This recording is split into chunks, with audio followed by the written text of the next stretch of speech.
facilitate human enlightenment through occult and esoteric teachings. I hope this video expands your mind into a new field of thought. In this video, we're going to be discovering the true esoteric meaning of the 7 planetary energies. So let's jump straight into this. In order to fully understand this, you must understand the esoteric teaching of as above, so below, and as within, so without. Our inner world is mirrored into our external material reality. We have a physical voice, which you are hearing right now, and I also have an inner voice, which no one else can hear.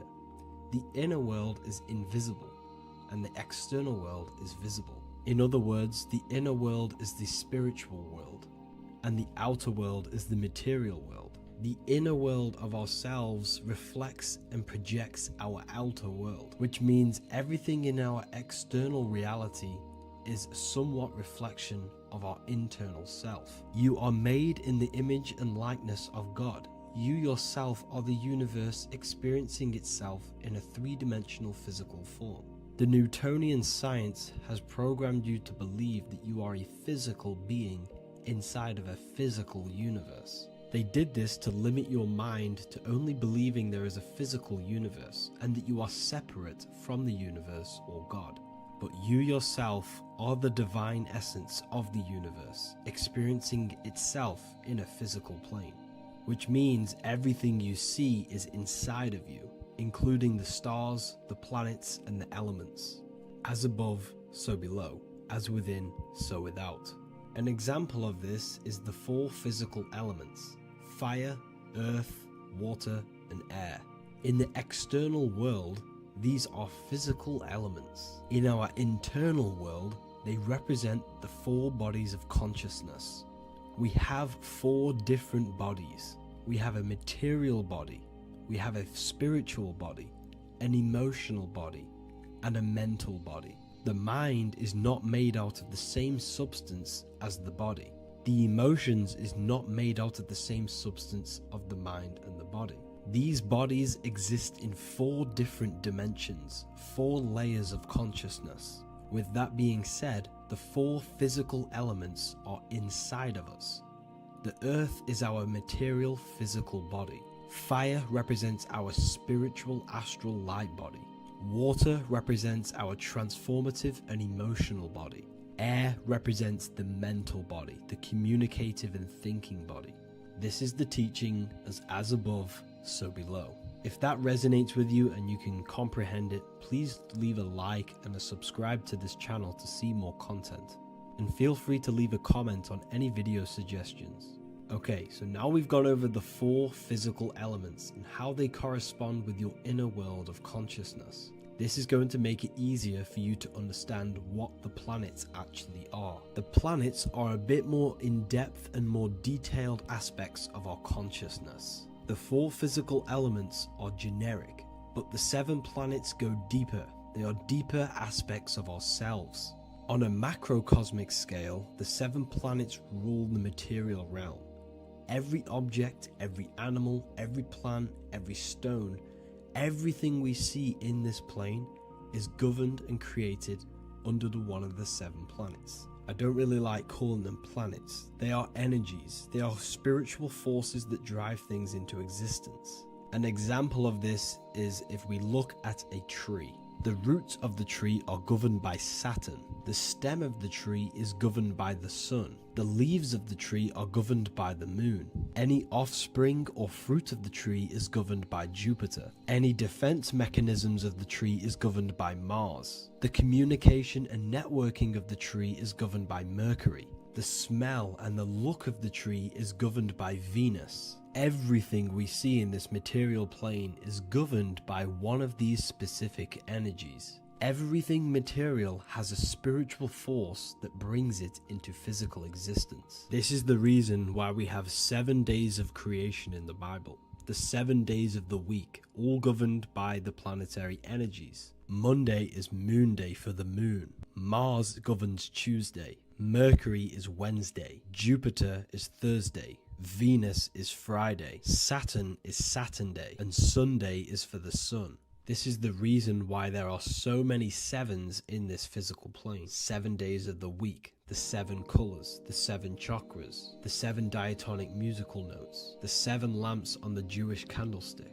The G inside of the Masonic square and compass, G is the 7th letter.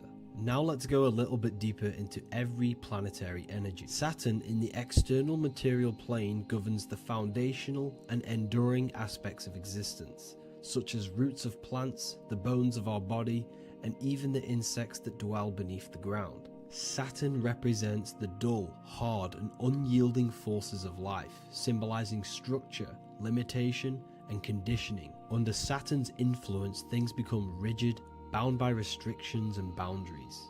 This is the reason why Saturn is known as Father Time, because Saturn rules anything that is a restriction and a limitation, which is time. The whole of this material plane is governed by time. You will be born and you will die. This explains why there is so much Saturn symbology in this material plane. Saturn is one of the most important planetary energies. You are a spiritual being in a physical body. Your light, your consciousness is bound to the physical body until you learn how to escape the physical body. The body is a limitation for our infinite minds and spiritual bodies. Our infinite mind is stuck in this material body, governed by Saturn's limitation of time, matter, and space. Now let's dive into what Saturn means to our consciousness within our internal world. We've gone over what Saturn means in the external world. What does it mean to our consciousness? Internally, Saturn embodies the conditioning within our consciousness. When the Saturnian aspect of our consciousness dominates, we become overly rigid, fixated, and restricted in our thinking and actions. For example, Saturn's influence is strongly felt in today's world, where many people's minds are confined to societal norms and conditioned responses. Saturn is the aspect of our consciousness, our minds, such as limiting belief systems and limiting thoughts and emotions. This is the negative thought that you can't get rid of, that's holding you back. This is a Saturn aspect of our consciousness. However, this is not a negative thing. The Saturnian aspect of our consciousness is a great teacher, guiding us through difficult life lessons that ultimately lead us to growth and expansion. Saturn's energy allows us to experience and overcome fears and limitations so our minds can expand into new fields of thought, into new life. Although Saturn's energy is harsh and often challenging, it helps us develop resilience, discipline, and wisdom. However, in the modern day, this Saturnian energy has overpowered the minds of the masses, fostering excessive rigidity and limitation. This is why we see so much Saturn symbolism. It's literally everywhere because our minds are being dominated by the Saturnian limiting aspect of our consciousness. Now, let's move on to the moon. The moon, or lunar energy, in the external material macrocosm plane governs the elements of water, influencing the natural cycles such as the ocean tides, which rise and fall in harmony with the moon's phases. Beyond water, the moon also guides instinctual behaviors such as animal migrations. Birds, insects, and other creatures rely on the moon's subtle energies to navigate their journeys. For example, dung beetles use polarization patterns in the moonlight to orient themselves and travel safely home. The moon creates the months. M-O-N is moon. There are 28-day cycles, and this 28-day cycle of the moon is reflected in the woman's body, known as the menstrual cycle. The moon is a feminine energy, governing the feminine elements such as water and the feminine cycles of the body. The moon is the womb. This is why eggs have the same color as the moon, because eggs are ruled by the moon's energy. Now that's the external world. The internal world, the moon symbolizes the emotion aspect of our consciousness. It represents the subconscious mind, the seat of intuition and psychic abilities. Just like in the external world, things are born out of the moon, such as eggs and the womb. The subconscious mind acts as a womb for our conscious mind. Our deep subconscious emotions and programs are born into light into the conscious mind and controls the conscious mind. The moon represents our hidden psyche, our shadow self. Now let's go on to the sun. The sun represents the life force. In the material external world, the sun is ruling over pretty much all life. The sun gives life to all things. Without the sun, animals could not exist, the human body could not work, and plants would not grow. The sun is the life force. It's the soul of the world. Now, in our internal world of consciousness, the sun represents our passion, our drive, our conscious mind. The aspect of our internal world that wants to drive things and give life to physical manifestation. Now we go on to Mars energy. Mars is well known for being the god of war. Mars energy manifests into the material plane through anything that seeks to protect or defend itself. For example, the holly tree. The holly tree leaves are very sharp and they defend itself. Anything that is protective in the material world has Mars energy and is governed by this specific aspect of consciousness. For example, any predators or animals such as hedgehogs with spines on their backs for protection. Mars represents all things that is driven by conflict, aggression, and defense. Now, internally, inside of our inner world, Mars symbolizes the aspect of our consciousness that is focused on self-preservation and protection. Mars governs our ego, the instinctual urges of anger or maintaining reputation. Mars is not evil, it's necessary. Sometimes it's necessary for us to protect ourselves. Mars is the aspect of our consciousness that is anger, rage, the desire to fight or conquer. When this energy is activated within our consciousness, we become defensive, assertive, and even combative, ready to dominate others and destroy obstacles in our way. Now let's move on to Venus energy. Venus in the external material world manifests its energy through the aesthetics of creation. This planet governs the beauty and harmony found in nature, including the nurturing environment of a mother's womb where life begins. Venus embodies the essential love, not only in romantic relationships, but also in the bonds between family members and all living beings. Venus represents relationships. We have relationships between plants, animals. They all depend on each other to give life. Plants provide food and medicine, while living creatures contribute to their own growth and pollination. Internally, Venus represents the aspect of our consciousness that yearns for relationships and connections with others. This is an aspect of our consciousness that encourages to care for our physical appearance and embracing beauty. Aesthetics play a role in our interactions and self-expression. This is why there is a beauty brand called Venus. Now let's move to Jupiter energy. Jupiter in the material plane manifests its energy as forces of fortune, abundance, and wealth. This energy manifests itself as plants, as fruits that we can consume and eat in abundance. Anything that is nourishing and cultivated by the earth for humanity and animals. Jupiter embodies the giving energy that provides for and sustains life, fostering growth and ensuring that resources are available to all. Its influence is seen in the natural cycles of abundance, where fruits must grow and ripen before they are enjoyed, symbolizing the importance of effort and patience. Internally, in our spiritual world, Jupiter represents the aspect of our consciousness that yearns for abundance and seeks growth in various aspects of our lives, including wealth, knowledge, and personal development of the mind, spirit, and the soul. This is the aspect of our consciousness that wants to gain wealth, that wants to gain expansion and abundance in our lives. However, when Jupiter's energy dominates our consciousness excessively, it can lead to feelings of stinginess and greed. It represents material possession. The last planet is Mercury. Mercury in the external world governs the vital elements such as seeds, air, communication, education, and electricity.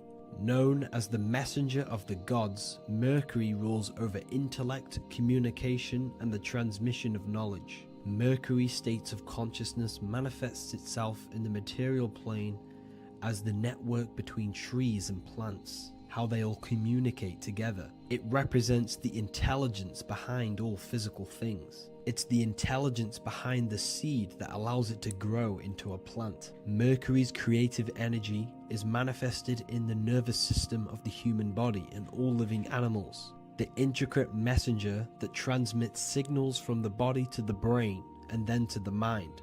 This intelligence within us allows us to facilitate thought and movement. Internally, in our spiritual aspects of consciousness, Mercury is the state of consciousness that seeks knowledge, understanding, and intellectual growth and expansion. This part of us is curious, eager to learn, and driven to communicate ideas and information. It represents our mental body. The Roman god Mercury is often depicting flying because this symbolizes the air. Air represents our mental body. When the Mercury aspect of our consciousness dominates, we become highly intellectual, constantly seeking information, analyzing situation, and communicating our ideas. While this can enhance our understanding and ability to interact with the world, an excess of Mercury's influence can lead to overthinking, excessive analysis, and focus on intellect over emotions or intuition. Okay, so they are the 7 planetary energies in the external world and your internal world of consciousness. These energies are manifested in the Roman mythology as human beings. They are depicted as human beings, but this is nothing but symbolism. These gods never existed physically. They represent aspects of our consciousness and spiritual forces that govern the material plane. Every material object, every intelligence, every piece of life in this universe is governed and brought into existence by one of these spiritual forces. Now, I hope this video has expanded your mind into a new realm of thought. Make sure to leave a like, a comment, and subscribe to the channel for more occult and esoteric information. You can read more about this topic and many more occult and esoteric teachings inside of my books, the Book of Wisdom Volume 1 and the Book of Wisdom Volume 2. I honestly advise that not everyone reads these books. These are books which will completely transform your view on reality. You will feel a lot better reading these books because you will find a connection with yourself and the universe. Understanding truth and knowing thyself gives you a sense of well-being. Like I said, this is not just a book. This is a beginning of your journey of expansion and growth. Reading them can be life-changing. Inside my university, I host live calls where you can ask me questions, and you can watch all the pre-recorded live calls. You also gain the ability to manifest your own reality through the Manifestation Mastery course. There is also a library with all of the PDFs that I've read in the past of occultism, symbolism, and esotericism that you can gain access to. There is a whole lecture section where you can watch all of my occult lectures. This is a place of transformation. The price of the university will be going up very soon. If you join now, you will gain a free sexual alchemy course which will teach you how to transmute sexual energy into creativity. I'll leave all the links in the description for the university and also my website where you can get my books. I hope you enjoyed this video. Take care.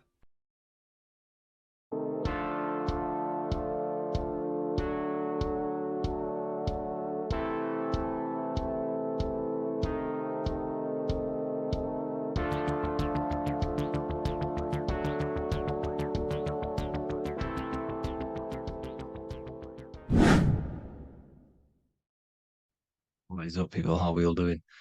Today, we're talking about the flat earth cosmology. So let's jump straight into this. Please drop a follow and leave a like to help the algorithm. So we live in a torus field. Everything's made out of torus fields. And every torus field has motion. It's what it is. It's the motion of energy.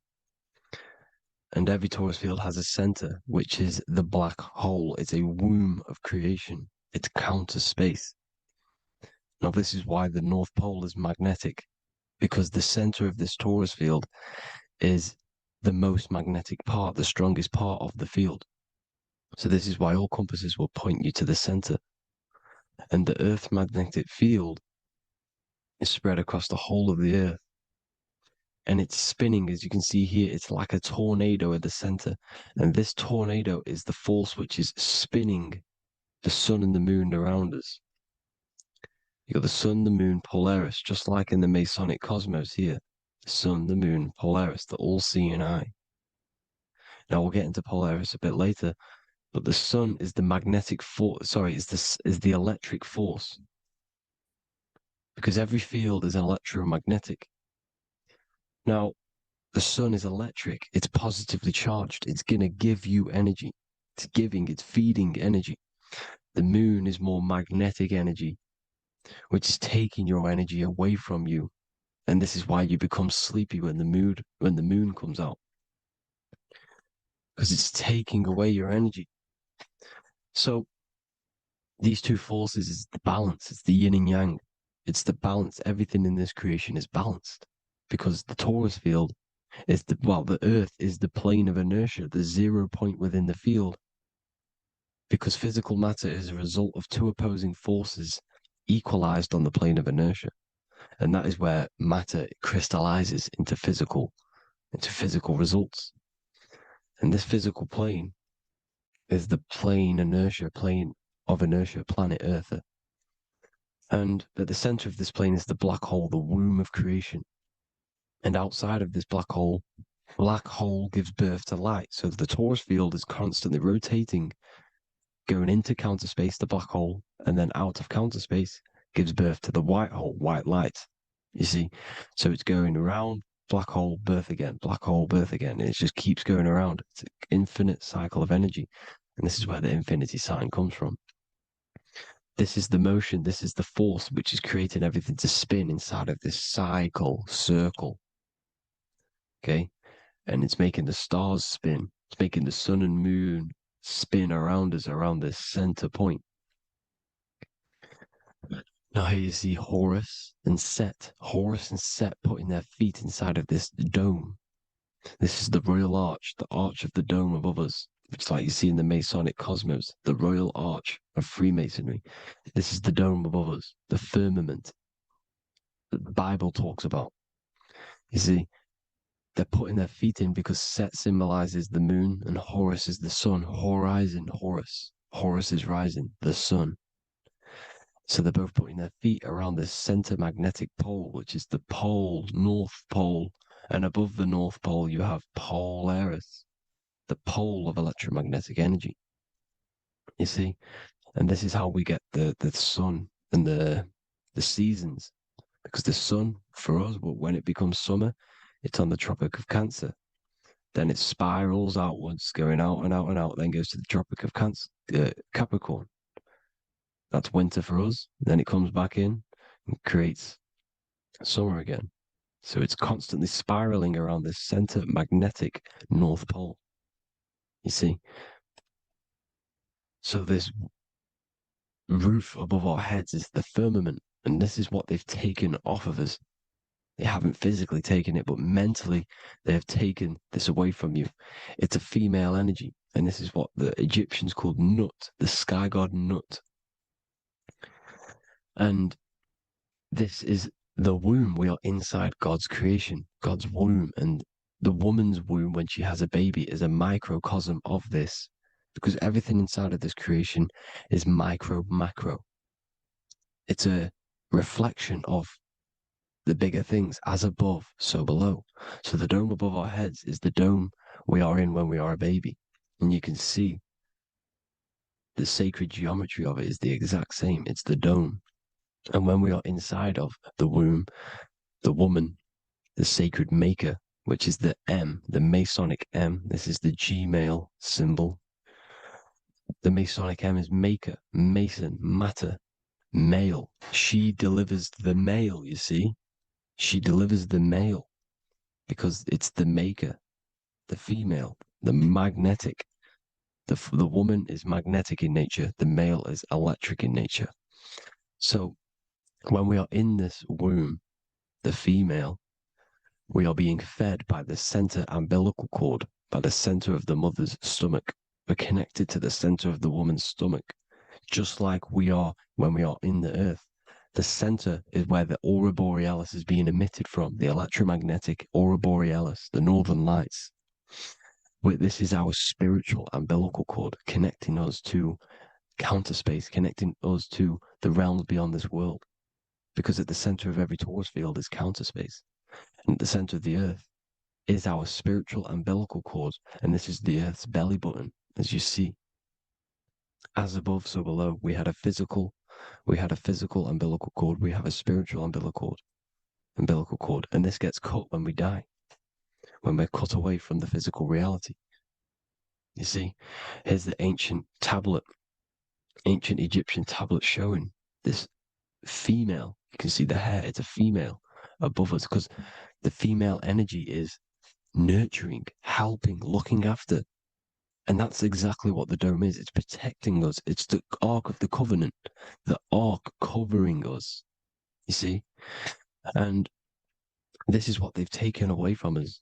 By you believing in space, it completely destroys the idea of this being a sacred creation.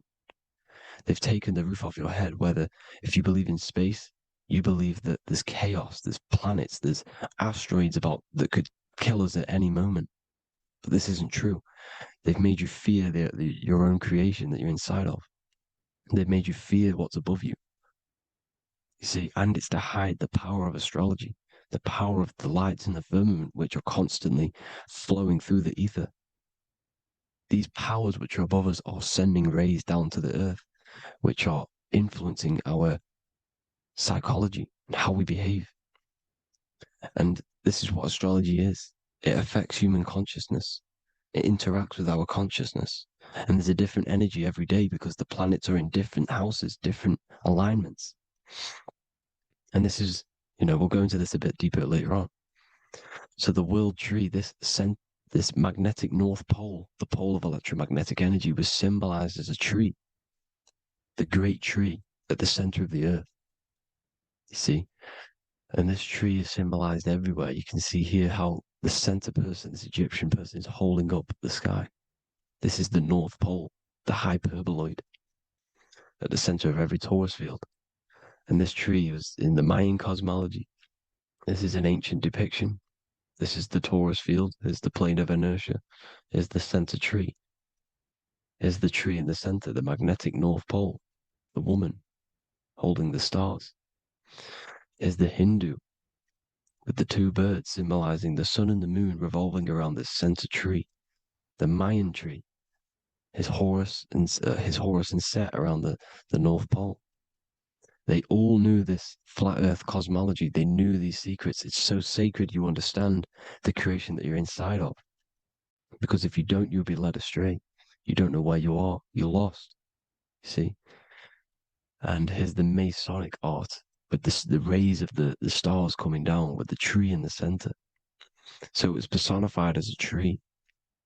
And we are in Asgard, Midgard, the middle garden, where there's good and evil. So the 7 layers of heaven, which is talked about in the Quran. Each planet has a different layer of the firmament, and this is the 7 layers of heaven, and these are our 7 layers of the energy centers in our body. So we start in the stars, so we are stars in a physical body. And this is why we say Mr., Sister, Fraudster, Sinister. Stir is star, and we are in the stars, and our star descends into the soul system, not solar system. And as we descend into the soul system, we enter Satan's kingdom, Satan's world. As it says in the Bible, Satan is the god of this world. Well, if you've been into my research for a while, you know Satan is Saturn. Saturn's world, because Saturn's the outermost ring. He's the Lord of the Rings. And you enter his kingdom, the kingdom of time. And this is why Saturn's the time god. As soon as you go past the rings of Saturn, you're now in the soul system. You're now in time. You're now bound by space and time. And you're bound to the earth plane, the heart. Earth is heart. It's a rearrangement, it's an anagram for heart. And the heart of the electromagnetic color spectrum is green, and that's why the earth is green. And above green is blue, and this is why the sky is blue. In order to go to heaven on the macro scale, you have to go through the blue sky, through the 7 layers of heaven. In order to reach heaven in your body, whilst you're here, you have to go through the blue chakra to your head, which is heaven. It's micro, macro. Everything is micro, macro inside of this creation.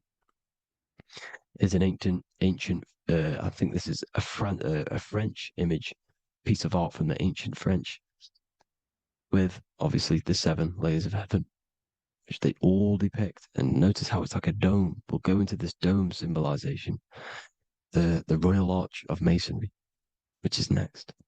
But these 7 layers of heaven give us the 7 metals, the 7 days of the week, the 7 diatonic tones, the 7 chakras, the 7 everything. It's God's favorite number.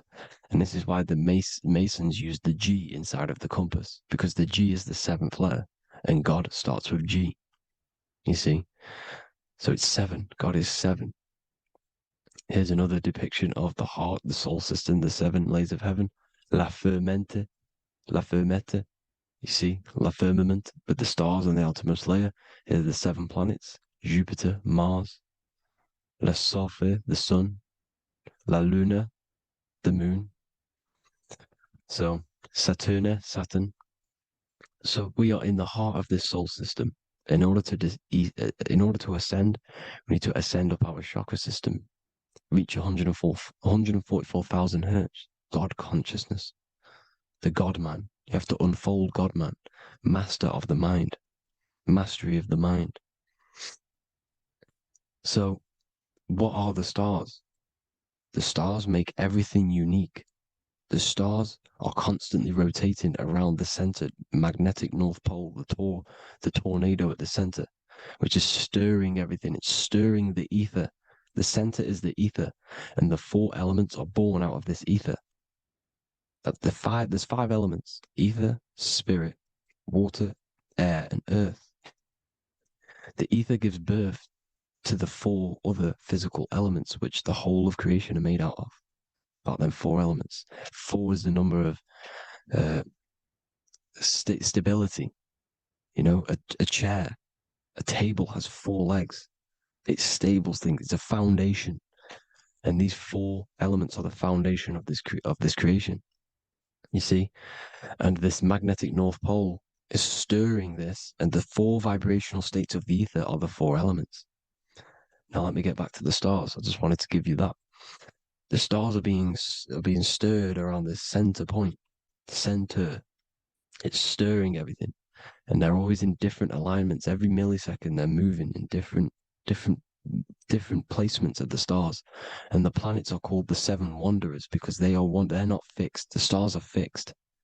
But the planets are called the 7 wanderers, the 7 layers of heaven, because they move faster and slower than each other. Each planet is slower and faster, has a different rate of speed it's moving. So these alignments are mixing in with the energies of the different 12 constellations. And this is why you have a unique characteristic. You have a unique look, a unique energy, a unique personality. This is because when you were born and you took your first breath, that energy which was in the ether, because the ether is all around you, and energy travels through the ether. The energy that the stars were casting down and the energy that the planets was mixing in with the 12 constellations was in the ether. So when you came out of the womb and your first breath, because breath is spirit, okay? So that first breath you took, that is the energy that is imprinted within your DNA, your soul. And you reflect that energy, you emit that energy. That's the energy that is with you forever until you die, till this physical body dies off. And that's what the stars are. The stars are giving a unique energy, characteristic, personality to every living thing. Every dog, every cat, every animal has a unique personality because it was born at a different time and place in the sky. Okay, the stars are your destiny. Now, the stars are constantly changing as well. If you look at stars through a telescope, they're constantly changing and forming different forms. You can see here, it looks like water. It looks like light through water because it's the ether above us, a sea of ether. And this light is being emitted through it, and it's just constantly changing, giving different energies, each star.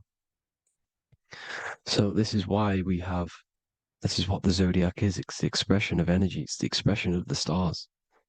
And each constellation has many different personality, different energies, different traits. Each planet has different traits, depending where your planets are, depends what energies you hold. No two person have the same energy. There's no one. It could be similar, but no one's the exact same. It's because of the stars. The stars are never in the exact same split place. The planets are always in different houses. So here's some Royal Arch symbolism. Here's the Royal Arch of Masonry, as it says here. The sun and the moon, the constellations. Here's Cancer, the 7 planets, the 7 stars. Here's the Royal Arch. This is the firmament. Here's the duality. Black and white, duality, good and evil, rest and motion, dielectricity, magnetism. See? So this is what the Royal Arch is. It's symbolizing the cosmic dome above us. The womb we're in. We're inside God's womb.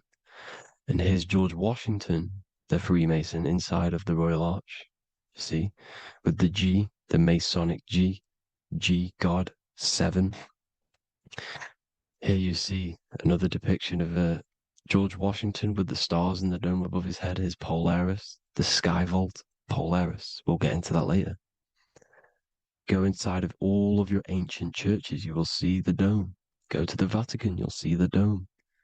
All of your ancient churches have this dome because it's the dome above your head. The ancients knew this. This was known. We did not live in space. It was known back then. They all knew. This is Crown Court, which is one of the most important courts in the UK. You can see it's clearly so much Masonic symbolism. You've got the 4 pillars of Masonry. The Royal Arch is like an arrow pointing upwards to Polaris. His Disney World is under a dome. And his Polaris, the sky vault. You see? And also 666 in the symbol. There's more 7 layers of heaven. Here's an ancient depiction. The firmament. Here's the astral plane outside of the firmament. The Royal Arch. You see? It's everywhere. Here's Polaris, the 8-pointed star. Polaris is in between the sun and the moon. It's at the center of the Taurus field. And Polaris corresponds with the pineal gland as well because it's the all-seeing eye. See? So is Polaris, the 8-pointed star, which is at the very top. It's the very center. It's on top of the North Pole. And it's an 8-pointed star that's always symbolized as an 8-pointed star. Here you see the Vatican. The Vatican is a giant key with an 8-pointed star. See, it's a key. Here's the dome. Here's the Space Delta, the USA Space Delta logos. Here you see the Egyptian god looking from the center of the North Pole, looking upward to an 8-pointed star, Polaris. An arrow pointing up to Polaris. Here's another, the bear holding a key with an arrow up to Polaris, 7. Holds the key to Polaris. Here's an eagle holding a key above the North Pole to Polaris. Polaris, and here's another one. There's another bird, like a dragon, holding a key to Polaris. Because Polaris is definitely something to do with leaving this creation. Okay, maybe, I can't say for sure, but maybe it's to do with ascension, and this is why the Vatican hold the key to the 8-pointed star. And this is why the space, well, we all know space is a lie, but they're showing Polaris and its sacred symbology. Maybe it's to do with something leaving this creation, going to another. Here's some North Pole symbolism. As above, so below. You see the four seasons of the Big Dipper constellation going around Polaris. This is Polaris, this is the Big Dipper constellation, and this is the swastika. This image gives us the swastika because all the symbols we use are created in nature. They're created somehow in nature. This is how we get them. As above, so below. This is the map of the North Pole with the 4 rivers looking like the Big Dipper constellation. It's the Masonic, there's the ancient cosmology with the 4, you see the 4 islands, Mayan cosmology, 4 islands. This is the alchemical symbol for Earth, 4 sections. The windows, because the center of the North Pole is a window to another dimension. The 4 lucky 4-leaf clover, which is supposed to be lucky. It's truth in plain sight. And here's Hitler looking at 2 flat Earth maps. So this swastika has been used for thousands of years, thousands and thousands of years. And it's symbolic for the most sacred land on this plane, the North Pole. Shambhala. Do some research on Shambhala, people. It's a it's a Hindu mythology about the sacred lands at the center of the earth. And it's known to be full of enlightened beings. And it's all symbolized at the center. You can see their paintings of Shambhala. It's all at the center, the North Pole. And it's known to be the most godly place ever because it takes you to a portal to the higher places. And maybe this is something to do with Polaris, connecting you to this sacred land at the very center. But anyways, people, thank you all for tapping in. Hope you all learned something. Have an amazing day. Please follow, subscribe, like, all the links in the description for the courses, the PDF. Please have an amazing day. God bless.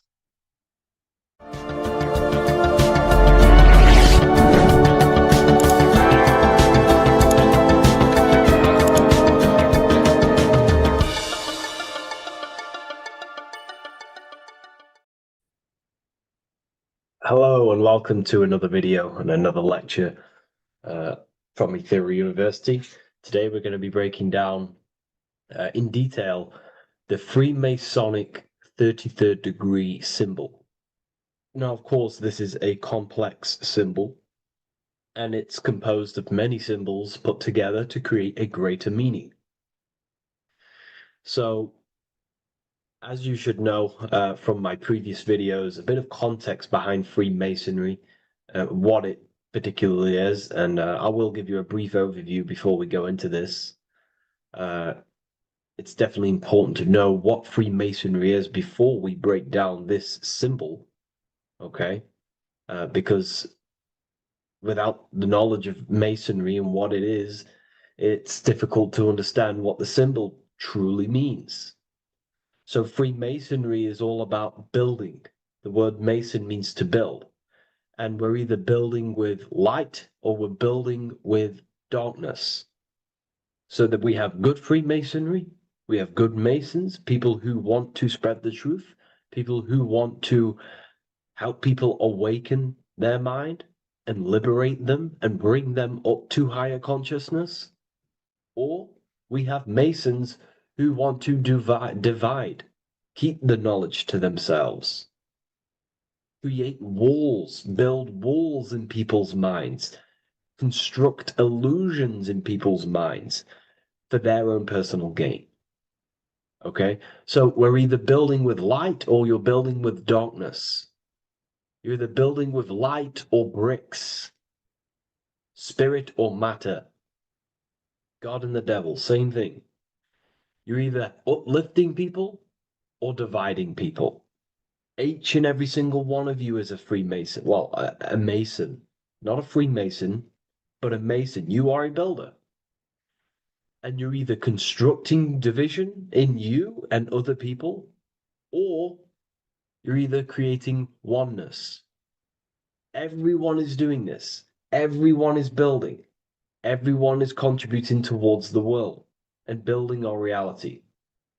So Masonry is a craft, and that craft is to craft a better mind and heart, a higher consciousness, a higher understanding of the self, building a higher perception of yourself, getting to know who you actually are, why you are here. Every action, behind every single action, behind every single cause is choice. You chose to be here. Whether you know why you are here or whether you do not know, you chose to be here in this time, in this period of life on the earth, on this physical dimension. You chose, the mind of yours chose to be here in this body at this specific time. You are playing a role, you are building in this world at this specific time. So Masonry is all about getting to know the self, to know what you actually are through gnosis. Gnosis is direct knowledge obtained and extracted from direct experience. Knowledge extracted from direct experience. Knowingness. You know you have hands. You don't believe you have hands. You know you have hands.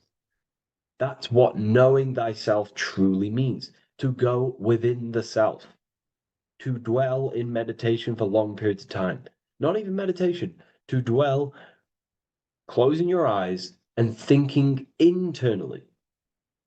Not thinking externally about anything outside you, but thinking and questioning internally, and you shall find answers. Seek and you shall find. If your heart is truly set on knowing, on getting to know true knowledge and knowing yourself, then you will find it. Okay, so because that's what the heart is. The heart is where we find our treasure. It's why it's inside of our chest. Our chest holds the treasure. What is your treasure?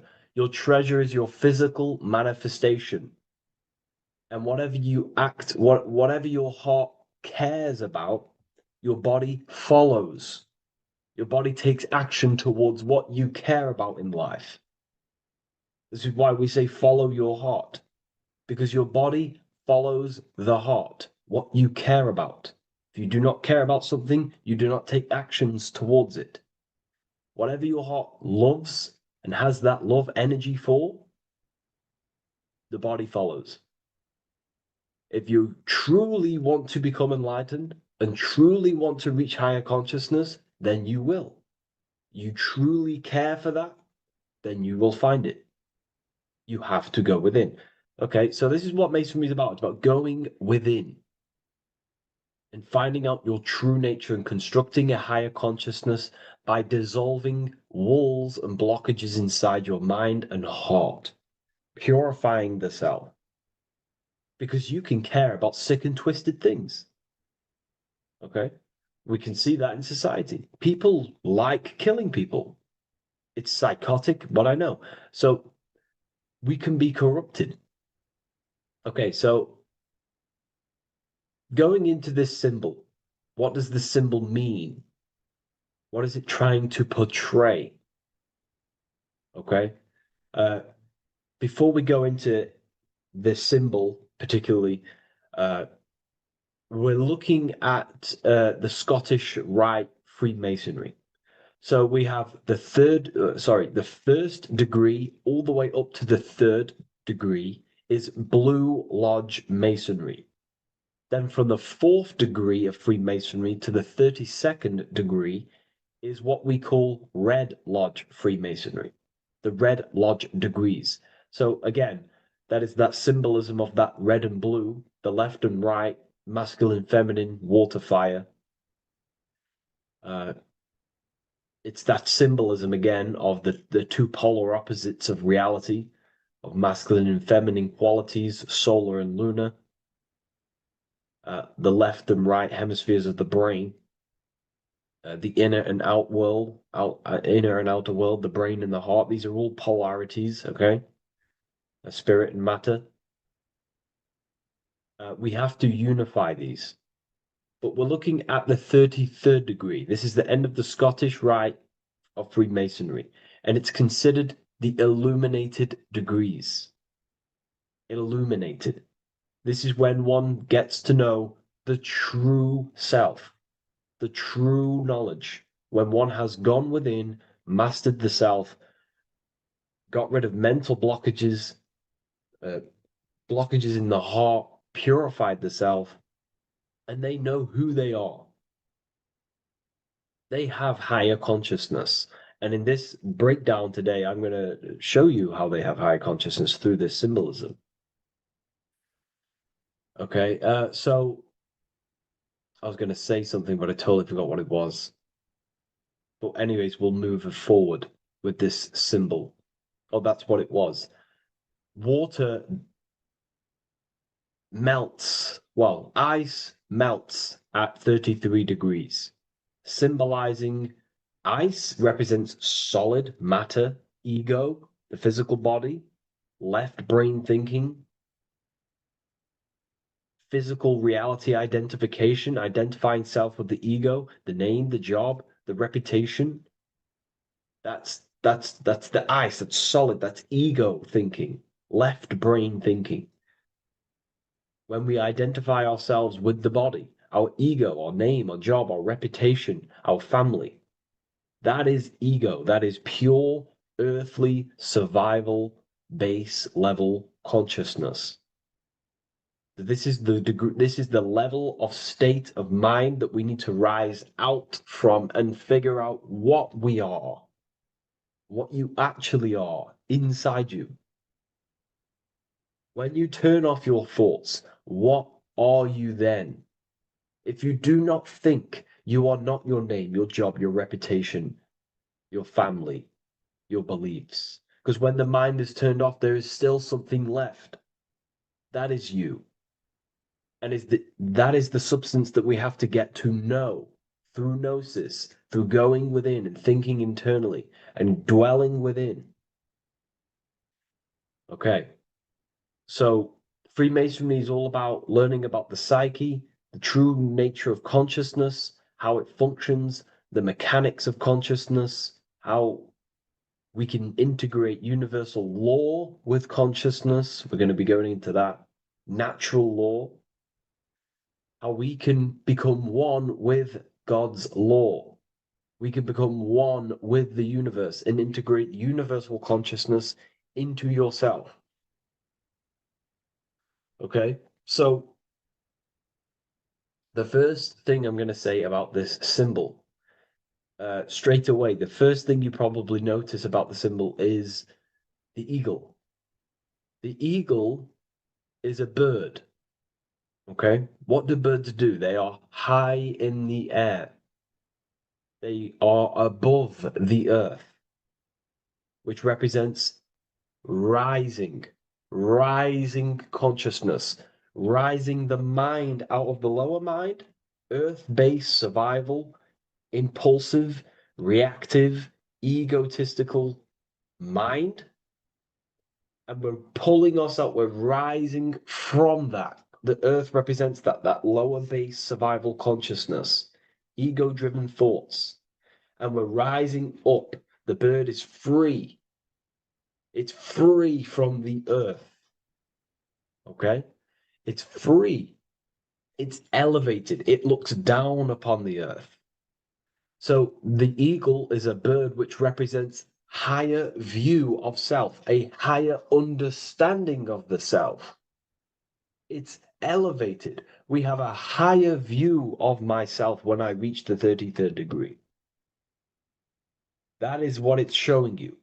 That is what it's symbolizing. Okay? It's above the earth. It is free. It looks down. When you have higher consciousness, you become enlightened.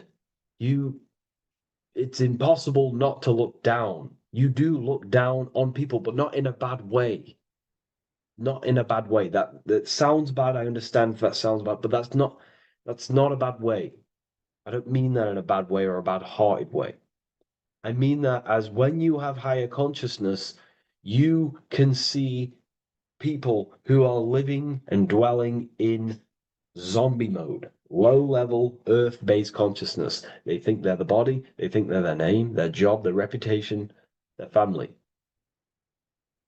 So it represents looking down because I have higher awareness of myself. I know what I truly am.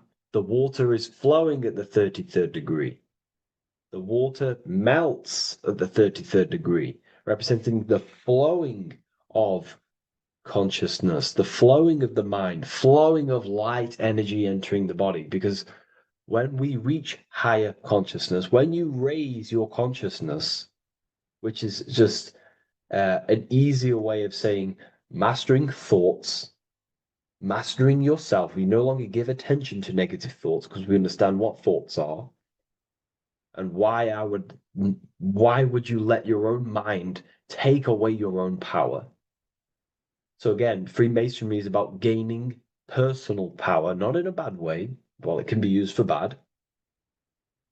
Gaining mental power, a strong mind. Most people have very, very, very weak minds in this world. Very weak minds. This world is a mental world. We have to gain strength in the mind. It's a mental universe. The stronger the mind, the better your reality. The less affected you are by external things. Nothing external should ever bother you. Okay? uh, so it's about gaining mental strength, mental clarity. So again, the bird is elevated, it looks down, it has a higher awareness, it sees things from above, it sees the world for what it truly is. That's the eagle. Okay? It's the higher view. This is the illuminated degrees. So we're looking at now the sword. The bird, the eagle, the double-headed eagle is standing on the sword. Very symbolic. The sword is not above the eagle. The sword is below the eagle. The sword moves through the air. On a basic breakdown of the sword, it represents power. Power. Because if I have a sword, I hold the power over you. That's what it symbolizes. In war, you have a weapon bigger than someone else and more destructive than someone else, you hold the power. So it's a power symbol. To go even deeper on this, on its true meaning, the sword, I've already broke this down plenty of times. It moves through the air. It cuts the air. It's the mind. Air represents the mind. Water is emotion. Fire is the spirit. Earth is the body. So we're looking at the mind, the power of the mind. And the eagle is standing on top of this, representing, I am conquering my own mind. I am conquering my mind. My mind does not conquer me. My mind is truly mine. I hold the power over it. I stand on top of my mind. The mind does not rule me. Thoughts do not enter my mind that take away my power. I think it, I feel it, I act towards it. It's unity. My mind is the monarch. It is the command center. It is mine. I'm above the mind. That's what it's showing here. I hold full control over this mind. I hold the power. Okay? And I have an elevated view of the mind. The eagle is elevated. It looks at the earth from above. It's the higher perception of the mind. The mind has a higher view of the self. It is conscious. Most people are not conscious. Okay? Most people walk around, they act unknowingly, they don't even know they exist. They don't realize they have consciousness. They think they grew from a monkey. They're born on a spinning ball in the middle of space, and they think they're the body. That is the level of earth-based consciousness. And it's saying, I hold the power.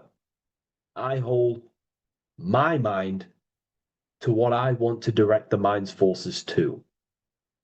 I create with my mind. I carve reality. I shape my reality with my mind and thoughts and my intellect, my communication. Okay? That is what we're looking at here with the sword. It's on top, meaning I control it. When you stand on top of something, you are the top. You are on top of it. You hold the power. You rule over it.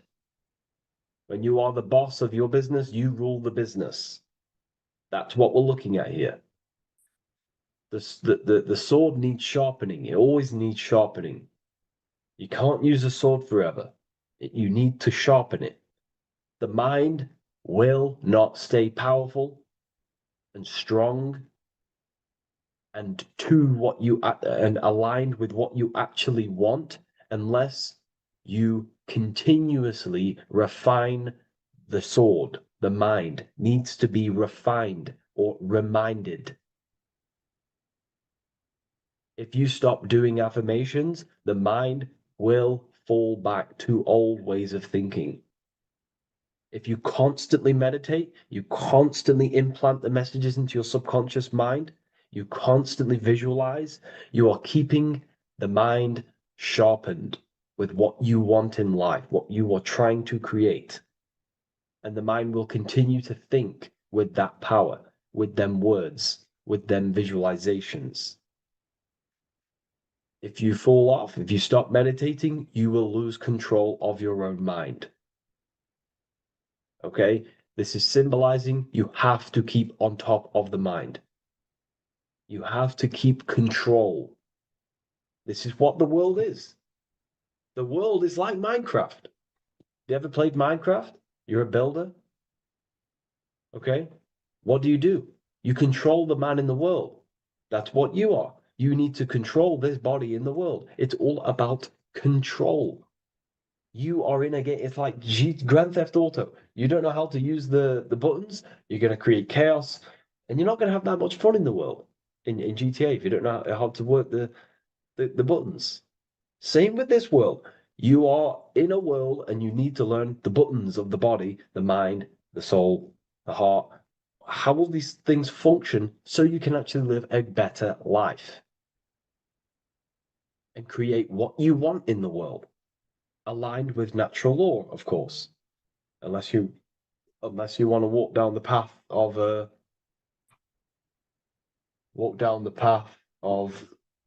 Satanism. So this is what we're looking at with the sword. Now, moving on, we're looking at this little banner here. This says "God and my right" in Latin. God and my right. What is your right? Natural law is your right. What is natural law? You already know the natural laws. We all intuitively know the natural law. What is natural law? Do good. We all subconsciously, on a soul level, we know to do good. We know to do right. It is wrong to hurt people. It is wrong to control people. What is your natural law? What are the forces that you hold power over, that you have full control over? You have full control over what you think, what you feel, what you act. Thought, emotion, action. If you start to try and control things outside of them three forces, that is now you breaking natural law. If I try to control and manipulate someone else, that is now breaking natural law. I'm going against my inner law. My soul tells me what is right and wrong through emotion. So it's about aligning the self, my actions, my thoughts with my emotion, my intuition, my natural law. These are your rights. Your rights is to think, feel, and act with the law, with good, with God, with love, with care for one another. Am I building with light to bring good things to the collective? You see, most people are stuck in their left brain, and the left brain only sees me, me, ego-driven thinking. That's why they trap us in our left brain. They train us to be left brain. They tell us to write with our right hand to strengthen the left brain. They call it writing. Everything in this matrix is to activate your your left brain. Why? They need you in ego consciousness so you can be controlled and manipulated. So you do not recognize patterns. That's the right brain. The right brain recognizes patterns, symbolism, metaphors. They don't want you reading between the lines. They want you logical. They want you divided, because the right brain sees the whole. The right brain sees the woods. The left brain sees the trees. And that tree is your ego. And the woods is the collective consciousness. They want you only thinking about you, because that way you are divided from the collective consciousness. And we're all one consciousness family. We're all God. We're all God experiencing Himself. And we are all building this world. So it's about aligning the self with my right, with God, with natural law. It's what Freemasonry is about. True Freemasonry, light Freemasonry, not dark Masonry or evil Freemasonry, whatever you want to call it. The crown, royalty. Royalty wear crowns. And what do the royalty have? Again, this is another power symbol. They hold control. Yes, royalty hold control. And that's why this crown is at the top of the image, not at the bottom of the image. It's at the top, representing I control the left, I control the right. I control my left brain and my right brain, the two eagle heads, the two views. The eagle has one eye on each side. It's looking, it's seeing. And that's symbolic of the left and right brain. We see, not physically see, but I mean perceive. We perceive reality with the left brain and we perceive reality with the right brain. And it's about unifying these two brains so we can see and perceive reality from a true lens. Because if we see reality only from the left brain, and a left brain dominated brain, we see everything as divided. But if we see everything from a right brain perspective, we see everything as whole. When everything is in the middle, you need to see reality from the middle. Yes, I have my own personal consciousness, and yes, there is a collective consciousness. So I need to balance between that. I need to see reality between the line, between the left and right brain, and align this worldview, and align my thoughts, align my actions with this. Because if you're left-brained dominated, you're only going to take action on ego. You're only going to take action on me. You're only going to think about me, me, me. But if you're right hemisphere brained, you're only going to take action for the collective, which is, yes, that's good, but you also need to think about yourself. Why did you come here? Your life has a meaning as well. It's not just about the collective, it's about you as well. But we need to balance this. You see? This is what we're looking at. The crown is in the middle, representing the balance, the power over the two. Okay? It's the balance, it's mastery, it's control. Royalty hold control over society, royal families. So it's about controlling the self. It's control over the eagle, control over the sword, over the mind. It's about personal power we're looking at here. Self-control. Now we're looking at a upright triangle, which represents the element of fire, which is masculine. Masculine is all to do with action. Action, the physical body. We're looking at fire, which represents spirit or transformation. Fire is a very transformative element. It transforms things. Okay, so we're looking at self-transformation through action. This is what we're looking at here. Fire is a very, very masculine force. A very penetrating and transformative force. So we're looking at transforming the self, not through knowledge, but through action. We have transformed the self, 33rd degree. I've reached the 33rd degree and I have now fully transformed. Now, there are higher degrees than 33rd degree. but we're just breaking down the symbol. That's a whole other lecture. But this represents full transformation. 3, another, if you watch my video on numerology, you know 3 is all about what? Transformation. Thoughts, emotions, actions. These are the transformative forces that turn and create reality. Jesus dies and dies and resurrects after 3 days. Transformation from dead to the awaken. Brahma, Vishnu, Shiva. God is threefold. 3, 3, 3, 3, 3, 3. Electricity, magnetism, dielectricity. The 3 forces that pretty much create physical matter. Transformation is 3.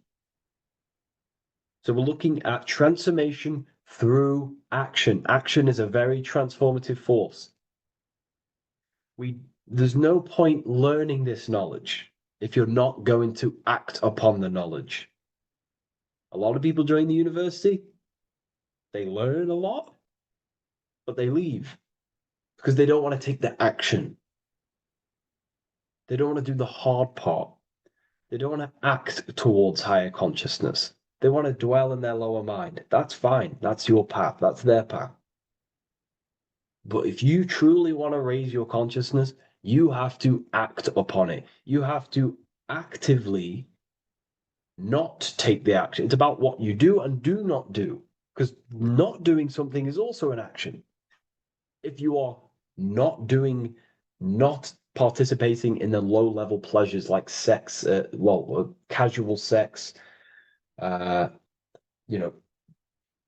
masturbation, going out and getting blind drunk. These are low level pleasures. It's going to keep you on a low level frequency and a low level consciousness. That is also an action, not doing that. It's about what you not do as well, which is very important. You have to act upon it to reach this degree. You will not reach this degree if you have not taken a lot of action towards reaching higher consciousness, reaching self-mastery over the mind, controlling the mind. This is what, again, it's about taking action on actually controlling the mind, controlling the self, gaining your power. Okay? Okay. This is another fascinating part about the eagle head and wings. It also represents the past, present, and future. The crown is, again, symbolic of the crown chakra. This is all to do with knowledge. So we're looking at knowledge of the past, the eagle on the left looking behind, and the eagle on the right looking forward. So we're looking at the crown, knowledge of the past and the future. Looking at your past is very powerful. What has led you to this very point in your life? What actions have taken you to this point? And not only you, remember, there is a collective. Remember, you always have to keep that in mind. Every action you take, you have to always align it with the collective consciousness. It's not just you in the world. We have a collective. So how did you and how did the collective get to this point in life, in this present? How did we get here? How did we get into this mess? Humanity is in a mess. A straight up chaotic mess. And if you think everything is perfect and everything's divine and everything's just, there's some people out there in the spiritual community saying, everything's divine, everything's meant for this purpose. No, there are people actively manipulating and using mind control methods to control this reality. How have we got into this mess? So we have to look into the past to analyze patterns so we can take action now in the present to change the future of the collective and your personal life. That's what we're looking at here. So the eagle looking left is looking in the past, representing analyzing the past, analyzing the actions in my life and the collective life. The actions that led to this mess now, to this state now. And what can I do now with my knowledge to change the future to a better future, aligned with, again, natural law, aligned with goodness, aligned with God, aligned with care and love for one another and the self. So it's all about knowledge of the past and knowledge of the future. And what I can do now to take action, the triangle pointing at the middle, which is the present, what can I do now to change the future? To create a better future, to transform the world. 33, transformation. To transform the future. Okay, this is what we're looking at here with the two double-headed eagles as well. Again, this is more art. This is a lot more complex symbolism here. But again, we have the Earth hemisphere here. And what? The eagle above. It is raised above the earth, above material pleasures, above the material thinking self, above the ego. Not to say get rid of the ego. We need the ego, but balancing, control, power over the ego, power over the two hemispheres of the brain, power over my past and my future, power over time. What am I using my time towards? Time is your spiritual currency. Okay? It's elevated. It sees things from a higher perspective. It is higher consciousness. We're also looking at the astral body. Birds on a deeper level represent the astral body.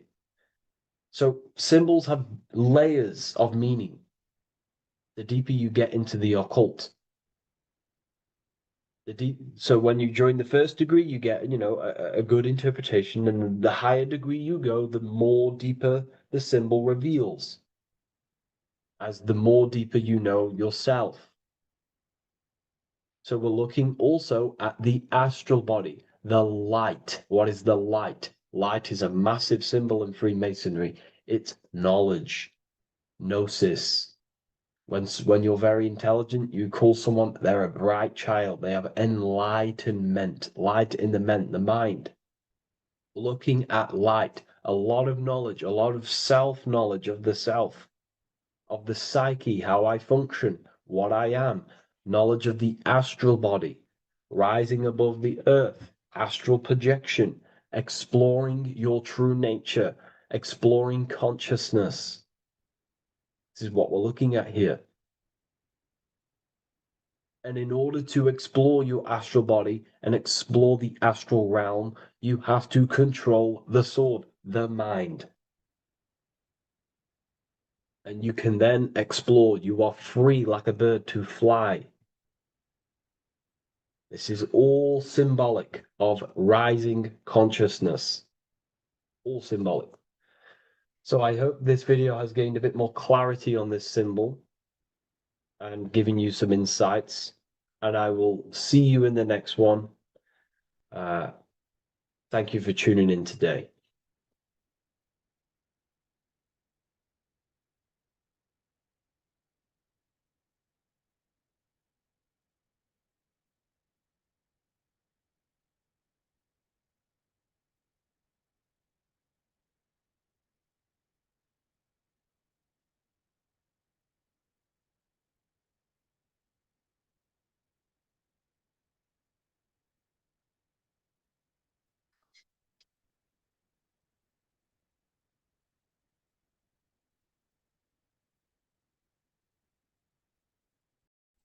Today's topic is the binary code behind the universe. You will learn the fundamentals of the binary code, deeper understanding of reality, which will give you more of a connection to the universe, evidence supporting the existence of this code, and how to use the binary code to shape your reality. This is an important one. We have 0 and 1. This is the binary code of the universe. It underlies everything. It is the source of all creation. The universe is binary in nature, meaning it exists as both something and nothing, on and off, male and female, light and dark. Everything has its polar opposite. At its core, all that exists is 0, representing nothingness, infinite potential, and 1, representing something, order. 0 represents the feminine, vast, formless, and infinite potential. It is the space from which all things emerge, the womb of creation, the receptive and expansive force. 1 represents the masculine, structure, form, and order. It is the active principle, the initiator, the force that defines and shapes reality. Together, they create the fundamental duality that underlines existence, the balance between chaos and order, the void and creation, yin and yang. We see this in the masculine and feminine bodies. This is deeply encoded into the fabric of reality. And once you see this, you will never unsee this. So please leave a like on this video if you love my content and you love the wisdom that I share with the world.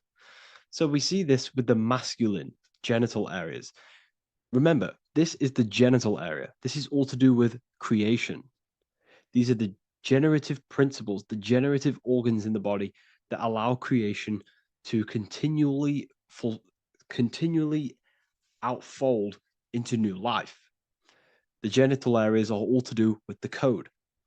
The male is the 1, the action. He's the initiator. The feminine is the 0, which is the infinite potential, the womb of creation. 0 and 1. This is why we have 10 numbers. 0 and 1. Masculine and feminine. We even see this in the bodies. The feminine body is made out of curves, which is 0, curves. And the masculine body is made out of lines. So please leave a like and comment if you love this. And if you have any lecture ideas, feel free and I can make a lecture on any suggestions that you have. So look at the word masculine. Masculine, line. Line is just one line, which represents order. 1. Feminine. 9. 1 and 9 equals 10. 0 and 1. The binary code of all creation. Why is feminine? Why the number 9 for feminine? Because the moon has to go around 9 times to create a human in the feminine's womb. And look at this image of nature. All nature is zeros and ones. Now you can tell. The stick is a 1. It's a line, and here we have curves. It's curves and lines. Curves and lines create reality, creates matter. Everything is 0 and 1. We even see this with the sky. The sky represents zeros. They represent curves, the heavens, the heavenly bodies, the sun. These are circles, the moon, circles, the planets, circles. Down here is matter, representing the square. We have the Freemasonic square and compass, representing lines and circles, masculine and feminine. We see this with Leonardo da Vinci, with the circle representing the spirit, the void, the womb of creation, and matter, which is the body. This is the soul in matter, infinite potential in matter. This represents spirit over matter. This represents the architect of reality, zeros and ones, spirit and matter. This is all the same thing. Understanding this binary nature of the universe, where 0 feminine represents the infinite potential and 1 masculine symbolizes order and structure, can benefit you in several ways. Manifestation and creation is the first way it can benefit you. Now that you understand this, you understand that everything comes out of infinite potential. 0, infinite potential. 1, action equals manifestation equals creation. So you must pull things out of infinite potential. If you have ideas but don't take action, too much, zero, nothing materializes. You'll never materialize if you sit there imagining all day, visualizing all day. You have to take action. They both come hand in hand. If you only take action without tapping into intuition and creativity, too much one, your actions may feel hollow and misdirected. Using both effectively leads to greater success in life, work, and relationships. This is the 33rd degree motto, or this is on the 33rd degree of Freemasonry Scottish Rite logo, and it's called Order ab Chaos, order out of chaos. Chaos is the zero, infinite potential. Chaos is the dimension of the imagination. This is where this all ties in now. Imagination is the dimension of infinite potential, pure potential, formless creativity, and the realm of infinite possibilities. It is the void, the unmanifested energy that contains all that could ever be. That is the imagination. The imagination is the dimension that you are connected to, and you can pull any idea out of and materialize it into a reality. Matter, on the other hand, is order brought out of the imagination, chaos. It is when raw potential is structured, defined, and crystallized into form.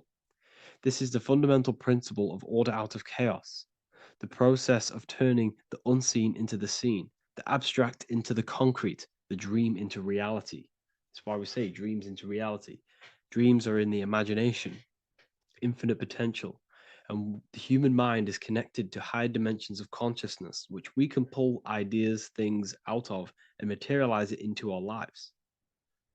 Whether that's good or bad, that's completely up to you. But we have access to higher dimensions beyond the physical plane. And this is the secret that the human mind is connected to, and that you are not just a physical body. Okay? The universe itself was born from chaos. Before form, there was only energy and potential. Our minds function the same way. The mind is a microcosm of the universe. Our thoughts exist in an infinite field of possibility, but they only become real when we take action and give them form. If your inner world is filled with chaotic thoughts and impulsive emotions and negativity, then creating order within is essential for balance, clarity, and growth. What do I mean? Order out of chaos, 0 and 1. All creation comes out of infinite potential. The mind, the imagination, is the infinite potential. The material world is the order. It's the effect. Therefore, if your material world has chaos, if your room is messy, if your body is out of shape, if you do not look after yourself, everything in the physical world is just a reflection of what's going on inside of you, what's going on inside of you. So if you have a messy room in a messy house, this reflects as a messy mind, a chaotic mind, and we must create order in our mind. So this applies to all realms of your life. This applies with your mind, it applies with your emotions, it applies with your manifestation, it applies with the physical world, with the masculine and feminine. 0 and 1 is heaven and earth. It's everything. It's duality. It's on and off. It's everything. So it applies to all realms of your life. Okay. So in order for this to benefit our lives, we must, one, have awareness and observe the chaos. Step back and observe your thoughts and emotions without reacting to them. Recognize that you are not your thoughts. You are the observer of them. You are the soul. You are in between them. You are the midpoint between the left and the right, the 0 and the 1. You are the soul. Journaling or meditation can help you identify patterns and negativity and impulsivity. So it's important that we recognize these patterns, we recognize the chaos within us, and we transmute it.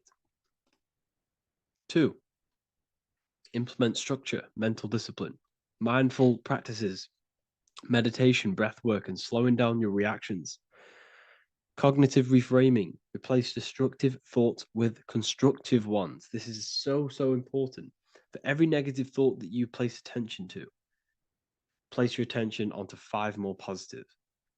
Never think about something that you don't want to manifest. Because whatever you're placing attention on inside that mental field of consciousness, you're giving attention to it, which then can manifest into your action, and that will materialize into your world. Routine and ritual. Create daily habits that anchor you.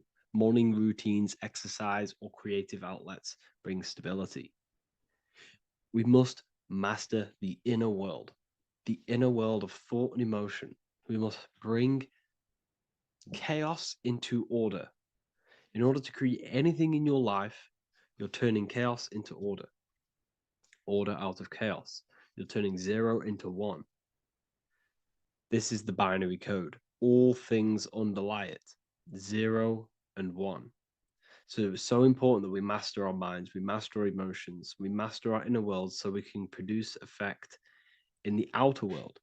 We cannot create consciously and effectively if we have chaotic thoughts and impulsive emotions. So I hope this has made more clarity to you so you can implement this into your life. I know I haven't given you much strategic things to implement into your life, but now that you have a better understanding of how this world is pulled out of infinite potential, you can use that. Everything in your life is pulled out of your imagination. Every text you send, everything you think of, oh, I'm going to do this later, that is your imagination thinking about the future. So you just have to do this on a mass scale to create something big in your reality. So I hope this gives you a better understanding of how the universe works and has benefited your life. If you have any comments or any suggestions or how this video made you feel, let me know in the comment section. I would really appreciate it. And I'll see you all inside of the Symbolism Masterclass on March the 8th. The Freemasonic square and compass is not just a symbol that represents Freemasonry, a lodge, or a secret society. It is a symbol of gaining your own personal power. Now in this video, I'm going to be breaking down this symbol in the most detail I can possibly go into. Most people live in a state of illusion. They live their life impulsively, acting based on their 5 senses, tasting. They want to feel a certain thing like an orgasm, or they're basically just slaves to external things and their 5 senses, which leads to a very dark path where you'll never actually become a conscious creator and you'll never actually be internally happy. The Freemasonic square and compass reveals some deep wisdom about this. Now let me break this down. If you want to gain your personal power, listen up. The Freemasonic square and compass is a compass which is used to create circles. Now, if you notice something about the circle, they have no beginning, no end. You can't tell where it begins and ends. It's eternal, which means this represents consciousness. Now, if you don't know what consciousness is, if you close your eyes, you have an internal world. You have thoughts, emotion, visualization. This is all consciousness, spiritual. Then we have the square. The square creates squares or lines, which represents matter. It has a beginning and an end. You can quite see where the beginning of the end is, right? So we can even link this to Leonardo da Vinci, the Vitruvian Man. We see the man in the square with the circle. The circle is the eternal consciousness, and the man is the square, limited to the physical world. But consciousness is not limited. That's why it's outside the square. This is eternal. The body is mortal. The body will die. Consciousness will never die. If we look even closer at the symbol, we notice in this particular symbol, we have the compass overlapping the square. This is very, very symbolic. This represents spirit over matter, also known as mind over matter, consciousness over matter, the circle over the square. Like I mentioned earlier, most people are slaves to their senses. They go through their day and all they do is chase validation and feelings. They eat all day to feel good, which means they're a slave to their taste. They're slaves to their feeling. They masturbate, which means they're a slave to orgasms and external things. They're literally being governed by the external world controlling their internal world. They're literally living life on autopilot. And don't get me wrong, I was guilty of this too. We're all guilty of this when we join this world because we're not taught this sacred knowledge. Until you actually stop and recognize this, you'll be living life on autopilot, literally not even living. You'll be running off subconscious programs, seeking external validation, and being ruled by these 5 senses. The square underneath the compass represents consciousness on top of matter, which means the internal world is controlling the external world. It is the mind controlling matter and not matter manipulating the mind. In the occult and esoteric world, it's very important that you are conscious of every action that you are taking in your day-to-day life. Never act subconsciously. Always be conscious. What are you thinking? What are you acting? What are you giving your attention? All of this is contributing towards creating, because you are a creator. Consciousness is a creative force. You need to make sure that the compass is on top of the square, that your inner world is controlling the outer world and not the outer world controlling the inner. As I've mentioned in many videos before, the internal world of consciousness is what's producing the external world. Your life is just a result of every thought and emotion that you felt in the past. Everything you own, everything you possess, your friends, are all reflections of your consciousness. They're all reflections of what you are thinking about. When you change your thinking, your external world starts to rearrange itself. On a basic level, this symbol represents the combination of spirit and matter. You are a spiritual being and a material being. You are heaven, the sky, and earth, the ground. You are heaven and earth, spirit and matter infused into one. You are a bridge between the divine and the earthly worlds. And you can bring down these higher realms of consciousness, thought, imagination, and emotions into a physical, tangible reality. To do this consciously, we need to make sure the external world is not manipulating the inner world. Because if your internal world is being controlled by external circumstances, for example, you have a circumstance happen in your reality, an emotion triggers inside of you, and that emotion is a command to create more of that. And the thoughts that you think are creating more of that negativity. So it's a constant cycle of negative manifestation if you let the external world control your internal world of consciousness. So we need to make sure the compass is on top of the square, that the internal world are commands and not reactions to create your external reality. And not only just to create, but to actually enjoy life. If we let the external world bother our internal world, this means that we have some sort of mental or emotional attachment to the external world. We need to detach from the external world. Why do I say that?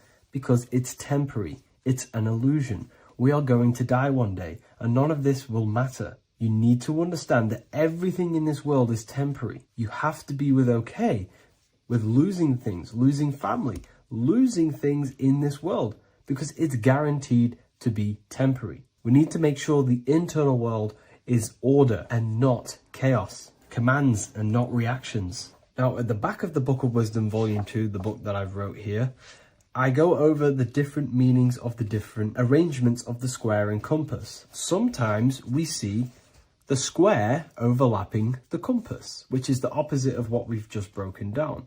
Or sometimes we see one leg of the compass on top of the square and one leg of the square on top of the compass. These are all highly symbolic. When we see the square overlapping the compass, this pretty much represents the beginning of the Freemasons' journey, when their internal world is being controlled by the external. They have a lot of spiritual growth and a lot of learning and inner work to do.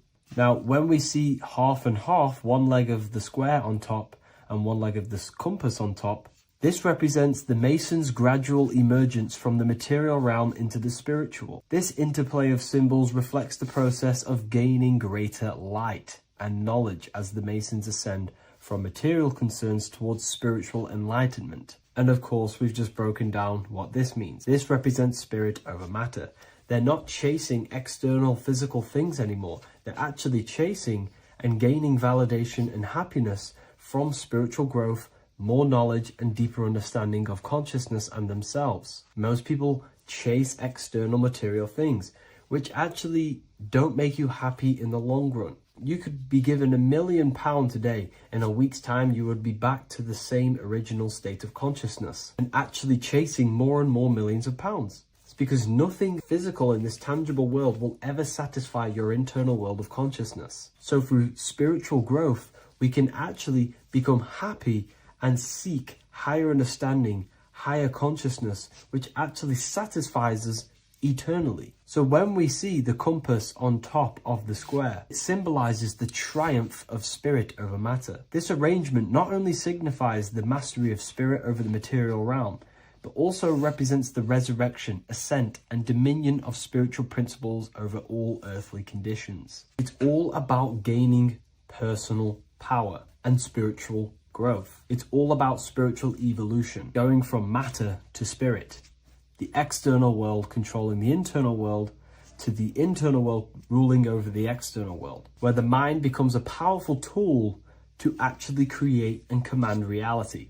The mind cannot create and command reality if it's being governed and tossed all over the place by external circumstances and thoughts. Here's a quick tip on how to know if your mind is controlling you. If your phone notification goes off and you're working on something, and you instantly go to reach and pick up the phone as soon as the notification goes off, that is an indication that your mind is controlling you and you are not controlling it. The mind is the direction of consciousness. It directs the flow of your attention, your energy, your consciousness. So to practice to gain mind over matter is simply just meditation, allowing the mind to sit still and focus on one thing for long periods of time. And over time, this will gain mastery over your attention and your mind. If you are on your spiritual path, this should be your goal, your internal world becoming the master. The mind becoming a vessel for you and not a vessel controlling you. It needs to become a command center and not a reaction. Please like, share this with a friend, and subscribe to the channel if you're new. Leave a link in the description for the Book of Wisdom Volume 2. Matthew 21:1, Jesus went into the temple of God. Corinthians 3:16, do you not know that you are the temple of God? Now what is this telling you? That God is within you. Hence why in Luke 21:12 it tells you the kingdom of God is within you. And the side of your head region is called a temple for a reason. Because the brain encapsulates the mind. The brain is a physical manifestation of the mind. The heart is a physical manifestation of emotion. So we have these different layers of our consciousness. We have an intellectual, communicative aspect of our consciousness, which we would call the mind. We have an emotional aspect of our consciousness, which is the heart. And to communicate with the divine, it's all to do with the mind. Hence why the ancients always symbolize the mind being God. This is why Michelangelo always placed God inside of the brain on top of Sistine Chapel in the middle of the Vatican. He understood that God is in the brain. God is within you, not outside of you. The church tells you that God is in the sky because they are creating a externalization of the truth to create a business and a distraction so that you don't find the divinity within you, so that you don't find your power. Now you have Adam, the physical man, the physical body, the ego, the lower self, and he is resting. He's not trying to reach to God, but God is reaching because the higher consciousness within you is always trying to communicate with you. It's always trying to wake you up to your divinity. But the lower mind, the lower self, Adam, the physical self, is always in ignorance of truth, always in ignorance, and stays in a materialistic way of thinking, which is the lower animal self. And this is what we call a sleep or an NPC. This is the lower mind of man. But all you have to do is to move your finger to touch God. You have to look within yourself, within the brain, meditate, and you can find God. This is why in the Bible we see many references to the human body and anatomy to truly connect with God. Kings 6:8, the door to the middle chamber was in the right side of the house, which is the right hemisphere of the brain. The middle chamber is the pineal gland, where the seat of your consciousness is, where the seat of your higher consciousness is, the mind. And they went up the winding stairs, which is your spinal column, into the middle chamber, and out of the middle chamber into the third. So they went up the winding stairs. This represents raising your consciousness up the winding stairs. Your spinal column acts as a stairway of consciousness. Depending on what sort of consciousness you are operating in, depends on what part of the spinal column you are using. Because the spinal column ascends and descends consciousness. What do I mean? If you are in a reproductive way of thinking and you're always thinking about sex, you're jerking off all the time and you're always eating, all of your brain's power and your mind's power is being descended into the lower aspects of the spinal column, which represents hell, the physical state of man, Adam, the ignorant state. We're basically living off low-level pleasures like an animal. And the stairway to heaven is your spinal column. They went up the winding stairs into the middle chamber, which is your mind, your pineal gland, and out of the middle into the third stage of consciousness, physical, etheric, astral. When you meditate and you start to raise your consciousness during meditation, you enter the astral plane when you turn off thought. But this is the middle chamber inside of the brain. Here we see another painting inside of Sistine's chapel of God inside of the brain. This is the brainstem. This is the brain. This is the frontal lobe. This is the back lobe. This is the back lobe. This is the cerebellum. Here's the reptilian brainstem. Here's the claustrum. This is what we are seeing here. Anatomy. Here is another one in Sistine's chapel in the middle of the Vatican. This is depicting the brainstem. God's neck looks exactly like the brainstem. Here we see a real brain compared to God's neck, because the neck is just below the brainstem. And this is what they are symbolizing, because they knew that God is within you. God is a part of the human body. God is inside of the body, because the body is a vessel for consciousness, for universal consciousness. Inside of you, inside of me is the same spark of consciousness. And this same consciousness is spread out into every living essence, because everything comes from the one source, the one God, the one consciousness. Matthew 6:22-23. The light of the body is the eye. If therefore thine eye be single, thy whole body shall be full of light. Practicing the single eye. What is this? This is meditation. This is entering within yourself. So the Bible's telling you to practice the single eye. But if thine eye be evil, thy whole body shall be full of darkness. What does this mean?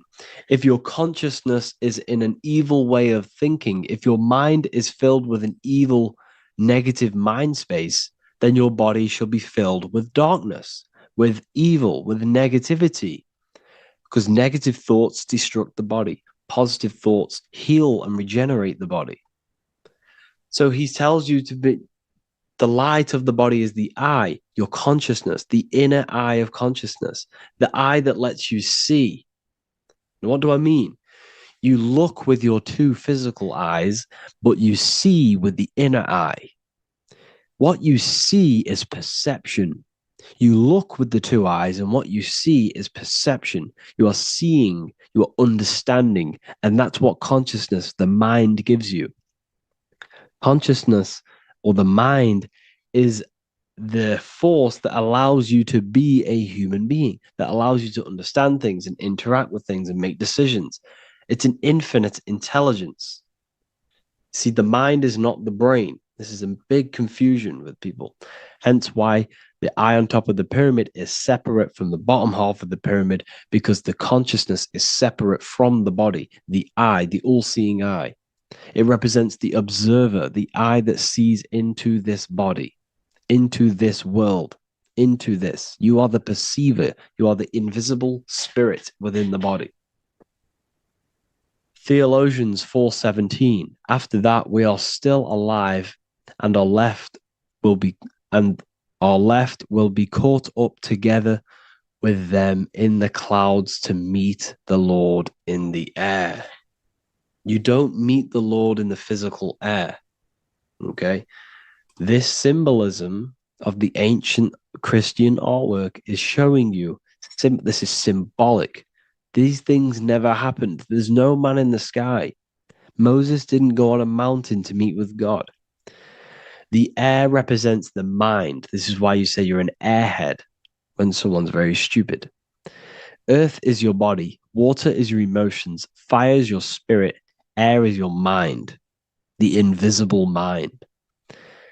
So Anton Mengs, an ancient Christian art worker, is showing you anatomy of God in the clouds. But this is the anatomy of the human body, raising yourself to the mind and turning the mind inwards on itself during meditation. And that's how you meet the Lord in the air. You meet the Lord in an elevated state of consciousness. The air represents an elevated state of consciousness because the air is up. You have to raise your consciousness to meet the Lord in the air. This is why Moses went on a mountain to meet with God. The mountain represents elevation of consciousness, raising the mind up the spinal column, taking all of the mind's attention away from the reproduction and the physical aspects of self and raising it to the brain and turning off the brain and going inward into the air. It's talking about raising consciousness. It's allegorical. It's a spiritual, metaphorical text. The side of your head's called a temple because inside that where that temple is, right in the middle of where you call the temple, is the inner chamber, the open room, the holies of holies in the Bible, or the land flowing with milk and honey, or Mount Zion. There's so many different names for the brain, or the upper room where Jesus meets his 12 disciples, the 12 cranial nerves in your brain. This is the temple of God. Your body is a temple of consciousness. It encapsulates the consciousness. It encapsulates the mind and soul. John 10:30, Jesus states, I and the Father are one. Psalms 46:10, be still and know that I am God. He's talking about the I am within you, not within Jesus. Everyone refers to ourselves as I. I am God. When you say I, you're referring to the highest aspect of yourself, the aspect that is above all thought, above all emotion, and above all things. When you say I, you're referring to your pure awareness, your pure consciousness, the highest aspect of yourself. And anything after I is egotistical. I is God. The letter I is the Roman numerals for one, because there is one God, one consciousness. The letter I is one line, just like the number one. Matthew 6:3-4, take no thought. Therefore, take no thought. Take no thought. He says this 5 times because you must turn off the 5 senses and take no thought to connect with God. Be still. This is telling you to meditate and know that I am God. The I am within you. I and the Father are one. I and God are one. You, who you think you are, is a completely wrong. The body is matter. Your name isn't you. Your job isn't you. Your reputation, your trauma, your memories, your friends, family, worries, bills, interests, dislikes, goals, passions. Anything to do with the thinking mind is not you.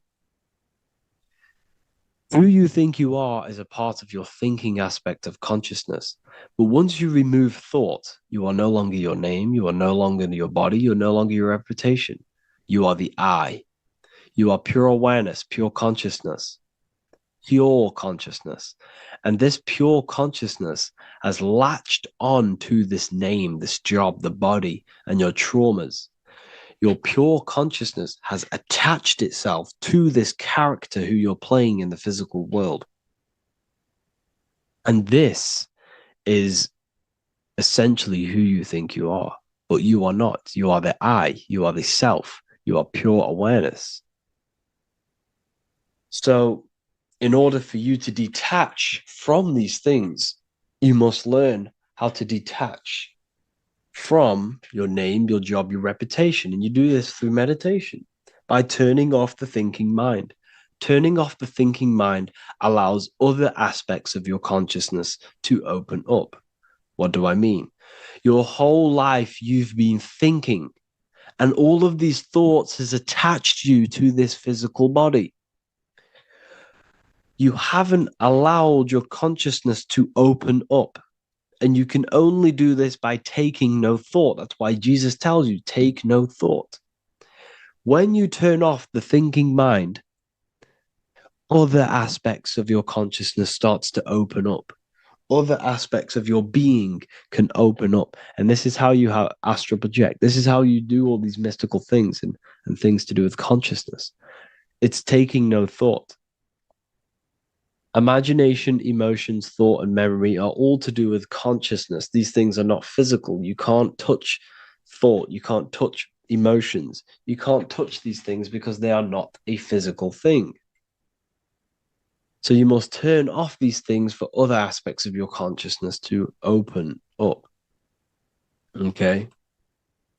So essentially, the Bible is a metaphorical, astrological, numerological, metaphysical, spiritual, encoded text that talks about human anatomy, spirituality, and the true nature of the human experience.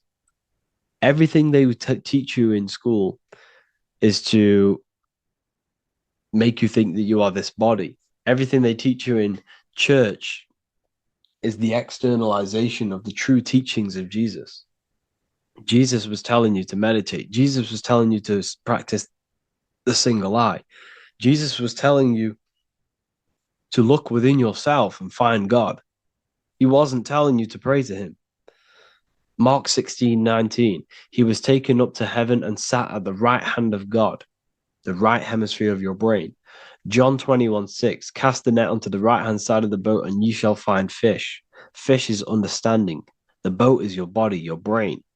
Cast your awareness into the right side of your brain and you will find understanding, because the right side of your brain is all to do with the creative aspect and the intuition and the spiritual sides of your consciousness. This is why God is here.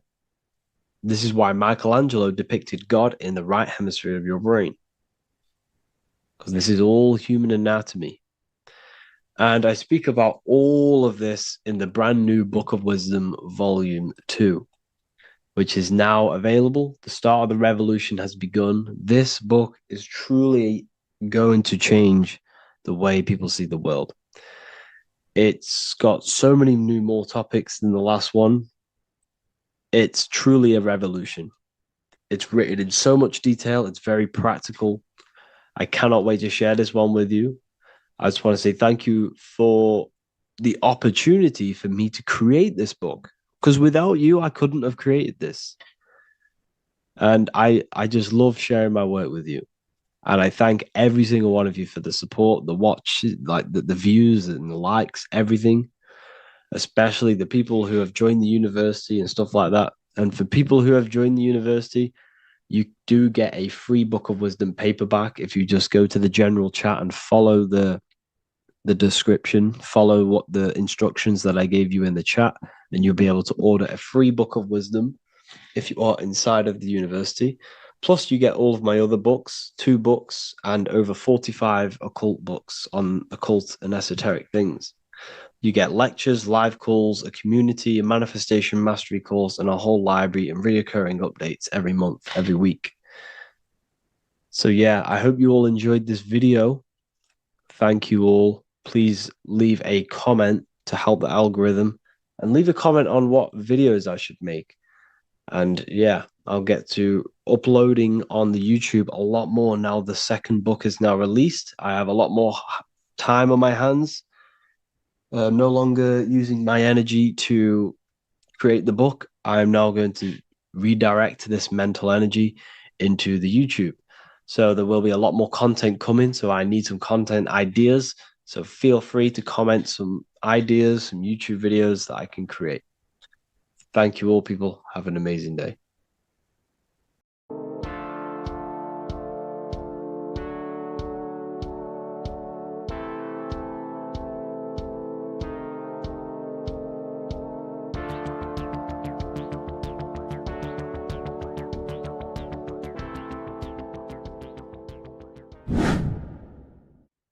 How are we all doing, people? It's Revival of Wisdom from the Wisdom Academy. Today we're going to be breaking down God, consciousness, and the higher and the lower self, and how to overcome the lower self. Now, the first thing you need to understand is that you are the invisible intelligence within the brain, within the body. This invisible intelligence is known as the mind. But you are not the mind. You are the observer of the mind, which is the soul, the invisible entity. The mind is your intellect, your intelligence. Now, the mind is, it's hard to put this in words, but the mind is something that gives you the ability to explore the universe. And this inner self is the I am. It's the quiet, the inner self, the voice you see in you hear in your head. This is why within spells high twin, inside, internal. The I is also the number one, which is one line. Because the one and only, is the inner self, which is the I am. This is why you say, my name is Harry. You are not Harry, you are the I, the inner self, the intelligence. Okay, this is why Jesus in French is I am. You look with the two eyes and you see with the inner eye. I and I, the same thing. Okay, because the I inside is what gives you the perception of what you're looking at. So when someone's trying to explain something and then you catch on saying, I see now, it's because you're seeing with your inner eye, the one that gives you perception, gives you intelligence, gives you the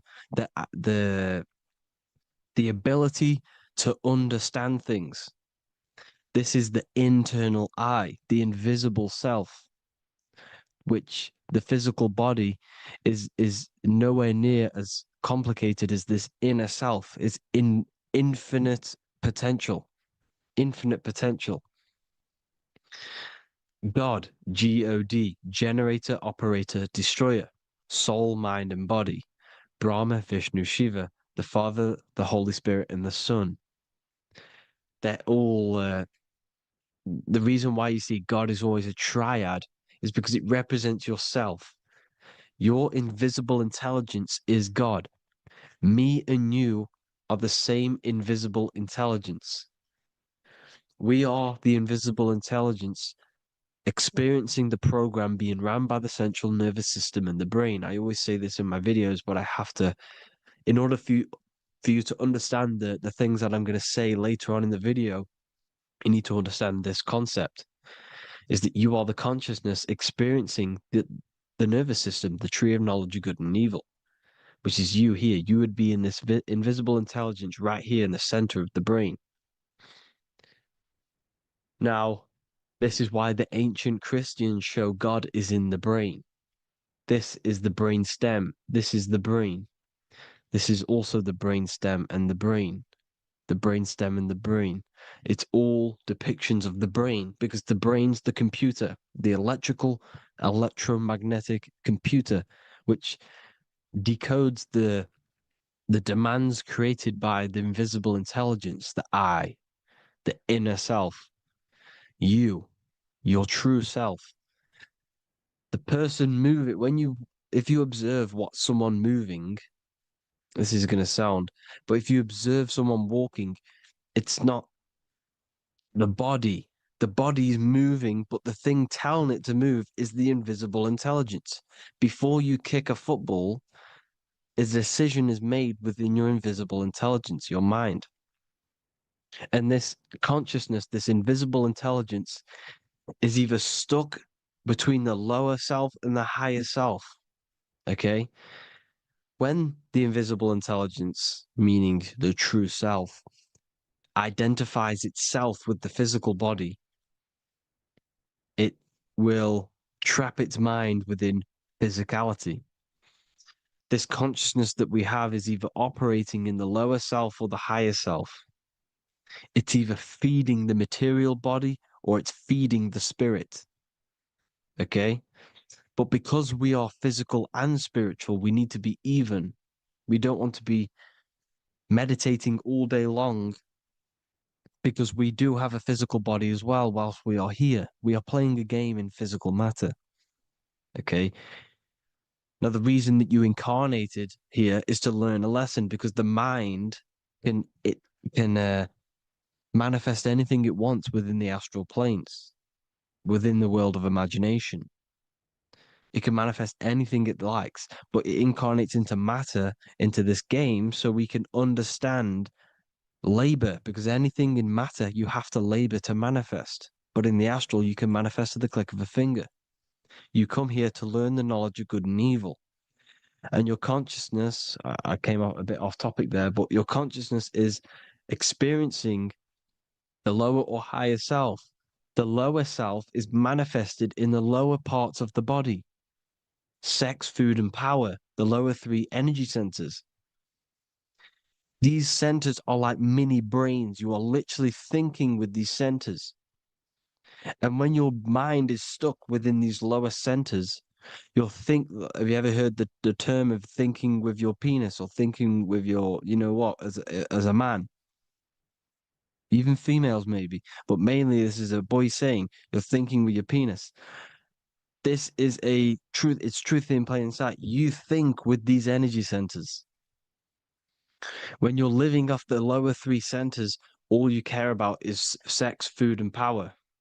Eating, sleeping, and greed. Power's kind of like greed. Now, when we move up to the higher parts of the body, when we live our life within the higher parts of the body, this is considered heaven, love, expression, intuition, and wisdom. This is what we need to be aiming to do, moving out of the lower half of the body and living our life within the higher self, the higher parts of the body, thinking with the higher energy centers, thinking with love, expression, intuition, and wisdom, spreading love, expression, intuition, and wisdom to others. Heaven is even. This is why Jesus is pointing at the heart chakra, always pointing at the heart. Earth rearranged his heart because in earth you're manifested as a physical being. You're in the heart, good and bad. You need to be balanced between the good and bad. Because love can be a demon too. That's a whole nother video, but love can be a demon. Now, the seven chakras are known as the seven seals in the Bible. When the Lamb opened the seventh seal, there was silence in the heaven for about half an hour. This is a verse from the Bible. The Lamb is Aries, which is the higher brain, the cerebrum, the cerebram. Ram, Aries. Because when the Ram opens the seven seals, you enter the kingdom of heaven. Because these chakras seal your invisible intelligence. They seal your true self. You are behind these seven seals, your true invisible self, your true consciousness. Because behind these seven seals, you do not think about anything materialistic. Your intelligence is not material. It's not physical. It's not from the physical world. It does not desire the physical world. The body is the beast. The body's the animal, the lower self, which can corrupt our intelligence. It can corrupt the intelligence. Okay? Now, we need to balance these chakras so that we gain a deeper connection between this intelligence and the brain. Because when there's a strong connection between the brain and the intelligence, your body and the intelligence, you have a strong connection. Therefore, you can manifest what the intelligence is saying at all times. Meaning, when, for example, your higher self, this is intelligence, the higher intelligence is always speaking to you. It's always guiding you. It's always telling you the right thing to do. You can feel it when you're doing something wrong. You can feel that you're doing something wrong because this higher self, this intelligence knows what it needs to do here. And when there's no connection between the body and this our intelligence, our true self, when we strip away, when you close your eyes for long periods of time, you will figure out you are this invisible, infinite, creative being. There's no words that I can't describe what it is, but it's the voice inside of your head that you can feel when you close your eyes. You are this being inside of the heaven, because this is heaven, this intelligence. And when there's a strong connection between the body, you can manifest everything it's saying. When everything is balanced, when you're no longer thinking with the lower centers, when they're all balanced, you're not thinking in particular with every center, you balance them all, you can manifest everything it says. Your body will act out what the intelligence is always saying. This is God in the brain, the intelligence, trying to touch Adam, representing the lower self. This is why they're not touching. Notice how Adam is resting, but the intelligence is always reaching out, stretching, symbolizing metaphorically saying it's guiding. I'm always reaching out. The intelligence, your intelligence is always guiding you. It's always reaching out to you. But Adam is ignorant of it. The lower self is ignorant of it. And that's why he's so relaxed and God is so stretching out. Because at our highest self, that when you think of when you want to better your life, that highest true version of yourself is God. When you're manifesting this, your highest self, this is God. Your truest form, your most perfect form, that is God. Your highest version of yourself, that is God.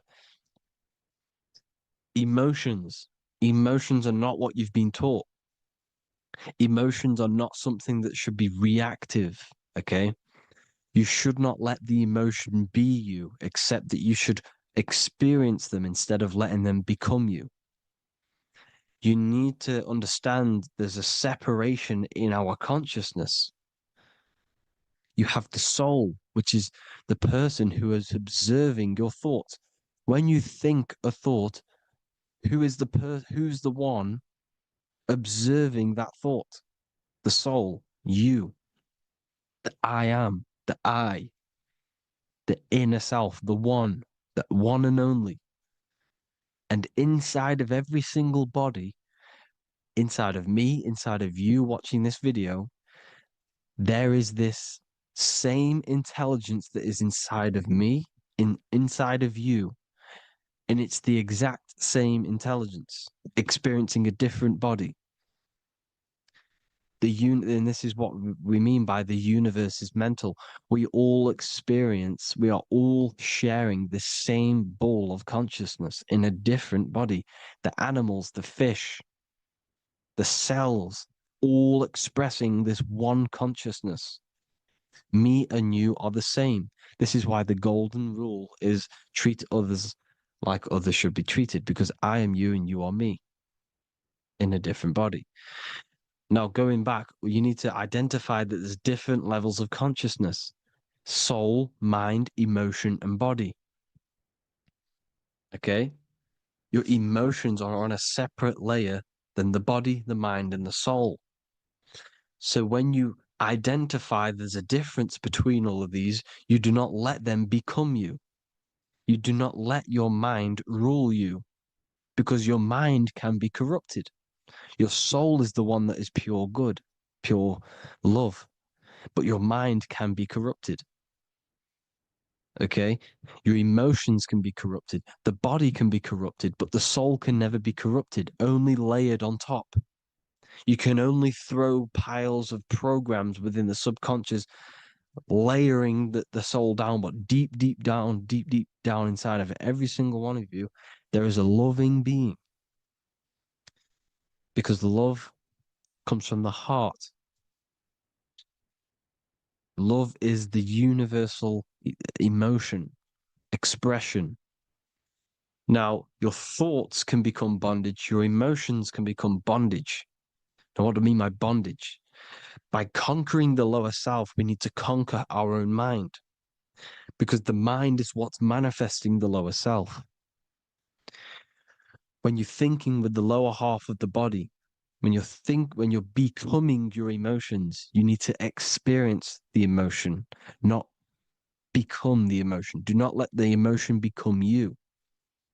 Do not let your thoughts become you, because your thoughts are tools that you can manifest. Your thoughts are the idea. Your emotion is the energy that you can use to manifest that thought. Your emotion is energy in motion, emotion. You use emotion to manifest, to feel as if you already have the thought. Therefore, you become that vibration. Therefore, your emotions are actually a creational force that is given to you to manifest things, because you're a human, a manifester. You're here to manifest things. You're a creator. You are a god. Your inner self, your intelligence, your I am, the one and only inside of you, the inner self, the quiet one, the one that's deep down, the invisible intelligence, is it's creating things all the time. All the time. Speak no evil, see no evil, hear no evil. This is the astronauts, they're Freemasons, but they understand this, because thinking, seeing, and hearing can corrupt your mind. And when you have a corrupted mind, you'll have a corrupted subconscious. The subconscious will manifest into the body, because 90% of your behavior comes from the subconscious mind. So you got to speak, see, and hear no evil. A sin, what is a sin? To overcome our lower self, to overcome our lower self, the 7 deadly sins are not something that goes against an external God. A sin is something that goes against your inner guide, your inner conscience, the inner self that is always speaking to you. It's always telling you the right thing to do. A sin is something that goes against this inner guide. And this is why you can feel something where you can feel you're doing something wrong, because the inner guide is speaking constantly. And when you commit these 7 deadly sins, which are 7 internal states which keep your invisible intelligence bound to your physical body. Because evil, right? Evil love bondage. This is why they stay in this realm and they control this realm, because they love the bondage of the body. They like matter. They want to stay in matter for eternal life. They don't want to ascend back into the heavenly realms, where you do not have a physical body. You can explore the universe within the astral planes. They stay bounded to the body, bounded to the 3D construct of the physical world. They have greed, lust, envy, gluttony, wrath, sloth, pride. They want all of this. And if you want that, that's okay. But deep down, you don't want that, because your soul is always telling you the right thing to do. Your soul knows what to do to get out of here. It needs to detach from the external world. Detach from all of these 7 internal states which bound you to your lower self, your lower centers. That's what a sin is. You know, you have a left and right brain. The left brain is always analytic. The right brain is metaphorical. So the right brain is producing a holistic view of reality. Now, what do I mean? And not view, perception. When you see, because your eyes are parts of the brain, sorry, when you look at something and you look, that image is produced in the back of the brain in the visual cortex. And then the right brain produces a perception, a holistic, it breaks down what you're seeing into a holistic image, a holistic perception. So, for example, if you're in a woods, the right brain sees the whole woods as one big woods. The left brain is breaking that perception down into individual trees, branches, and leaves. So the left brain's to do with duality, the right brain's to do with wholeness, unified.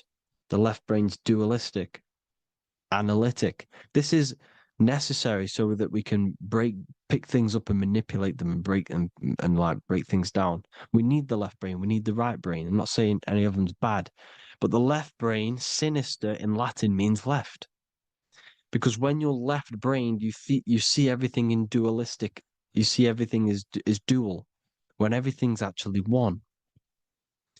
We need to be focusing and strengthening our right hemisphere. I'm not saying sit in the right hemisphere all the time, but we need to be strengthening our right hemisphere.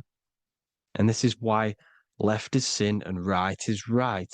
Because when you focus on the right hemisphere, you see the holistic perception of creation. The right hemisphere sees humanity as one unified consciousness. The left hemisphere sees everyone as individual persons and egos. Because the left hemisphere is dualistic. And this is why the Bible says, cast the net onto the right side of the ship and ye shall find. John 21:6. What does that mean?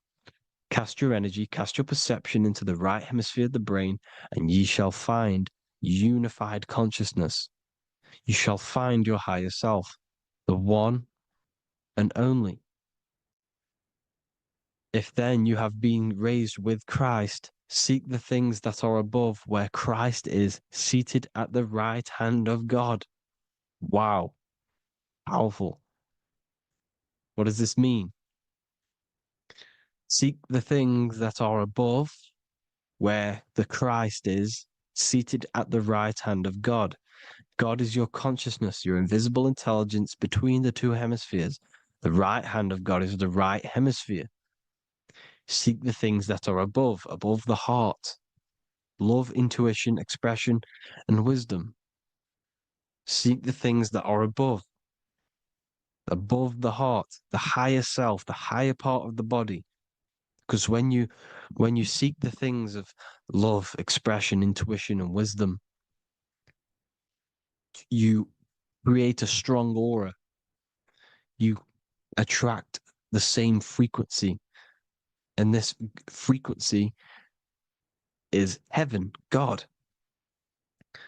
This is the Sumerian artwork showing the lamb.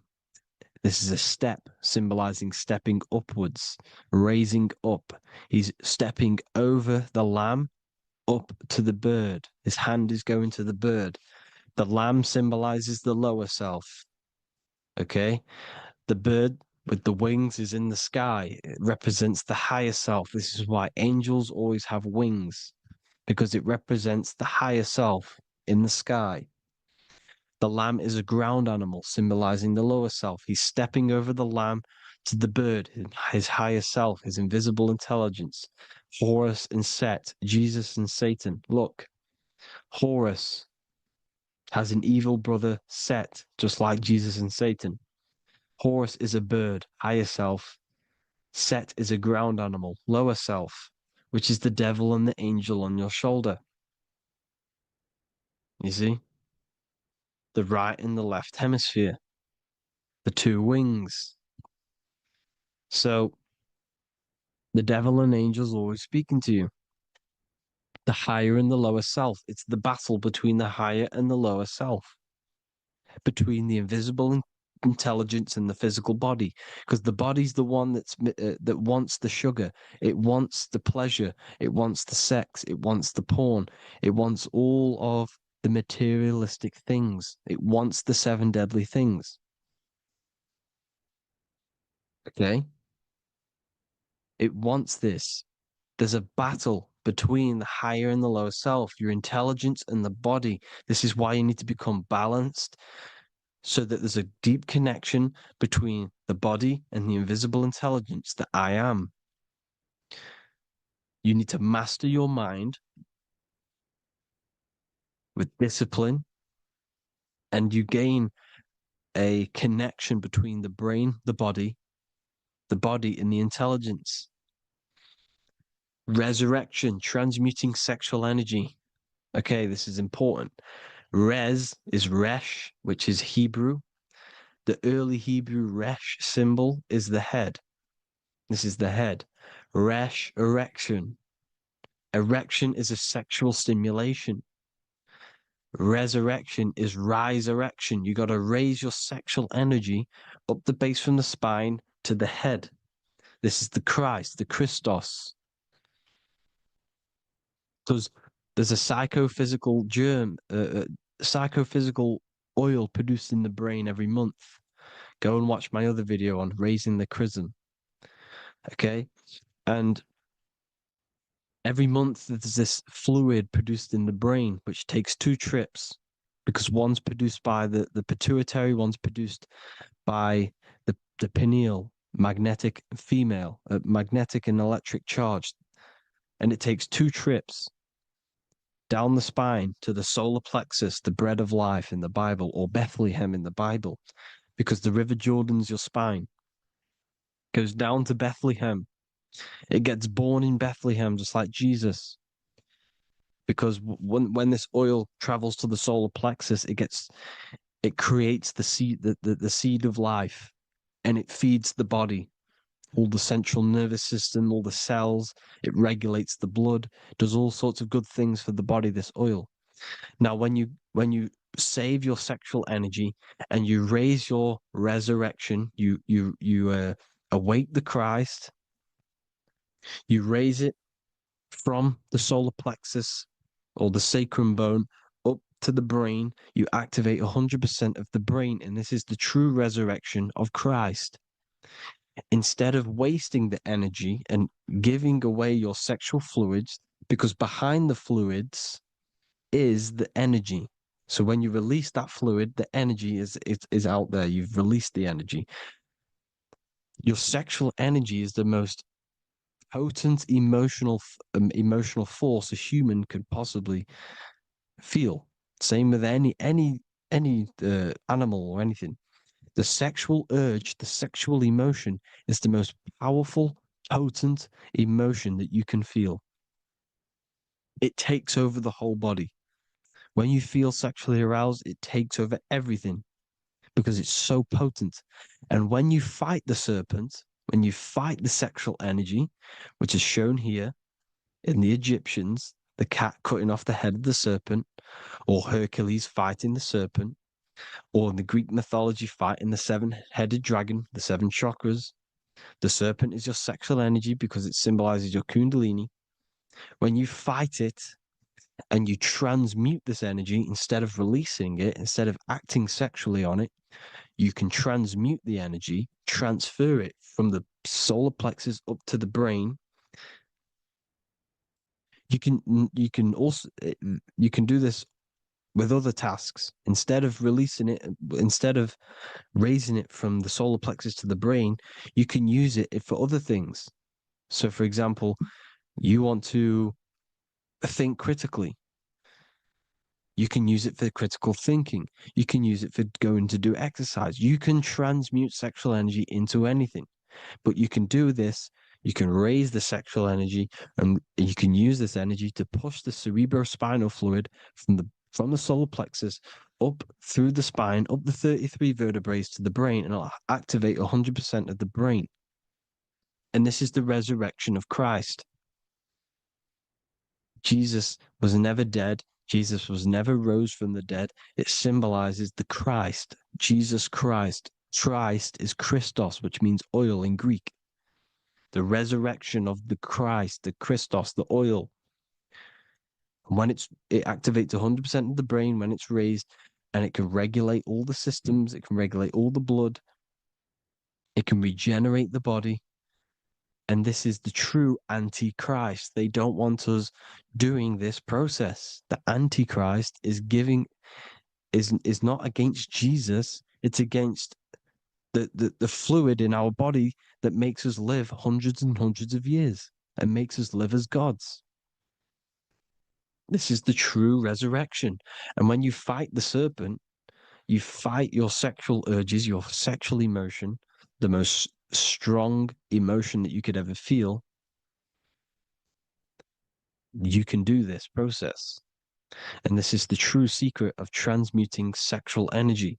Because when you transmute the sexual energy, you can become a god. And this is why Hercules is fighting the serpent. Notice how the serpent is low. He's reaching down to it. It represents the lower self. Because the lower self wants the lust. It desires sex. The body desires sex. There's a fight between the higher and the lower self. But when there's balance, there's even. Heaven is even. When there's evenness between these, this is the kingdom of heaven. This is when heaven is on earth. So at our highest levels of ourselves, the highest level of our intelligence, this is God. God is something that we manifest. We need to achieve Christ consciousness by battling the body. There is no battle outside of the physical body. It's an internal battle. Jesus and Satan have been externalized. Nothing exists outside of you, because I explained in the beginning how you are the consciousness experiencing the central nervous system. Therefore, there is nothing outside of you. It's all internal. Jesus and Satan have been externalized. Why? Because it's business. The church is a business. It's all a business. They've created these figures to be historical when they're not historical. The Bible's not historical. It's all externalized. It's called exoteric, when the truth is esoteric, internal teachings. So anyways, people, balance the chakras, balance the two hemispheres of the brain, balance the conscious and the subconscious. Balance is perfect, the yin and yang. You are spiritual and physical. You live in day and night. You need to be balanced. Oneness. Seek oneness. And this is the true kingdom of heaven. And when we all realize that we are all the same intelligence, the same consciousness expressed in different bodies, when we all realize this, we all realize we're all one. Doesn't matter what race you are. It doesn't matter what race you are, where you're from, your nationality, because none of you are actually from here. None of you are from the physical world. You're manipulating the physical world through the physical body. You are the I am. We all have a soul. Every single one of you has a soul. We all have souls. The reason why they say some people don't have souls is because they're trying to suppress your mind.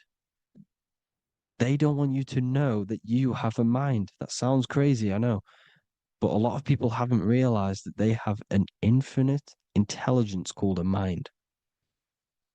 And behind that mind, if you can observe your thoughts, the person who is observing the thoughts, you have a soul. Everyone has a soul. Don't listen to all these people saying some people don't have a soul, some people do. We all have a soul.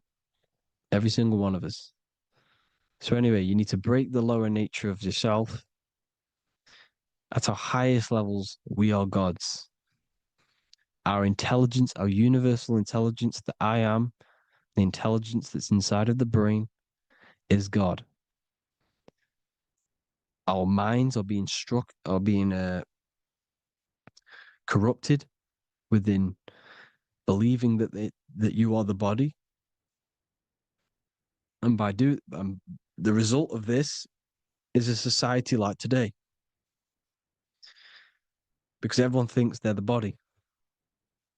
and everyone's living in the lower nature of self, where everyone only cares about themselves. But when we realize we're all one big consciousness ball, we're all the same consciousness expressed in different bodies, there will be peace. So thank you all, people. If you do want to learn more, if you do want to read my book, it's called The Book of Wisdom. I'll put it in the description. It's an amazing book, people. It's going to give you the best understanding possible about creation, yourself, and the world. It's amazing. The Bible, everything. I have just launched a new cymatic library. A friend of mine has just added this to the website. He creates beats and he creates the purest beats. So they are actually the frequency that it tells you. Most of the stuff on YouTube and Spotify and Apple Music is all, it says it's a certain frequency, but we know these major platforms are all playing with the frequencies of the app. So if you want a real binaural beats, solfeggio scale frequencies to meditate on or listen to throughout the day, join the Occult Library. You can get a 2-day free trial. I'll put the link in the description. Thank you all, people. Hope you all enjoyed this video. God bless you all.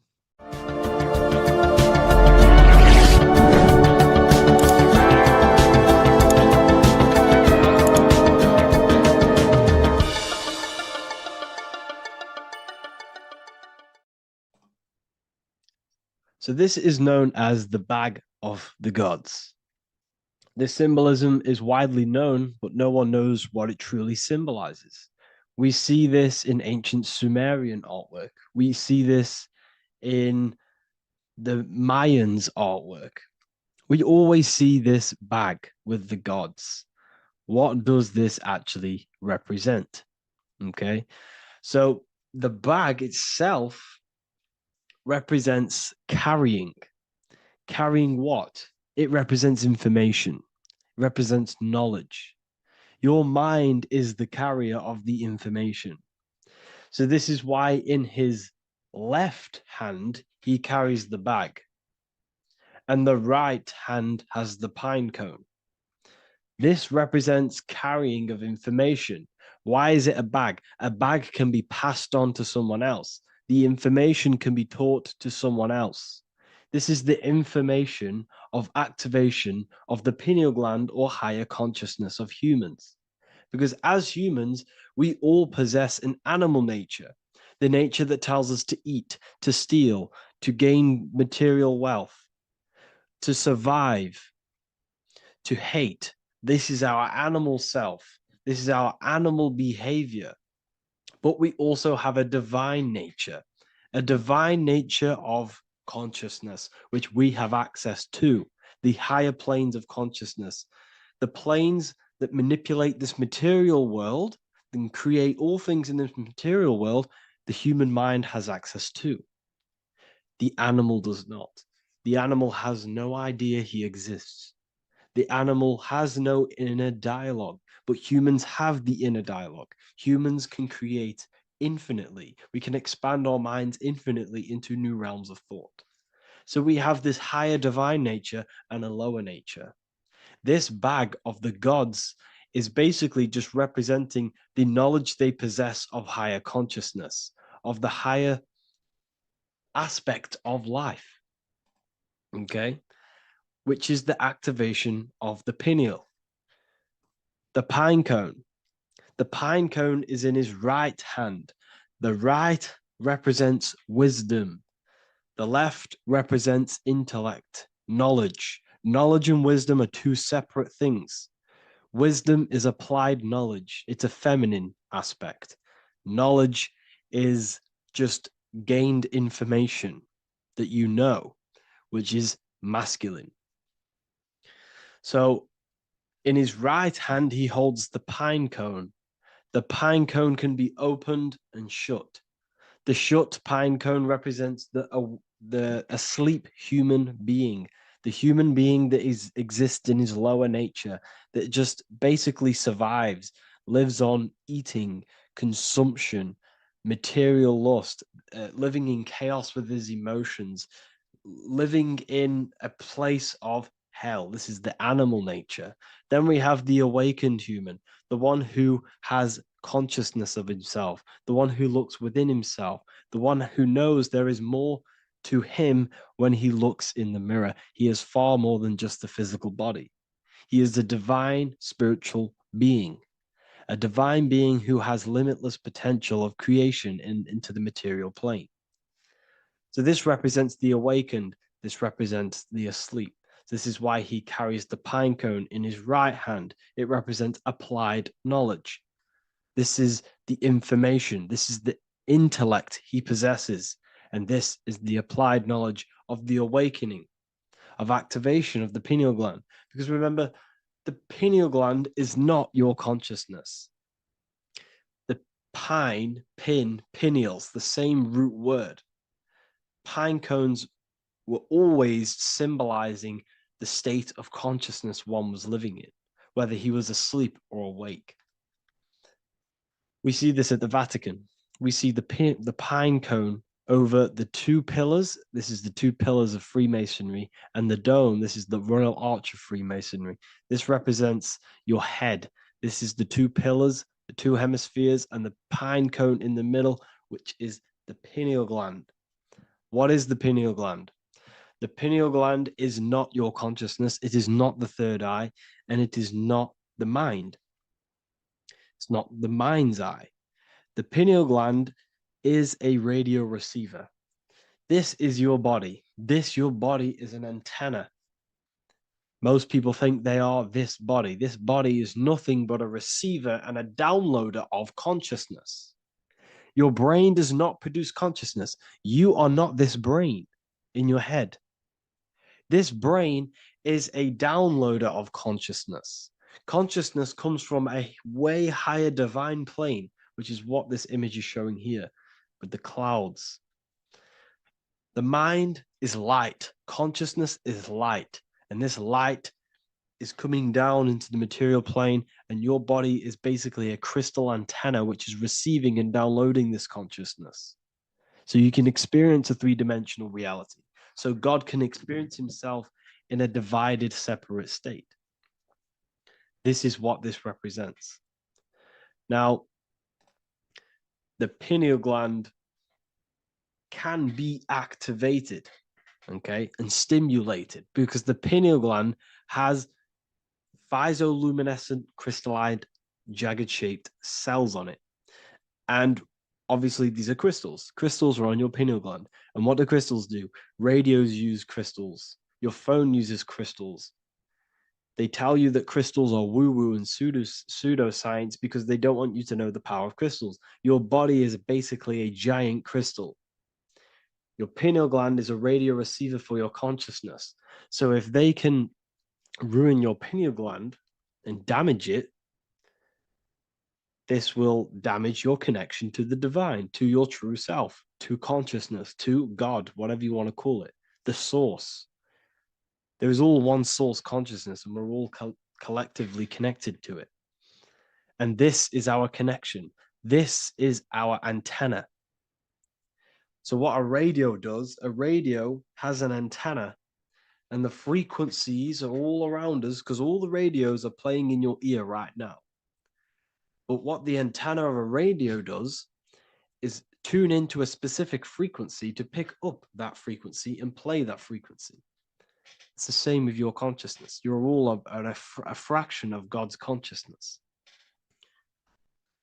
So that is essentially what we are looking at here. We're seeing knowledge, intellect in the left hand, and applied knowledge, activation of waking up to higher consciousness, to the higher human form. Because we can reach beyond our physical form. We can turn our animal self into a divine being, into one of these so-called gods. These gods are nothing but human beings. The Anunnaki were not gods. They didn't come from the sky. These are normal, regular human beings who activated their higher consciousness. This is what we have here. This represents spirit. Birds represent spirit. So do we have any questions? I'll take some questions now. That was just a short lecture on what that symbol truly means. Okay. So if we have any questions, feel free to go ahead and ask some questions. Anything that you don't understand, anything that you want to know. Okay.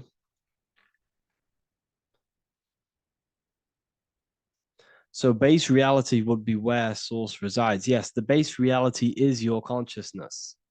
Are these lectures available in the university? There's a whole section, basically inside the university, there's a whole section with like over 30 long form lectures like this. So the base reality is where the source resides. Yes, the base reality is your inner world, your consciousness. That is the only thing that exists. Your outer world is just an effect of your consciousness. Your consciousness, everything that has gone on within the mind and emotion, is pushed outwards into your reality. You have thought and felt your way into your external circumstances. Your life is a direct correlation of every thought you thought in the past. Therefore, your inner world of consciousness is creating and molding your outer world.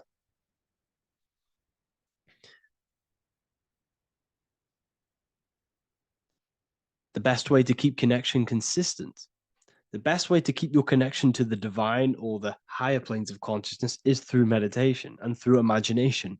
Imagination is the fourth dimension. It is the astral plane.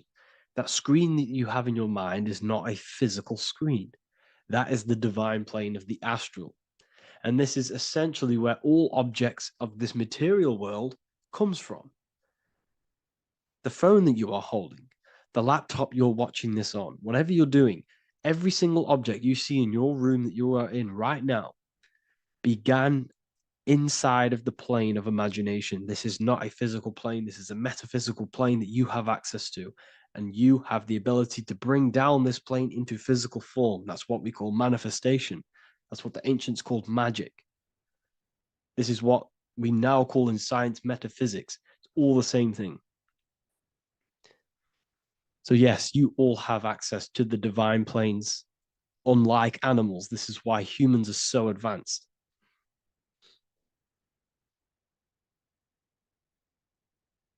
Okay. Is the pineal able to constantly activated, or is it just a temporary experience? I don't fully understand that question, unfortunately. Maybe you could word it in a different way. The real meditations on the university, legit, y'all, yes. In order to connect to consciousness, you need to sit in meditation and turn off your feelings, and the feeling of unity will come. Do I understand correctly? Yes, that is correct. So when you sit in silence and in stillness, I highlight the word stillness because stillness, when you are still, no information from your nervous system is being decoded by the brain. So when your body is still and does not move, your nervous system starts to relax and comes to a balanced state. Your brain starts to relax, it comes to a balanced state. The left and the right brain stop working, the nervous system stops working. Then, once the body, the material body is shut down, you then have access to consciousness. You can't access consciousness if the body's in such a busy state. If electricity is being fired every 2 seconds, your whole body's electrical. When you move your foot, that's electricity being fired from the brain to the foot instantly through the nervous system. Your brain, your whole body is a technological machine. So you must shut down the technological machine to access the divine that exists beyond the technological machine. Do you understand that? Did we create ourselves from the higher plane? When you say yes, you created yourself, you manifested yourself in this material form for a reason in this specific time and place. Wisdom books, are these available inside the university? Yes, they are. So anyone who joins the university, they all gain 50% off the store. So you can get anything off, anything you want inside the store for 50% off. Plus you get the Book of Wisdom Volume 1 PDF for free. You get the Human Health Guide, plus you get all of the the library books. There's a loads of different books on occultism, symbolism, esotericism. Do you need to place your attention somewhere specific during meditation? You can do. Okay, you can do. So if you struggle, when you first start to meditate and you struggle to turn off the thoughts, think of the back of the brain, the back of your head. Don't think of it, place your attention on it. Okay, so when you place your attention on the back of the brain, this now shuts off thought because the back of the brain doesn't have any activation to do with thought. The front brain does, the neocortex. That's all to do with activation of thinking. So place your attention on either the back of the brain or your breath. What's more important, creating yourself or finding yourself? It's balance of both. So in order for you to create fully, you must have awareness of self and awareness of thought and control over the mental dialogue, the inner voice inside of you. Okay? When you control that inner voice, that is when you gain power. That inner voice is what brings commands into physical reality. Before you kick a football, there is a change in consciousness. There's a decision made in consciousness before the body takes to action. Therefore, every physical manifestation is a change of inner consciousness before it's a physical reality. You can have the reality you want through consciousness before physically having it.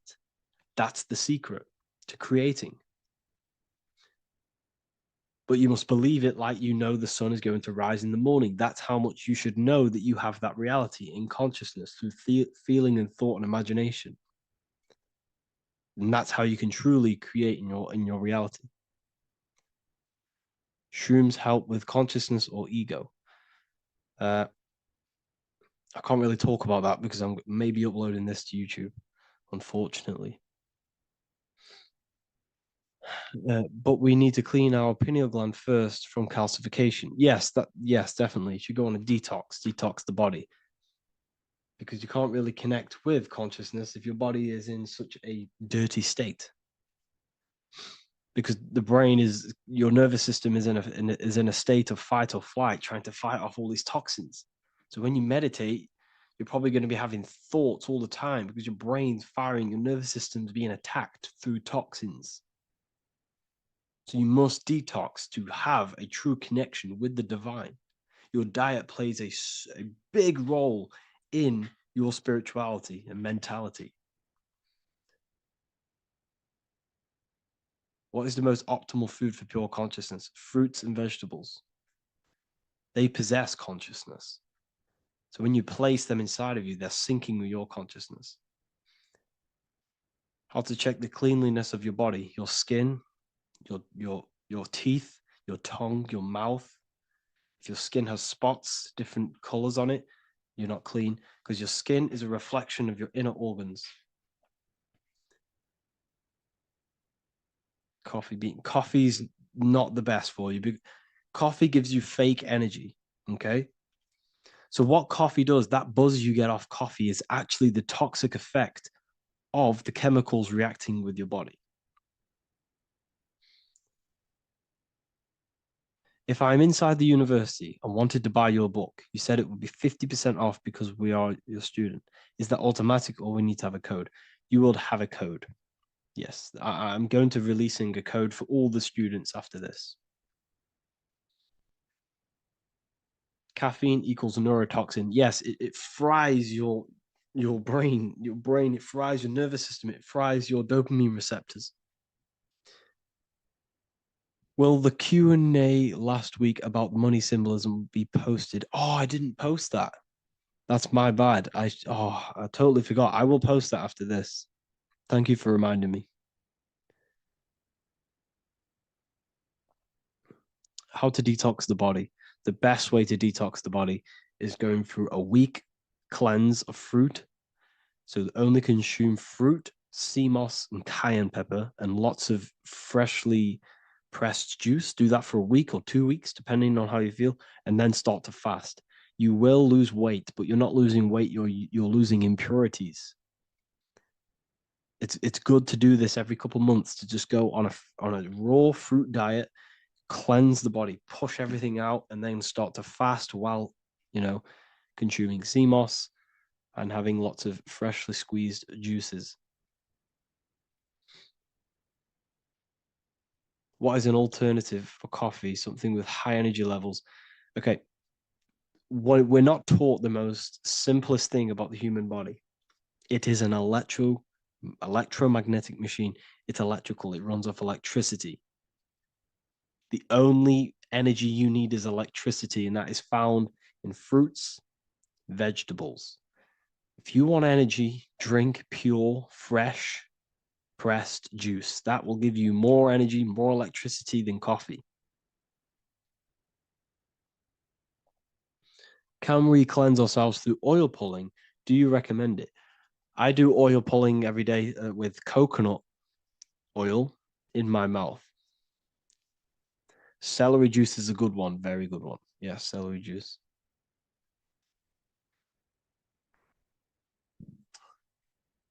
Any more questions? What kind of music do you listen to when lifting? For me, rap, hip hop push me work harder, but I know it's terrible for my subconscious. Yes, very. At least you're aware of it. You should be definitely try and stay away from the hip hop music. Try and stay away from anything that's talking about anything negative, because it's all programming your subconscious. And your belief system is your reality, people. Your belief system is your reality. Okay? So look after your subconscious. That's what's controlling your actions. 90% of your actions on a daily basis are controlled through your subconscious beliefs. Okay? I listen to a lot of Pastel Ghost. I listen to a lot of let me get my playlist up. It's all like background music for TikTok. Do you know what I mean? Like Pastel Ghost. That's mainly what I listen to. That sort of music. I don't know what it's kind of called. I don't know what that genre is called. Does anyone know what that genre is actually called? Because there's not much words in it. The reason I listen to it is because there's not much words in it. And, it helps the subconscious. And I just love that music.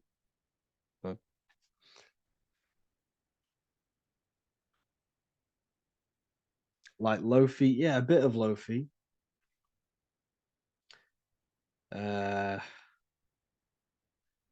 Most people won't even know this type of music.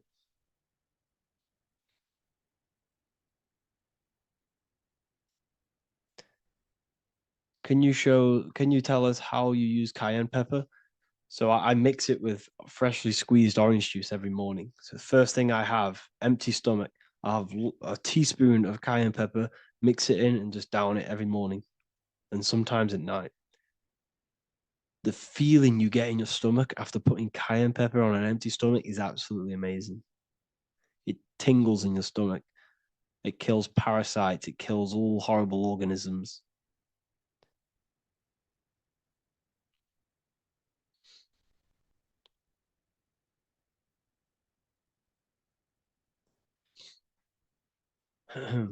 Mix it with hot water. Yes, hot water and key lime water. That I bet that's powerful. If you mixed warm water with key lime with cayenne pepper in first thing in the morning, I can imagine how powerful that is. I've never done that, but I'm going to try that. Do you use sea salt? I don't know what to think about sea salt, to be honest. I try and stay away from it. I don't know whether it's good, don't know whether it's bad. I'm kind of mixed on it. Mixed information. I've heard people have benefits. I've heard other people say stay away from it. So I don't know. I just stay away from it. I'm not too sure on it.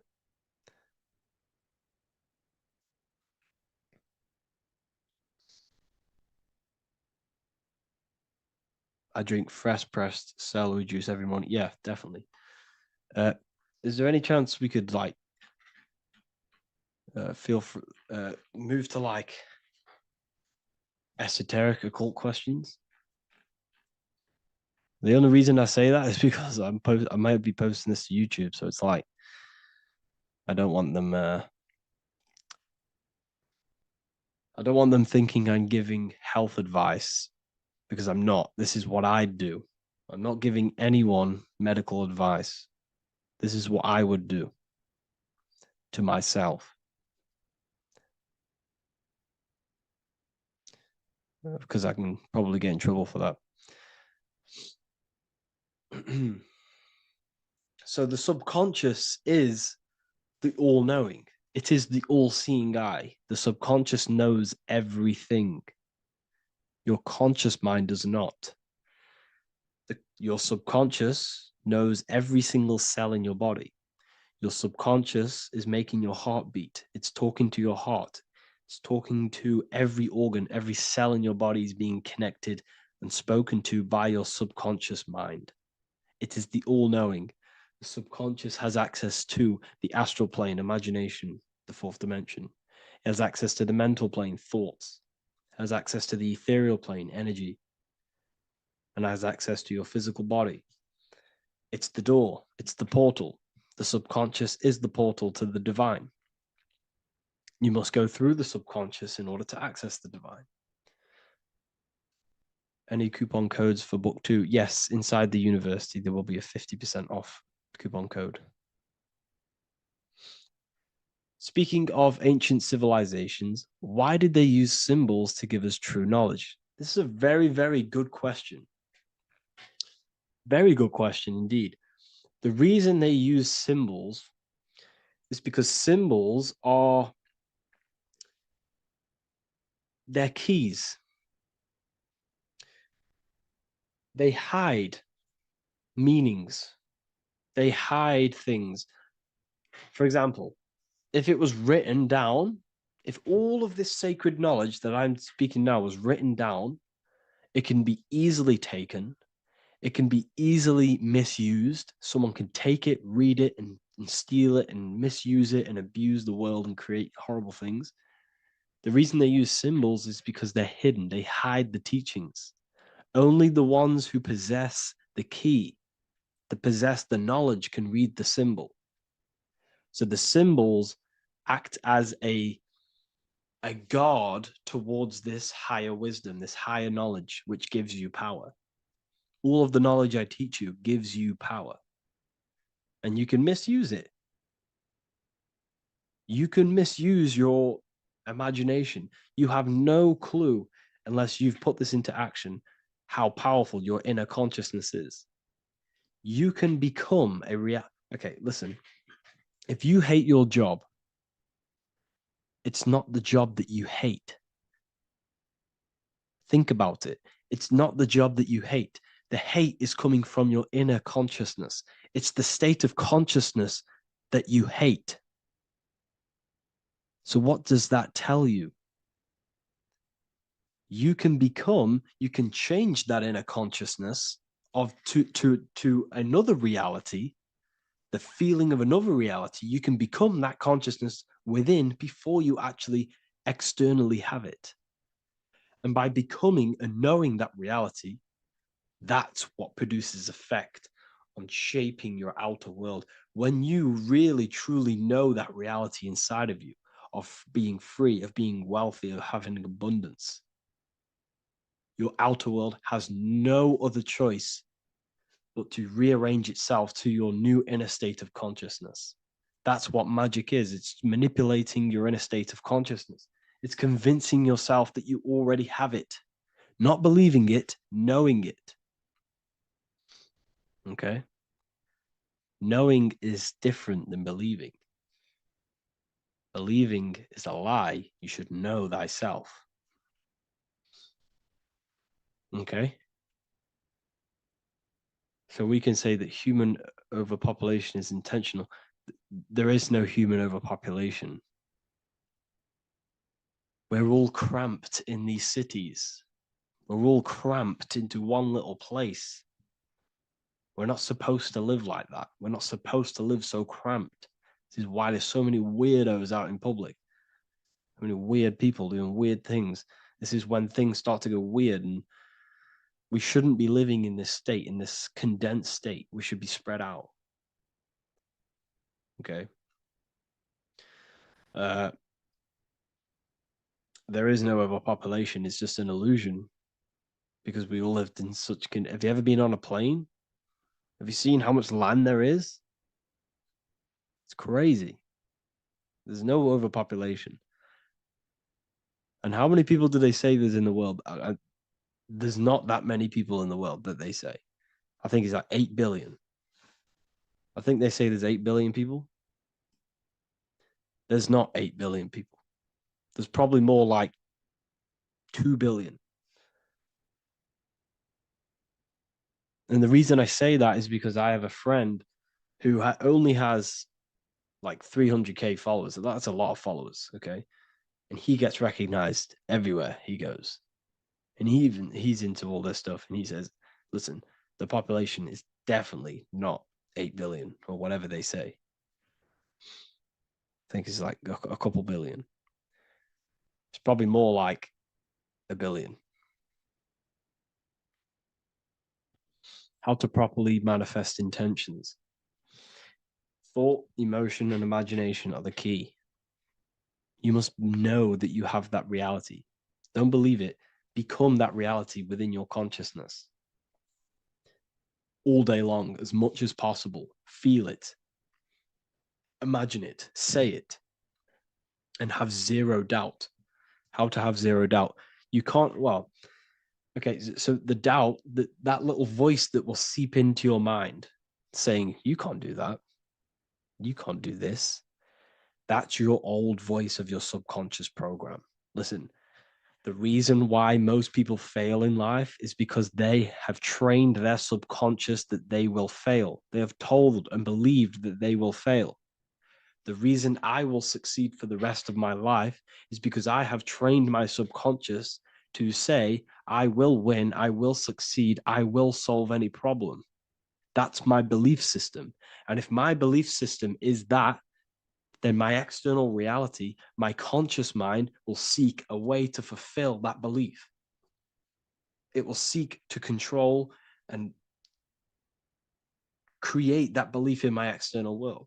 It will seek to solve any problem.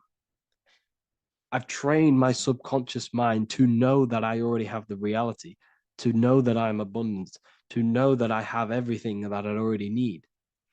Therefore, if any problem comes, I can sort it straight away. But most people have a different belief. It's not your fault. We've been kind of manipulated and told this, that they will fail, that they can't do anything, that it's too hard. And that basically casts a spell on the conscious mind, where your conscious mind is just like, no, I can't do that, because of this subconscious belief that you hold. So you must reprogram your subconscious that you can do it, that you will solve any problem, and that you are abundant. That's the reason why successful people succeed. It's because they have a complete different mind state, a complete different belief system in their subconscious.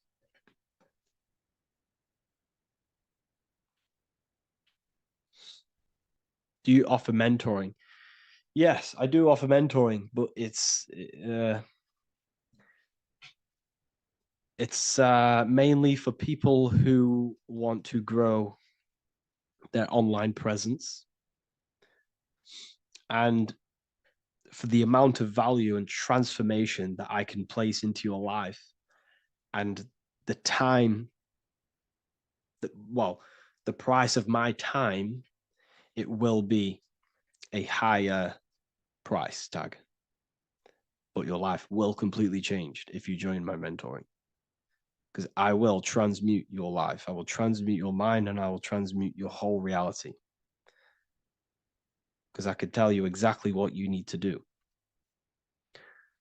How to have super genius power pulling information from the source.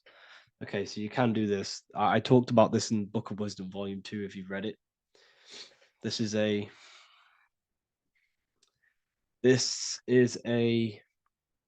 technique that Albert Einstein used. This is a technique that Thomas Edison used.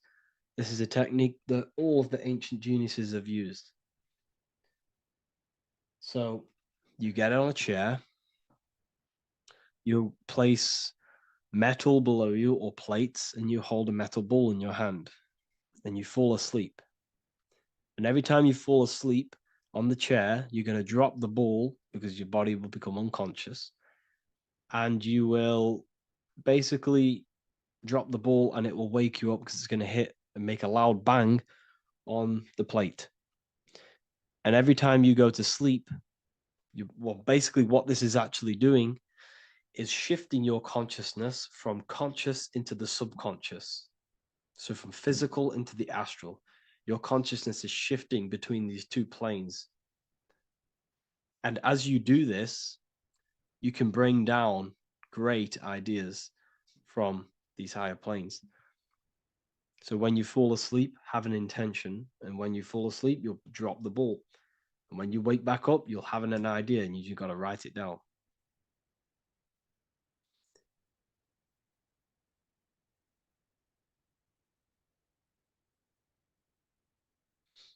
How to balance chakras. Don't focus on balancing your chakras. Focus on the mind. The mind is the cause of the chakras being blocked. If you have a blocked throat chakra, this is a problem in your mind, not the chakra. You see, the chakras are a result of the mind. You transmute the mind, you can transmute the chakras and cleanse them.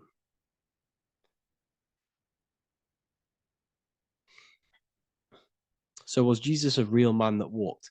Okay, so I'm going to tell you something. Like, some of the things that I say in my reels, they are to catch attention. So if I say the first thing on the reel, Jesus never existed, straight away, you see that, it's going to trigger you. It's going to trigger Christians. It's going to trigger people. So yes, I do say things to catch attention. The reason I do that is because I have to in order to catch attention. Maybe there was a Jesus who walked. So in the past, I have said Jesus never existed. Yes, this is to catch attention, to boost the reels, views, and comments and stuff like that. Maybe there was a man who was called Jesus and walked the earth. But listen, he was not the Son of God. You are all the Son of God. Jesus represents an archetype. He represents morals. He represents a way of living that you should embody in your life, not to worship. We shouldn't be worshiping this man. We should be embodying his qualities into our lives so we can become Christ consciousness, so we can live in harmony with our mind, emotions, body, and spirit. Okay?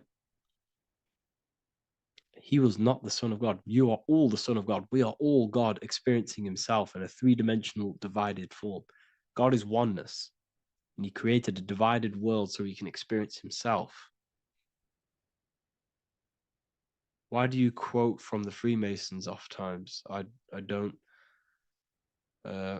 recall me looking at Freemason quotes and quote them. I just simply, when I post a quote, I literally just, whatever comes to my head, I just whack it into Telegram or Twitter. Are dreams tied to your subconscious, and how do you understand them? Okay. Dreams and astral projection are two different things. Astral projection is your soul leaving this plane into the collective consciousness, into the collective mind, the collective astral plane. But dreams are basically the astral plane, but it's your personal astral plane in your personal subconscious. So when you dream, you're entering your own consciousness, you're entering your own subconscious.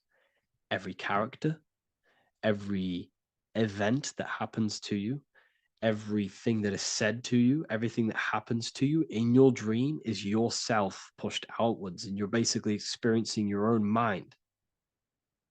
If something scary comes up in your dream, this is your belief, this is something in the back of your mind materializing and coming to you and showing itself to you. So in order to understand your dreams, it's basically suppressed emotions, suppressed thoughts, all lingering in your subconscious materialized. Okay.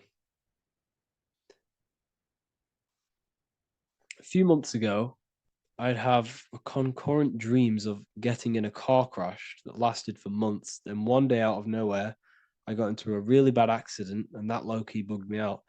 I didn't know if my mind was trying to warn me or what. You can explain that. Okay.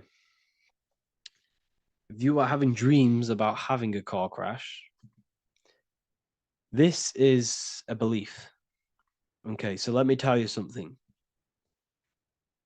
Let's say you're a drug dealer, okay?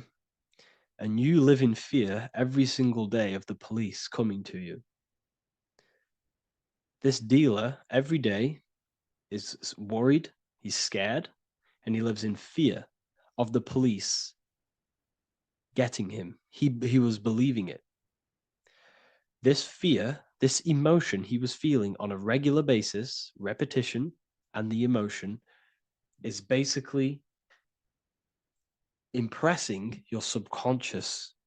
It's impressed his subconscious that deeply that he now believes it. It's now become a belief. So one day the dealer gets caught and he goes to prison.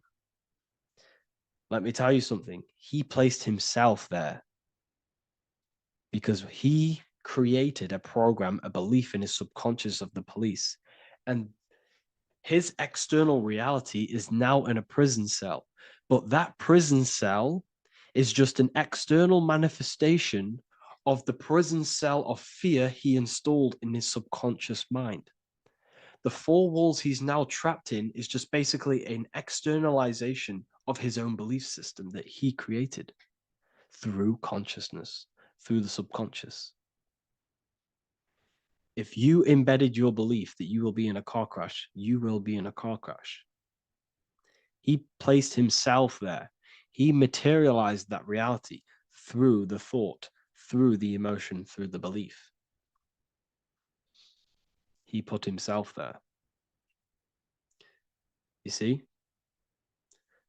So if you were having dreams, this was maybe, it could have been anything. You could have watched a program when you were a child about a car crash, and that maybe scared you.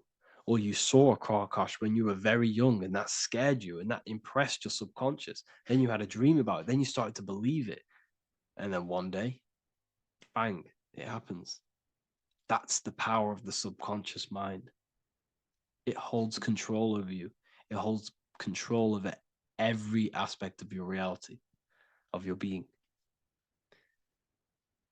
So, I hope you all enjoyed this live. I'll see you all inside Ethereal University. I'll be posting another lecture this week. And yeah, let me hold on.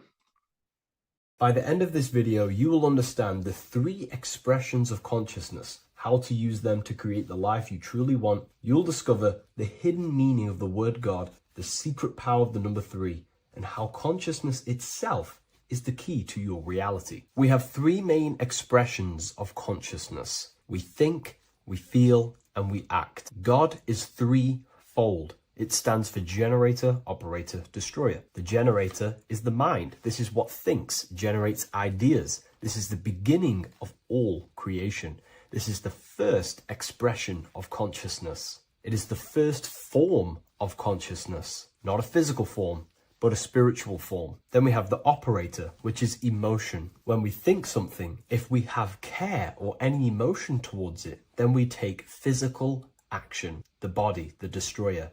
We think, we care, we act. Thoughts and emotions are the 2 spiritual forces which merge together and give birth to actions. Think about it. Why are you watching this video? Because you had a care to watch the video. Therefore, the reality in front of you is because you had a thought, you had a care, you took action to express that reality. Everything goes through this 3-fold process. This is why we say, follow your heart, because the body does follow the heart. We think something in the mind, we feel something in the heart, and the body takes action towards it. Everything operates on the care energy of the heart. The body follows the heart. If you do not care about something, then you do not act towards it. It is the care energy that guides our actions in this world. Going back to the generator, the mind is a part of the mental plane.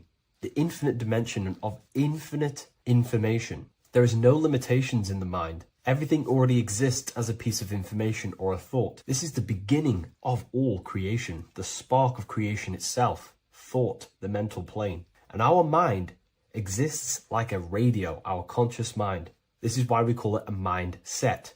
What we set our mind onto through attention, mental attention, whatever we set it on, we receive thoughts that are very similar to what we set it on. The mind is like a radio, and whatever we tune that radio to, we receive that frequency and play that song. So if we purify our minds through ritual work, meditation, and affirmations, the mind can become a temple to receive higher thoughts, higher ideas, and better genius ideas. Going back to operator, this is the Holy Spirit. This is what we care about, our emotion. This is the feminine side of consciousness. Thoughts is masculine, the Father. Emotion is the Holy Spirit, which is feminine. And these two create a child, which is Jesus, the Son, which is actions. When thoughts and emotions merge together, you have a physical action, which is a masculine force, which is why it's a son. The Holy Spirit represents a purified heart, love consciousness, holding love in the heart. And when we purify our minds, we have an effect and purify our hearts. And the reason why I say that is because whatever we think in the mind directly corresponds to what we feel in the heart. As above, so below. Thoughts create emotions. If we think something and our heart tells us that is bad, we have a feeling that that is wrong, then we should not take physical action towards it. And if we do take physical action against the feeling of knowing it's bad, then you are going against the spirit. That's what the word Satan means, or Satan. The Hebrew word for Satan is Satan. It means adversary or opposer. You're opposing the Holy Spirit. You're opposing what you know is good. You're taking a sin against the Spirit, against the guidance from your soul, the knowingness of good. So when we do purify our mind, we purify our hearts. And when we cultivate love for the self and one another's in our hearts, we gain the Holy Spirit, which is love consciousness. And when we think in our mind with the love of the heart and we merge our thoughts with love, it gives birth to perfect actions. This is what the true Christ consciousness is. We think with the love of the heart and it gives birth to perfect actions. And if everyone did this in the world, we would live heaven on earth. Everyone would be balanced within themselves and the world as a whole would be balanced. So we need to gain full mastery over these three aspects of our consciousness, over what we give mental attention to, gaining love for ourselves and the collective in our hearts, and gaining a strong disciplined willpower for our physical actions. And if you can gain full control over these three-step process, you can gain full control over your reality. The number 3 represents this 3 aspects of creation or transformation. This is a transformative process from going invisible to the visible. This is also why Jesus dies in a cave for 3 days. It's all about transforming the self. Transformation is the number 3. Me personally, I think the Holy Spirit has been replaced for the sacred feminine aspect of consciousness. They do not want us connecting to our feminine side of consciousness, because then we will cultivate love in our hearts for the self and one another. And love is the most potent force there is in the whole universe. It is what unifies everything. It nurtures everything. It allows things to grow. Think about it. When you hold love or care for someone, you grow relationships. The sun is the perfect symbol and representation of love energy. The sun gives abundantly, expecting nothing back, and allows everything on the earth to grow. It's a caring, nurturing, feminine force that allows things to grow and unify and come together. In today's world, we mainly have thinking and acting without emotion, without care, without the judge of our hearts. It's all about gaining unity consciousness. We think, we care, true care for one another and the self, and we act. And if you align these 3 forces towards something, your business, whatever you're trying to create, you will fully create that reality, because these are the 3 forces that you can use to generate a reality. You can do ritual work to create care in your heart about something, and then you will take more action towards it. The book I'm using here is the Book of Wisdom, Volume 1. You can get this paperback or PDF on my website. So I hope this video has helped you. Please leave a like, comment, and a subscribe on the channel if you like the content. Let me know what you think about the Holy Spirit and if it is covering up the feminine side of consciousness in the comments section.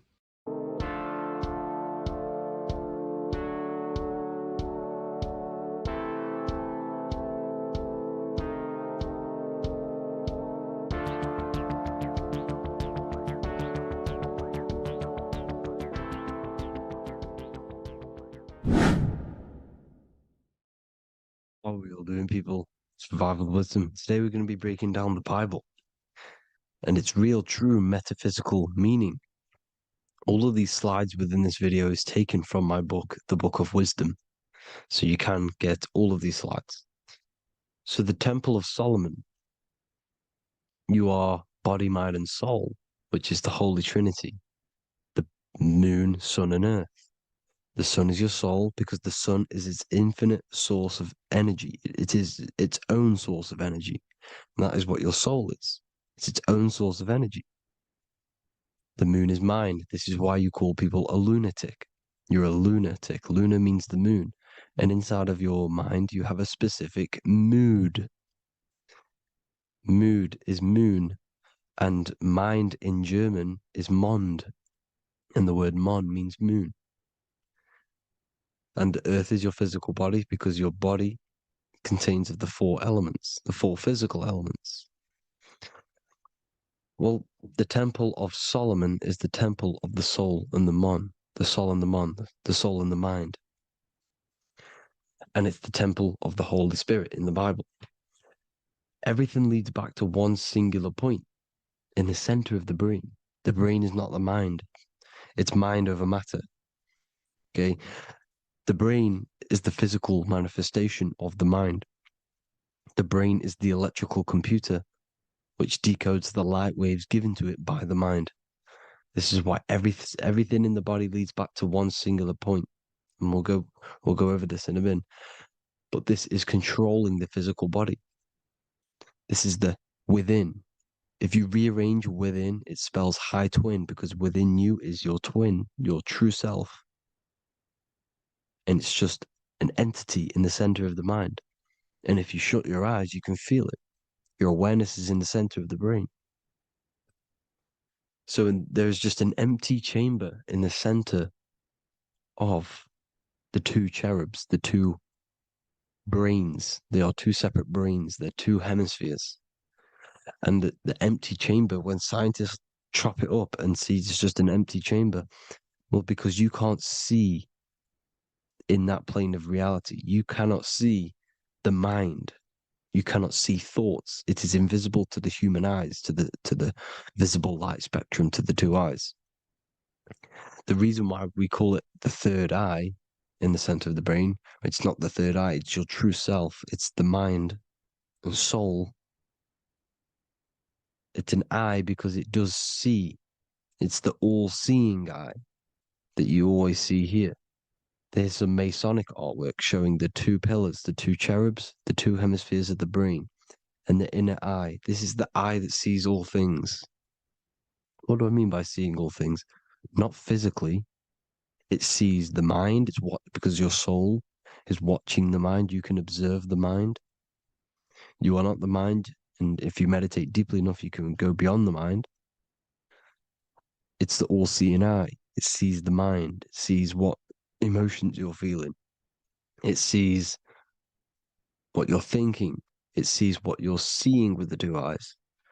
It's the all-seeing eye. It sees all things. It's omnipresent. It's everywhere. Because the mind can be anywhere. The mind can switch itself into any place it wants. There is no limitations with the mind. So there is two hemispheres in the brain. And in the Bible, there is a quote saying the most holy place between the two cherubs. The two cherubs is the two hemispheres of the brain, and the most holy place is between them. which is what the Masonic artwork is showing. This is the all-seeing eye, the soul and the mind in the center of the brain. And you will not see this with the two eyes. So when scientists come to seeing the empty chamber in the center of the brain, they wonder because they do not understand the occult side of the world. They do not understand the layers of reality. How the two eyes, everything physical comes from the unseen. Everything seen comes from the unseen.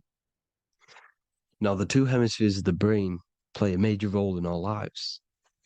The right hemisphere is the artist. The left hemisphere is the scientist. The right hemisphere controls the left side of the body. The left hemisphere controls the right side. So there's a crossover. Now, the right hemisphere is to do with your feminine energy, creativity, unification, metaphors, visualization, intuition. The left hemisphere is to do with sequencing, facts, materialistic details, language, and logic. So they keep us normally trapped within the male aspect of our mind, which is the left hemisphere. You know, if you listen to Spotify, Apple Music, and radio, they're all tuned to 440 hertz, which shuts down the right side of the brain, makes you left brain dominant. And we learn, well, 90% of people learn to write with their right hand. They're taught to learn with their right hand, which is to do with the left brain. You see, so we are being trapped within this left side of the brain, which is all to do with logic, thinking logical, not creative. You know, very analytic. But the right side of the brain is to do with your creativity. So the right side of the brain is perceiving reality as a holistic perception. Now, what do I mean? If you're riding through a woods, for example, if you're riding through a woods, your right hemisphere is seeing the whole woods as one unified woods. The left hemisphere's job is to break down the perception given to it by the right hemisphere and break it down into individual trees. So what am I saying? The right hemisphere is seeing humans and everything in creation as one unified consciousness. The left hemisphere is seeing individual egos. This is why the left hemisphere is the place of the ego, the right hemisphere is to do with the higher self. They're both needed, though. I'm not saying one's better than the other. It's balance. Now, they don't want you to see the unified picture, perception of creation. They want you to think everything is individual, everything doesn't come from the one, because all things come from the one. And we experience the two in this reality, dualism.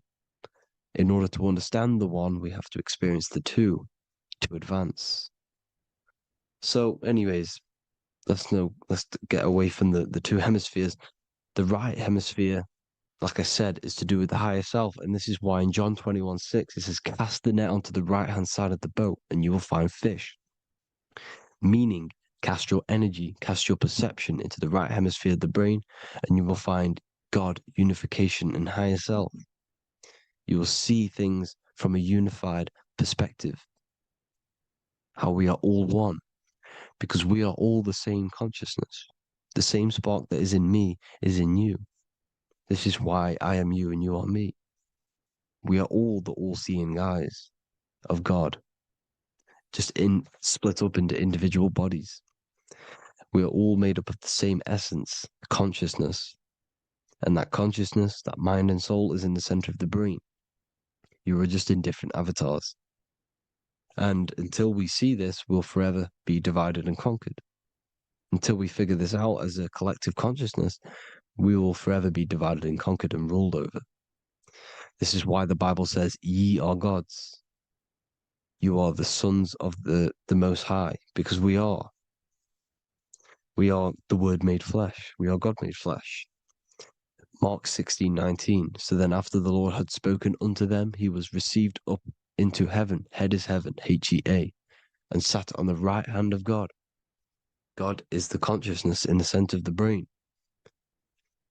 Heaven is the head, and the right hand of God is the right hemisphere of the brain, meaning he sees things in unification, creativity, intuition, the higher mind, the higher brain. When Moses crosses the Red Sea is the corpus callosum, moving from the left to the right hemisphere of the brain to see unified perception of reality. Head, H-E-A, heaven, same root word. This is why the ancients always depict God in the center of the brain.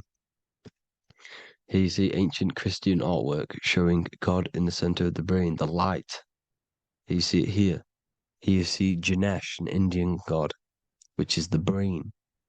Here you see the Father, the Son, and the Holy Spirit in the dome, the brain. This is the brain, because you are God made flesh. That's what consciousness is. The upper room where Jesus meets the 12 disciples. It's the upper brain on the upper room.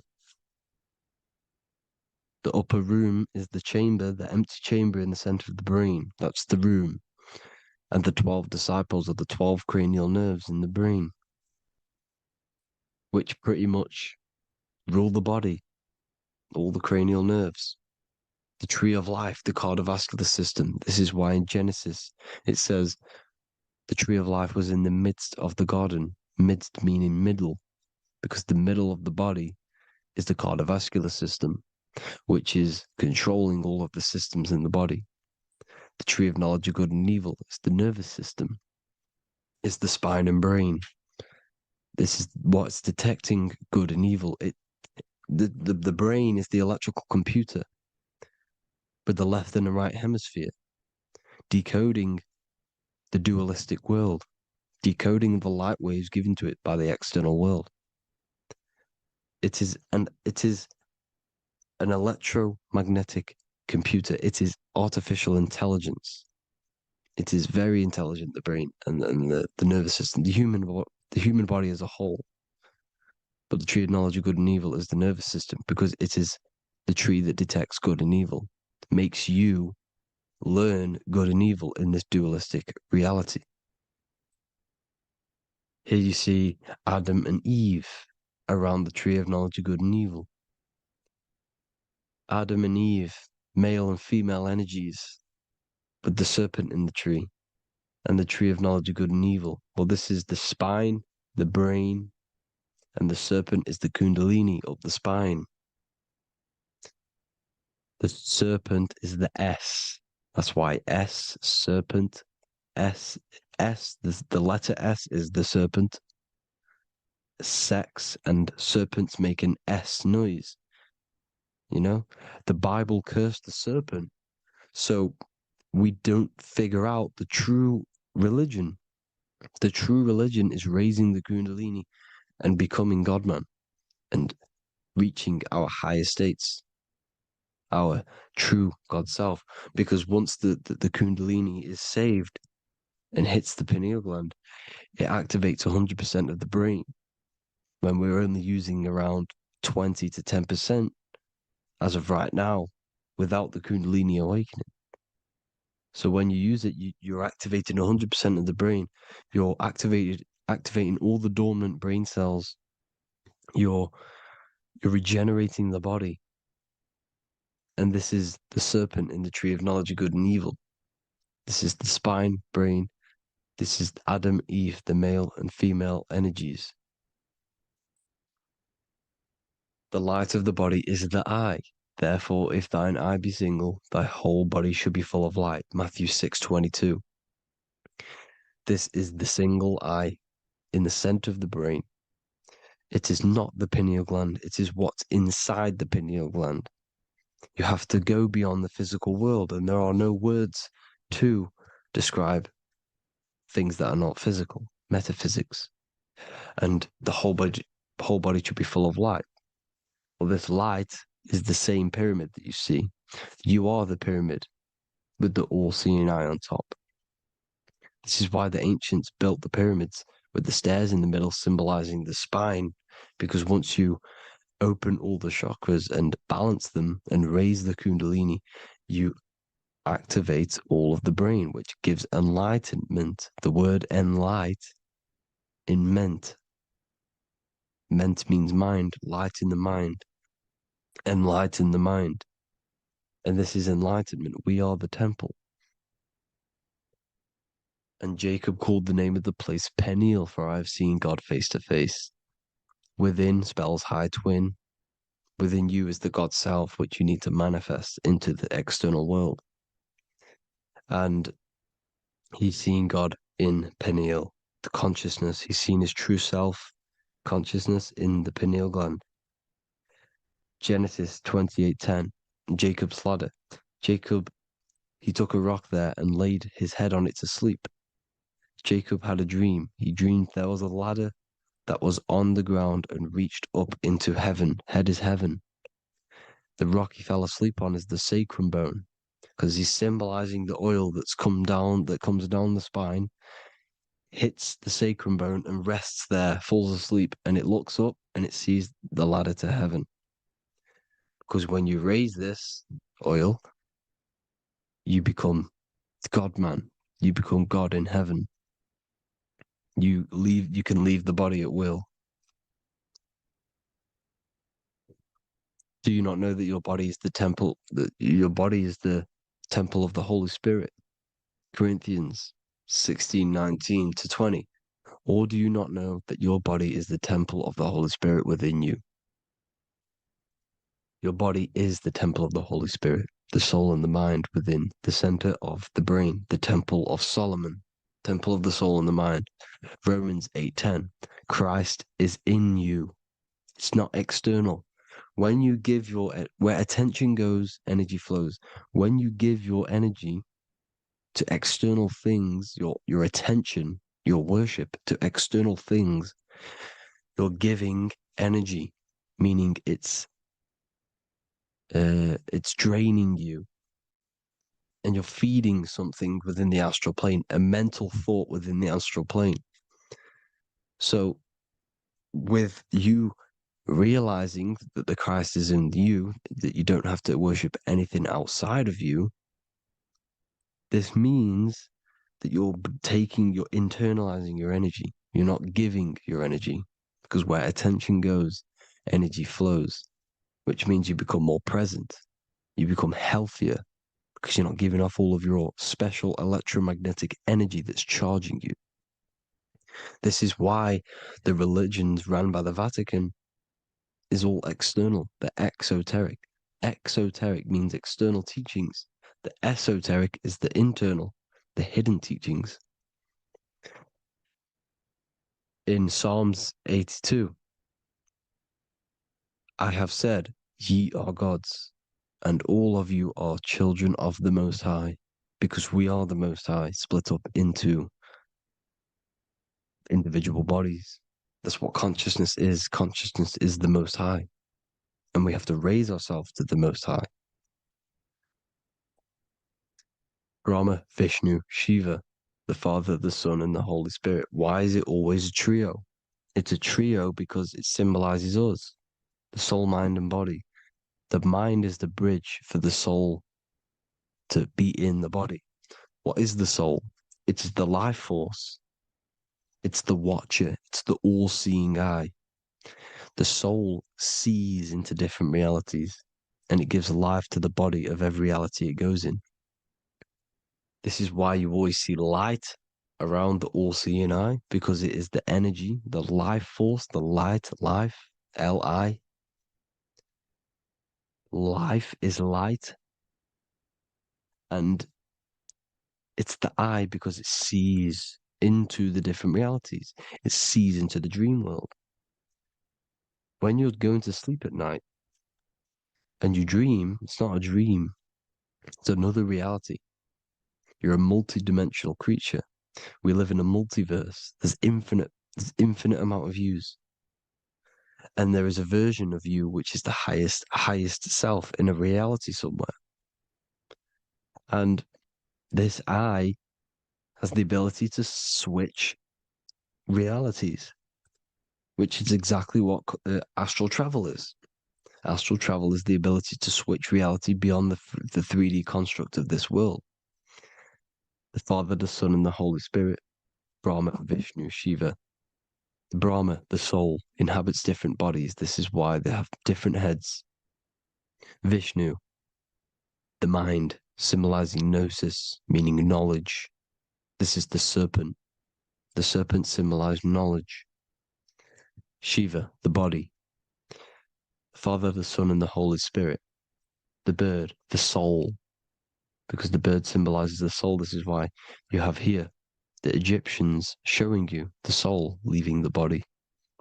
Here you see here with the twin head, the same head, and it's a bird. This is the soul self. This is the ego self. The Egyptians knew this. They knew all of this. Of course they did. Now the whole story of Jesus is all metaphorical for the process which goes on within your body. Your neck and head is the holy grail which the sun and the moon creates. Sorry, the sun and the moon creates the fluid within the holy grail, the brain, the skull. And the moon creates the milk. Sorry, the moon makes the milk. The sun makes the honey, the land flowing with milk and honey in the Bible. The land flowing with milk and honey is the center of the brain in the Holy Grail. Here you see the Masonic artwork showing you the sun and the moon creating the fluid in the spine. Here's the serpent. Serpent symbolizing the two Kundalini channels, the Ida Pingala up the spine. Here's the furnace raising the Kundalini, raising the oil, heating it up and rising it to the crown. You see? So here you see more Masonic art, seeing the sun and the moon creating the holy fluid in the brain, in the cup, filling the cup. This is why it's a cup, because it's the Holy Grail. This is the holy oil in the center of the brain that gets released down the spine, which is Jesus coming down from heaven. It comes down the spine, down the River Jordan in the Bible. This is when Jesus goes from Nazareth to Jerusalem. He comes down the River Jordan, and Joseph and Mary are in Nazareth waiting for Jesus' return. Joseph and Mary symbolize the pineal and pituitary gland, which produce the two oils created by the sun and the moon. And he returns. When he returns, he gets crucified at 33, because there's 33 vertebrae at the back of the spine, and it crosses the vagus nerve. The crucifixion of the oil past 33 vertebrae creates God-man, and it creates your higher self, and it activates 100% of the brain. And you turn into spirit, you turn to your spirit self. This is why Jesus dies. He didn't physically die, it metaphorically dies and becomes his higher self. The ego self is left behind. It's the same with the whole story of Jesus. Jesus comes down from heaven, which is the oil. He dies in a cave for 3 days, which is the oil hitting the cave. Here's the cave. And resurrects after 3 days. If you resurrect the oil, comes up and gets crucified at 33 in Golgotha. Golgotha translates to a place in the skull. The three wise men from the east. Well, if you look at the Masonic artwork, they'll always show you a ladder up to the east. Okay? Here you see north, south, west. This would be east. Here you see east here. East here. The ladder up to the east. The east is the top, up. Three wise men from the east. The thalamus, pituitary, and pineal gland in the center of the brain. The most important glands in the body. Here you see the Egyptians with the spine, the sun, and the two hemispheres of the brain. What did I say at the beginning? The sun is the soul. The sun is its own source of energy. It's the life force, which gives life to anything it inhabits. The soul is the same thing. That's why sun and soul mean the same thing. So, what I'm saying is consciousness is God. And this is why when it refers to as God in the Bible, it means your higher self, pretty much. And returning back to this higher self, because God is something that you need to manifest. Consciousness is God, and your body is a reflection of the creation by God. This is why everything in the body corresponds with the stars. The stars rule the body. We are an image of the stars. This body is an image of the whole of creation. Aries rules the head. This is the cerebrum, the ram in the brain is the ram, Aries. And we have something called the cerebrum, Aries, the ram. This is the Lamb of God moving to the higher mind. Taurus, which is the lower brain and neck, the cerebellum, the bull Taurus, the lower mind, and the cerebrum and the cerebellum, the ram and the bull, is what makes you ramble on. Ramble meaning walking. The higher mind and the lower mind working together makes the body ramble. Ramble is what makes you walk along. Thank you to Santos Bonacci. Gemini, the two twins, rules the two arms, the hands, and the lungs. These are the two twins of the body. Sagittarius, the horse, which rules the hips. Hips means hippo. Hippo means horse. Hippopotamus means water horse. Hippo means horse, and this is why we call them hips, because horses have massive hips. Capricorn, the kneecaps. Pisces, the two fish, the 2 feet. Then they make us swim. We are an image of the stars, people. Well, the body is anyway. Consciousness is God, and the body is the image of the whole of creation. It's a reflection of the whole creation, as above, so below. 12 systems in the body, 12 cranial nerves for the 12 constellations, 12 cell salts. The body's made out of 12 cell salts. So, this is where it gets kind of deep. This is where we get deep. And he said, Jesus was known as the fisher of man. And fisher of man, meaning man does not mean man as in the male.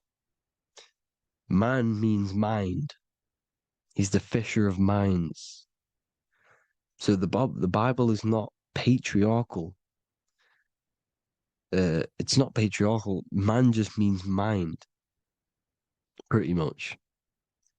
So the fisher of mind, man, because he was fishing minds out of this reality into the higher realities. He was teaching people how to leave the body when he walks on water. Walking on water is the physical, etheric, astral, and mental. These are the different planes of reality. The ether is the either, because the ether is the substance that's on either side, astral and physical. It's the 5th element, is ether. And the 5th element is the water. The same water at the beginning of the Bible when it says, let the firmament divide from the waters above from below. The water symbolizes the ether. It's the base of all physical matter. And the ether symbolized is known as the water. So when you're walking on water, you're walking on the ether, meaning you're leaving the physical body. So when Jesus walks on water and he's teaching Paul to walk on water, Paul becomes scared and falls back into the water. Well, when you astral travel and you become scared when you're projecting, you'll fall back into your body. So he's pretty much saying walking on water is leaving the body, and walking on the ether, because the ether is the veil between the astral, and that's what devil means. Devil has the word veil in it, because the devil is trapping you between one veil, which is this world. They're trapping you in this world, this thin layer of reality. Your dreams are different veils. The ether, the astral, the mental are different veils. Devil is the veil. The veil. You need to escape being stuck into in one reality and live in between realities. And this is when you truly become a multi-dimensional being, because your soul is just the eye. That's what you are. You're just an eye, and you see into different worlds. And it also, when Jesus means the fisher of man, the fisher of minds, he is there are, I truly believe, because of my research, that there is other worlds. It's not just this one. There's higher worlds. There's an infinite amount of you, and you've been in you, in them dreams you call dreams. Them dreams are other realities that you are in. That's why when you're there, you don't feel like you're in a dream. You feel like it's 100% real, because it is real. So this is why the ancients always depicted the many different heads, because there's many different versions of you. And this I, the soul, the watcher, is switching itself into different bodies at all times. Well, when you sleep, when you astral project. And this is what the ancients were doing. They understood the multiverse, and they could switch bodies at will. And this is what the 7 seals are in the Bible, also known as the 7 chakras. These are literally portals within us to these different worlds. We're in the heart at the moment. Earth rearranged spells heart, meaning middle. This is where good and evil exist. It's the middle point, the midpoint of realities. So I hope you all enjoyed the video. All of this knowledge that I've give you in this video is inside of my book, the Book of Wisdom. The Book of Wisdom gets updated every single month with new pages. It's a one-time payment for a lifetime worth of research and knowledge by me. So if you do want to get it, the link will be in the description. But I hope you all gain some amazing insight. Please like, comment, and share to help the algorithm, and drop a subscription. And for more lectures, every 2 days, I drop lectures and knowledge within the Patreon. If you want to support the channel, join the Patreon. Everything's in the description, because we are not monetized on YouTube. Thank you all. Have an amazing day.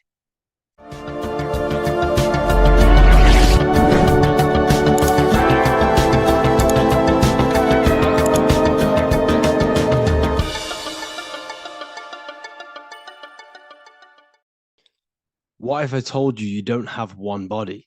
You in fact have 4. There's a secret hidden right in front of you, and most of you overlook it. And by learning these teachings today, this will change your perspective on life, on yourself, and completely change the conception of yourself. This is the key to your highest potential. If you stay with me today, you will find secrets about yourself that will change your life. But I warn you, once you step this path of esoteric knowledge, there's no going back. Once you see, you can't unsee. So stay with me, and we will discuss the 4 bodies of your soul and how you can master yourself to reach your highest potential. The first thing we must understand is that there is a sun. And just like the sun gives life to the earth, there is this life force within the sun that gives life to all matter. We must understand that that matter itself is dead. It has no life potential. It has no ability to create or destruct anything. All of the life comes from above, from the sun, from the life-giving power of this infinite energy source we call the sun. No matter what model you believe, the sun still gives power to this physical realm, giving life to all of the crops, giving life to animals, giving life and growth to all things that the rays come in contact with. This is a macrocosm process.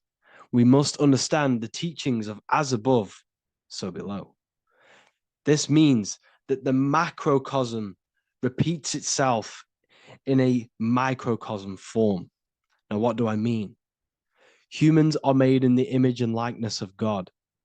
You are a miniature version of God, a spark of the divine consciousness made in human form, in physical form. Just like the sun gives life to all physical matter and growth to all crops on the earth, your soul is a miniature sun, and your soul is giving life to the body. Your body is a miniature earth, which also goes through the cycles of the 4 seasons of the sun. We feel different in each one of these seasons. It's because our body does not only go through these cycles externally, but these cycles happen within ourselves, within consciousness. Your soul is the sun. The sun you see in the sky is an externalization of your soul. Your soul is the life force. You are the soul, not the body. And like the sun gives power to the earth, the soul gives power to your body. So first, let's look at the etymology of the word sun. The word sun comes from it's a Latin word solis or sol, which means the sun. Sol then became soul, sun, soul. And in fact, S-O-N and S-U-N in the old etymology dictionary mean the exact same thing. They are interchangeable. So when we look at the symbol of the sun, we look at a circle and a cross, which represent the 4 aspects of the sun, the 4 seasons of the sun: summer, winter, spring, and autumn. These are the 4 states of the sun. Like we said, this is why we get this symbol. You have the 4 states of the sun, which represent the 4 bodies of the soul. Now, this is where we get deep. Like I said, the sun you see in the sky is a macrocosm of your soul, an externalization of your soul. Just like your sun has 4 seasons, the 4 seasons within us are the 4 bodies. Our soul is incarnated and split into 4 sections. We have a mind, we have a physical body, emotions, and spirit. These are all interchangeable and they are all linked. In ancient alchemy, we have the exact same symbolism of the 4 stages of alchemy. But in this case, they're symbolized as the 4 elements: earth, water, air, fire. In this ancient alchemical symbol, we have the pentagram, with the top one representing the soul, ether. Our soul then has the 4 bodies, with the human here. We have the man, the eagle, the bull, and the lion. We see this on the tarot card, the Wheel of Fortune. The man, the eagle, the bull, the lion. We see this in Matthew, Mark, Luke, and John. The lion, the bull, the man, and the eagle. We see this with depictions of Jesus. Jesus, the man, the bull, the lion, and the eagle.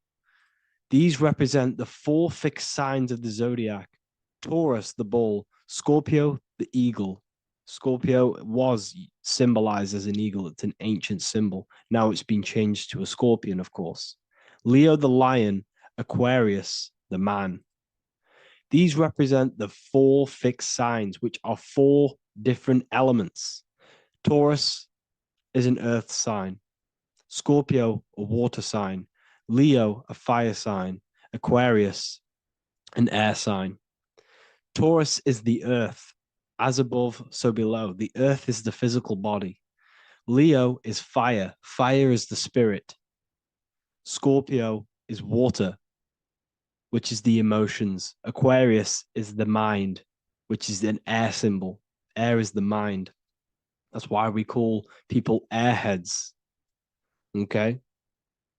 So what we're actually looking at here are the 4 aspects of our soul. We have the sun in the middle and the 4 bodies of the soul.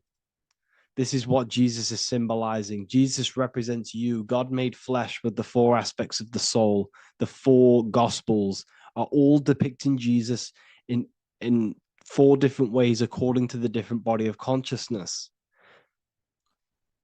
The Wheel of Fortune are representing the 4 bodies of the soul. This represents the four bodies. Now, how are they four bodies? They are four dimensions of consciousness. The mind is not made of the same substance of the emotion. The emotion is not made of the same substance of the physical body.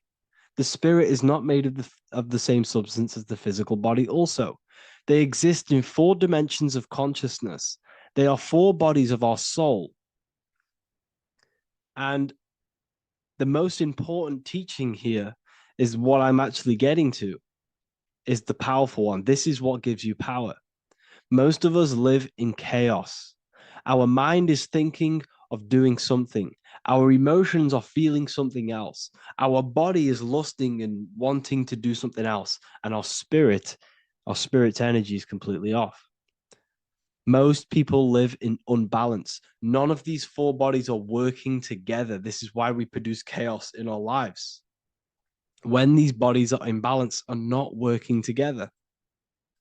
So in alchemy, they symbolize the four elements, which are the four bodies of consciousness.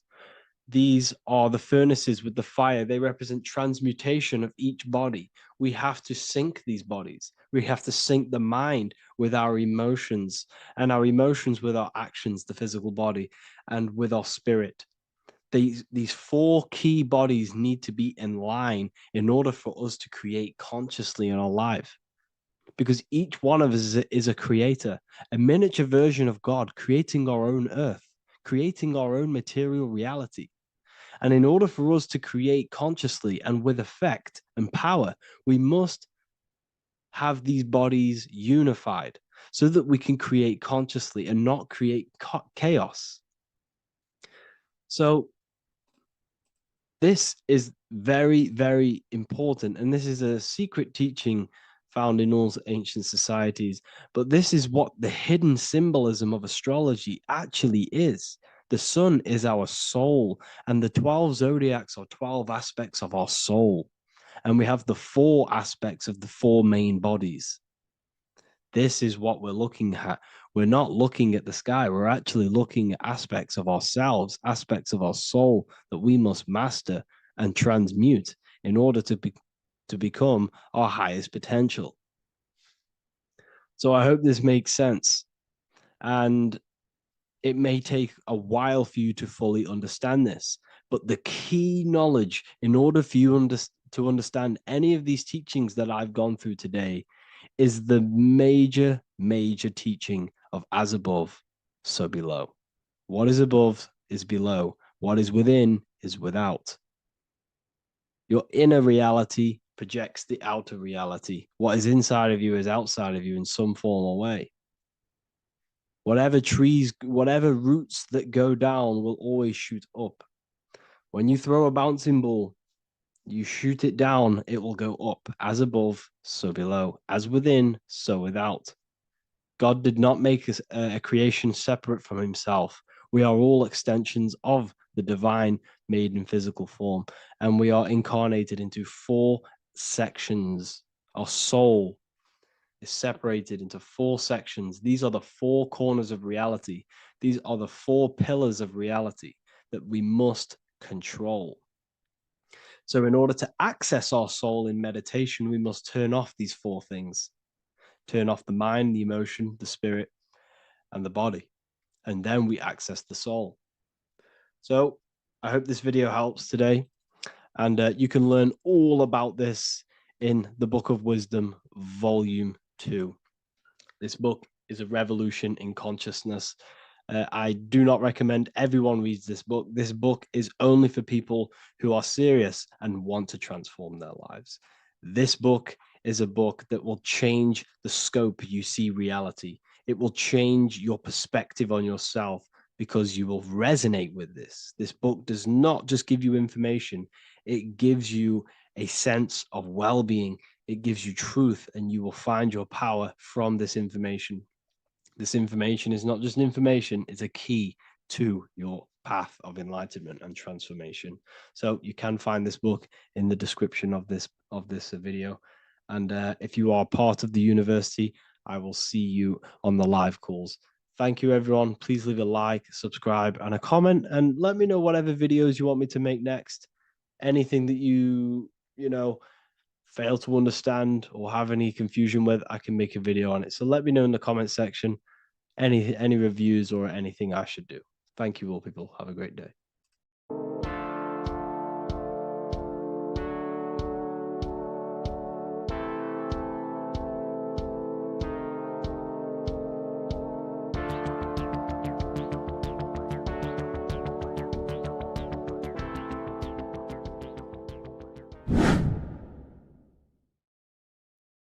How are we all doing today, people? It's Revival of Wisdom, and today we're going to get real deep. This video is going to get real deep. A lot of people are not going to be ready for this sort of knowledge. Okay, you really have to do is to really deprogram the mind, because everything we've been taught is a complete lies to keep us trapped. Okay, this is really advanced knowledge. Now, let's get straight into this. All of the ancients depicted other worlds, and they called this place Midgard. Midgard is the mid garden, the middle garden. This is why the Masonic symbolism on the floor is always a black and white checkered board, symbolizing the polarity here, the good and bad, because we're in the middle garden, the heart. Earth rearranged spells heart, because we're in the heart of this system, or whatever it is, a super quantum computer, whatever you want to call it, simulation. Now, in the Quran, it talks about the 7 layers of heaven. All of these ancient artworks are depicting these different layers of reality. Okay, and look at the Egyptians here with the boat outside of the firmament. Boats travel on water, and this is exactly what the Masons are doing. So they're still using the same symbols. Why? Because it's the same knowledge, just hidden. The Egyptians have the same knowledge as the Freemasons. It's just hidden. Now, this cosmology that they're showing here, which is probably made maybe 100 years ago, this painting or artwork, is the exact same as the one we see here, with the arch, the boat.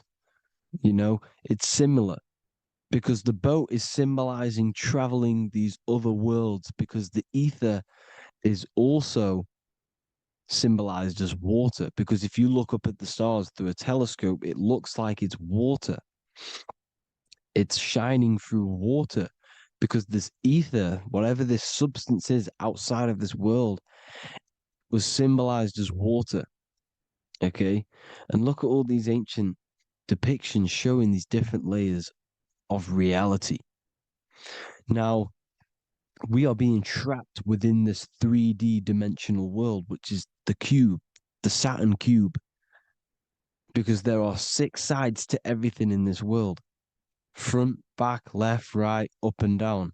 6, which is the cube, because we're in the Saturn's world. Okay, now, always been depicted as a tree of life, the tree of the universe has always been depicted as this tree. Because let's get a bit deeper. Now, the cosmology of this reality is the sun, the moon, and Polaris, always in the Masonic art. The sun, the moon, and Polaris, the all-seeing eye. If you go inside of the temples, of the Masonic temples, they always have this star in the middle, shining light beams. Okay, look here. The light beams coming from the big star in the middle, which is Polaris. This eye is God. It's God's light shining down from his abundance. Now, when you astral travel, you will see this big ball of light above you, and this big ball of light is God. But you cannot travel towards it until you are pure. It doesn't work like that. You have to become formless. You have to become pure before you can become one with the light. In all these Masonic artworks, it's all depicting the star in the center. This star is Polaris, because Polaris is the way out of this place. And this is why you see the stairway to heaven all the way up to the light beam, the light source. What does it say in the Bible? God is light, because everything is made out of one substance, and that substance is light. And it symbolizes the eye, because God is an eye. All things that are alive have an eye. And we all say, I am. We all see these realities through eyes. God is an eye. He's the all-seeing eye. He sees all things at all times. And he is projecting this light. And this light comes down to create all the different levels of the worlds. And this is what the two pillars symbolize the number 11. 11, the number 1, is just a vertical line. It's the one. It's a 1 point.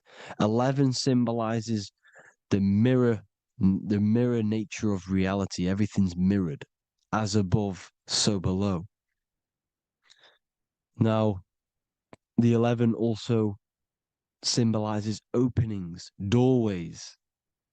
And as you can see here, an opening to the all-seeing eye. And you see here again, an opening to the stairway all the way up to the light.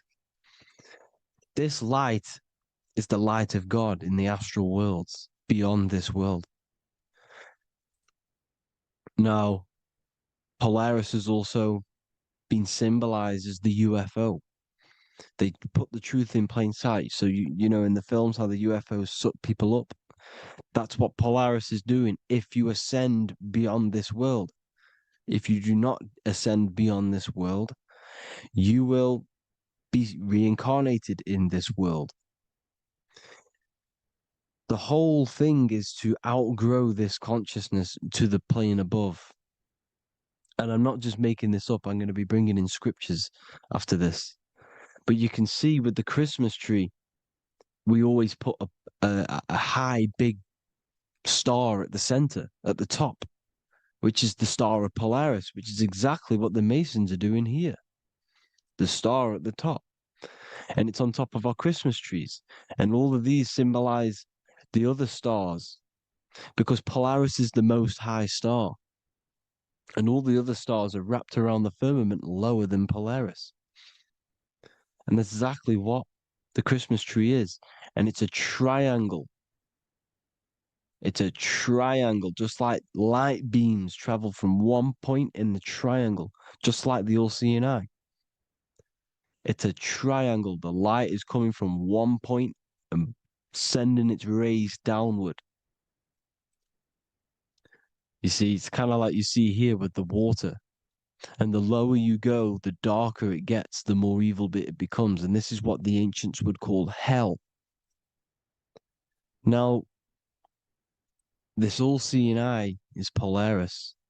And below Polaris is Mount Meru, the North Pole, the magnetic North Pole. The Tower of Babel, which is in the Bible. The etymology of the word Babel, Ba meaning spirit, which gives the ability to move the soul through the worlds, that's the ancient Egyptian description of the word Ba, meaning of the word Ba. You have the Ka, the Ba, the Ak, but the Ba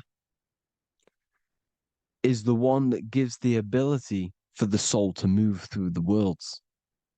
Your soul can't speak into a world without incarnating into it. Now, the Tower of Babel symbolizes Mount Meru because it's the word Ba is the spirit which gives the ability for the soul to move through the worlds. The Tower of Babel is the magnetic North Pole, Mount Meru, which gives the ability to move through these different worlds. And you can see the ancient Tibetans always showing this depiction of these different worlds coming from the center. Because We have to ascend our consciousness. It's not about how good you are to reach heaven. It's about how you expand your consciousness, you expand your mind. So they teach now that you have to be good in order to reach to heaven. It's about expanding the mind, expanding your consciousness to these different planes, these different realms. So that's what it's about. And Jesus was known as the fisher of man. Now, Jesus is a massive part of this. He was known as the fisher of man because he was fishing. He could have been fishing. He could have been one of these deities that had come down from these different higher realities and pull people up. So they would so they called Jesus the fisher of man. And he says unto them, follow me and I will make you fishers of men. So these deities that we see in the past, like Buddha, Krishna, Hermes, Thoth, Jesus, could all be these entities who were coming down to pick up the minds that were worthy enough to see the higher planes of reality. And this is why they called him the fisher of man. Now, when Jesus walks on water, there is a parable with Paul. And he says, but Jesus immediately said unto them, take courage, it is I, don't be afraid. He's talking about astral travel here. He's talking about leaving the body. Because when you leave the body in astral travel to see these alternative realities, you can't be afraid because fear is a bondage, which is what the Emerald Tablets talks about. Lord, if it's you, Peter replied, tell me to come to you on the water. The water. Come, he said. And Peter got down from the boat, walked on the water, and came towards Jesus. But when he saw the wind, he was afraid and began to sink. When you become afraid in astral travel, you sink back into your body. Lord, save me. So this is talking about Jesus pulling people up into different realities. And you can see the fish is the symbol of Jesus, is another symbol of Jesus, a fish. Because fish symbolize deep occult knowledge, because fish travel the depths of the ocean. And they symbolize us because we are fish underneath the ethers. And Jesus was pulling people up. You see, so the Bible is a people today believe the Bible is a book telling you how to reach to heaven, how to become godly and reach heaven. But you've got to become the Jesus Christ to see these alternative realities. Now look at the Emerald Tablets is a massive part, and it speaks so much about these different realities. Look what it says here. This is in Emerald Tablet 3. Then in my heart grew a great longing to conquer the pathway that led to the stars, which is exactly what the Masons depict in all of their art. Look, the ladder to the stars. And then he goes on to say, years after years, I sought after wisdom, seeking new knowledge, following the way, until at last my soul, in great travail, broke from its bondage and bounded away, broke from the bondage of the body. Free was I from the bondage of earth men. Free from the body, I flashed through the night. The stars. The stars are a massive part in the astral world. Each star is a different reality. And the true astrology is the star that you came from. You came through a star to reach this, to reach here. There is a reason why you are here. There's a reason why you have the personality traits, because your soul came from a specific star. This is why we call them stargates, because they are gates in and out of this reality. And Polaris is the way out to the higher worlds. Now look, Far into space, my soul traveled freely into the infinite circles of light. Beyond knowledge were some planets and great gigantic beyond dreams of men. Then he goes to say, lift up your flame from out of the darkness, fly from the night and ye shall be free. Lift up your flame. Your flame is your soul, because it has to be lifted up out of the darkness. This is the darkness, this world, this body is the darkness. Because it's a bondage. You need to break free. You need to learn how to astral travel, people. You have to learn this. If you want to get out of this world, you have to learn how to astral travel and see the other realities. Traveled I through space-time, knowing my soul at last was set free, knowing that now I must pursue wisdom until at last I pass to a plane hidden from knowledge, known not to wisdom, extension beyond all that we know. So he's talking about he went to a place where we cannot even comprehend here, a place that is not even known to Earthmen. He's telling you he's ascended out of this world to the planes that are beyond. And it says here in the Emerald Tablets, man is in process of changing to forms that are not of this world. Grows he in time to the formless, a plane on the cycle above. Know ye, ye must become formless before ye are one with the light. The light, the same light that I was talking about, the Masonic light, with the triangle, God, the one source. Ye must become formless before ye are with the light. Formless, you have to leave the body. You have to leave the body. You have to gain the ability to leave this body and travel to these other worlds.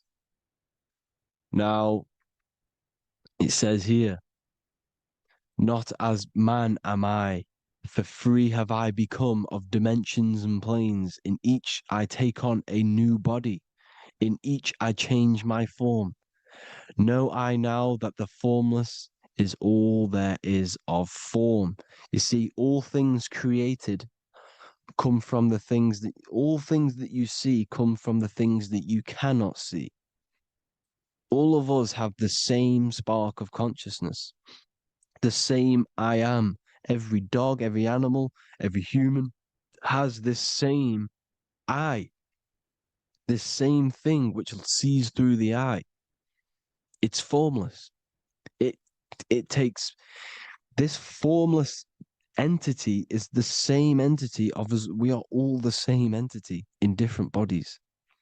And this entity it was represented as the flame, the cosmic flame, which is inside of all of us. And this is why the Masons depicted your spine as a candle or the Holy Grail. You would either see this or a candle with a flame on the top, because the Holy Grail is your consciousness, which is on top of your spine, which is the candle. Now, Jesus, Thoth, Buddha were all these deities which were coming down to lift people up because they were fishermen of men.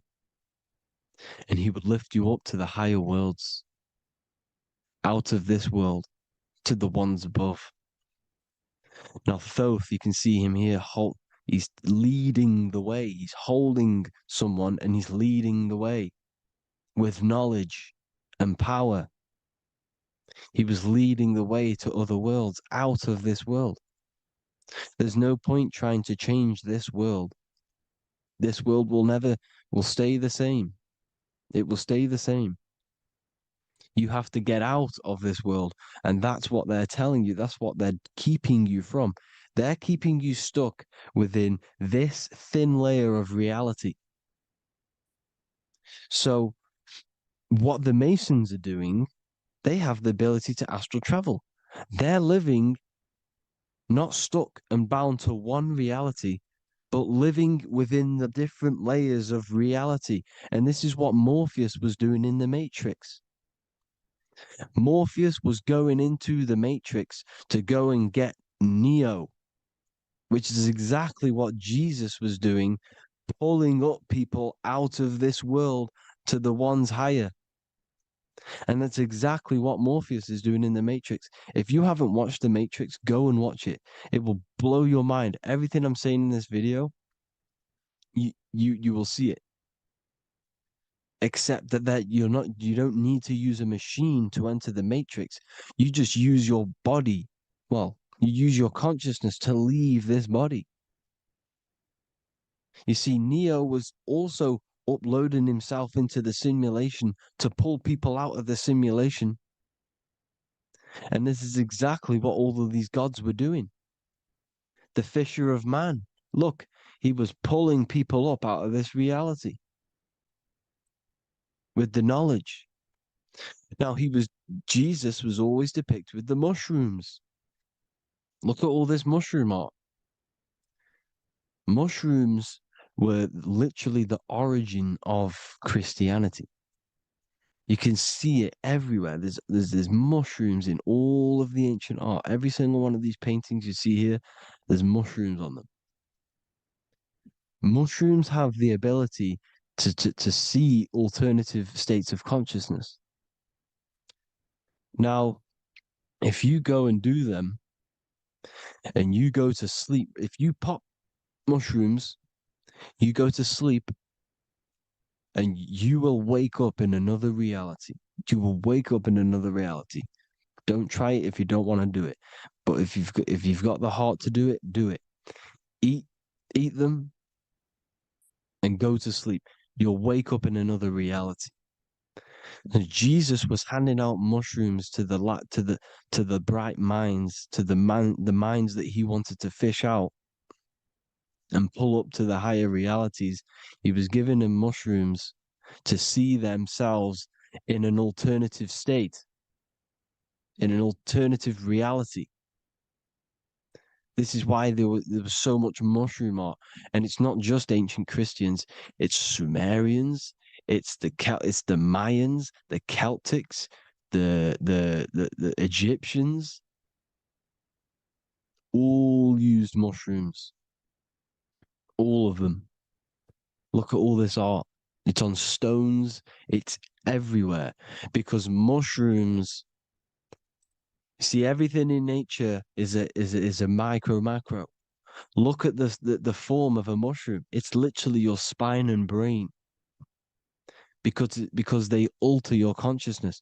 Your body is just a radio receiver. Everything that you're experiencing is a program being ran by the central nervous system, and your consciousness is experiencing this program, these electrical impulses of the nervous system, because it's all feeding back to one point, which is the pineal gland. And this is the candle with the light on it. Type in Masonic candle and you'll see it. It's your spine with your spark of consciousness on top of the spine. And it's a mushroom because this sends you to alternative states of consciousness, alternative realities. Now, they were all doing this, the Egyptians, the Mayans. Now, there's more symbolism which goes into this. Look at the Christmas trees we use. The Christmas tree with the presents underneath them. Magic mushrooms grow under trees. And these are the presents under the trees that we symbolize today with Christmas. Santa's red and yellow for the red and yellow mushrooms. The same mushrooms Mario has to collect. And when he gets enough mushrooms, he levels up. And then what does he do when he go past the world? When you win that world in Mario, you go to another reality. You go inside of another world. It's truth in plain sight. And it's using mushrooms. It's using mushrooms. Everything, all of the characters in Mario, well, a lot of them are mushrooms. Look at this one. The presents, black, yellow, and red and white. Red and white mushrooms. And the bow on the top is the mushroom head. That's a bit of a reach, but you know, the symbolism never lies, is what you need to understand. And it's as above, so below. Now look at the Sumerians. The Sumerians were also multi-dimensional beings. Okay, look at how they have the double faces. They had one foot in this reality and one foot in another reality. And look at this one, a double-headed god inside of like a portal. You see? Because and look at these with the wings, the astral travel. Birds, ancient birds symbolize the soul because the soul is a bird. It flies to different worlds. It flies around the cosmos. And mushrooms gave you the ability to see these alternative states of consciousness, these alternate realities, because you exist in infinite realities. You exist in infinite realities. Now look at the 33rd degree Ordo Ab Chao badge. You get this badge when you become a 33rd degree Freemason, and it's a double-headed eagle. A double-headed eagle. And you can see this in Sumeria first. Sumeria have the same symbol, a double-headed, well, bird. You can see it here as well. And the Masons are still using this symbol today. And when you become a 33rd degree, 33 vertebrae on the back of your spine, above the vertebrae is your consciousness, and it's a double-headed eagle. One reality in one, you become a multi-dimensional being in the 33rd degree. And I've heard many interviews of Masons say it becomes Luciferian. You see, they speak in code. These Masons can't tell you about what they learn about, but they will speak in code. They said it becomes Luciferian. The word Luciferian is lucid. The root word of Luciferian is lucid, and lucid is lucid dreaming, alternative realities, dream worlds. You become a god. Luciferian means you're becoming your own god, pretty much. Because you are becoming a multi-dimensional being living in between the different layers of reality at the 33rd degree of Freemasonry. And look at the double-headed eagle, because the birds symbolize the soul. And they reach high, they fly high, just like the soul wants to fly high to the light, to become one with the light, like the Emerald Tablet says. Now look at Janus. Janus was another god, and he's known as the god of doorways. Janus always depicted with a double head. Janus is why we say janitor or January. And January is entering a new year. Janus is known as the god of doorways with keys, always got a key, because keys open doors. That's why the janitor holds all the keys. And Janus always has double heads, because he had one foot in this reality, one foot in another. He was a multi-dimensional being, a Luciferian, living between the different layers of reality, instead of being stuck in one like we are. Well, a lot of people. And that's the whole point. You see, all of this stuff is about like changing the world and stuff like that. This world will probably never ever change. It's probably been like this forever. Well, forever, for a long time. But it's about moving out of this reality to the higher states.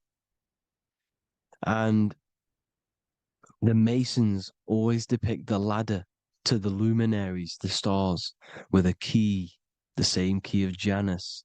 The Vatican is a key, and it's in charge of all the religions. Why is it a key? Because they're holding back the key.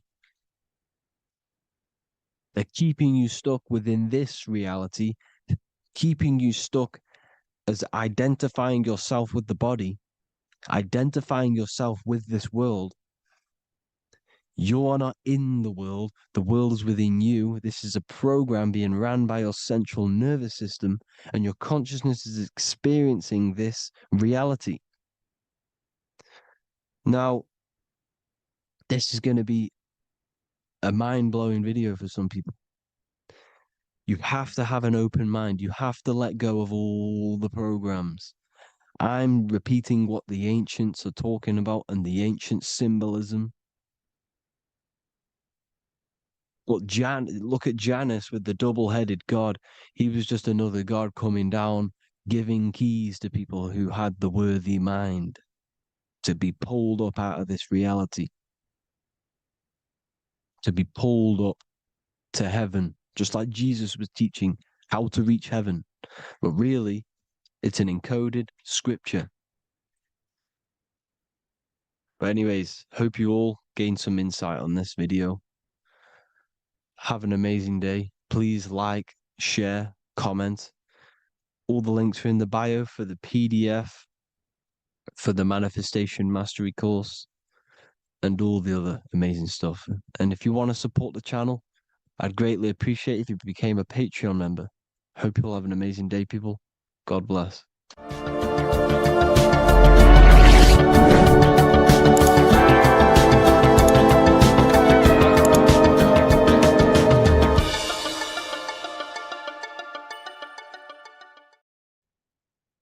You don't just have a physical body.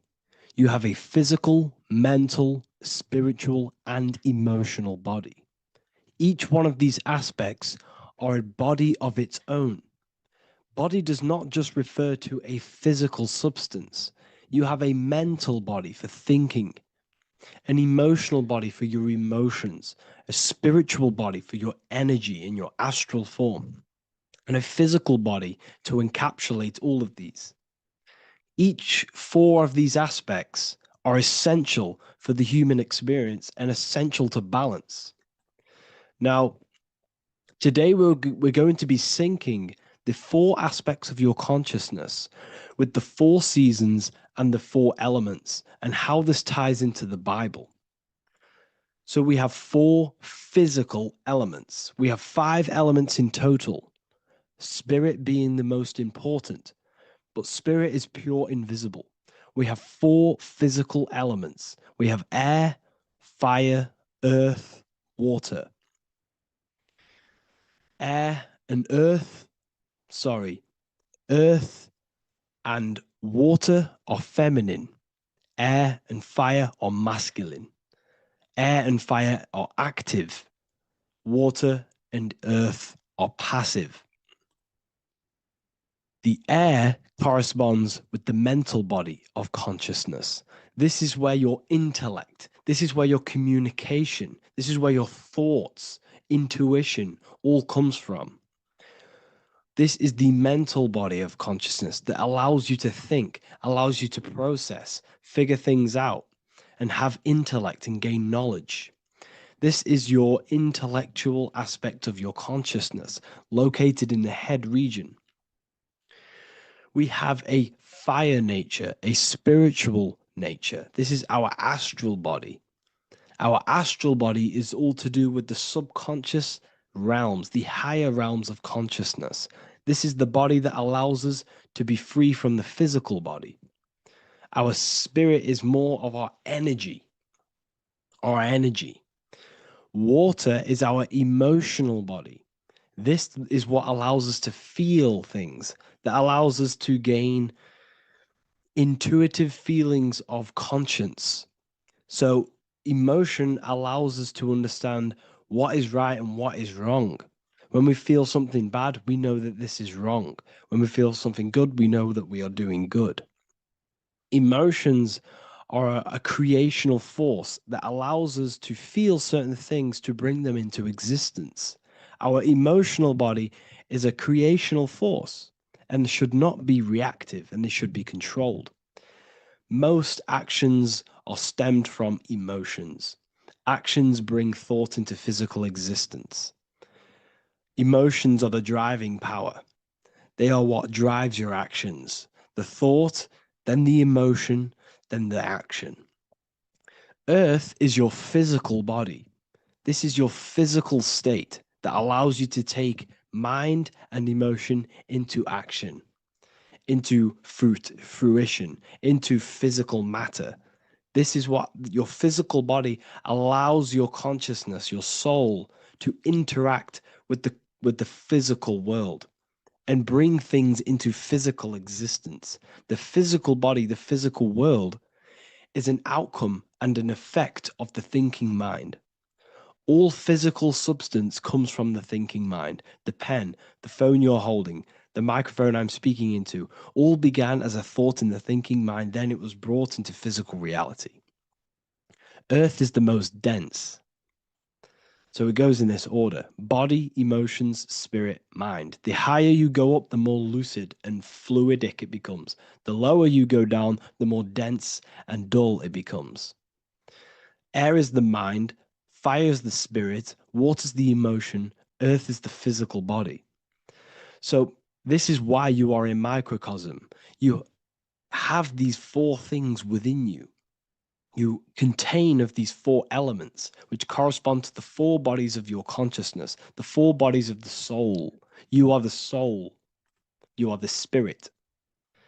So this is why in Theologians 4:17 it says, "Caught up together with them in the clouds to meet the Lord in the air."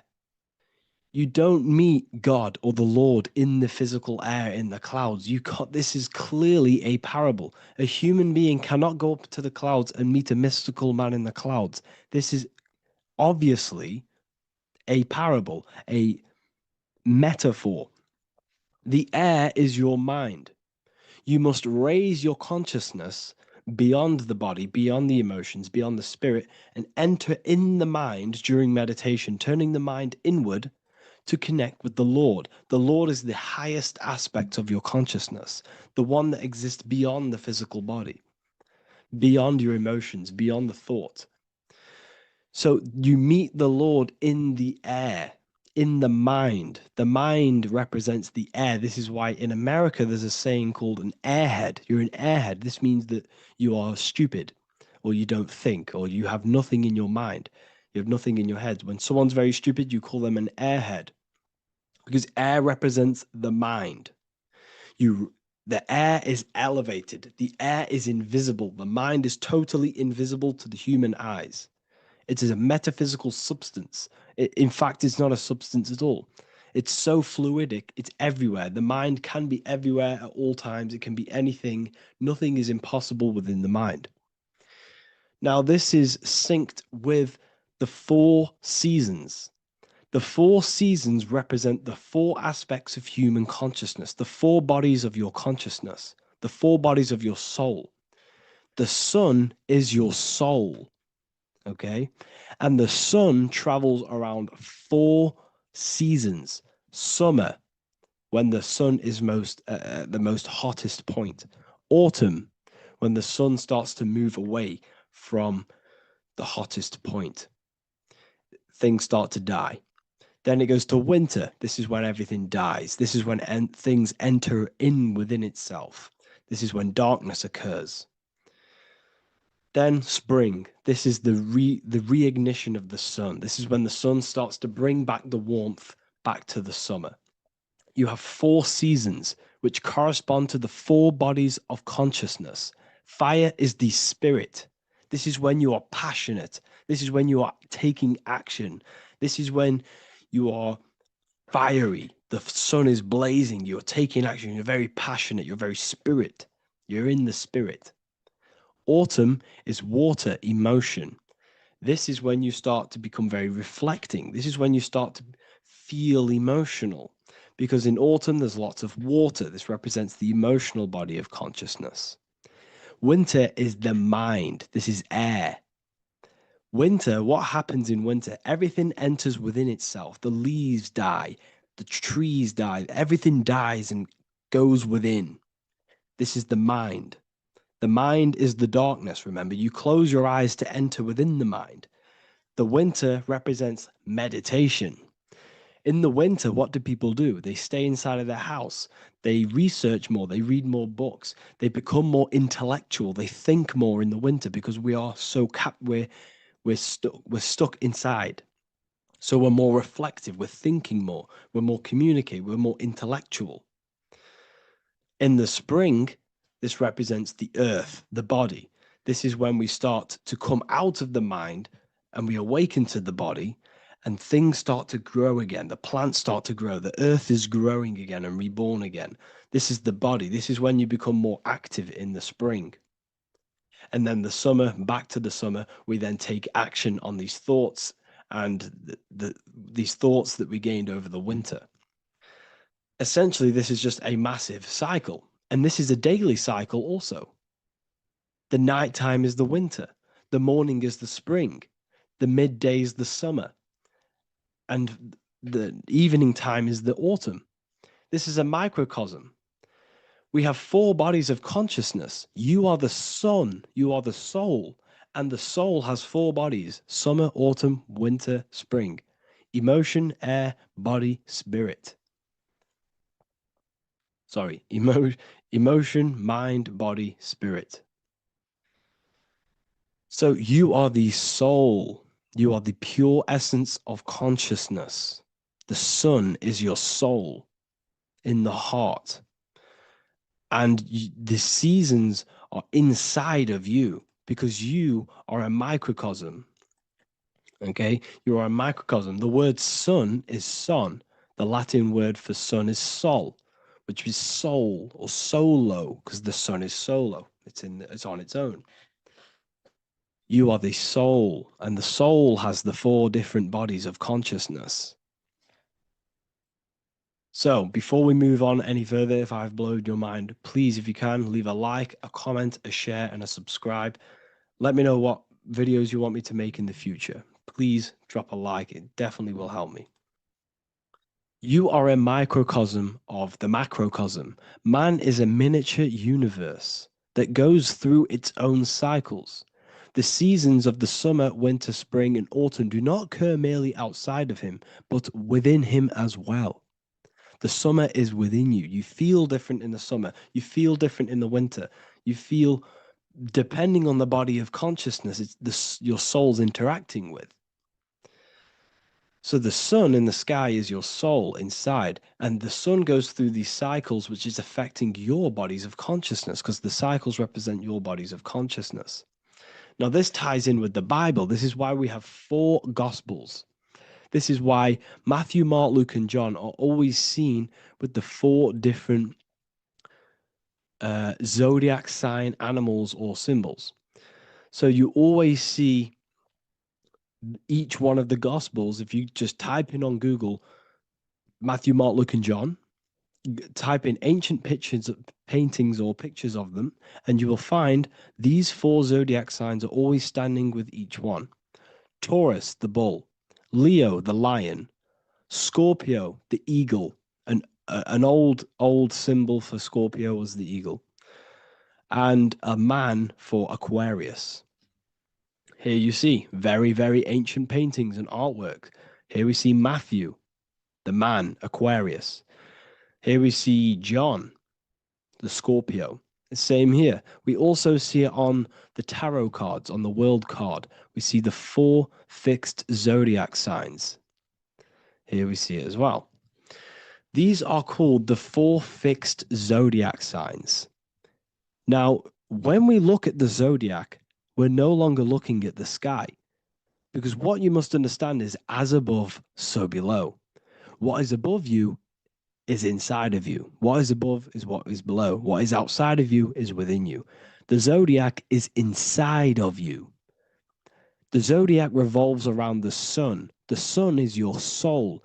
These are different energies of your soul.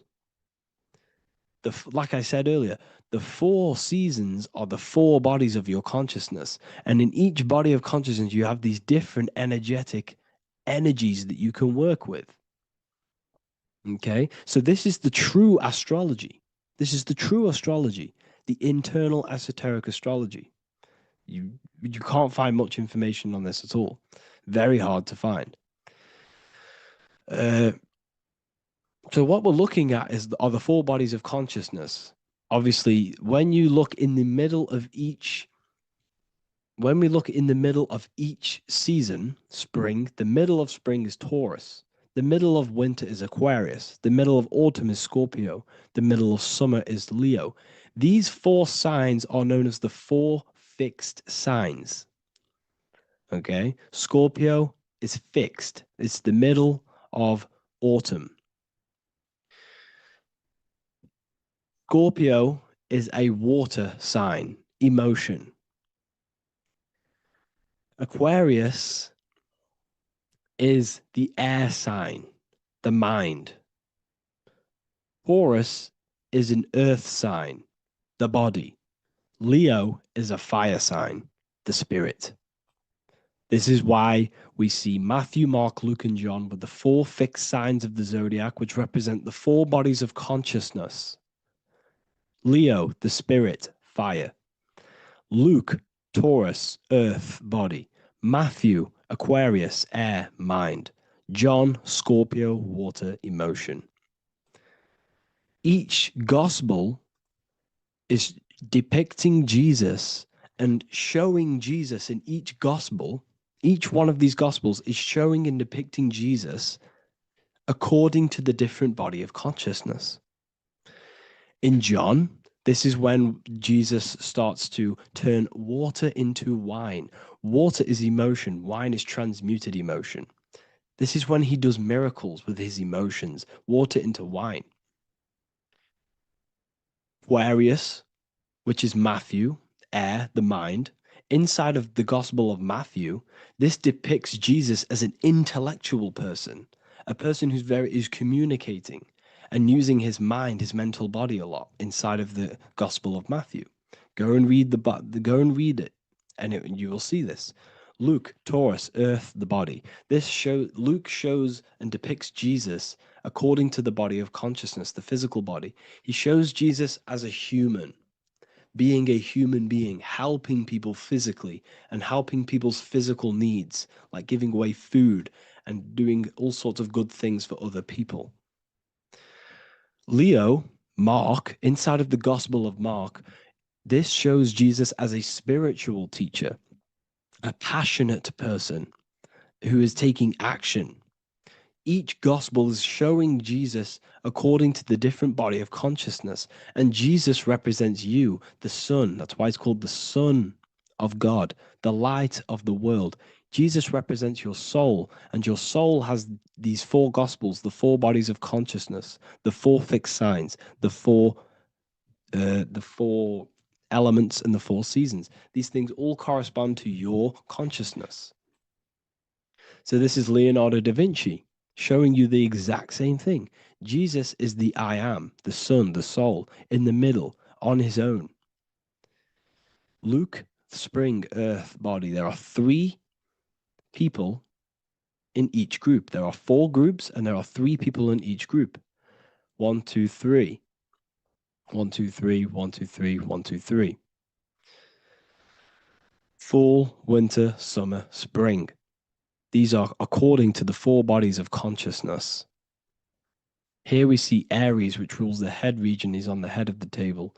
Gemini, he's holding up the two hands because Gemini rules the two hands, the two arms. Gemini is the two twins, which is the two arms and two hands, and the two lungs. Here we see the beginning of summer, which is Cancer. You see the big knife here. Cancer, him here, this gray-haired guy, holding a knife for the crab. Cancer, they pinch. You have a knife, symbolizing the crab. Leo, the middle of summer, showing dominance. The sun is very dominant. He's got his elbow on the table, showing dominance. Virgo has no Adam's apple. Cancer here is pointing at this woman's neck, saying there's no Adam's apple. This is Virgo, the virgin, the only woman. Jesus, the sun. This is Libra, the balancing. He's holding his arms out balanced, showing the balancing of the sun, because when the sun enters Libra, the sun is balanced between winter and summer. So it's balanced. This is all astrology, but this is internal. Okay. This is Ezekiel's vision. Ezekiel had a vision in the Bible, and he saw the face of a man, the face of a lion, the face of an ox, and the face of an eagle. The eagle, Scorpio, the ox is Taurus, the lion is Leo, and the man is Aquarius. He saw the throne of God, and he saw the different bodies of consciousness. This is all symbolic for the different bodies of your soul. So when we look at the zodiac, we are actually looking at a map and the energies of our soul and the energies of our bodies and the energies of our consciousness. This is what we are looking at. Each zodiac is an aspect of our consciousness and an energy that we can work with and that we must purify. Balance and purification is essential. Imagine playing a brand new video game. Let's say a brand new video game came out and you had to play it. What happens when you play that game? You don't know the controls. You cause chaos in that game. You can't really run properly. You can't do anything properly. You're getting destroyed by other people who are playing that game. It's the same with your physical body. When you are born, you must learn how to play the game. You must learn how to balance the mind, learn how to balance the spirit, the emotions, and the physical body. We must balance and purify each body of our consciousness. We must look after our physical body with our physical health by eating physical, electrical food like fruits and veg. We must look after our minds by being conscious of what enters our eyes, enters our ears, enters everything. Whatever enters our five senses is affecting our mind, our mental health, our environment, mental. We need to look after our thoughts, control our thoughts by purifying our thoughts, only positive thoughts. Then we must purify our emotions, feeling only gratitude and love and not feeling these negative, dull emotions. Then we must look after our spiritual body through meditation and looking after our spirit. But remember, when we look after our mind, it all begins in the mind. Each body of consciousness is interlocked with the other. If you have an unhealthy body, you have an unhealthy mind, spirit, and emotions. If you have an unhealthy mind, you have an unhealthy body, spirit, and emotions. If you have an unhealthy emotions, you have an unhealthy spirit, mind, and physical body. They're all interlocked. You must balance each one of them. Look after your physical body, look after your thoughts, look after your emotions, look after your spirit. But remember, the mind is the most powerful one. It's mind over matter. Once we look after the mind, because once we start to control our minds and control every thought we think, this will then turn into discipline in our physical body. Because once we learn how to discipline the mind, we learn how to discipline what we eat, we learn how to discipline what we feel, we learn how to discipline our spirit. This is all interlocked, but work on the mind first. Work on the mind first. All of this knowledge is inside of the brand new Book of Wisdom, Volume 2. This is a revolution of human consciousness. If you've read it, please leave a review down below. If you've read Volume 1, leave a review down below. This is the next revolution. I don't see this information anywhere. This is the next revolution of human consciousness. And of course, if you are serious about this and you truly want to gain enlightenment and join an amazing community where you can connect with me on live calls, lectures, the Manifestation Mastery course, you can gain access to my library with over 45 PDFs plus my books.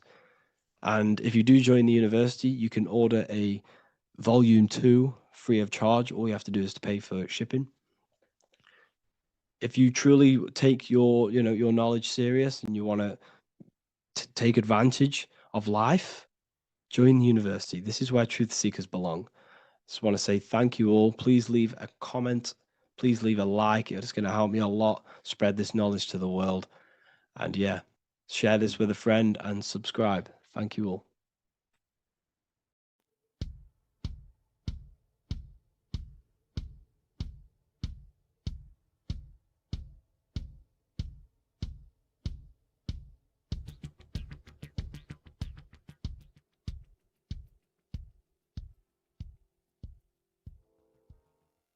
Welcome people, we're back with another video. I will now be keeping track of my YouTube and trying to upload every week. In this video, we'll be talking about the chakras. The chakras are the 7 attributes of God, and they are the 7 planets. These are literally vortex portals within us that connect us to these vices and characteristics of God. Each one of these energy centers are a spinning wheel of energy which controls the cells and organs in that particular area of the body. For example, it's literally a mini brain for that area of the body. Each chakra has a vice which you need to turn to a virtue in order to climb up through the system. They work like a stairway system. You have to go through each chakra in order to unlock the one above. This process is turning matter into spirit as you descended from spirit to matter. Saturn is Satan, that's why it's the lowest chakra, and that's why the devil is red, because red is the lowest vibrational color. When you are in these lower states of consciousness, you are in your animal nature. This is your physical side of your nature, and you are mainly being driven by your animal instincts, or your ego. Moving back to your higher self or your spirit self is not an easy process, it takes a while. However, with discipline, consistency, and motivation, you can achieve this, and this is what the ancients called Christ consciousness. Once you have achieved this, it is basically a state of mastery of the mind. You no longer lust for the lower animal nature things. Now, let's start with the root chakra. This is located at the base of your spine, and you can feel this chakra by tensing your anus. This energy center is in control of your survival needs, your vitality, stability and security. Now, if this chakra is unbalanced, you will feel insecure, fear, anxiety, unstable, low self-esteem, anemia, over or underweight, and constipation. In order to balance this chakra, you need to feel grounded, embodied, stable, calm, centered, a sense of safety and trust in yourself and the world around you. The next chakra is the sacral chakra, which is located around the belly button area. You can feel this chakra just by sucking in your belly. This chakra is to do with relationships, self-worth, creativity, empathy, and most importantly, sexuality. This is the most important one in order to start to raise your vibration overall, is giving up the over-sexualized nature. In order to balance this chakra, you need to come into harmony with all the toxic relationships that you have. Get rid of the fear, the anxiety, the isolation, and 100% get rid of the over-sexualized nature. Lust is one of the most lowest vibrations you could possibly feel. It is literally manifesting hell. In order to work on this chakra, you need to feel self-worth. You need to do creative things, empathy, healthy relationships, and 100% being confident.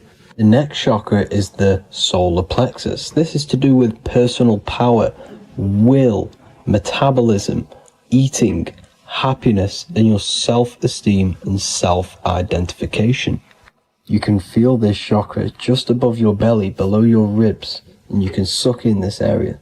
If this chakra is blocked, you will feel lack of confidence, difficulty in manifesting your desires, low self-esteem, misuse of power, misuse of dominance, weak will, and shame in yourself. Biggest one for this chakra is overeating, as it's to do with metabolism. If you are overeating, you are literally unbalancing a lot of your lower chakras, not just the solar plexus. In order to work on this chakra and balance it, you want to have a positive self-identification. You want to feel happy, a happy self-esteem, effectiveness to people, not overeating, and a strong willpower. Now for the heart chakra, one of the most important chakras. Chakra is to do with love, understanding, trust, hope, openness, compassion, balance, and forgiveness. The most important because your heart is the tree of life in the body. It is the center of the toroidal field. It is the most powerful chakra. Your heart is 5,000 times stronger magnetically than your brain. Once you have hit the heart chakra and you start surpassing the heart chakra, you are now turning matter into spirit. as the lower three chakras are dense and physical, and the above the heart chakra are turning to spirit. As you can see already, this is a hard and long process of working on yourself physically and internally. The symptoms of a blocked heart chakra would be lack of love or too much love, difficulty to accepting or giving love, lack of compassion, loneliness, and lack of emotional fulfillment. Finally, a lack of connection with a divine or to nature. In order to balance this chakra, the most important thing and the most powerful thing you can do is loving people, accepting and giving lots of love. Second most important thing to balance the heart chakra is balance. You need a balanced life. You need balance in all aspects of your life. Now for the throat chakra. This is a very important chakra as it's to do with communication. A symptom of this being unbalanced is a lack of self-expression and putting on a front all the time, acting with the ego. In order to balance this chakra, you need to constantly self-express yourself. You can't be putting on a front. That voice inside your head, you have to let it come outward. Don't just block it off with a wall. Self-expression will lead to you gaining friends who actually like you for being you, and not these fake friends that you have to put on an ego for. In order to balance this chakra, you need to express yourself, express the word that's within you. Don't be lying to people, don't deceive or be deceptive. The next chakra is the third eye chakra. This is starting to get very advanced and you are coming very close to spirit. Just before we head on, I want to announce the PDF is now available, containing all the presentations I've ever made, all into a condensed 38-page PDF. The link will be below this video for you to access. And if you want to learn how to create reality using your mind, how to attract your desires, how to get out of the situation you are in, the link will also be there for the Manifestation Mastery course. Now for the third eye chakra. The third eye chakra controls the pineal gland, which is your first eye. It's to do with your psychic abilities, channeling, telepathy, astral travel, visions, and connection to the higher self. You need all of the chakras aligned to get the full potential out of your third eye or pineal gland chakra. For example, if you're astral traveling and you fear something, you will be instantly shot back to your body. So you need to master all of the chakras before you go on and try and do these higher spiritual activities. Symptoms of the third eye chakra being blocked is lack of imagination, lack of vision, lack of concentration, blocked or clouded intuition, can't see the big picture, and especially overly reliant on logic and intellectual thinking. A good way to work on this chakra is imagining things, vision things, trust your intuition at all times, always follow that inner voice. Cut out the tap water which contains fluoride. Fluoride blocks the pineal gland. And cut out all junk food because all of this is affecting your pineal gland. When in meditation, you want to focus your eyes and your attention to the center of your head between the two eyebrows. This is where the pineal gland is located. This will help and awaken the pineal gland over time when you keep doing these meditations. Finally, for the crown chakra, this is to do with universal consciousness, all-knowing, enlightenment, cosmic connections, the God source. This chakra is blocked by being cut off from spirituality, plagued by the senses, being tricked into the five senses and being tricked into thinking you are the body. In order to work on this chakra, you need to feel grounded. You need to know yourself, your real self, the voice within you. Have common sense, have specific decisions that you're making, be very direct. Now we've got out of the way all of the chakras, I can now introduce methods and meditations which will help you unblock them spiritually. When meditating, you want to get into the present moment in a nice, comfortable position. Bring yourself to the present moment by saying, I am here right now, nothing else matters. Keep repeating this over and over with your eyes open or closed. After a couple minutes of bringing your attention to the present moment, you can now start to Breathe in through the nose deeply and breathe out through the mouth slower than you breathed in. Place your attention on the chakra that you want to balance. Think of a high vibrational emotion like love, and think of this while placing your attention on that chakra. You can do this exercise every day for 10 to 20 to 30 minutes.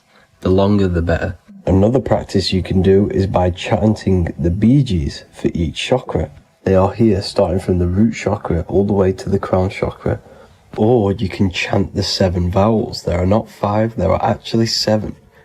A, I, A, O, U, M.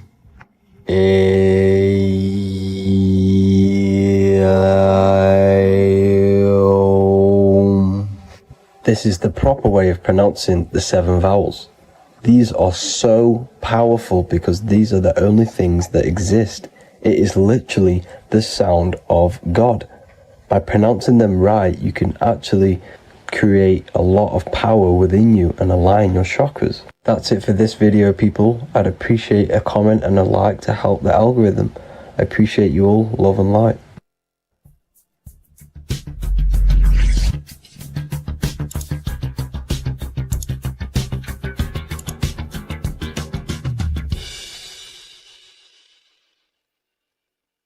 What if I told you that the seasons don't just change the external world, they also change your internal world. They have a psychological and a spiritual effect on your consciousness. If you're new to esotericism, you may not really understand this. But if you have some deep understanding of as above, so below, you already know this. But today we're going to be explaining it in great detail. So tune in, take a pen and paper, maybe make some notes. So we have 4 seasons. The sun is the main source of life on the earth, and it changes the circumstances on the earth in 4 different ways. Of course, we have spring, summer, winter, and autumn. These are the 4 states of the earth due to the sun's cycle. Not only do they take place on the earth, they also take place on you, your body, your mind, your spirit, your consciousness. They change things internally and externally. The first thing we need to understand is that we have a dual nature. We have a mind, and in that mind, we have an internal self. That's what we call the spiritual self. It is the individual that exists within their own mind, within their own consciousness. It is the self that imagines, thinks, feels. That's the spiritual self. And internally, that self is the true self. When it's detached from the false identifications, of course, such as the ego. But the true self dwells within the mind, and that's the immortal self. That's the self that will never die, never perish, that will always be there and it always has been there. The internal self. But on the other side of the mind, the outside of the mind, we have this, what we call our physical human body. This is our external physical body. So outside of us is a physical reality, but inside of us is a spiritual, non-physical reality.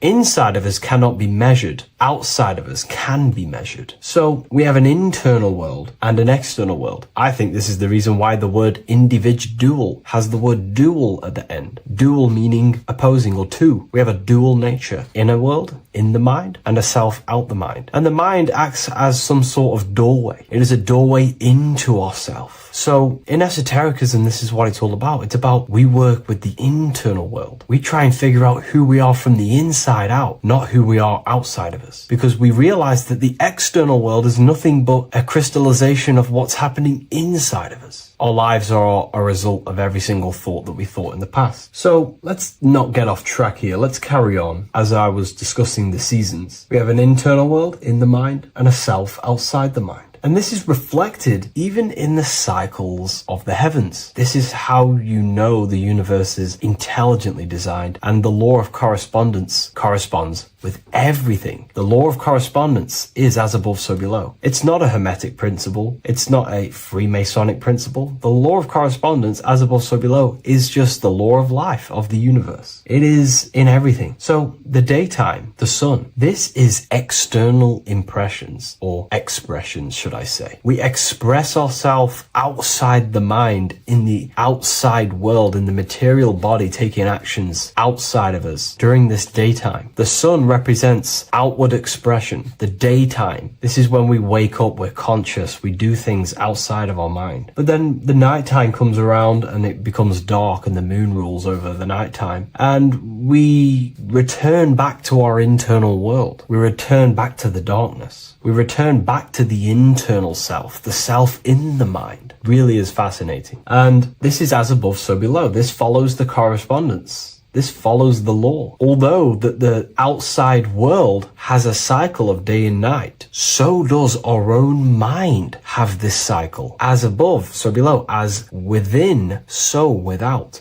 What's happening outside of us is also happening inside of us. The mind is also going in a cycle. Because in the daytime, the mind wakes up and we express things externally. But when the sun goes away and the electromagnetic rays of the sun are not very strong, our brainwave decreases, our body activity decreases, it slows down and we return to the internal self. The body switches off and we return to the internal self in the mind. We enter in the doorway of the mind and return to the internal, the spiritual self. And when the body is less active, this is when we are more connected to the internal world, our spiritual true self. So as above, so below corresponds with the day and night, the sun and the moon. The moon represents our internal world, the world inside our mind, the self inside the mind. And the sun represents the external self in the external world. So not only are these cycles happening in nature, the darkness outside of us when the sun goes away is the same darkness that we go within ourselves when we go to sleep. It's the same cycle. Our bodies are in the cycle of the external world also, as above, so below. But then we can even take this even further. This fractals down even further. If we look at the cycle of the yearly cycle of the sun, which is what we call the 12 zodiac signs, we notice that these 4 seasons also take place in every single cycle of the day. So a yearly cycle can be seen as a big version of a daily cycle, or a daily cycle can be seen as a smaller version of a yearly cycle. For example, if we look at Aries, which is spring, this is when the sun springs everything back to life in the spring. This is when the crops start to spring up and start to grow again. But we could see that at 6 a.m. in the morning, when the sun rises and just cracks over the horizon and starts to bring light into our day. Aries is associated with the morning time also as spring. Morning time is a smaller version of spring. Then we look at the summertime. The summertime is midday, when the sun is at the top of the middle of the sky. This is when the sun is most powerful, most radiant in our day. This could be seen as the summertime. Then when the sun starts to set, this is associated with autumn. Autumn time is the sunset. Then the winter time is associated with the nighttime, the midnight, when everything's very dark. So a daily cycle is basically a smaller version of a yearly cycle. And just how I explained how the cycle of the sun outside of us also happens inside of us with our consciousness falling asleep when the sun goes away, is also happening to us on a yearly cycle also. So the daytime is associated with the summer and the nighttime is associated with the winter. The winter is like the inhale. The summer is like the exhale. It's the breath of the universe, just like how we breathe in and out of our lungs. Everything takes this rhythm and polarity, okay? So winter is associated with the self and the world inside of ourselves, inside of our mind, the spiritual self, the internal. Because the winter is when the sun's rays, electromagnetic rays, are not very powerful. And this decreases brainwave activity, making us more connected to our internal world, inside the mind. But the summer's the complete opposite. The summer is when the sun is very, very powerful. And the sun's powerful electromagnetic rays increase brain activity, making us more actionable in the physical world outside of our mind, in the external world. So summer is the daytime and winter is a big version of the nighttime. Vice versa. Just like how in the winter, we're more in the house. We're inside buildings because it's very cold outside. Animals hibernate. They go inside. They go into little places. They collect all their food and prepare for the winter. They go inside. They go in darkness to hibernate. So does our consciousness, our spirit, the self inside of our mind. We can use these cycles to our advantage, to evolve spiritually, to connect and be more balanced. You know, I've mentioned a lot of this inside the university to my members, to the family inside of there. We discussed this. We had a great discussion about this. And, you know, the live calls we have are priceless. The conversations you can have with someone when they're awake, you never forget them. You always have deep, meaningful conversations. And we discussed this deeply, and we were going into some interesting things about how we can use these types of changes in the seasons for our spiritual growth. We even discussed about spring and autumn and how they're associated with the different spiritual bodies that we have. But anyways, let's not get off track. Lucid dreaming, dreaming itself, and astral projections, I find are more easily accessible during the winter and the night times. Like I said, because the brain activity is decreased due to the sun being not powerful, we are more reconnected with the self inside the mind, the spiritual self, the immortal self. Wintertime is a great time to work on yourself, to start to gaining discipline, to meditating, to really working on the subconscious. Because spiritual work is harder than any physical labor. You really got to dig deep within yourself and be honest and true with yourselves. I think this is the reason why, you know, a lot of people convert to spirituality from religion. They come into spirituality and then they go back to religion because they realize spirituality is it's difficult. You have to be honest with yourself. You have to really face the traumas, the negative aspects of yourself, the dark side of yourself, and bring it to light and transform it. And that sort of work is a lot more difficult to do than any physical labor. So the winter time is the time that we go inside ourselves. We reflect a lot more. We need to work on ourselves, on our mind, on our negative habits, on our dark traits, on our things that we have been pushing away and not controlling. The winter time is that time we can really start to connect with the internal self, work on our imagination, work on our mental willpower, work on all of these things like lucid dreaming, astral projections, and purifying ourselves, removing any mental barriers, any negative belief systems that may be subconsciously holding us back. It's easier to access the subconscious in the nighttime and in the winter, especially the winter. That's why I made this video, because we're in autumn now. We're transitioning into the winter. So I thought I'd share this with you all. And it's important to understand that you are a microcosm of God. Like I said, the law of correspondence associates with everything in the universe, people. Everything. And that's the best thing with the law of correspondence. And I've been using this for the past 3 to 4 years, right? The law of correspondence has determined and filtered out so many lies that was given to me, that's given to you, that's given to everyone in the world. The law of correspondence is like a filter. If someone gives you a piece of information, for example, gravity, and it does not apply with the law of correspondence, then you know it's a lie, because it's a universal thing. What happens inside of me also happens outside of me. What happens in my astral world happens in my material world, more than likely. As above, so below corresponds with everything. The same structure in my veins, in my nervous system, is the same structure in the trees, in galaxies, in everything. As above, so below. The universe is a fractal universe. Therefore, the point that I was getting at is that you are a microcosm of God. The same mind that God manifested things through thinking. He thought the stars, the earth, nature, the human body, designed everything with the God mind. He thought everything into existence. And that mind, them powers that God used to manifest everything into physical existence through the power of thought, is the same mind that you possess, but on a smaller scale. God manifested the macrocosm through thought, as the universe is a mental universe. Everything you see around you was thought, then manifested into physical reality. God manifested the macrocosm, the world, through thought, and that same force of thought you use to create the microcosm, to create your own world. You think your life into reality, your world into reality. Your body is a microcosm, a miniature universe. Every thought you think commands 50 trillion cells in your body, and your cells religiously execute on every command that you give it. You're in charge of 50 trillion cells. You're literally commanding a whole civilization inside your body. And this is how you are a reflection of the divine. The God mind created the macrocosm, the world, and you create your own world inside that world, using the same power as thought. Very powerful. So everything that happens outside of you is also happening inside of you. The law of correspondence is the most important, the law that you could possibly learn, because it makes everything so clear for you in the universe. Makes life so clear. You see reality for what it truly is. It's a reflection of the higher dimensions. Just like how reality right now is a reflection of what's happening inside of people's minds and consciousness. We can't blame the elites for all the negative things that's happening in reality, because all the negative things that's happening in reality is the negative things that's happening in people's minds. We need to take control of ourselves. So with that being said, thank you all, everyone. If you wish to read more, 90% of you watching this video have already got this book. I want to say thank you for your support. It means the world to me. It makes me research more and write more books. And the book of symbolism is coming very soon. So thank you, everyone. I'll leave a link in the description for the university, for the live calls, and for the book if you wish to join. Have an amazing day. Religions were made to hide the truth about yourself, God, and the universe. You see, religion teaches there is a God separate from you. He created the universe separate from himself. They did this to truly disconnect you from consciousness, from God, and from yourself. Now let me explain. It's going to be very difficult to understand this from a left hemisphere dominated perception. The left hemisphere sees everything individual.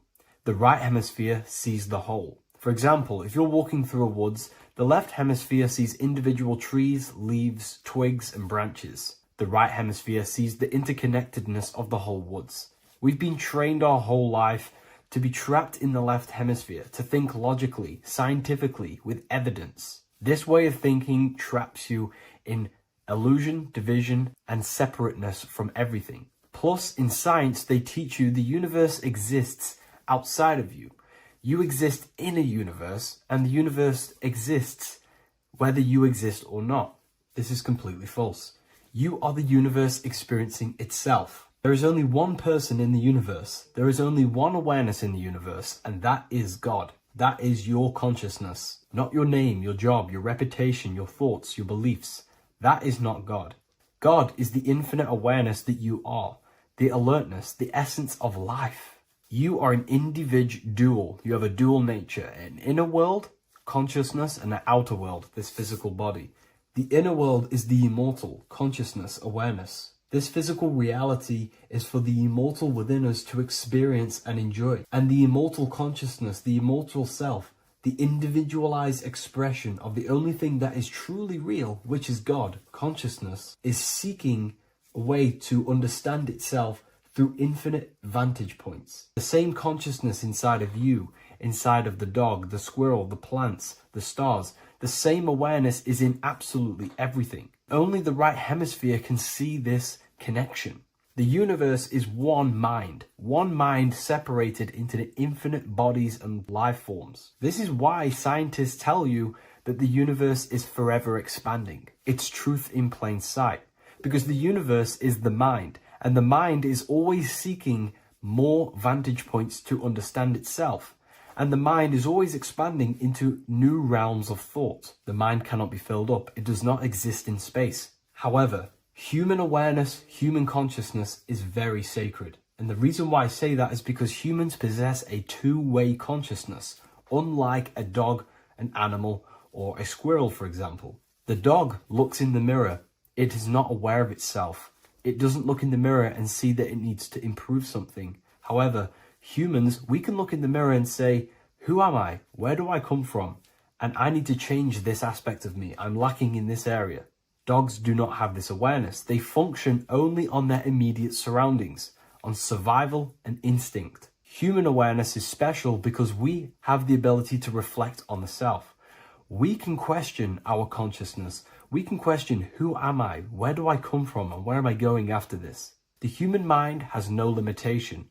We can surpass our animal nature and rise to a godly nature. This is the whole purpose of reaching Christ consciousness, which is just an ideal consciousness where we have control over self and we know who we truly are. Humans have been given the tools to awaken. Our five senses are locked only to perceive the physical world, but the mind holds the gateway to understand the unseen aspects of reality. The mind holds the secrets to the universe and consciousness. We just have to study ourselves to understand God. We are all individualized aspects of consciousness. There is only one pure consciousness in the universe.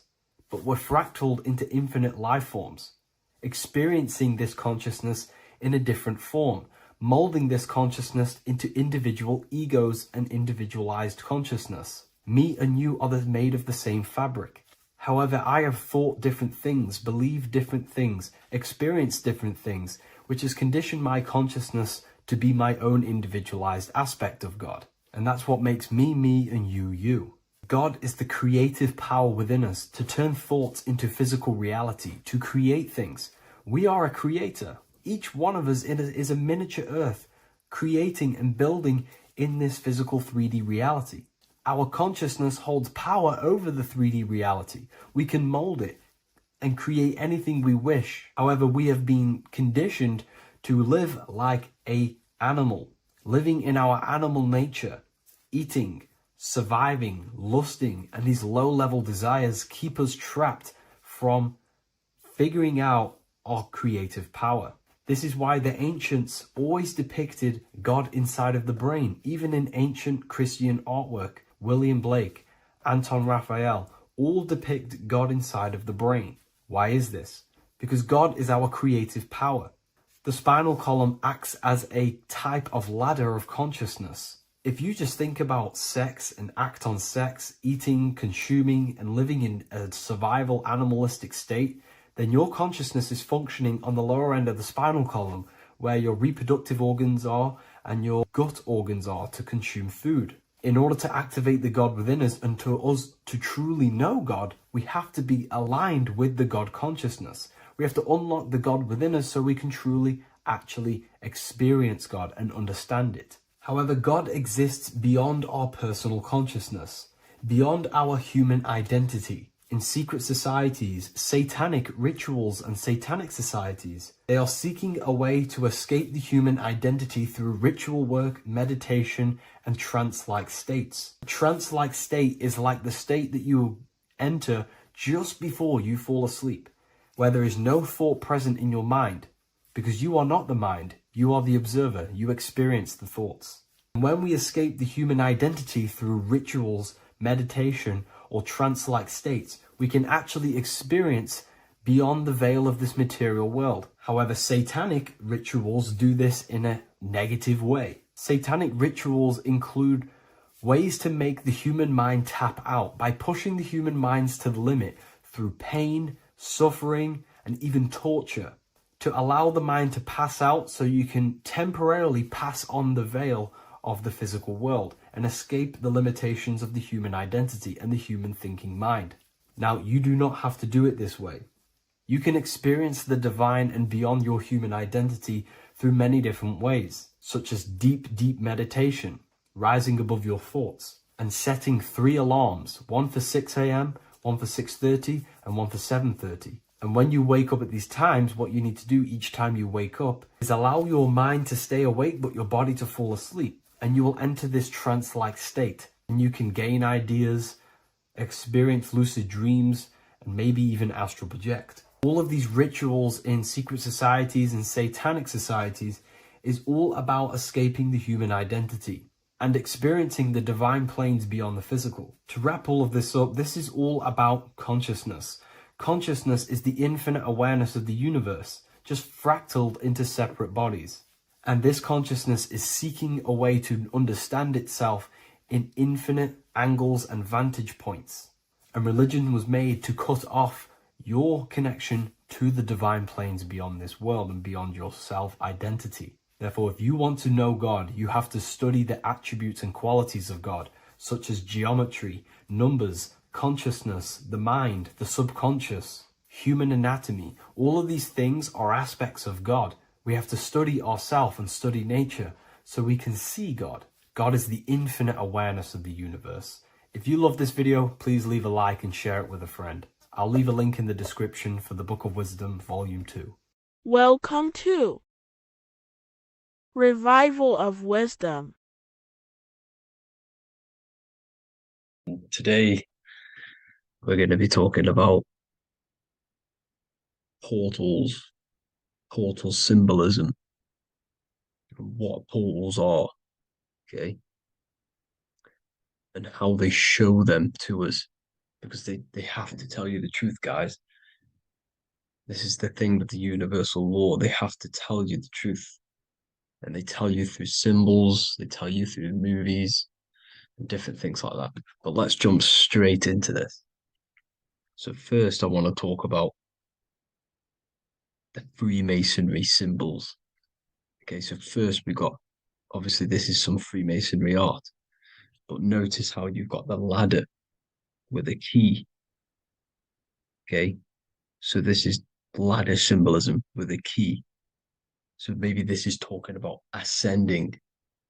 Okay, because look, because this is ascending into the heavens, because it's a ladder with humans going up it with a key. In order to ascend, you must have the key.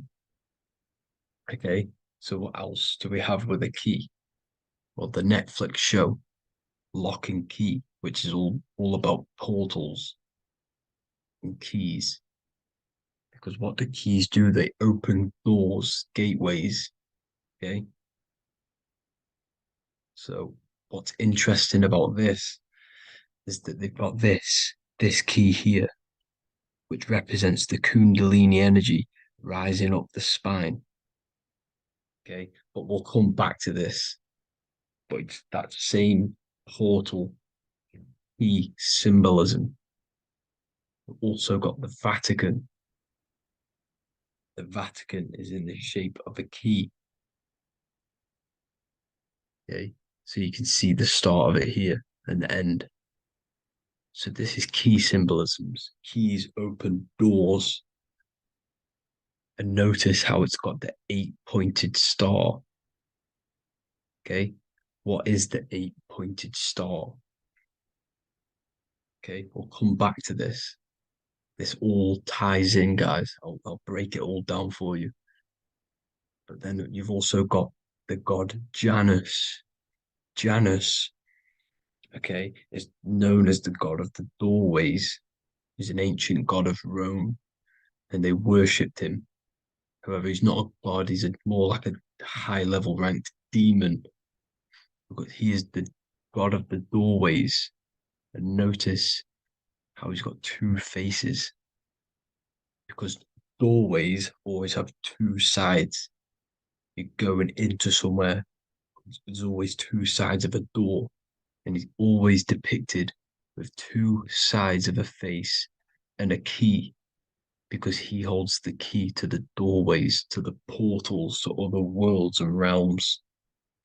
Okay, as you can see, he's always got two faces and a key. Okay, so now we have the Sumerians, the Anunnaki, and they are always depicted with the two faces. Why do they have the two faces? Because they're symbolizing doorways, and the Anunnaki come to Earth through doorways and portals. So these are what these gods are symbolizing in their artwork. But they always have the 8-pointed star. Okay, what is the 8-pointed star? You see how they always have, look, let me try to find another one. It's the 8-pointed star. This 8-pointed star is Polaris. Okay, Polaris, just like the Vatican has the 8-pointed star with a key. Polaris is the center star. Polaris is a fixed star, it doesn't move. Okay, so the Anunnaki symbol is also the 8-pointed star.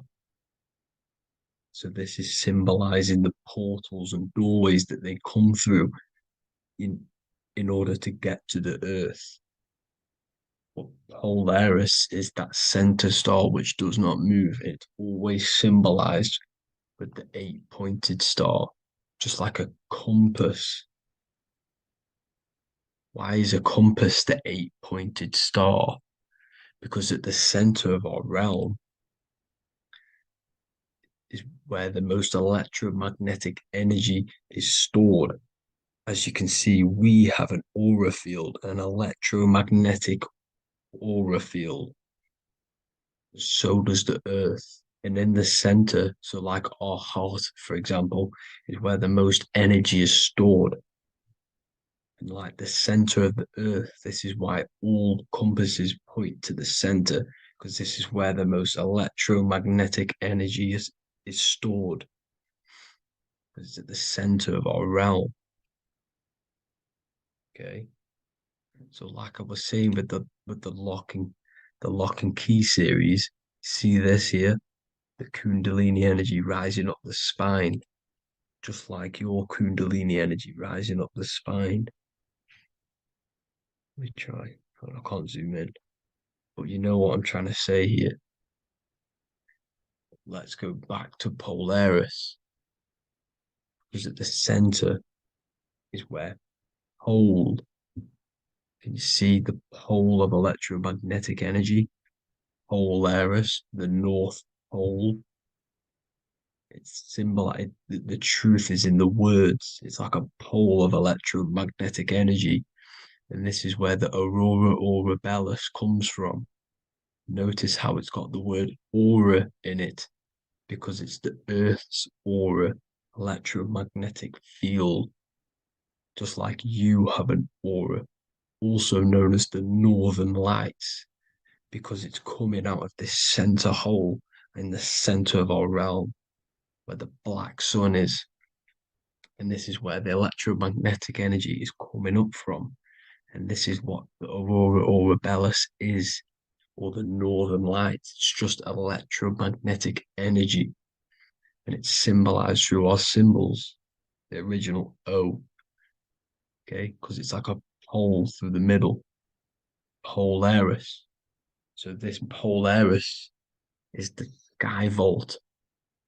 It's the portal into this realm, because this is what the Anunnaki are always talking about, always symbolizing with the 8-pointed star.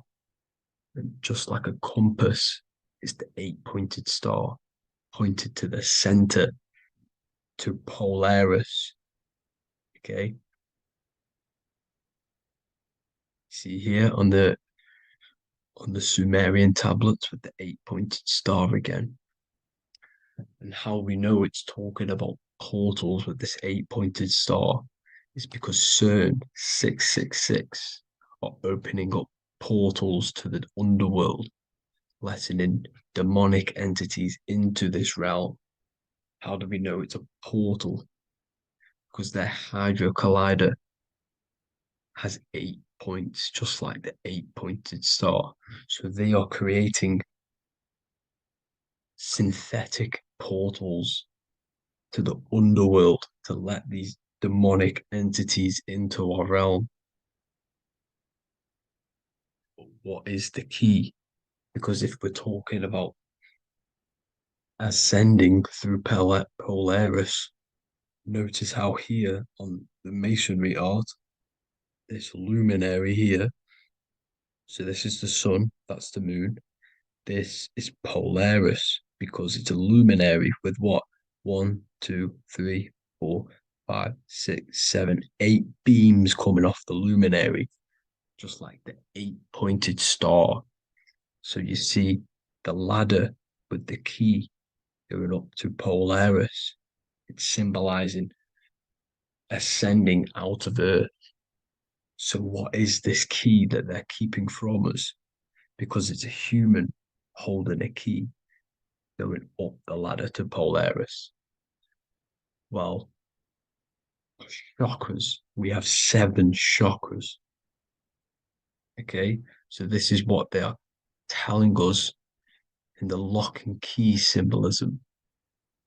The Kundalini energy rising up the spine. Okay, just like they have 33 vertebrae on the back of your spine. Okay, this represents the Kundalini energy going up your 33 vertebrae, just like in masonry has 33rd degrees. Okay, so what is the key? Your chakras. Your chakras have to be unlocked. Okay, you have to unlock your chakras, and you can't unlock this one without going through this one. You have to go through them all. It's like a ladder, just like Jacob's ladder. You can't go from the bottom to the top. You have to unlock each one. Okay, just like you have 7 chakras, you have 7 layers of your aura. Okay, you have to unlock your chakras to the highest point in order to reach Christ consciousness. And this is the key that they're talking about. They're symbolizing the organic portal within each and every one of us to ascend out of this realm. Okay, so this is the key that they're talking about, and they're holding back this knowledge to keep us trapped in this 3D realm. Okay, so like I was saying with the 33 vertebrae and the Kundalini energy coming up the spine, 33 vertebrae, you can see this sort of symbolism going up to the light, because it's the light. You see here, your crown chakra turns on and becomes enlightened, just like the Illuminati symbol. Can you see it? But also, Jesus also died at 33. So this is symbolizing, okay? They're symbolizing the death of the ego, the body. So once you open up your chakras and reach Christ consciousness, which is your 33rd vertebrae, once your Kundalini energy goes up your 33rd vertebrae, your body technically, not physically, but spiritually dies, because you then become formless. You reach Christ consciousness. So then you can travel other worlds. Okay. This is what they're talking about with Vatican, 8-pointed star, and the key. Janus with the key. The Sumerians with the 8-pointed star. Anunnaki, the 8-pointed star. Polaris, 8-pointed star. So Polaris is the way out of this realm, which is at the center. Pole, North Pole. Okay, so the key is that they're hiding from us is the knowledge to unlock our chakras. Okay, and without this knowledge that they keep from us is trapping our souls in this reality to keep reincarnating. Okay, well, thank you all for tuning in. I'm going to leave you all there. Make sure to leave a like and a comment in the comment section. Let me know some topics to talk about so I can break it down for you. God bless you all. Welcome to Revival of Wisdom. Today we're going to be breaking down Saturn worship and how the occult are linked in with Saturn. Okay, so first of all, let's start with the celebrities. All these celebrities are doing 666. Okay, covering the one eye, which also symbolizes the all-seeing eye, which is another occult symbol. But we're focusing on the 666, the 6 with the 3 fingers. Also, we have CERN with the 666 within their logo. Also Disney, okay, as you can see here, 666 within their logo. Pepsi, Coca-Cola, and even Cadbury's. Monster Energy with the 666 in Hebrew numerals. Unleash the beast. So what is 666 to do with Saturn? Because on Saturn, on their north pole of Saturn, there is a 6-sided hexagon. Okay, so Saturday is named after Saturn Day, the 6th planet. It is also the 6th day of the week and has a 6-sided polygon on its north pole, 666. Not only that, when you create a star out of the hexagon, we will create a 6-pointed star, okay, with 6 triangles within the star and a 6-sided hexagon, which all adds up to 666. Okay, so this is why all these symbols contain 666. So why do they worship 666? Saturn. Because Saturn is the god of time and death, okay, and order and lessons. Okay, Saturn is a very cold and dry being. That is the 6th planet from the sun. Okay, Saturn represents the winter, which symbolizes death. Okay, because all nature dies within winter because the sun's not there. So it represents darkness and death. It rules the zodiac sign of Capricorn. Okay, so in the celestial cycle, Saturn is always opposite the sun. So it's the opposite of the sun. So they're worshipping this energy which is death-like. Okay, this god which is death and does not bring life. Okay, and also is the god of time. Okay, also in the Roman and in Greek it's called Chronos. Okay, which is just a translation for time. It's also known as the Father Time, aka the Grim Reaper. Okay, the Grim Reaper. Keep that in mind. We'll come back to this. Here are some more logos with Saturn. Okay, NAG, Internet, Wi-Fi. Okay, all these occult logos all worship Saturn. They are a satanic occult. They worship this death god, this evil god. Okay, this is where the cube now comes in.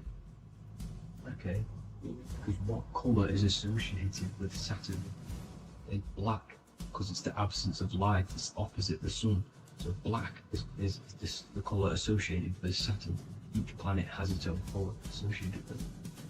Okay, so when you make the cube, okay, as you can see here, the cube out of the polygon, it creates what? A black cube.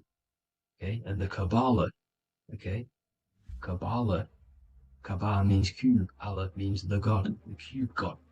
These religions are secretly worshipping this cube god, the god of death, Saturn, Satan. It's the same entity behind it all. Okay, so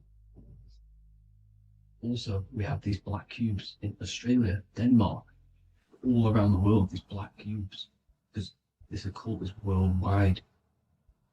It's Saturn, Satan taking over this realm. Okay, also with this black cube, they walk around it like the rings of Saturn. It's around the black cube of Saturn with the rings. They walk around in circles. What are circles? Cycles. What is a cycle? Time. The time god. This is why it has a ring around it, because it represents time, cycles. Okay?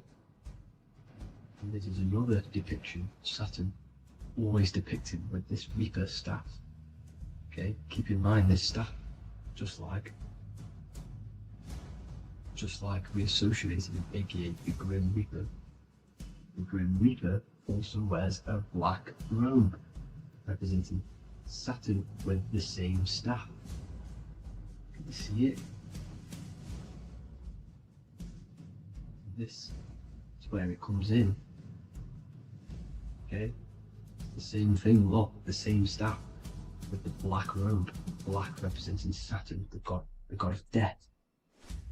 Okay, the Grim Reaper, Satan. Okay. Also, when you graduate from university, what do? You wear a cube on your head, a black cube with a black robe. This is Saturn worship. See, this is how Saturn, Satan, has tricked the world into worshipping him, not God, the sun, which represents God. So what is a corona? Because a corona is a crown, a circle, okay? A set of concentric circles of light seen around a luminous body. So Saturn. So this is why they used to worship Saturn by wearing crowns in ancient days. And we still do to this day. The king or queen has a crown, a corona. Also, Corona, the drink. Corona adds up to 666, just like Saturn is 666. But like you see in the Corona, you see the staff.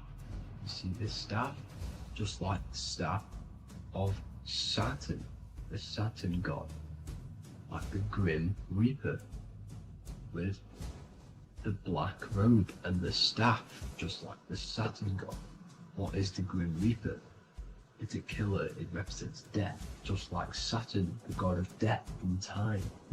So all these occults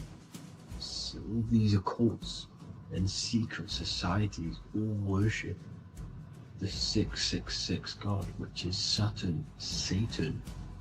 All of our energy is being put into Saturn. Okay, and Saturn, Satan, is harnessing all of this energy. So gradually, this is what the mark of the beast is. Like it says in the Bible, the mark of the beast, or the name of the beast. Here is wisdom. Let it know that you have to understand and count the number of the beast, for it is 6. It is the number 6 of a man, and is 6. 600, 3 score is 6, 666. So this is what the mark of the beast is. They are going to eventually put brain chips, just like Neuralink, which is what Elon Musk is pushing. Okay, so this chip is the mark of the beast, and it's going to be implanted to our hands or brains. Okay, and they will manipulate our consciousness, and it will manipulate our DNA, and it will directly connect us to AI, and AI is linked in with Saturn, Satan, as the demons and the people who rule this world are in love with AI. They want to connect humans to AI. And this will control our consciousness completely and give all of our energy back to Saturn, Satan, this deity that they all worship. Just like when you get married, you wear a wedding ring, the rings of Saturn, over the finger, which represents the sun. So you're basically seeing Saturn over the sun. The sun is the son of God. It represents the sun, represents God. So you're putting Saturn over the sun. So thank you guys all for tuning in. I'm going to leave you guys here. Please leave a like, comment some topics that you want me to talk about. And please subscribe for more amazing content. God bless.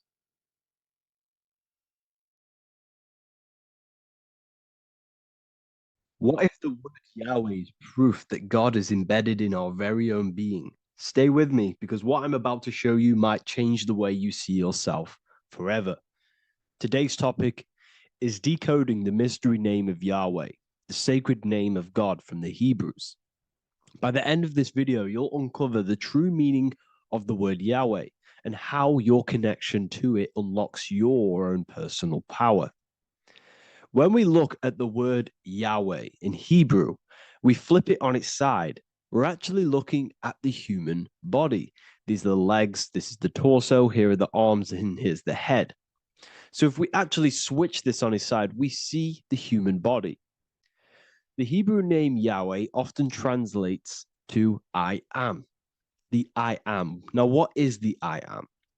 The I am, when you say I, you're referring to your highest self. Everything with the letter I in the beginning, most of them words are referring to our inner self, inside, intelligence, internal, in. The I represents the inside self, the invisible self. You cannot see the I am, because this is the spirit, this is our consciousness. It's the intelligence controlling the human body. When you say I, you're not referring to your name, your job, your reputation, your ego, or your thoughts. You're referring to the observer who is beyond the thoughts, the one who's observing the thoughts. That's the soul. Look at the word Yahweh, Yahweh, the sacred name of God. Yahweh can be observed in the natural rhythm of the human breath. When inhaling, we subtly hear Yah. When exhaling, we hear Way. Do this yourself. Breathe in through your nose, you'll hear Yah. Breathe out, you'll hear way. And in fact, the letter H, H, when it's pronounced, it carries the soft sound of wind or breath, a gentle exhale that mirrors the very essence of life, giving air. Breath is the spirit of life. It's what connects us with consciousness. If we stop breathing, we lose consciousness. The body shuts down. We're breathing the spirit of breath. We're breathing in the spirit of life. It's the very essence that gives us physical existence, and we're constantly staying connected to this breath at all times. Now let's look at Yahweh. 1, 2, 3, 4. There are 4 letters. The Tetragrammaton is the 4-letter Hebrew name for God. Okay? Tetra meaning 4. We have 4 gospels of Jesus. Jesus is depicted with a cross with 4 sections. Jesus has the 4 sacred animals around the side of him, always depicted with these 4. A bull or an ox, an eagle, a man, and a lion. These are the 4 fixed signs of the zodiac. Aquarius, the man, Scorpio, the eagle, Leo, the lion, Taurus, the bull or the ox, which are related to the elements. Leo is a fire sign. Aquarius is an air sign. Taurus is an earth sign. Scorpio is a water sign. These are the 4 elements. And the 4 elements correspond to the 4 bodies of consciousness, as we see here. This is fire. This is air. This is water. This is earth. So we are made out of the 4 elements, which represent the 4 bodies of consciousness: mind, emotion, spirit, and body. The soul is incarnated into 4 sections. Hence why Jesus has 4 gospels. Hence why Yahweh is a 4-named word, because we are tetraform. We have 4 bodies of consciousness. There are 4 pillars to reality: the mind, emotion, spirit, and the body. So what we're actually looking at here is the name of the very essence of the self. Yahweh represents the universal consciousness that we're all tapped into, because the body is like a radio. The body is basically a radio antenna, which is picking up the stream of consciousness, and we're all the same consciousness, just experiencing it in a different body. And Yahweh is the name for this intelligence that we're all acting out, that we're all manifestations of. So now let's look at the word Yahweh, where we read it this way in Hebrew, which is 10565. 10565 in the Hebrew letters and the numerical values. And the DNA is made up of 4 bases. These 4 things which create the DNA. This basis is the genetic code for all living things. Each DNA strand is held together by sulfur bridges that appear in a repeating pattern of 10565. This pattern matches the numerical value of the Hebrew letters of Yahweh, Yod, He, Vah, He, which are 10565. This means the structure of DNA, the code of life, follows the same number sequence as the sacred name of God, Yahweh. This is a factual observation. So we're looking at 10565. So let's look over this one more time. Yahweh represents the breath, Yahweh, inhale, exhale. It translates to I am. It's written in our DNA. The word Yahweh on its side looks like the human body. Now, this is where things get a little bit deeper. 10565 adds up to 26. The number God, well, the word God adds up to 26. Allah adds up to 26. There are 206 bones in the human body, 26. 26 adds up to 8. 8 is the number of infinity. We are all the infinite consciousness. Consciousness will never die. It's immortal. It's infinite. We are all infinite. We are not these skeletal structures. We are Yahweh, the universal consciousness. The creator of all things is our essence. We're all God with individual identities, but the highest versions of ourselves is God. The ego is our own personal experience of God. Does this make sense? So in conclusion, Yahweh is not the name of a separate God from us, but rather the reflection of the divine consciousness manifesting through the human form. The human body is like a receiver acting as an antenna that tunes into the infinite intelligence and life force we call consciousness or God. This means that rather than being external, the divine presence is within us, expressed through our very existence. It's very interesting when we look into this, and what religion has done has flipped all of this knowledge. All of this sacred knowledge has been externalized.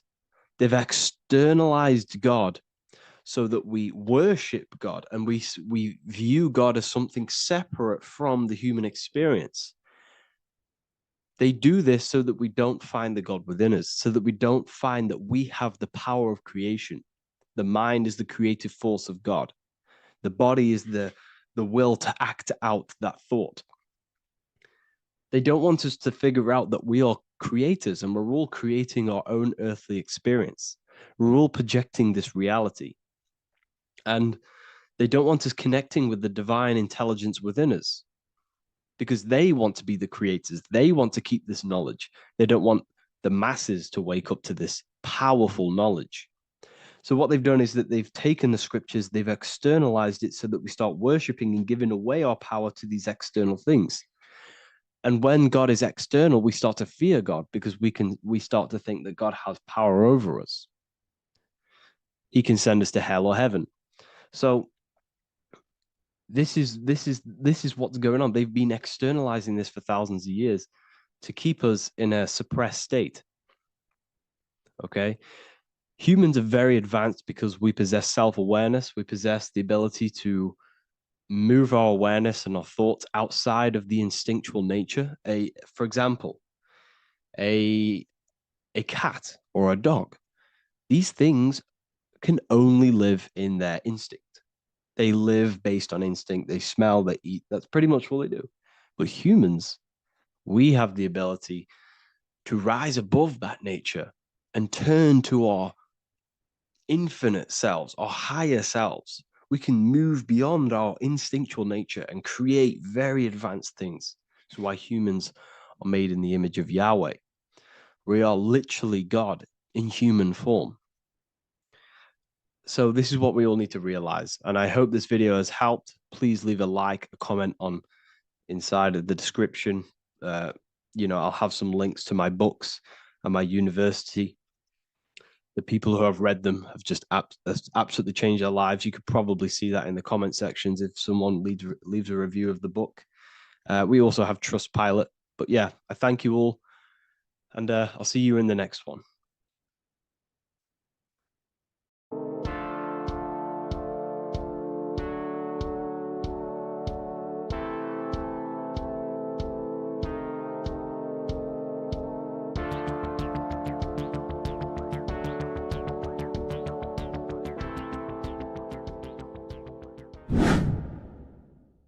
The earth has become a realm in order to trap souls within so that they can harness our electricity, our energy. Even the Bible is talking about how this realm is controlled by the wicked one in John 5:19. We know that we are the children of God and that the whole world is under the control of the evil one. Ephesians 6:12. For our struggle is not against flesh and blood, but against the rulers, against the authorities, against the powers of this dark world, and against the spiritual forces of evil in the heavenly realms. So the Bible is telling us that this is not the only world. There are other worlds, there are other realms that we can go to, considered as heaven. Heaven being a higher realm where there is no evil, no darkness. This is a midpoint realm where there is good and evil. Now, we're going to explain how the soul trap is how it's working and how your soul is being harnessed for its energy and how you are tricked to come back to this realm after death. What you need to understand is first is that you are the invisible intelligence behind the physical body. You are the mind and soul. The soul is the true you, the good you. It is pure love, pure bliss, eternal, never dies. The mind can be corrupted though. The mind is the intelligence of the soul. It is invisible. It has no true form. The intelligence inhabits the brain. The brain is the computer to control the electrical machine called the nervous system, which is choice, program, and action. You are the invisible intelligence behind the body, and this will prove it even more. You do not even see into the external world. You are seeing an image produced by the brain because the light is being sucked through the retinas of the eyes. The image is produced in the visual cortex at the back of the brain. What does this mean? This means that we are the consciousness in the center of the brain, in the pineal gland, that is experiencing the program being ran by the central nervous system in the brain. This is the sigil of Lucifer. Lucifer in Latin is Lucy. Lucy is light in Latin. Lucifer is known as the light bearer. This is how the eyes work, people. It's not a demon or a devil. The sigil for Lucifer is how the eyes work, and how the left eye is controlled by the right brain. The right eye is controlled by the left brain. There is a crossover. It's the same with the body. The left side of the body is controlled by the right brain. The right side of the body is controlled by the left brain. There's a crossover with our hemispheres in the brain. Now, this empty chamber in the center of the brain is where this universal cosmic intelligence is held, known as the most holy place in the Bible, the throne of God. Okay? This is above the 33 vertebrae on the spine. As you can see here, you are the being in the center of this point. All of the nerves are being sent back to this one particular point, which is the seat of our invisible intelligence. You can see it's an empty chamber. Our consciousness, our intelligence is not a physical thing. This intelligence is the true voice inside of your head. This is why your head is heaven, your heart is earth, your heel is hell. Your head is heaven because this is the seat, the throne of God. God is in heaven because the consciousness, this divine intelligence that's controlling the body, is sat in the center of the brain. The brain is taking commands of this invisible intelligence. When you close your eyes, you can feel your awareness, your consciousness, your intelligence is all in the brain. Your awareness is not in the feet, the heart, the legs, the arms. It's all in the center of the brain. Now, if you meditate deeply, you will find that you are beyond the mind. You are the being observing the thoughts. You are the soul observing the thoughts. Now, with this being said, you are the consciousness experiencing the program being ran by the central nervous system in the brain, because you're not seeing into the external world. It's an image, it's a simulated image produced by the brain and the central nervous system. You do not experience the external world. You do not feel the external world. You feel electrical impulses on your nervous system. Your nervous system is decoding what you are feeling. So the only thing that you truly feel is the electrical impulses on your nervous system. This is why the nervous system is the tree of knowledge of good and evil, because it gives your invisible intelligence, your mind, the knowledge of good and evil. It can detect good things, it can detect bad things. If it's hot, if it's warm, if I need to go, the nervous system is doing this. It is the tree of knowledge of good and evil. Okay? Now this universal intelligence is symbolized as the single eye. Okay? Matthew 18:9. It is better for you to enter life with one eye than to have two eyes and to be thrown into the fire of hell. What does this mean? It's symbolic, it's metaphorical, people. It is metaphoric. Your universal intelligence is the single eye, the one eye. It's the balance between the two poles, between the left and the right, the good and the evil. It knows the right thing to do all the time. This is our inner guide. The inner self is the inner guide. And when you are operating your life off duality, using your two eyes, you'll be thrown into the fire of hell, lower states of consciousness. Because you're split. You need to live in oneness, even, balance.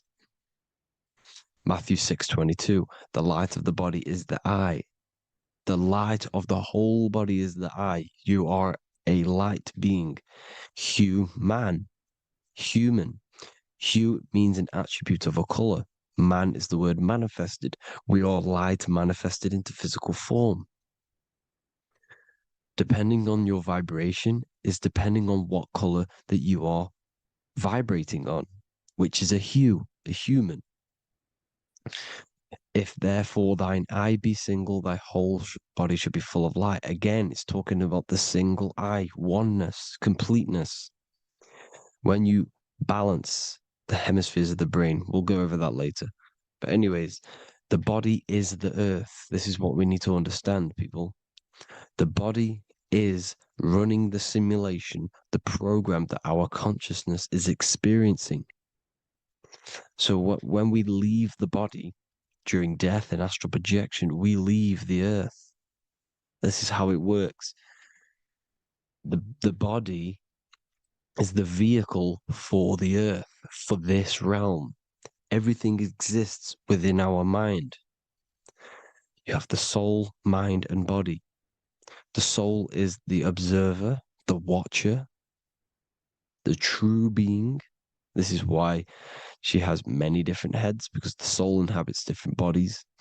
This is the serpent, which means knowledge, which is the mind, wisdom. And this is the body, soul, mind, and body, Brahma, Vishnu, Shiva.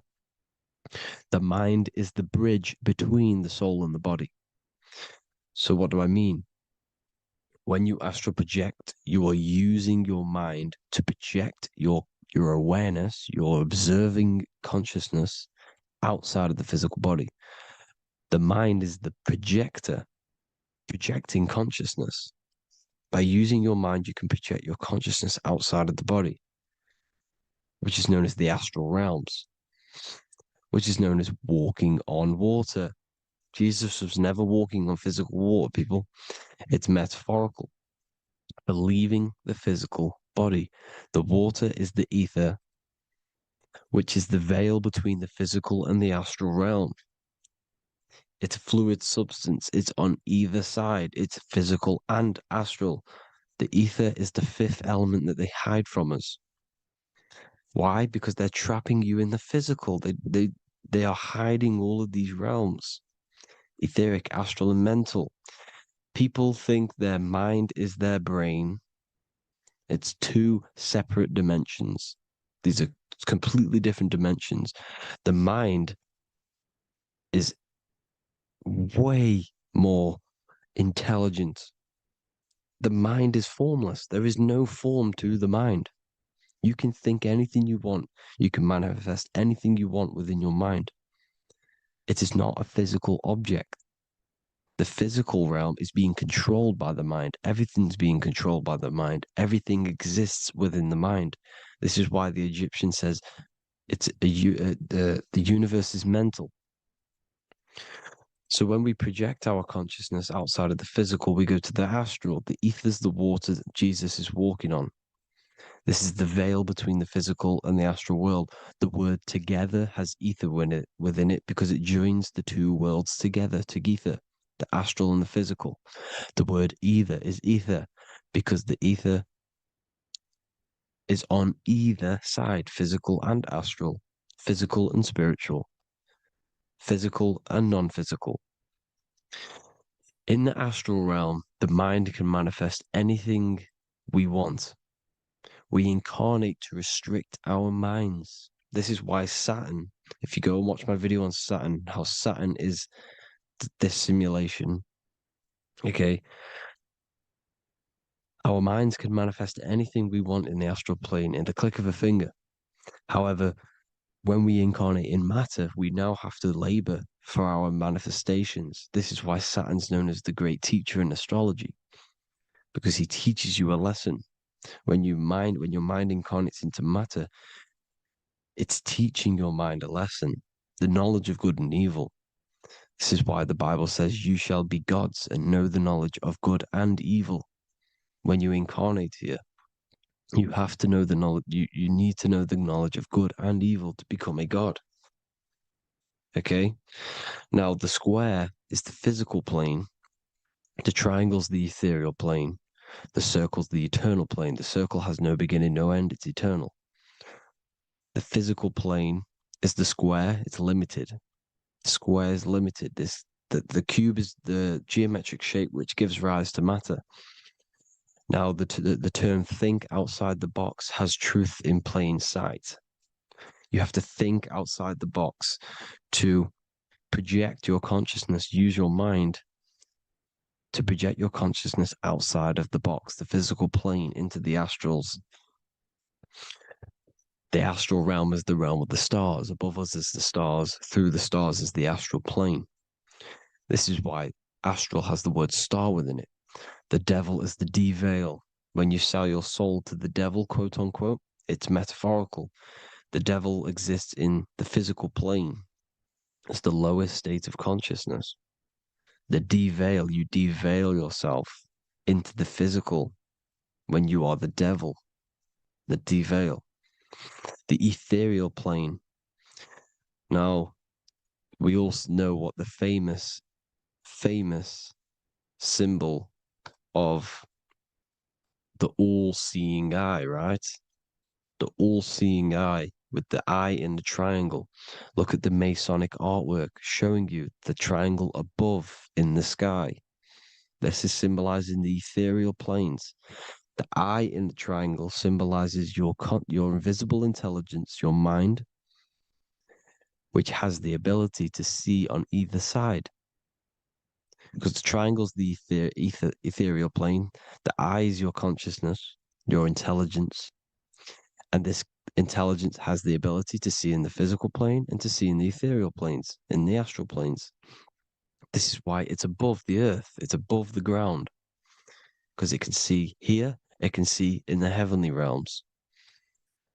Now, the stars are, well, this is known as heaven, the realms of the astral planes. This is some quotes from the Emerald Tablets of Thoth. Out of the darkness ye must rise upwards, one with the light and one with the stars. Man is in process of changing to forms that are not of this world. Grows he in time to the formless, a plane on the cycle above. So there's other worlds. The Bible's telling you there's other worlds, there's other realms. Know ye must become formless before ye are one with the light, the astral light above, which shining through the stars.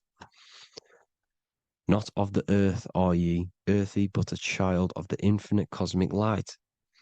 You are the invisible intelligence controlling the physical body. The body's not you. It's the vehicle that your soul lands in when your mind projects your consciousness into that realm. Free from the body, I flashed through the night. Unlocked at last for me was the star space. Wow, that's powerful. The star space, the astral planes. This is what it's talking about. We are all a star. We descended from the astrals, which is the star. We are all a star. look at the ancient paintings of Jesus' birth. It's the star beaming his consciousness down into the physical plane. Here's another one. Here's some Freemasonic artwork showing you, again, the ether, that invisible intelligence, the I, manifesting itself inside of here, in the physical realm, where the people are. You see?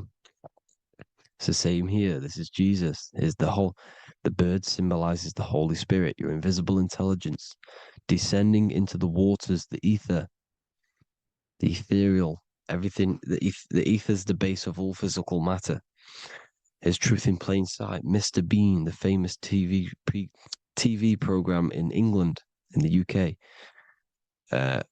He begins the program like we all begin the program from falling from the stars. He falls down with a beam of light. And this is truth in plain sight. This is false. The aliens don't exist. They're a lie, alien. But this symbolizes the star beaming our consciousness. And when we die, this star will suck us back up. Just like this UFO is doing. It's truth in plain sight.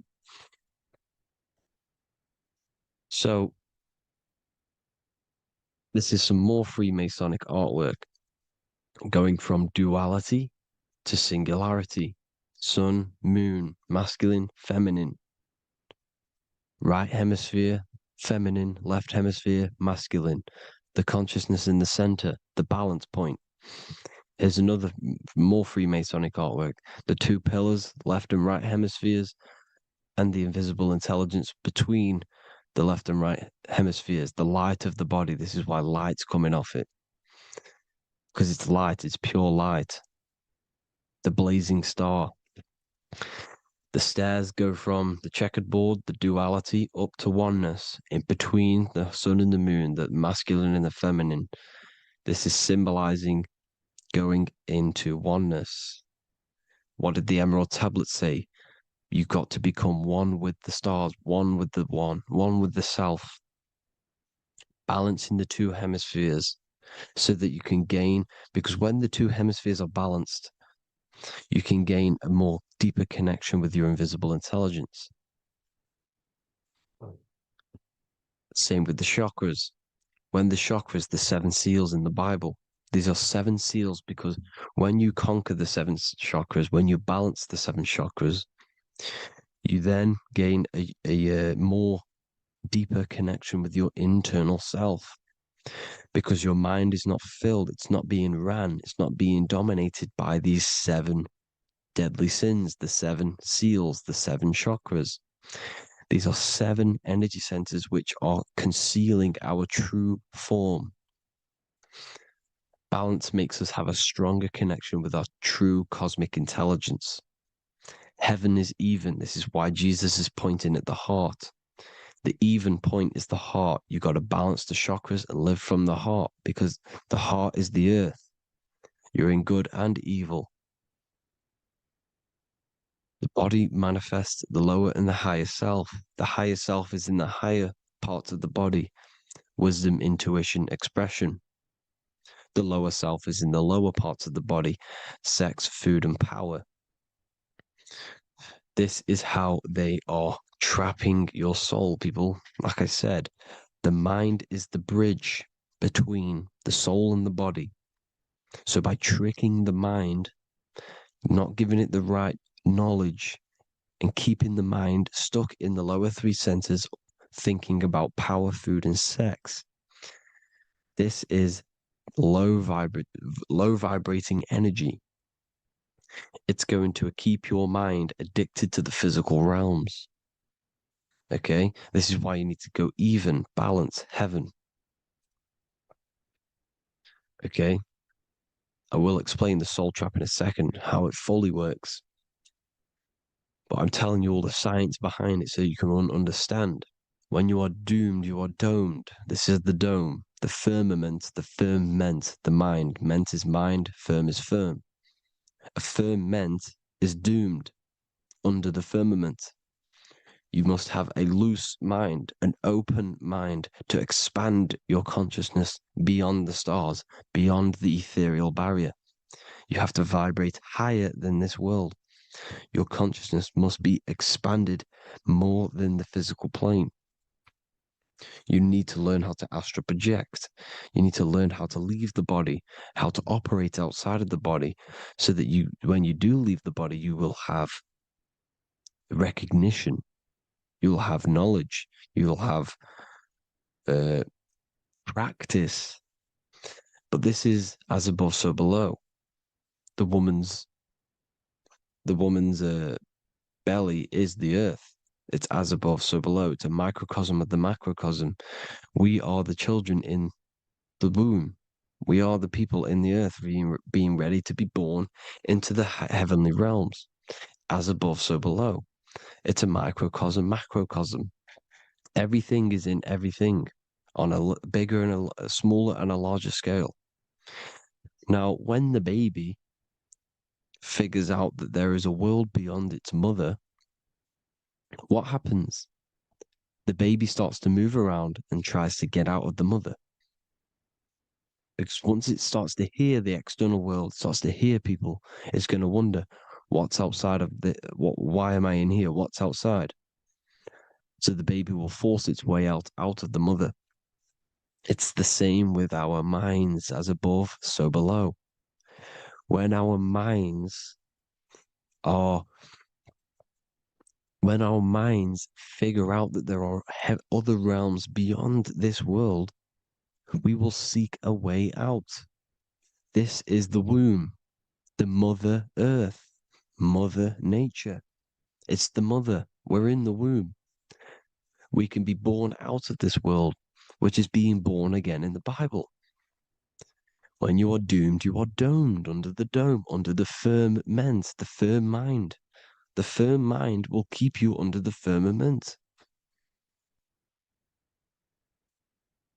Due to the law of polarity, there has to be other realms. There has to be.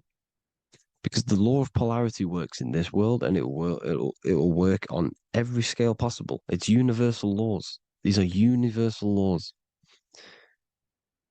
The law of polarity means that there are other realms polarizing this realm. There is a hell, there is a heaven. There is a midpoint, which is Midgard, which is the one we are in now. Earth, heart. Earth is the heart. Heart is the center, good and bad. The balance between good and bad. Your reality is your level of realization. Your mind realizes other worlds, you will seek a way to them worlds. It's that simple.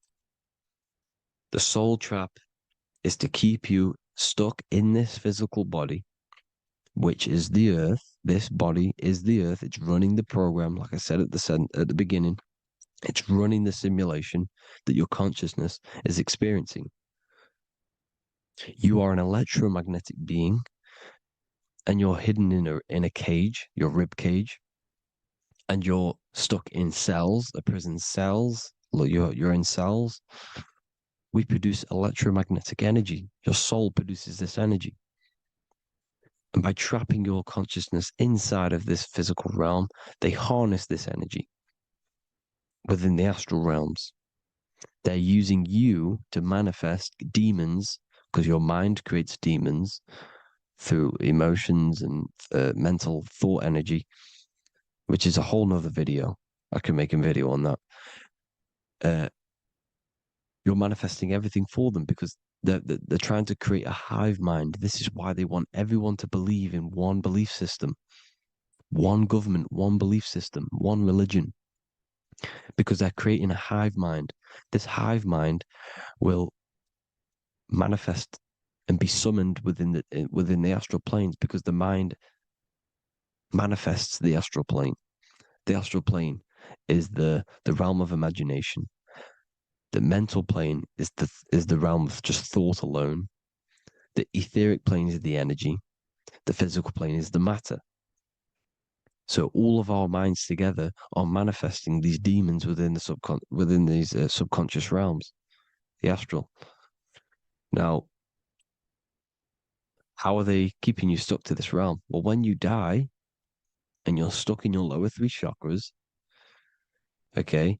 When your mind and soul detaches from the body, which is the earth, when you leave the earth, you're still going to have these mental addictions to the food, the sex, the materialism, the phone, the cigarettes, everything.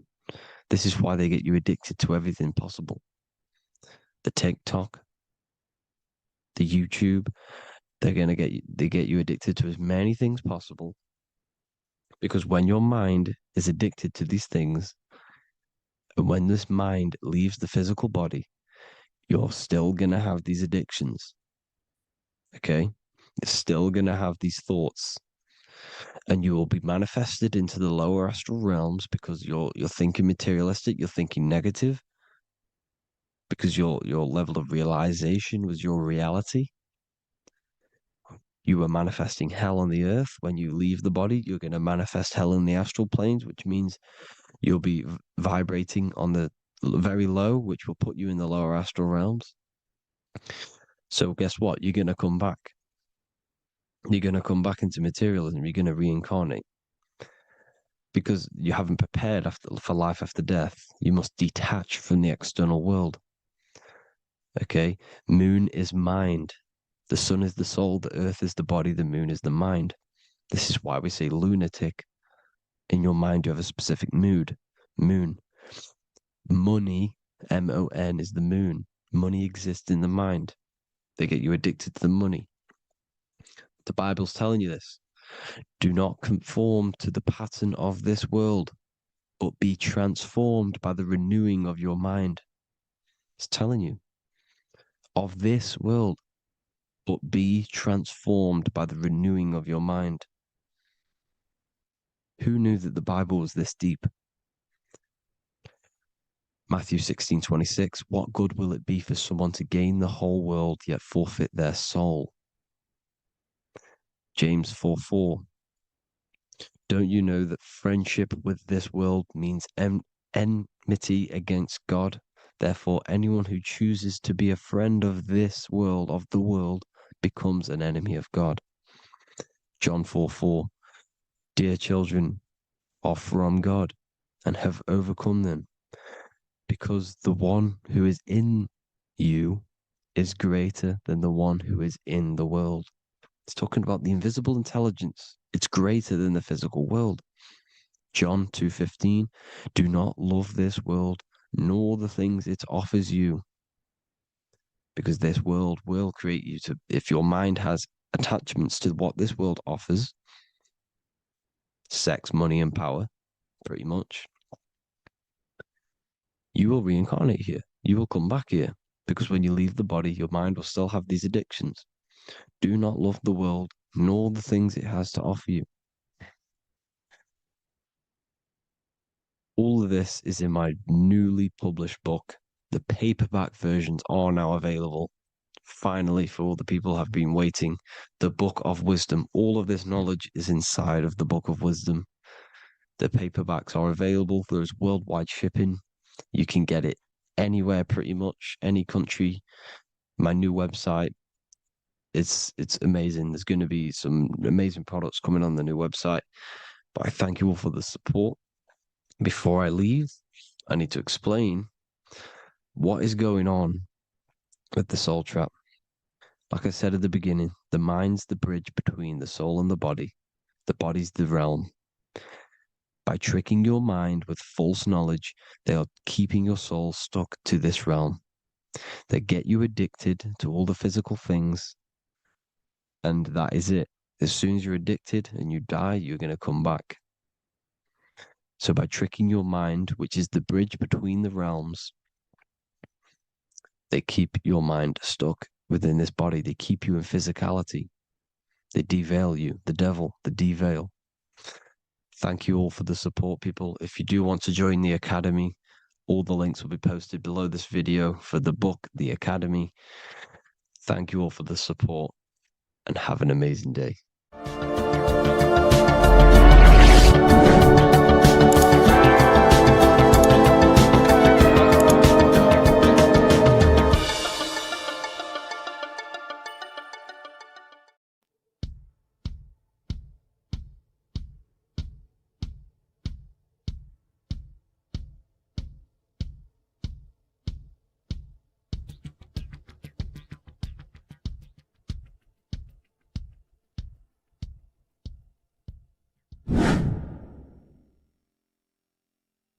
What is good, people? How are we all doing? Today we're going to be talking about the different planes of existence, the occult side of the world, the things they don't teach you in school. And of course, you can only find that on this channel, so welcome. So you need to understand is that your consciousness moves through these different planes of existence, these different states of consciousness, which make up all of you. Okay? They are all interlocked planes. They are all interpenetrated into each other. They are all one. They melt into the plane above and below. You see, each plane is a product of each plane. As above, so below. Now, the higher you go, the more fluid, the more dreamy, the less dense it becomes. The lower you go, the more denser it becomes, the more solid it becomes. The lowest plane is the physical plane, which you are obviously aware of. You are inside of the physical plane now. But while you are in this inside of this physical plane, you are indeed inside of all these other bodies which you have not awakened yet. You have to awaken these different bodies. You have these bodies. Okay? It's like a ripple effect. And the center is the most dense, the most solid. This is Earth, heart, the heart of the ripple. And the further you go out from the center, the more dreamy, the less fluid, the more fluid, the more less dense it gets until you're one with the all. You see? And this is what it's like. This is what this system is. It's like a ripple effect. Now, let's jump straight into the planes. First, you have the physical plane, made out of 4 elements. Five elements. The ether is the mother of the elements. It's the womb of the elements. It's the 5th element. And it gives birth to the 4 other elements. 4 is stability. Tables have 4 legs, and this is why the ether gives birth to 4, because it's the foundation of the physical world. Fire, earth, water, air. They are not pure. Each one of the elements melts into the other one. For example, earth and water both share cold. Water and air both share wet. You see? They compose of each other. They melt, they mold into each other based off the vibrational state of the ether. That's what it is. The 4 elements are the vibrational states of the ether. Okay? So you have the 4 physical elements making this, physical world. It's the lowest world. It's the world of effect. This world, whatever you see, whatever you experience, it's the effect. You can't change anything by manipulating this world. You got to manipulate the higher worlds to affect this world, you see? As above, so below. This is the lowest plane. It has 3-dimensional. It's the 3rd dimension. Space, height, and thickness. That's all it is. Front, backwards, upwards. You see, it's 3-dimensional. We cannot perceive the hidden side, which is the interior of this existence. We cannot perceive the interior from our exterior view. We are looking into this world. Okay? This is the exterior view. We can't see what's inside of that. That's the 4th dimension, which is the next one. It's the most gross and dense plane. 4 states of matter, the most slowest vibrational molecules exist in this plane. Above this plane, you have the ether. Okay? The word ether and either are the same thing, because either connects 2 scenarios in languages. I either support Manchester United or Liverpool. Either is connecting them 2 scenarios. The ether is doing the exact same, as you can see here on the planes of existence. It connects the astral world, which is very important, to the physical world. It's connecting these 2 worlds. So it's the ether. It's the ether. The ether is pure potential. Energy flows through the ether.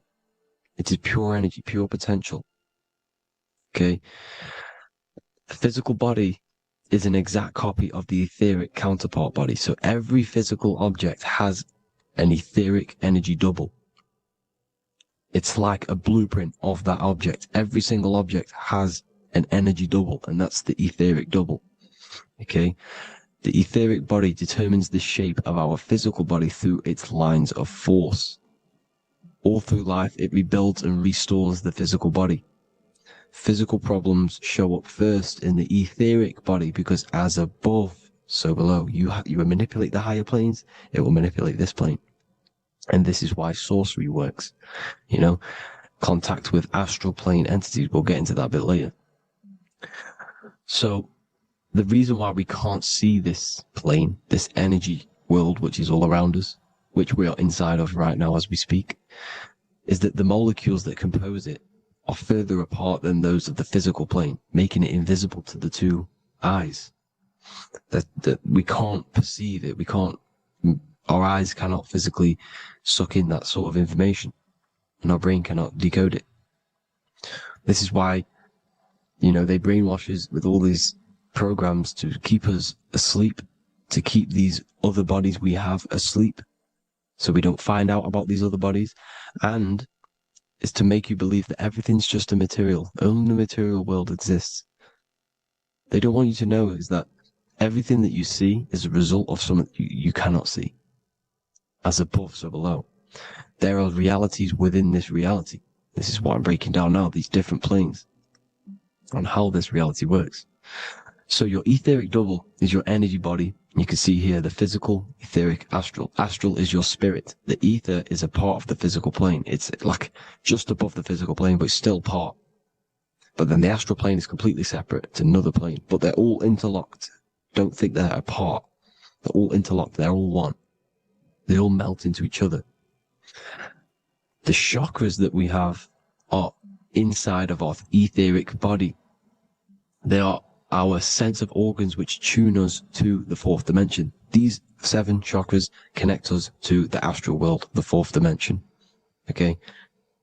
They are points for the flow of energy from the universe / 7 planets, because the 7 chakras are your 7 planets, and the 7 planets are connected to the astral world.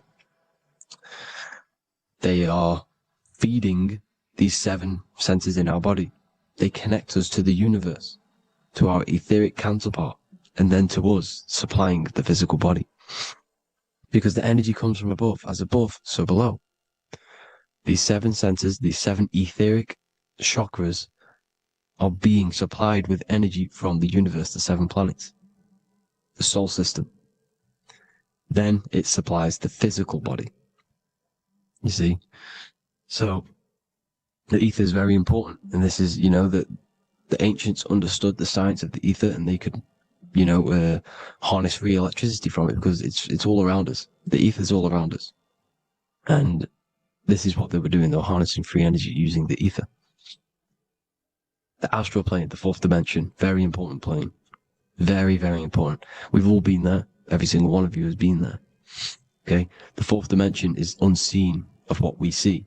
It's the interior of the exterior that we see. We see the third dimension, but we cannot see beyond what's making this third dimension. This is the fourth dimension. Okay? It's the dream world. This is where you go when you dream. Okay? This is where you go when you dream. It's the place of disembodied spirits or ghosts, entities, whatever you want to call them. When you hear ringing in your ears, that is not tinnitus. That is an entity around you. Okay? That is an entity around you. The fourth dimension is where thought forms exist. Mental images. Thought forms as in what you see in your mind when you think of an image, because the mind is the highest plane of existence. Mind is the highest plane of existence. And it manipulates all of the planes below. So it goes the mental plane, then the astral plane. So the thought is in the mind, the mental plane. That just the thought alone, no image, but then the form depiction, the thought form exists. It manifests in the astral plane as a sort of image, an entity, a living conscious being. So this is why thoughts are things. You see? Thought forms exist within the fourth dimension. So when you imagine something, when you are, for example, right now, look into your hand and imagine there's an apple in your hand. If you can see that, you are seeing into this fourth dimension. You can only see into this fourth dimension using the mind's eye, not the 2 eyes, the mind's eye. When you shut off the 2 eyes into darkness, the third eye opens. The mind's eye is open, and you can see, this is astral travel. You got to work on astral travel. And you will see this astral plane, this fourth dimension. And there are 3 different sections to this astral plane. Higher, middle, or lower. So yes, there is a kind of a heaven and hell, and a mid-God. Heaven being the higher vibrational entities manifesting higher vibrational thought forms existing there, the lower vibrational thought forms existing in the astral plane. But these thought forms are beings. You can create these beings. They're called elementals. Okay? If you entertain specific thoughts for long enough, this will plant a seed and it will grow. If you keep, so for example, you have a bad feeling or whatever, what's a good example? Unforgiving someone. You keep that energy inside of you for long enough, it will manifest in the fourth dimension. You entertain that thought long enough, it will manifest. And it will create an etheric body, and it will be an entity which will harm you, that will feed off you, this low vibrational energy. Your mind is so powerful. It creates thought forms, and these thought forms can take consciousness, can take bodies, etheric bodies. Now, that's why it's very important that you master your mind, master your thought patterns. So this fourth dimension is the astral world. So when you have a nightmare, this is the lower astral plane. You're in the lower astral plane. Whilst this physical body rests at night, your consciousness, you awaken this other body, your consciousness goes inside of this other body, whilst the physical body lays asleep. You see? So it's all inside of you. This is what you need to understand. You just haven't awakened these bodies yet. You can awaken them. You just got to awaken them. Okay? The next is the mental plane. This is the mind, the source, pure cause, pure motion, the most less dense, the most fluid. No form. There's no form to the mind. Astral plane is the first plane where a form takes existence, pretty much. The mental world has no form. It's pure mind, pure intelligence. Thoughts alone exist here without any images or manifestation. The most fluid, the most dreamy, the most causal plane. All of the rest take the effects of this plane. That's why it's mind over matter. Your thoughts they create vibrations. Each vibration is vibrating on a specific frequency, which creates mental images, creates effects down here on this physical plane. This is why it's so important to master your mind. Master what you think. Master your mind. It's the hardest thing to master. You could conquer the world, but it's probably harder to conquer your own mind than to conquer the whole world. I can promise you that, because the mind can play tricks on you. You got to listen to that inner guide within you that will constantly manifest the good things. So anyways, people, hope you learned a lot from this. Please work on trying to activate these other bodies. I will maybe do another video on trying to activate these bodies if you wish. Please comment down below if you would like to see that. And have an amazing day. Please like, subscribe, comment down below any video ideas you want me to do, any information you want me to spit. Thank you all. Have an amazing day.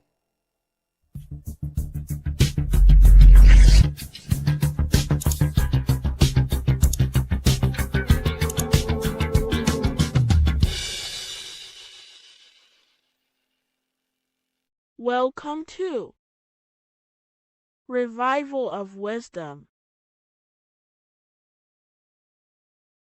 What is good, people? Is Revival of Wisdom. We're back with another video. Today we're going to be talking about the importance of Saturn and the occult. Let's jump straight into this. So Saturn is the god of the earth, right? It's the time of God, change, destruction, physical matter. He creates and destroys, because the energy of Saturn is the key to crystallization. It wraps things in physical matter, right? He creates everything, all life forms, and he takes things back, because the day that you're born, that's the day that your expiry date is coming. The time is ticking until Saturn takes your life. This is why he's known as the Reaper. Okay, as he's personified as eating his child here in this ancient Roman painting. As you can see, he's eating the child. We are all children of Saturn, right? He creates physical matter, our physical bodies, right? He's the god of time because he's the slowest moving celestial body. He's the Lord of the Rings, as you can see here. He's the last one on the ring. He's the slowest one moving, okay?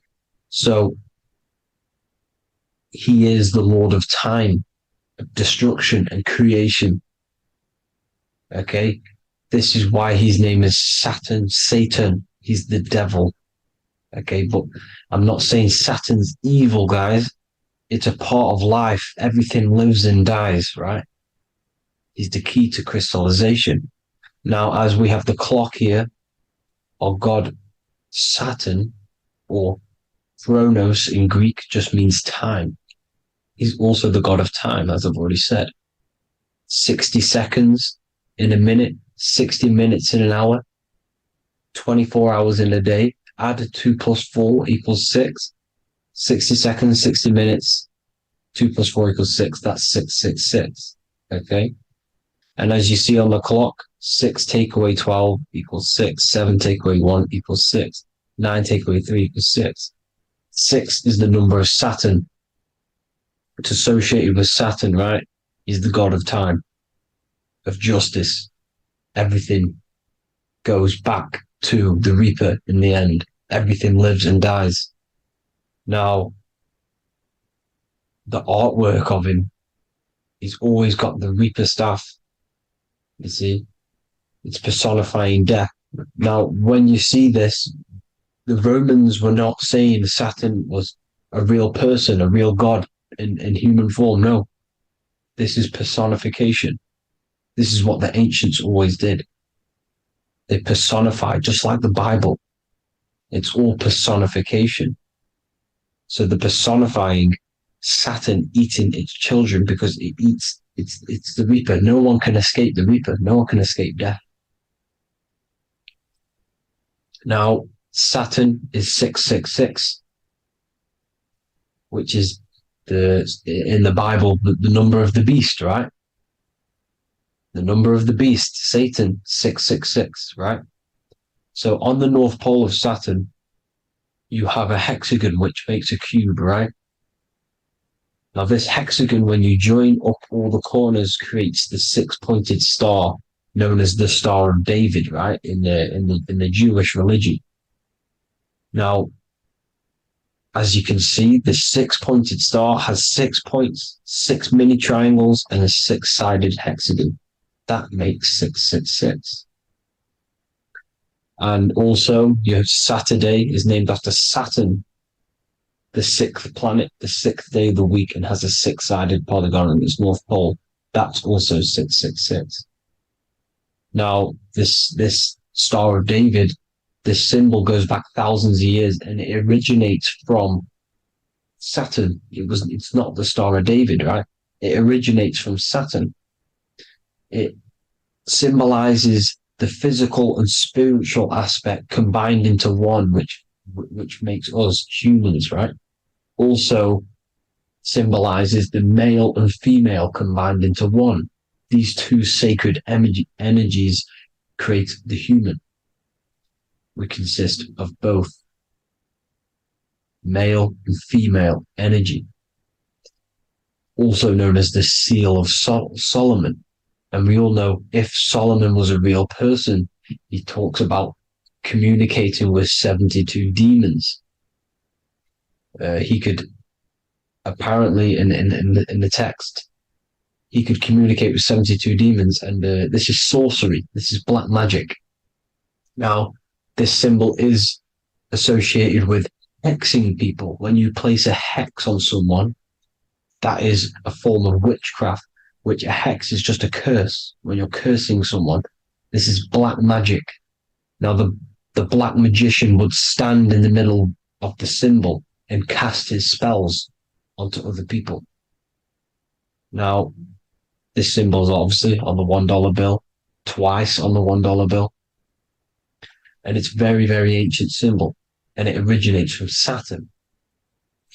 And let's keep going. So the cube. So I've just said how you see the cube on the North Pole of Saturn, right? The cube is limited. It's a 3D shape. It symbolizes limitations to the physical 3D dimension, the third dimension, the physical realm which we are in. Now, as you can see, the color associated with Saturn is black, right?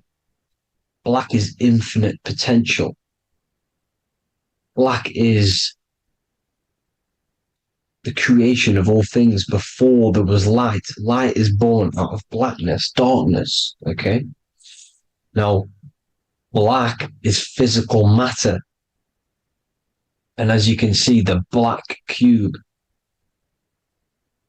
black symbolizing physical matter, the cube being limited, as the physical realm that we are in is limited. It's not like the fourth dimension where everything can exist in a thought.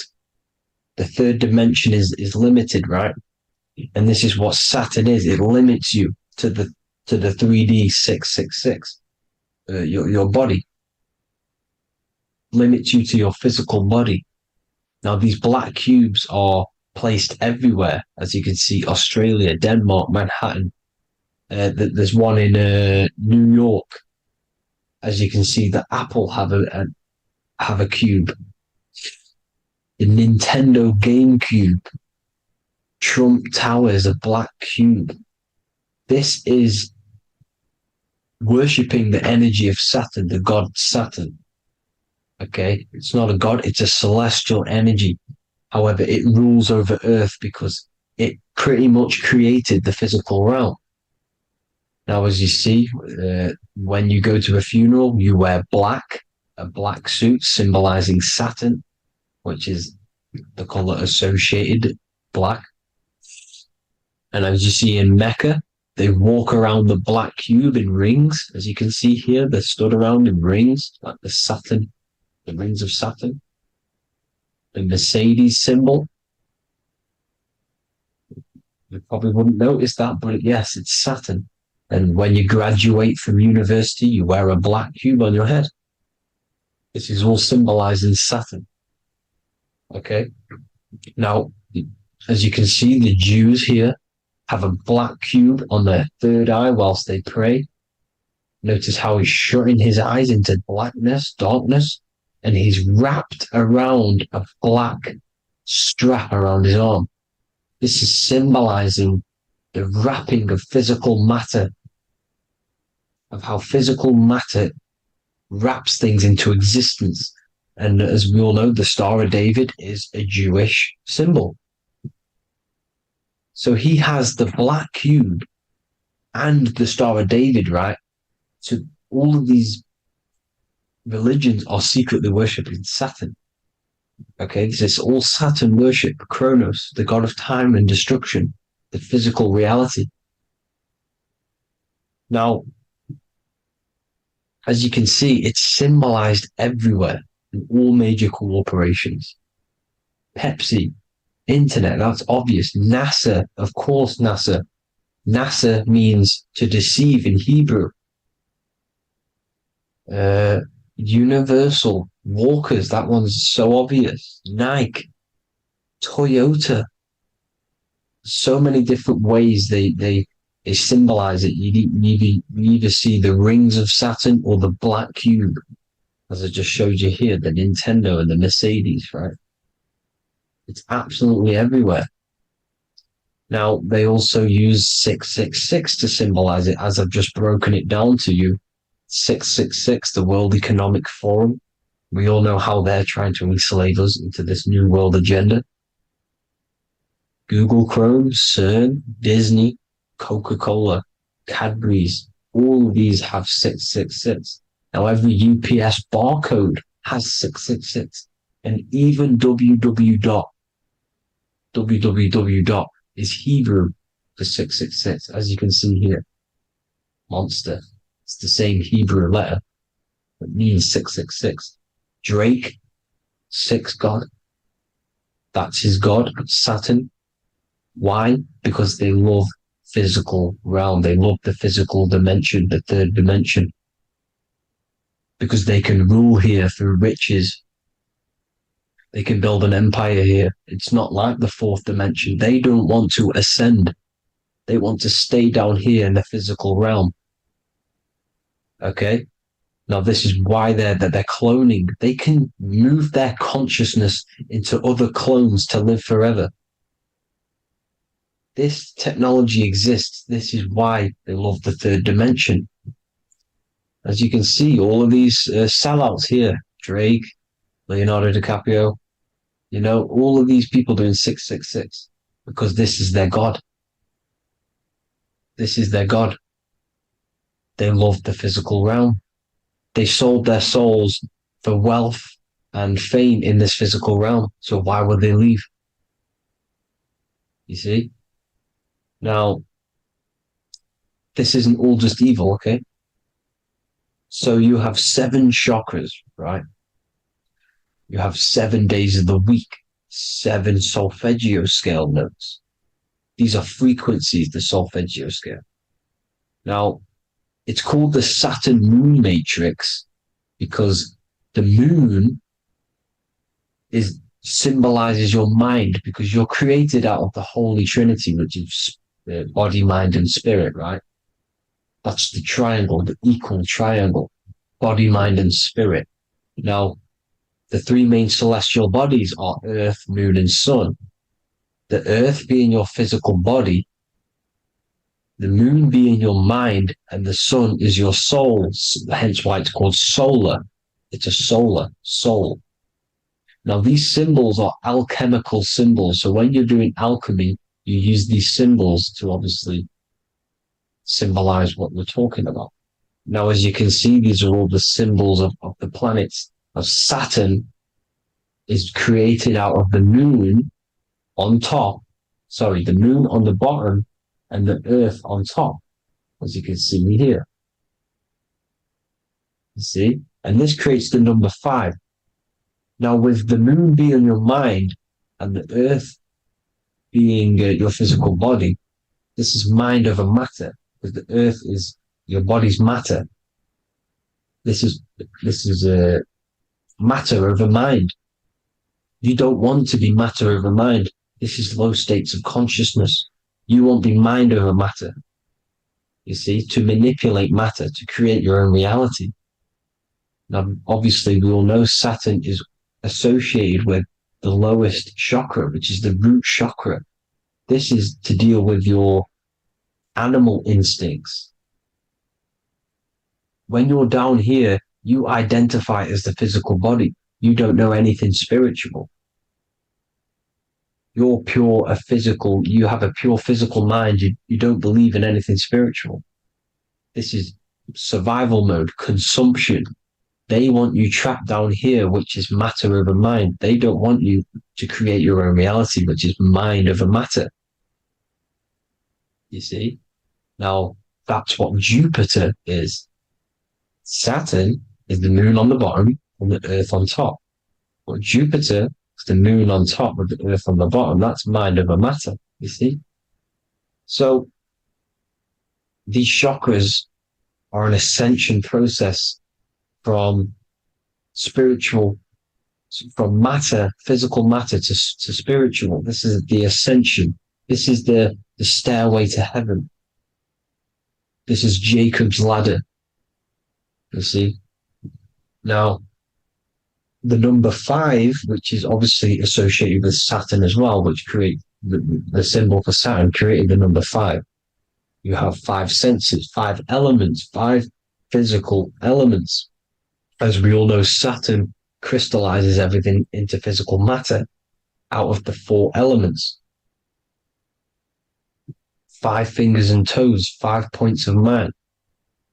Okay, the number 5 is the number of justice. Saturn holds things back. He restrains things from you, makes you learn the lesson. Now, 666 is not all evil. 666 is the atomic structure of the carbon atom. 6 protons, 6 electrons, 6 neutrons, right? We are carbon-based life forms. All life forms are based on the bonding properties of the element carbon. Because Saturn crystallizes everything into physical matter. Now, the Masons symbolize this with the checkered boards. They have the black square, which is obviously matter, as I just said, the black cube. And spirit is the white square, because white is eternal light. White and light, you see. Black is physical matter. Now, this is what we are. The point of our soul is to transmute from matter to spirit, but these are interchangeable. This is the constant cycle between spirit and matter, spirit and matter. High vibrational matter turns into spirit. Low vibrational spirit turns into physical matter. You see? Now, we are carbon-based life forms. This is what 666 is, the number of the beast. When I say we, the physical body is the beast. It's the animal. It's the carbon suit to operate in this physical dimension, in this physical realm. See, it's the vehicle used to operate in this physical realm, but your mind isn't from this physical realm. You see, the brain is the physical manifestation of the soul. Okay, so as you can see here, the spine is an extension of the brain. Everything goes back to the brain. This is literally what your physical body is. You see, this is the nervous system, and everything reports back to the brain, and everything's controlled from this control center. And this spinal column, at the top of the spinal column, is your third eye, which is known as the pineal gland. And this is the seat of consciousness. It's the center of consciousness. That is your true self, pure consciousness. This body is just a physical body. This body is mortal. This body runs out, but your consciousness lives forever. They don't want you knowing this. This is why they keep you down here in your lower chakra. They want you to believe everything is just physical. They don't want you to believe in the spiritual side of reality. Because this way they can manipulate you, right? They want you matter over mind because they know your mind creates reality. They know your mind is the root cause of reality. You manifest your own reality from the inside out. So this is why they control your perception of reality. They control your information in order to manifest their new world order. You, who are ignorant to knowledge and wisdom, you who are ignorant are manifesting their agenda because you accept their information and their perception of this reality. Now, this is why they tell you the globe model, the heliocentric model, to trap you into physical matter. Now, if you understood about this true form of this realm, you'd understand that there's a spiritual side behind everything. The spiritual side, something has to exist. The root cause of reality is higher planes of existence. It happens in the mind before it happens on the physical plane. You see? They don't want you knowing this. They want you matter over mind, which is the symbol for Saturn. Moon over Earth. The Holy Trinity.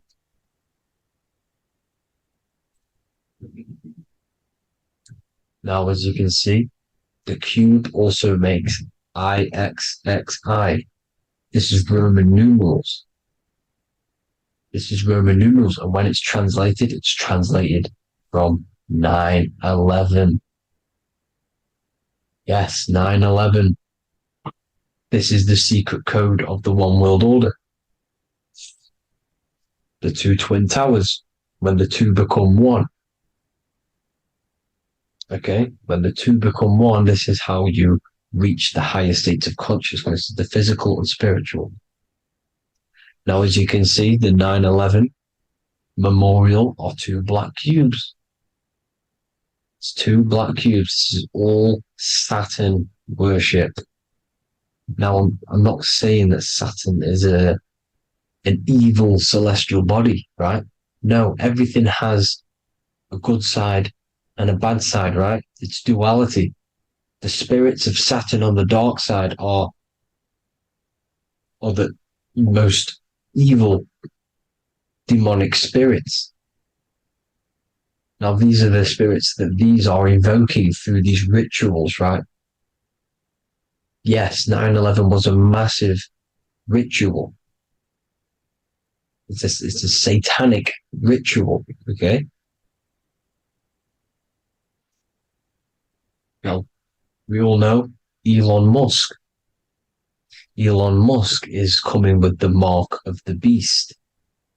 In English gematria, this equals 666, right? 666, as I said, is the number of the beast. You are the beast, your physical body. You see how the Bible twisted things up to make things more confusing, right? But it's there. You just have to have the knowledge to be able to read the Bible properly. As we all know, we had this virus. I'm not going to say the name because I'll get flagged. This virus adds up to 666 because this is all part of the New World Order. It's all part of keeping you in this physical dimension. Okay, now as you can see here, Novus Ordo Secularum on the back of his shirt, on Elon Musk's shirt, this is also on the $1 bill, Novus Ordo Secularum. This means New World Order. Yes, New World Order. This is on the back of Elon Musk's shirt. And as you can see here, he owns Neuralink, which is the brain chip, which they're going to be putting into implanting this onto your brain. This is the New World Order to connect you and merge your consciousness with AI. Neuralink and Meta, he owns Meta as well, which is the metaverse. These are going to be linked in, hence why they have the same symbol, but just in a different format. It's the infinity symbol. And the infinity symbol comes from the torus field, as you can see here, your electromagnetic field from around your body. Now, the end goal is for this New World Order is to trap your consciousness inside of an alternative reality being projected from the metaverse. Because the metaverse will be the reality, Neuralink will be the brain chip inside of your brain, projecting your consciousness into an alternative reality while they harness your energy of your physical 666 body. Now, this stuff gets real deep, people. Now, this is the end goal of the New World Order, is to connect you with AI. This is why they're trapping you and keeping you in these lower states of consciousness in the Saturn-associated root chakra, so you don't find out about the spiritual side of reality. Because if you knew the truth of this reality, you wouldn't connect to AI. You see, you have the power within you to travel to other worlds, the astral plane, for example. You travel to different worlds when you are sleeping. Okay? They want you to know it's just a dream. However, their end goal is to trap your consciousness and feed off your energy, spiritually and physically. Okay? I don't know why these people are just pure evil. As I said, evil love bondage. They love the physical dimension. They don't want to ascend to other realms. These evil love the third dimension. This is why evil spirits will inhabit bodies, exorcisms, because they miss being in the physical realm. They miss it. Evil love bondage. So this is why they're cloning and putting their consciousness in clones to stay in this third dimension, to stay as further away from the source as possible. Okay? This is why they're doing it. And this is how it's all linked in. So I hope you all enjoyed this video. Hope you gained some wisdom. Please feel free to join the Telegram. And please leave a like and a subscribe. Thank you all, people. God bless.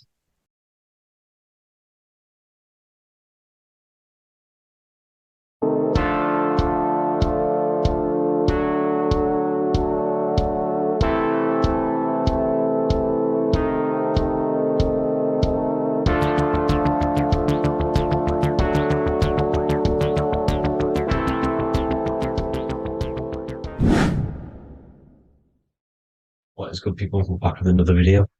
And this is going to be talking about the connection between the micro and the macro.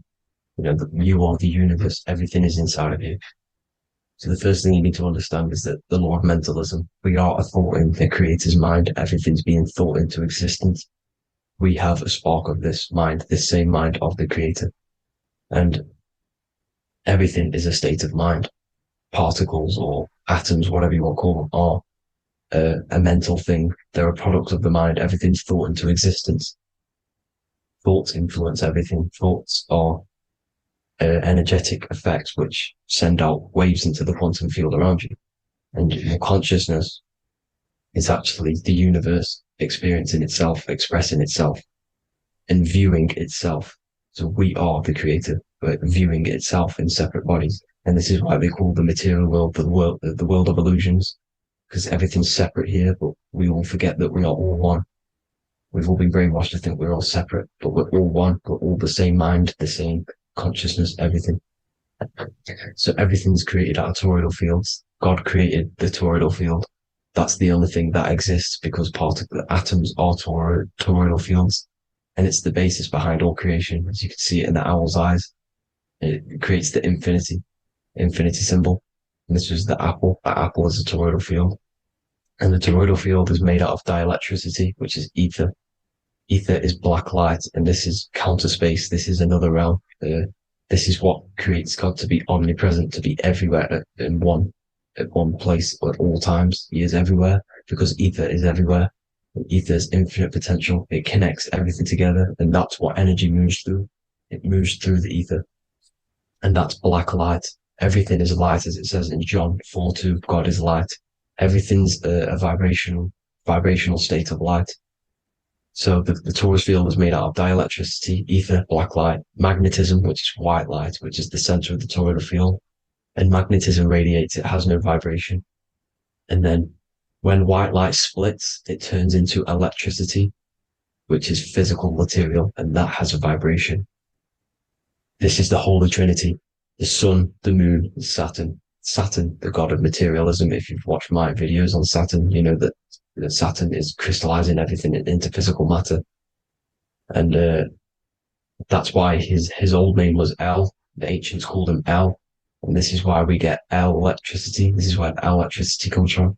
Because L electricity is only a product of the physical world, which is redshift, blueshift, Adam and Eve.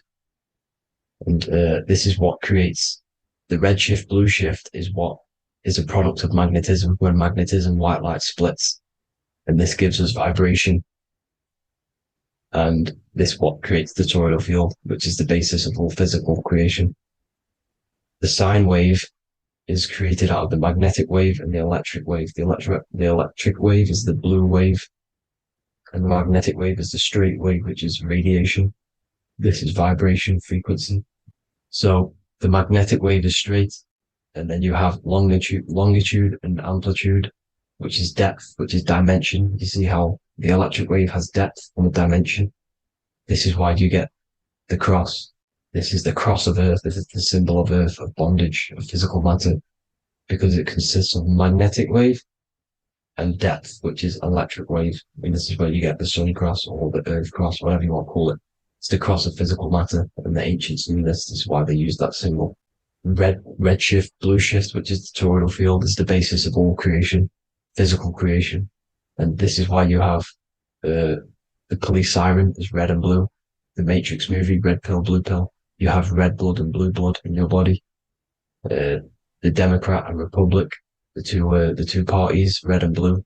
Like your taps on your taps, you have a red and blue tap. One's generative and one's destruction. Fire, destruction, water, generative. So this is the basis of all things. And electric wave has dimension, like I've already said, depth, material, and it's measured in hertz. It's measured in hertz because it hurts you. It decays because the electric wave has a vibration, and vibration always has to go back to a standstill point. This wave cannot go forever, but the magnetic wave will go forever.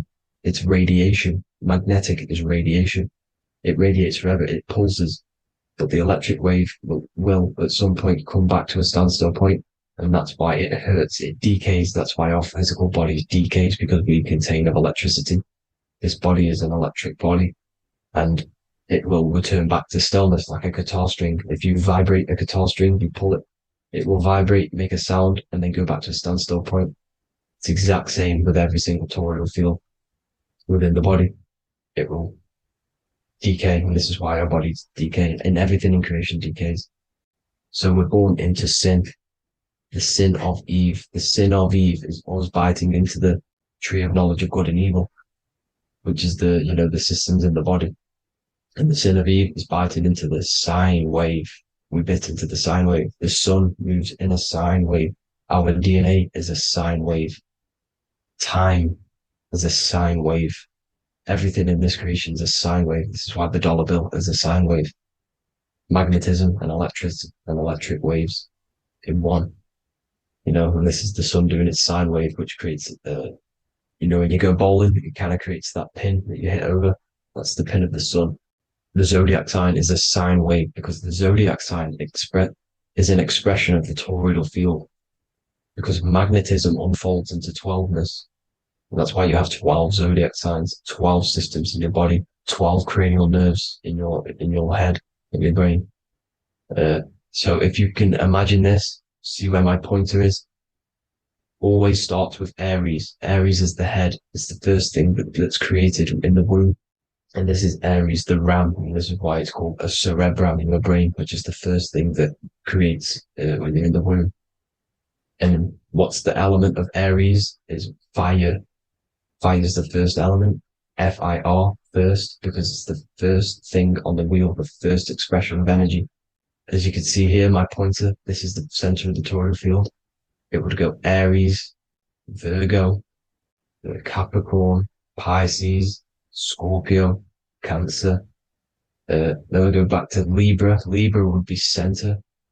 But you see how the toroidal field is the expression of the 12 energies. That's what the constellations are, the energy expressions of the toroidal field. So it would go outwards, starting from Aries here, all the way back to Pisces, which is beyond the bottom half. But Libra would be the center. That's why Libra is the equinox. It's the equinox.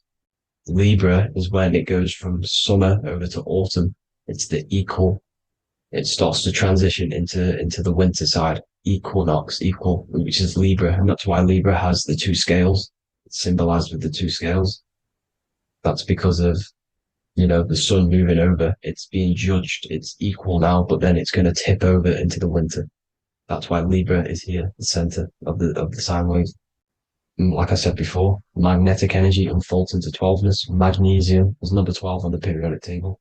It's the sacred number. And this is why the scientists are NASA is trying to bring in another constellation to destroy the holy science of astrology. So Aries rules the head, which is Mars. Taurus rules the neck, the lower head. Gemini, the two twins, which is your lungs, your two twins, your arms, two twins. Cancer, the breasts, the chest area. Leo, the heart, which is the sun, which is fire, the center of the toroidal field. Virgo, the belly, which is the intestines, Libra, the kidneys, the two scales, the kidneys, balancing out everything. Scorpio, the sex organs. Sagittarius, hips and thighs. Capricorn, I've missed that out, which is the kneecaps. Capricorn, kneecap. Aries, which is the ram, which is the cerebrum in your brain. And then Aquarius, the calves and the ankles. And the Pisces, the two fish, the 2 feet.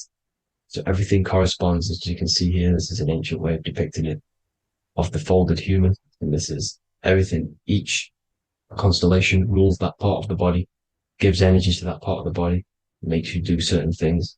So magnetic energy unfolds into 12ness, electricity unfolds into 7s. That's why when you get electric, the light spectrum that we see, it consists of 7 colors.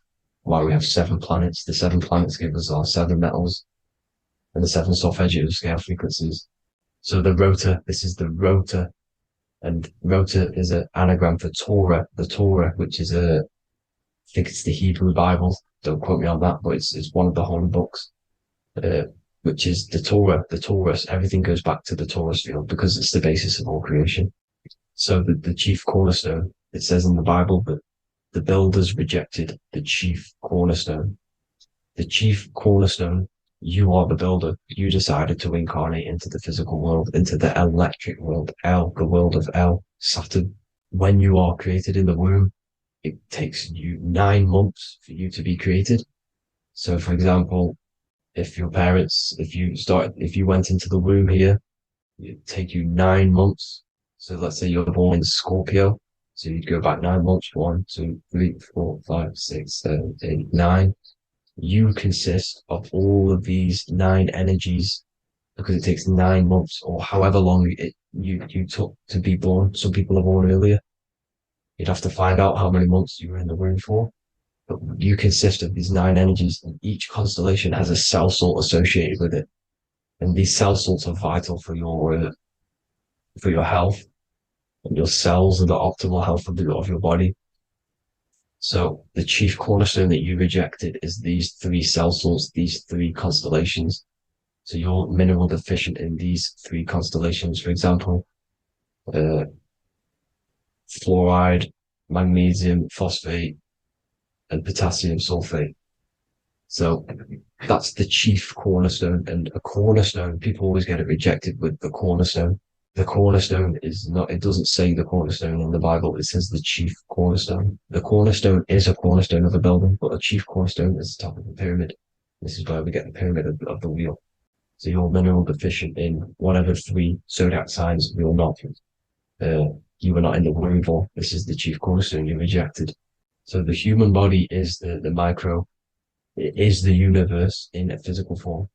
It consists of everything in the universe, just like your consciousness is the universe watching itself, experiencing itself. Your body is the whole universe, 12 systems in the body, 12 zodiac signs, 7 chakras are the 7 planets. The Holy Trinity of you is your Temple of Solomon, the soul and the mind, the sun and the moon. You know, everything is in you. You consist of everything, all the energies, everything. Heaven and hell. Heaven and hell is a mind state. It's a state of the mind. Head, H-E-A, which is heaven, and the heel, the bottom of your foot, is hell. And the bottom of your foot is the soul. So they're basically saying, well, it's wordplay. They're saying that your soul is in hell because, you know, with the elites being in control.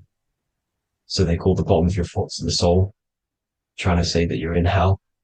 The Christ is in you. And this Christ is Greek for what? Christos. And Christos is Greek for the oil. And this oil is produced in the cerebrum, the Aries, the ram, the cerebrum. It goes down the pineal. Well, the pineal and the pituitary are underneath the cerebrum. Goes down the pingala and the ida. The pingala being the positive charge connected to the pineal gland, pin, and the ida connected to the pituitary. And this is the 2 serpents going down the spinal column. And this is why Jesus goes from Nazareth to Bethlehem, and then Joseph and Mary are waiting for Jesus in Nazareth. Joseph and Mary are the pineal and the pituitary gland waiting for Jesus to come back up the River Jordan, your spinal column. So this is the oil.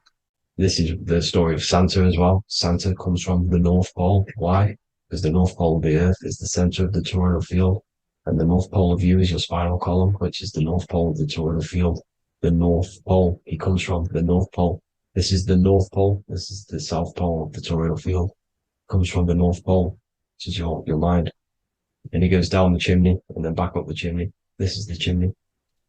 And he drops off the present, which is the Christos, the oil.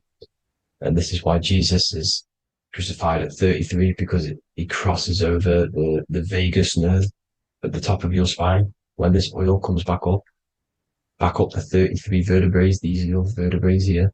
When it goes up to the 33 vertebrae, it gets crucified at 33 because it crosses the vagus nerve, and he's crucified on a cross at 33. This is the story behind Jesus and Santa. The Ark of the Covenant in the Bible is the two hemispheres which cover the vital parts of your mind, the brain side, which is the cerebrum, the pineal, the pituitary, etc. So the two hemispheres are the two angels, the Ark of the Covenant. This is the Ark of the Covenant covering the two vital parts of your brain. So these are the optic thalamus is another part, and it protects the Christ oil, which is inside at the center of the brain. See, the Bible is all a massive metaphor about yourself, because you are the universe. You are a microcosm of the universe. Your consciousness has experienced itself, and the universe experiencing, and your body is the whole universe. Your head's heaven. So Moses crosses the Red Sea. These are the two hemispheres of your brain. This is the corpus callosum, the Red Sea. So he's pretty much saying that he's uniting the two hemispheres of your brain, because most people in this generation are stuck in the left brain, which is just logic, reasoning, science and maths, writing. And this is what school teaches you to do. It keeps you stuck in your left brain. And you want to cross over to you want to cross the Red Sea, which is the corpus callosum, to the right brain, which is awareness, art awareness, creativity, imagination, intuition, insight, using the higher mind, creativity, imagination. If you don't have intuition, then you can't read energy, you can't pick up on bad things. This is what Moses is symbolizing by crossing the Red Sea. And it's also the upper room where Jesus met the 12 disciples. 12 disciples are the 12 cranial nerves in your brain. It doesn't just represent the 12 zodiac signs, the 12 disciples. It symbolizes many different things. It's like I said, energy the universe consists of 12ness. So you have 12 cranial nerves in your brain, and that's the 12 disciples as well. And they want you stuck in your left brain, which is the five senses, materialism. So they say in the Bible that Satan blinds the mind. Satan is Saturn. If you've watched my videos, Satan is Saturn. And you consist of the Holy Trinity, which is the sun, moon, and earth, the soul, the moon, the soul being your sun, the solar, the moon being your mind, the earth, your physical body. And Satan blinds the mind. Why? Because we enter a soul system. This is a soul system, not a solar system. And Saturn is the Lord of the Rings, which is the outer ring. When your soul enters the soul system, your soul starts to materialize. It hits Saturn. Why? Because Saturn starts to materialize you. You take on the 7 virtues, which are the 7 planets, which are your 7 chakras. And to get out of this soul system, you must get out of your lower nature, your animal nature, which is lust, desire, greed. The number of the beast, 666, which is Saturn, Satan. So you enter the soul system, you take on the 7 energies, which you turn into physical matter. And this is your descension from heaven to say hell. And then you must raise back up from matter to spirit. They say Satan blinds the mind. Why? Because your mind gets materialized. Your soul and mind get materialized. And when you get materialized, it's an intense experience. You lose the divinity within you. You forget the divinity. So Satan, which is the first planet, the first energy you take on, the material body, he blinds the mind. He makes you forget everything, your divinity. Then you must remember, ascend up Jacob's ladder, the 33 vertebrae, to heaven. And this is a microcosm of the macro, because you will ascend back up to heaven if you do this, when you leave your physical body, when your body decays. So when it talks about in the Bible, completely destroy them, the Hittites, the Amorites, the Canaanites, all the ites, this is what God says to the Israelites. It says completely destroy them. It's basically symbolizing saying destroy your lower nature. The Canaanites, cannibals. We're under a Canaanite system now, which is cannibalism. And this is flesh eating, lust, greed, all the demonic stuff, all the lower vibrational stuff, the lower nature, eating, sex, and survival, the lower three chakras.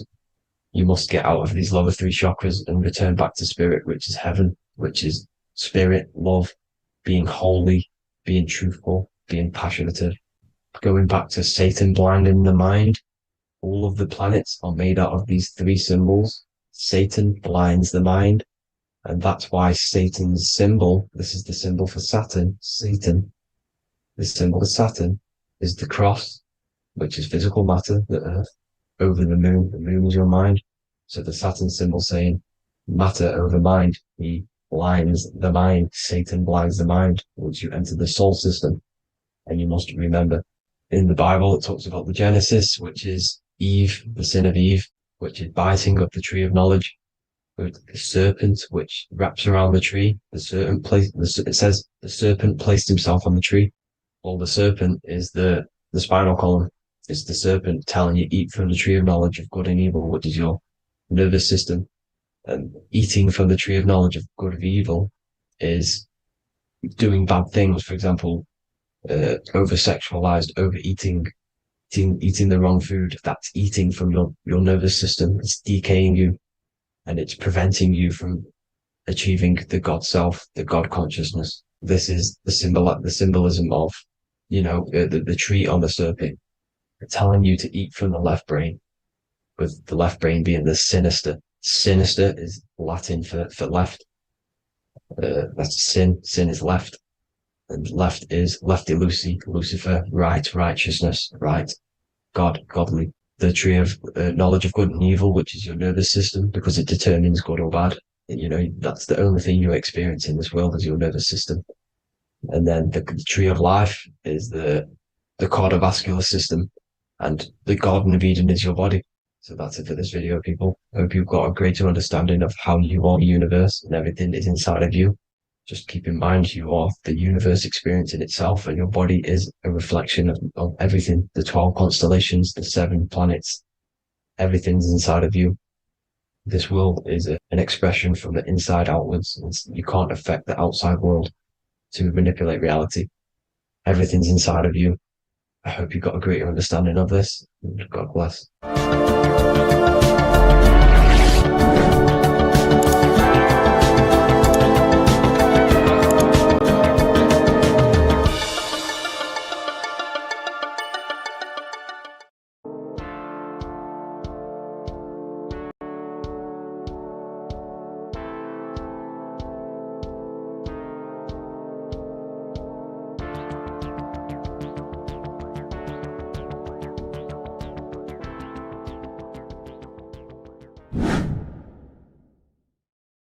How are we doing, people? It's Revival of Wisdom.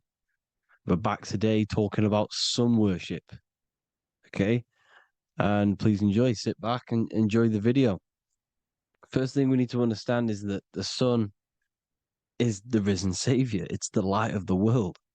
Without the sun, we have nothing. Now, the sun is the Son of God. We didn't make the sun. No one owns the sun. But who created the sun? Obviously, the Creator created the sun. Therefore, it is the Son of God.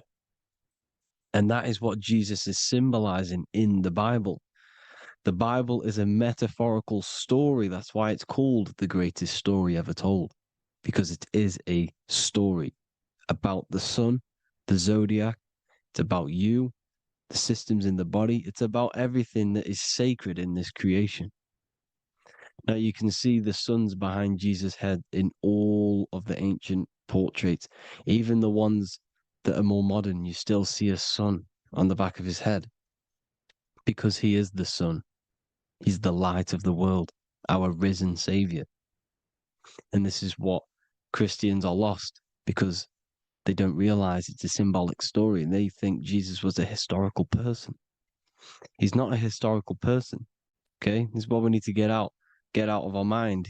This wasn't a historical person. It's the Son, our risen Savior. The Son is the soul. It's the soul of this creation.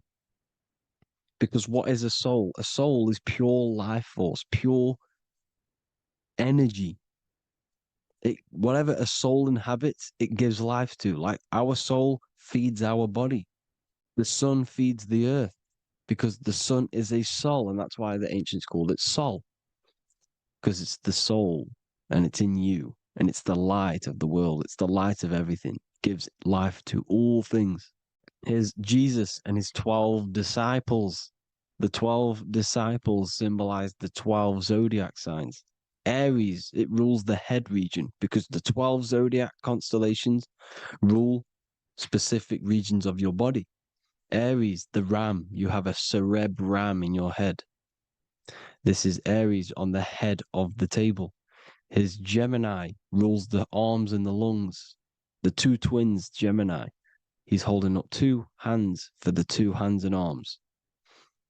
The twins. Cancer has a knife in his hand. It's not so clear, but he has a knife in his hand. Cancer is the crab. Crabs have claws. And he's pointing at Virgo's Adam's apple, saying there's no Adam's apple there. It's a woman. Who's the sixth sign? The sixth sign is Virgo, the Virgin, the only woman in the painting.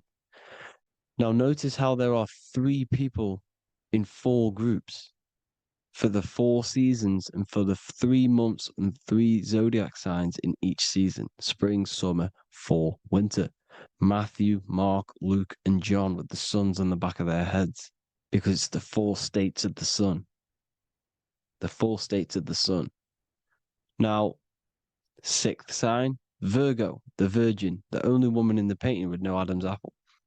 Then we have the sun, Jesus, red and blue, red shift, blue shift. Electromagnetism. The ancients knew this. He's got one hand open, one hand down, because the sun gives and retrieves. The sun rises and it falls.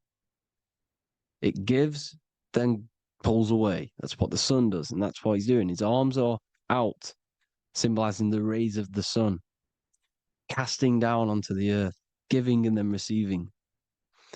Libra, his 2 hands are equal, he's holding his arms out equally, because Libra is the 2 balanced scales. Libra is when the sun is balanced between the summer and the winter. It's being judged. The sun isn't balanced. That's what Libra is, the 2 scales. Capricorn is the goat. Goats have 2 horns, and you can see the 2 horns on his head here. See? So this is astrology. This is what Leonardo da Vinci is depicting here. It's astrology. He knew the story of the Bible is all astrology. It's all based on astrology. The Son of God, the real Son.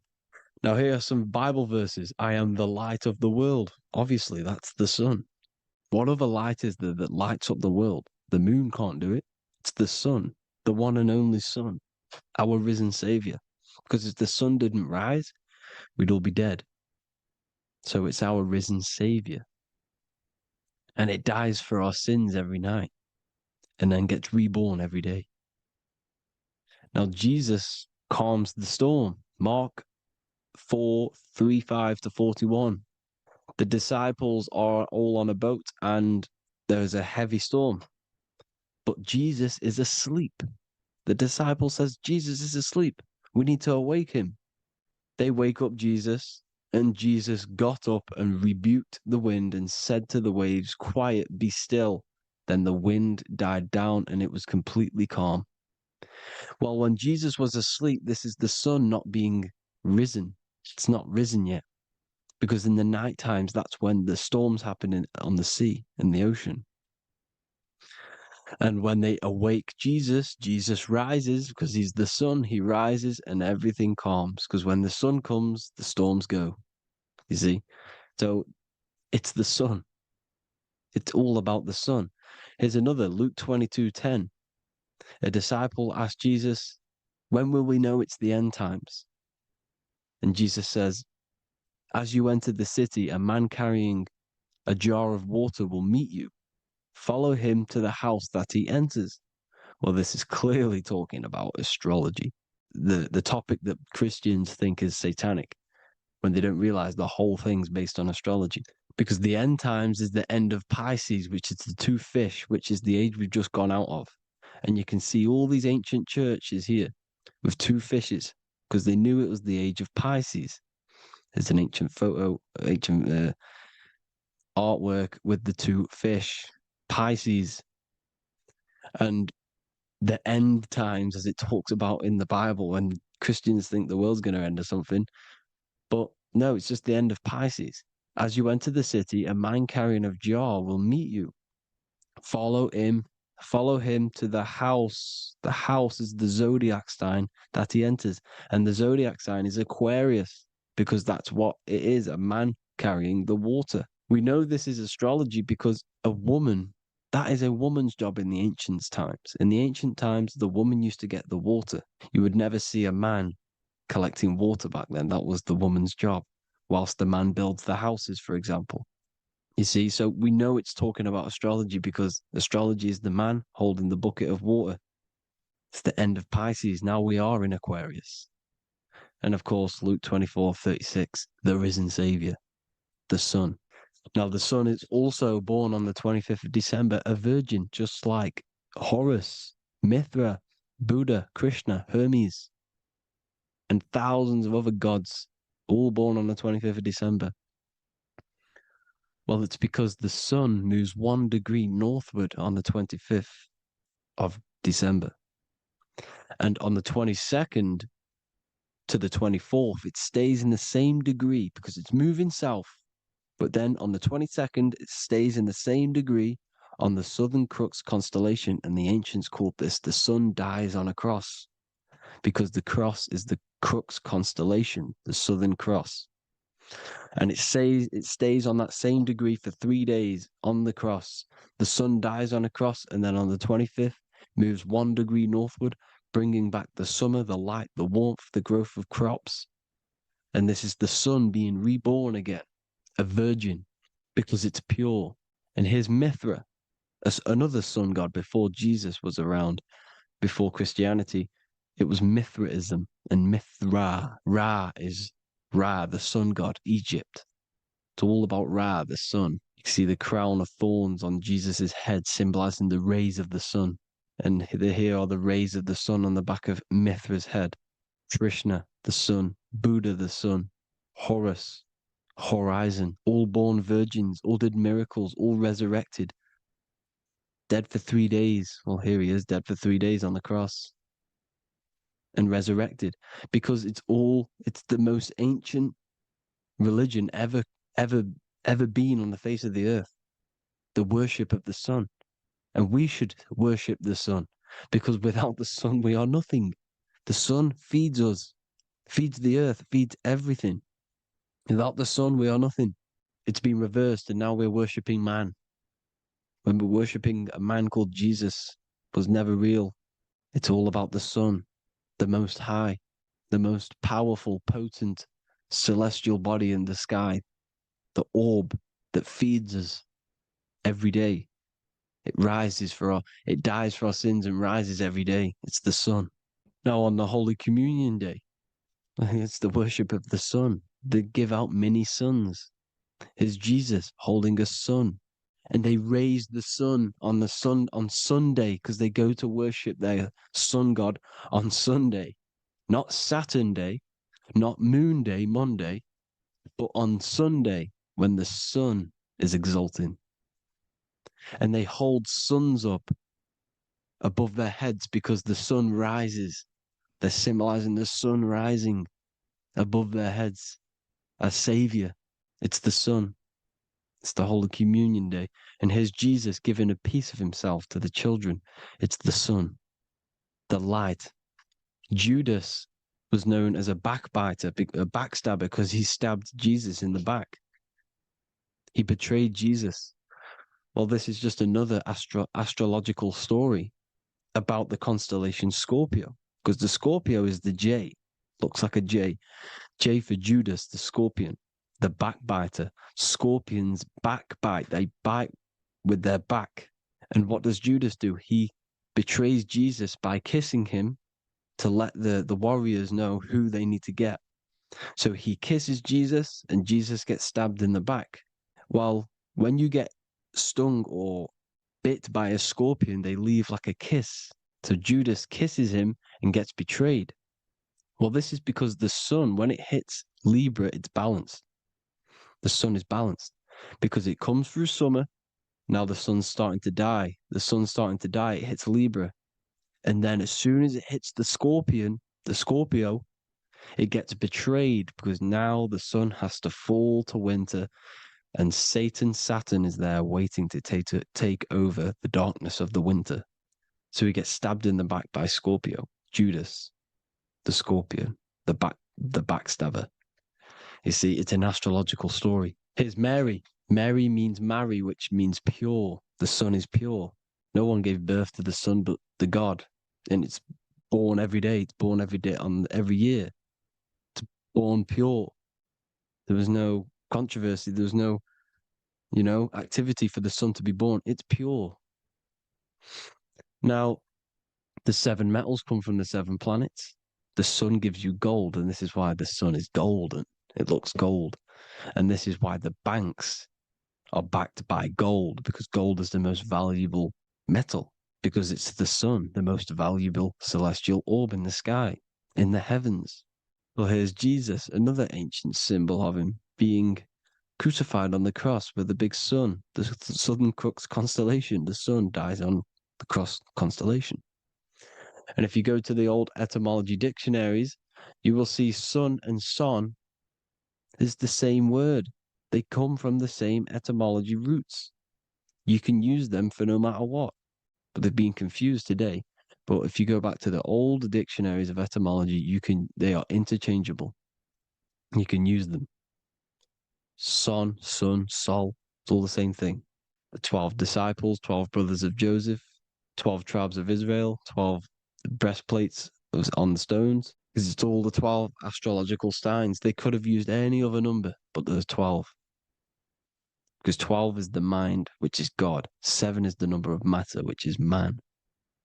7 energy centers in the body. 12 cranial nerves in the brain, because it's the mind. 12 is the 12ness. The zodiac is literally the mind of God, the signs of God. Now here we see here, Job 38, 31 to 33. Can you lead forth a constellation in the season? He's asking you, can you read the sky? Can you read the heavens? Canst thou bring forth the Mazzaroth in its season? Mazzaroth means 12 signs, the zodiac. Why did they translated every single Hebrew word in the Bible into English, but they decided to leave out Mazzaroth? Why? It's because if that said zodiac, Christians would have a different view on the Bible, but they leave that out. But Mazzaroth actually means the 12 signs, the zodiac, and the stars means sign. The word stars means sign because the stars are signs, things to come, which is off in Hebrew, which means sign, things to come. You see a sign on the road, it's something coming. But God is saying, what does he say? To qualify as a director, a judge of man's life on earth, one must be able to govern the heavenly bodies that rule the earth. It's telling you to read the heavens. We need to read the heavens. Astrology, the 12 zodiac signs, the mind of God. It's telling you, read the Mazzaroth, read the zodiac, because they are things to come in your life. They are signs. It's not satanic, it's made by God. God said, let there be lights in the firmament of the heavens to divide the day from the night, and let them be for signs. Signs are things to come. The 12 zodiac signs. It's all about astrology. Here's Mary holding the sun. His son, her son. It's the sun in the sky. The one and only, the most high. The soul, the solo because it's on its own. The most powerful, Ra, radiance. Here's the Pope holding the sun. All 3 popes holding the sun because they're sun worshippers and they know the true meaning and origins behind Christianity. Sun worship. Is the Vatican is a sundial. Yes, this is literally a clock. Your watch is a sundial. It's got 12 sections on it for the 12 zodiac signs. 12 hours, 12 Horuses. Now here you see Jesus walking on water. Well, it's the sun, and here's the beard of the sun. Here's the pyramid of the sun, the illuminated one, the all-seeing eye, the sun. Here's the Ankh. The sun creates these symbols. The ancients knew this. Now, when you see these headdresses, these are actually the days of precession of the sun. Aries, Cancer, Libra. It's all about the sun. Here's some more sun worship going back to Egypt.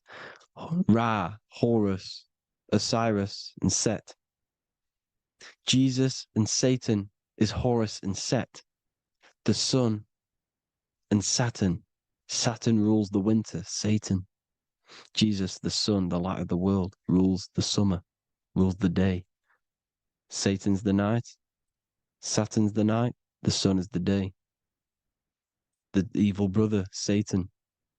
Well, Horus comes, this is where we get the word hours from.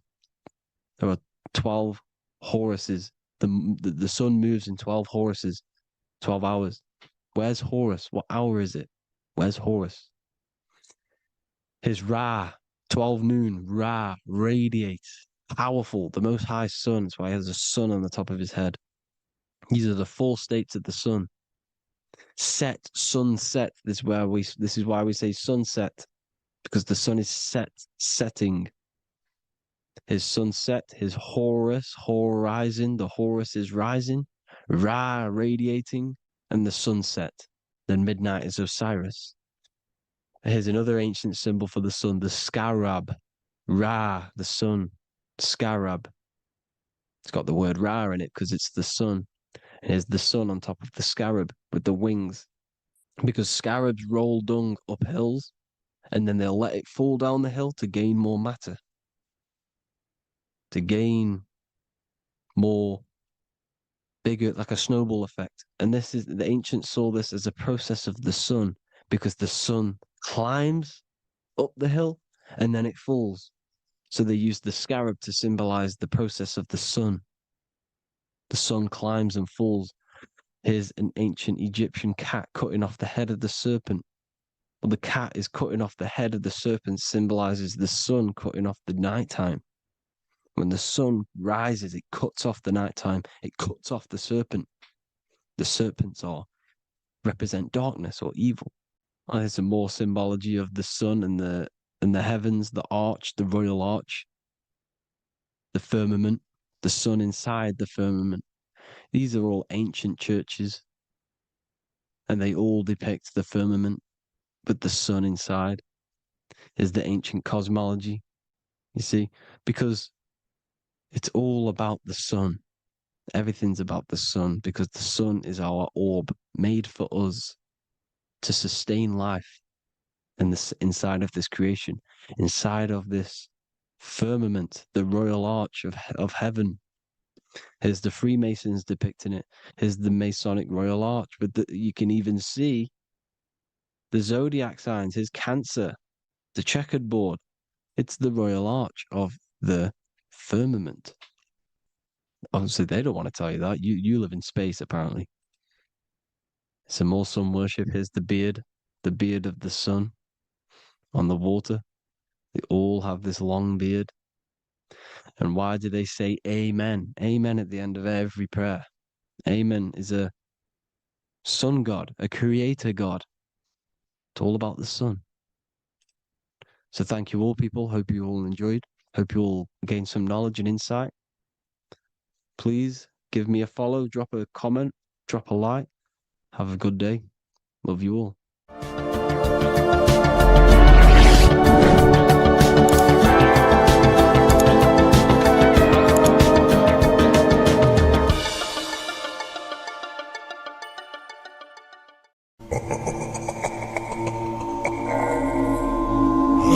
If your ultimate goal is to be famous, then you're gonna do a lot to get there, like sign your name in blood in a contract with the devil.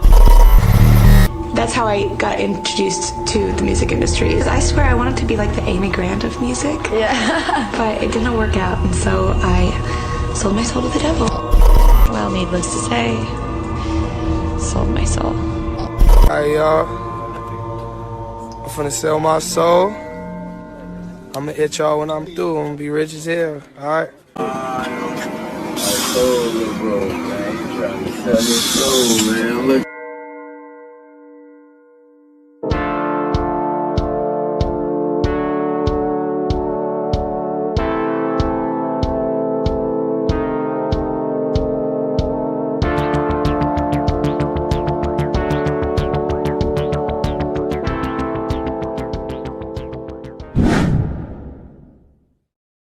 So what exactly is selling your soul?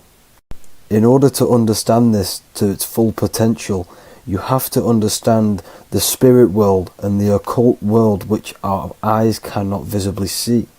The physical world we see is nothing but an illusion and a product of the higher planes of existence.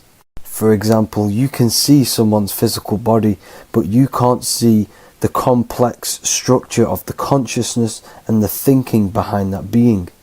With that being said, there are forces and entities not attached to physical bodies, which they exist on the astral and etheric plane behind the physical plane. Now there are numerous videos and music with artists talking about this. For example, I sold my soul to the devil and the price was cheap. Why do you still do it? Why are you still out here? Well, it goes back to the destiny thing. I made a bargain with it, a long time ago, and I'm holding up my hand. What was your bargain? To get where I am now. Should I ask who you made the bargain with? with the chief commander. On this earth? And on this earth, and then in a world we can't see. So selling your soul is cutting a deal with an astral plane entity in exchange for wealth and fame on this physical plane. This is classed as black magic because you are bending reality against your intuition. Now, making deals with entities beyond the physical plane, you always have to give something in exchange. When it comes with demonic entities, it always involves some sort of sacrifice, bloodshed, or humiliation. Now, there are countless of rappers who someone close to them have died just before their career takes off to the next level.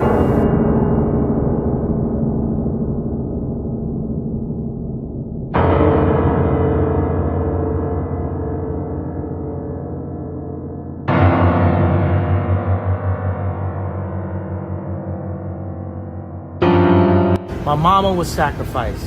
Me too. You understand? Yeah, I'm Christian. Michael Jordan, what about him? His daddy, right? Bill Cosby, his son, right? Dr. Dre, his son. Out in Hollywood, a lot of people come up missing.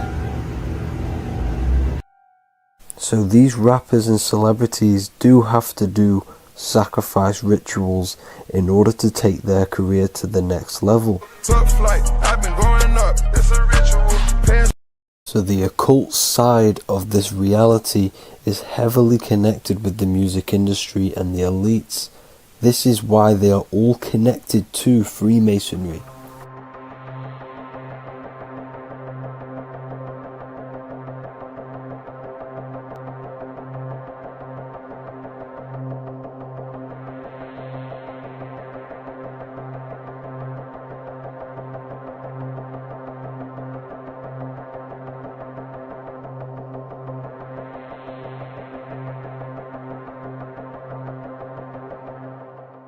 Now this is why the music industry is one of the most important industries for the elites to stay in control and keeping the masses on low states of consciousness. Frequency is one of the most powerful things in reality because it's the only thing which can enter your soul and body without consent. The frequency on Spotify and all major platforms are all tuned to 440 Hz, which was set by the Rockefellers. 440 Hz turns off the whole right side of your brain, and the right side of your brain is to do with critical thinking imagination, and your intuition. Music has the ability to influence your intent, your emotions, your thoughts, and your actions just by frequency itself. By controlling the music the celebrities put out and the things they talk about, they're actually molding society because of the celebrities' huge amount of influence over the younger generation and cultures within society. This is why the music industry is mainly talking about sex, guns, violence, and hating other people. These are all very low vibrational acts and things to do which destroys humanity and societies, keeping us all conquered and divided in order for them to stay in power. Music can actually reprogram your subconscious mind, and it is a form of MK Ultra, which is mind control. It's in my brain. Do you know that? It's living rent free. I can't get it out. You did that. Yeah, it's hypnosis. Yeah, it's hypnosis. You're so awesome and dope. You do need to be very careful with what you're listening to and what frequency it's playing at, because all of this has an effect on your electromagnetic field and your state of consciousness. Now let's go back to selling your soul. When these rappers and celebrities sell their soul, they now gain eternal life on this physical plane. When you do sell your soul, you are allowed to live forever.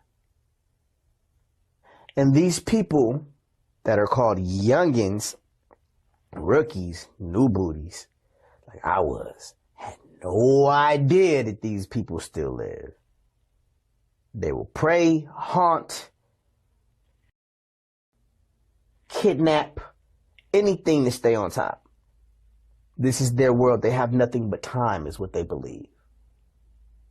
Now this explains why there's so much Saturn worship, because Saturn is the father time. He's the god of time and crystallization in the physical realm.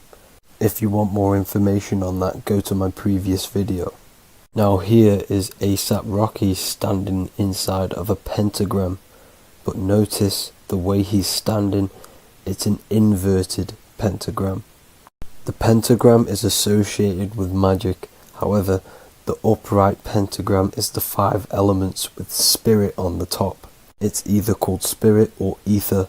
It's at the top because it rules the other 4 elements, because it's the baseline of reality, which is spirit and matter. Spirit is behind the physical reality. However, when it comes to black magic, they invert the pentagram, so spirit is at the bottom because they worship the physical world. This is why the Baphomet is the inverted pentagram. These people are operating off their animal instincts. They do not want anything to do with spirit. These are antichrist. All of these celebrities know full well the effect that what they're doing on the rest of the world. They have sold themselves out, and the elites use them as puppets to push this new world order and mold society in the way they want it. This is why all the celebrities are linked to Freemasonry, because in Freemasonry you have to take the oath of silence, where you can't speak on anything that they learn inside of Freemasonry. This is the symbol of silence.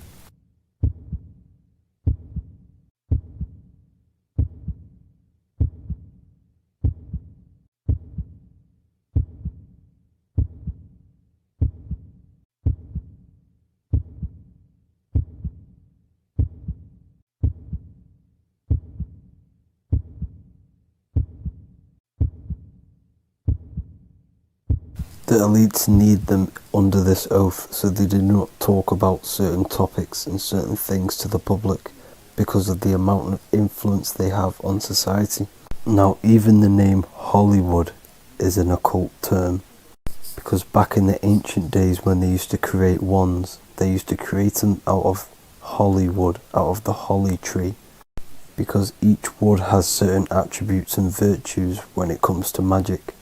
And the holly tree was known as the holy wood, and they used to create the wands out of it to cast spells.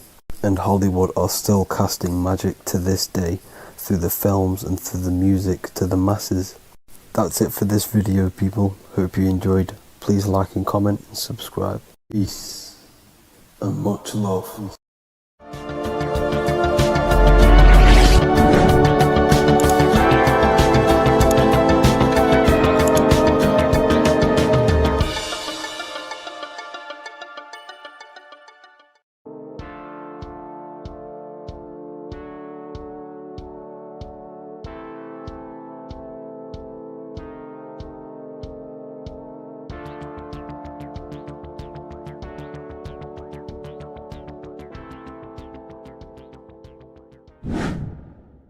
Hello and welcome to another video, people.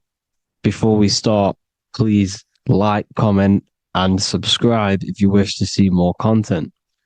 Today we're going to be talking about the mental universe and how everything is mental. This is the number one law on the Kabbalion. If you've never read that book, it's called The Kabbalion. A very good book. It's the first law because this is the most important thing you need to understand. Is how everything exists within the mind. Behind every single one of these eyes is the same consciousness expressed in different bodies.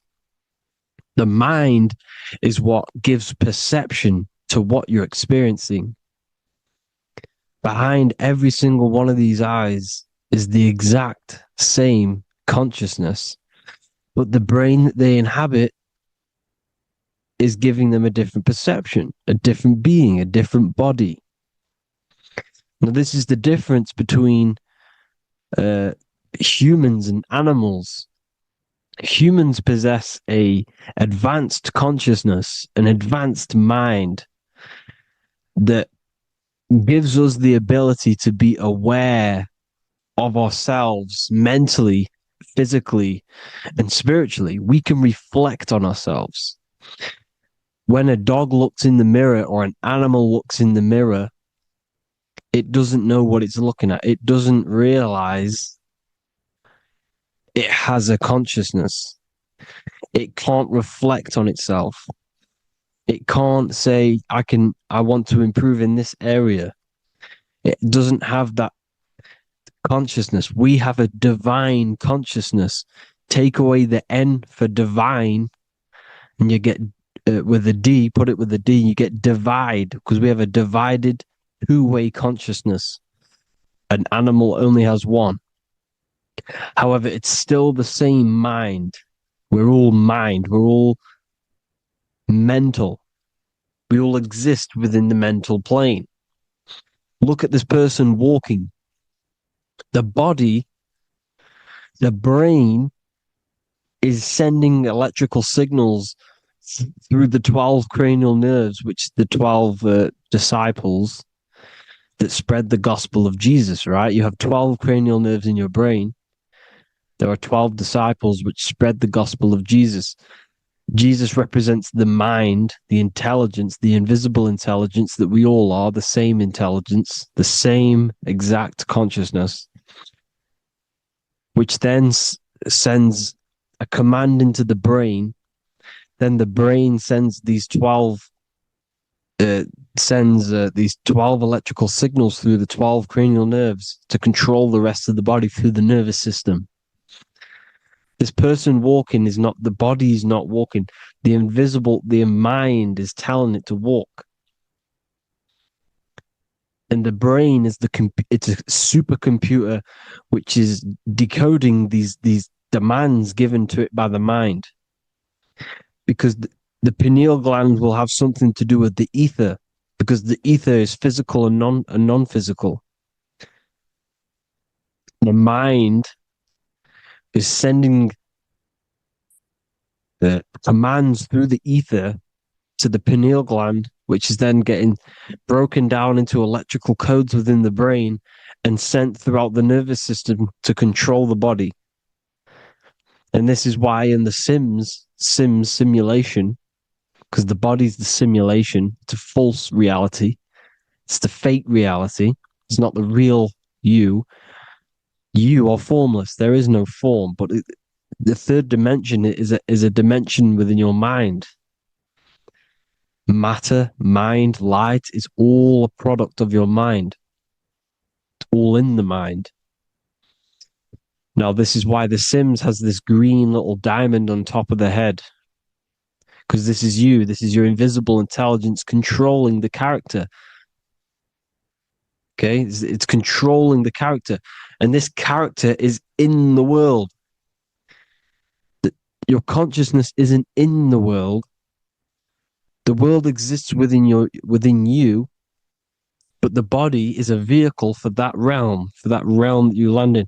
When you have a dream, your mind transcends this body into another body, duplicates your body into another universe, unite. Unite is one. We're all one. It's all one universe, expressed in many different ways, infinitely. And the vehicle that you land in is the body to operate in that realm. This is the all-seeing eye, as you see here. The I, this is all the intelligence. This is the ball of consciousness, God, expressed in different bodies. We're all this same one in different bodies, as you can see here. And this intelligence is expressing infinitely throughout the universe. An infinite universe.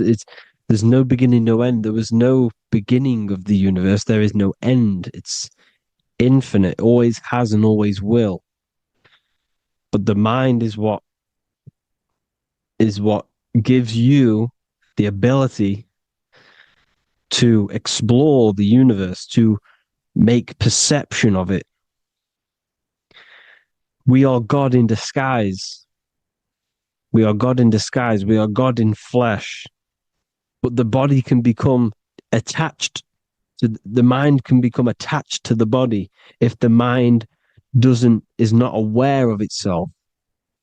When the mind is that blinded by matter, and we lack knowledge and understanding of what we truly are, a formless, infinite being, a traveler. This is why Freemasons are called Freemasons. Mason means traveler. Free. You're a free traveler because your consciousness is a traveler of the universe. When we lack understanding, our mind bounds to the body because we don't separate the body with our different layers of consciousness. When we separate them and identify that we are mind, body, emotion, you then can apply this knowledge to when you want to astral travel and explore the different realms of your mind, because the mind is the universe. People, this is what we need to understand. The mind is the universe. I am you and you are me. This is the Egyptians showing you this. The Ankh is the symbol of life. This is the one ball of consciousness, mind, giving it the Ankh life to all the different life forms. The cows, the birds, the snakes, and the big Ankh given to the humans, because the humans are the most intelligent. We have the most advanced consciousness. We have the most advanced consciousness. This is why the one is giving a big Ankh to the humans here. Here you see it again. This is not the sun. This is also showing Ankh giving out its life to all things infinitely. And this is the Most High. We are the Most High in disguise. When we strip off the body, we strip off the desires for the physical world, we strip off all of these fake identities that the mind gets attached to. That is God. The universe. You are the universe experiencing itself. I and I. The letter I and the number 1 is just one line. The letter I is the number one. Because your I am, when you refer to yourself as I, every single one of you who's watching this video refers to yourself as I, which is the one. We are all the one. We are all intelligence. We are all invisible. We are all the one. One is the only number. 1, 2, 3. Everything goes up in ones because there is only one. Doesn't matter how far you go down the line with numbers, all of their numbers are created by one because there is only one. It's me and you are the exact same consciousness expressed in different bodies. Mind. Cause. There is only one cause. There is only one mind. There is only one being. But because we lack understanding of this, we think we are the bodies. And this causes division because the physical world is the most illusionary world. It's an illusion. It's all an illusion. Now you see with the two, you look with the two eyes, but you see with the inner eye, the mind. Okay? The mind is the mental plane is a shared plane. And it gives perception to what you're looking at. The mind. I'm affecting you when I speak. Because the mental plane is shared. We all share mind. We all express mind. When I'm speaking to you, I'm affecting you because we are mind. So the words that I'm saying, which are being manifested from my mind, are being manifested through my body into vibration,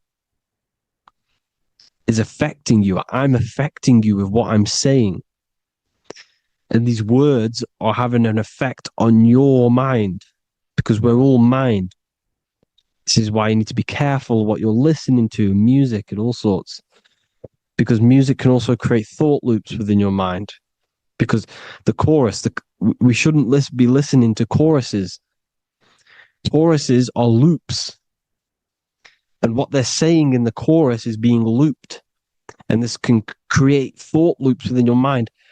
Go and listen to an old song that you used to listen to about 5 years ago, 10 years ago, 20 years ago. Go and listen to an old song and you guess what? You will get nostalgia. Why will you get nostalgia?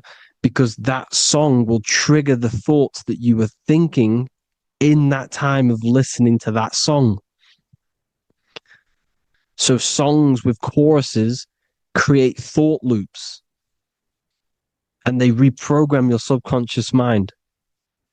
It's important why music is very powerful. Mine and mind, same word. See, language is the truth, people. This is why I use language in all of my presentations, especially the English language. It's riddled with occult truth. I is my me. I, you, and me are I, one. We are not the name, we are I. Every single one of you is I because we are all the one, all mind. Now, the only thing that is truly mine is my mind.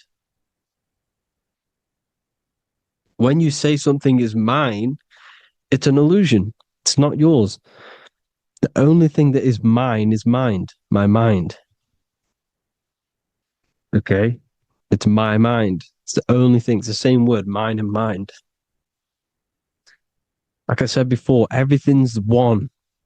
Hot and cold is different degrees of the same thing, of the one substance, of degrees. The 7 colors are different frequencies of the one white light. Everything is one. There is only one. We are all one. Everything is one. Hot, cold, day, night.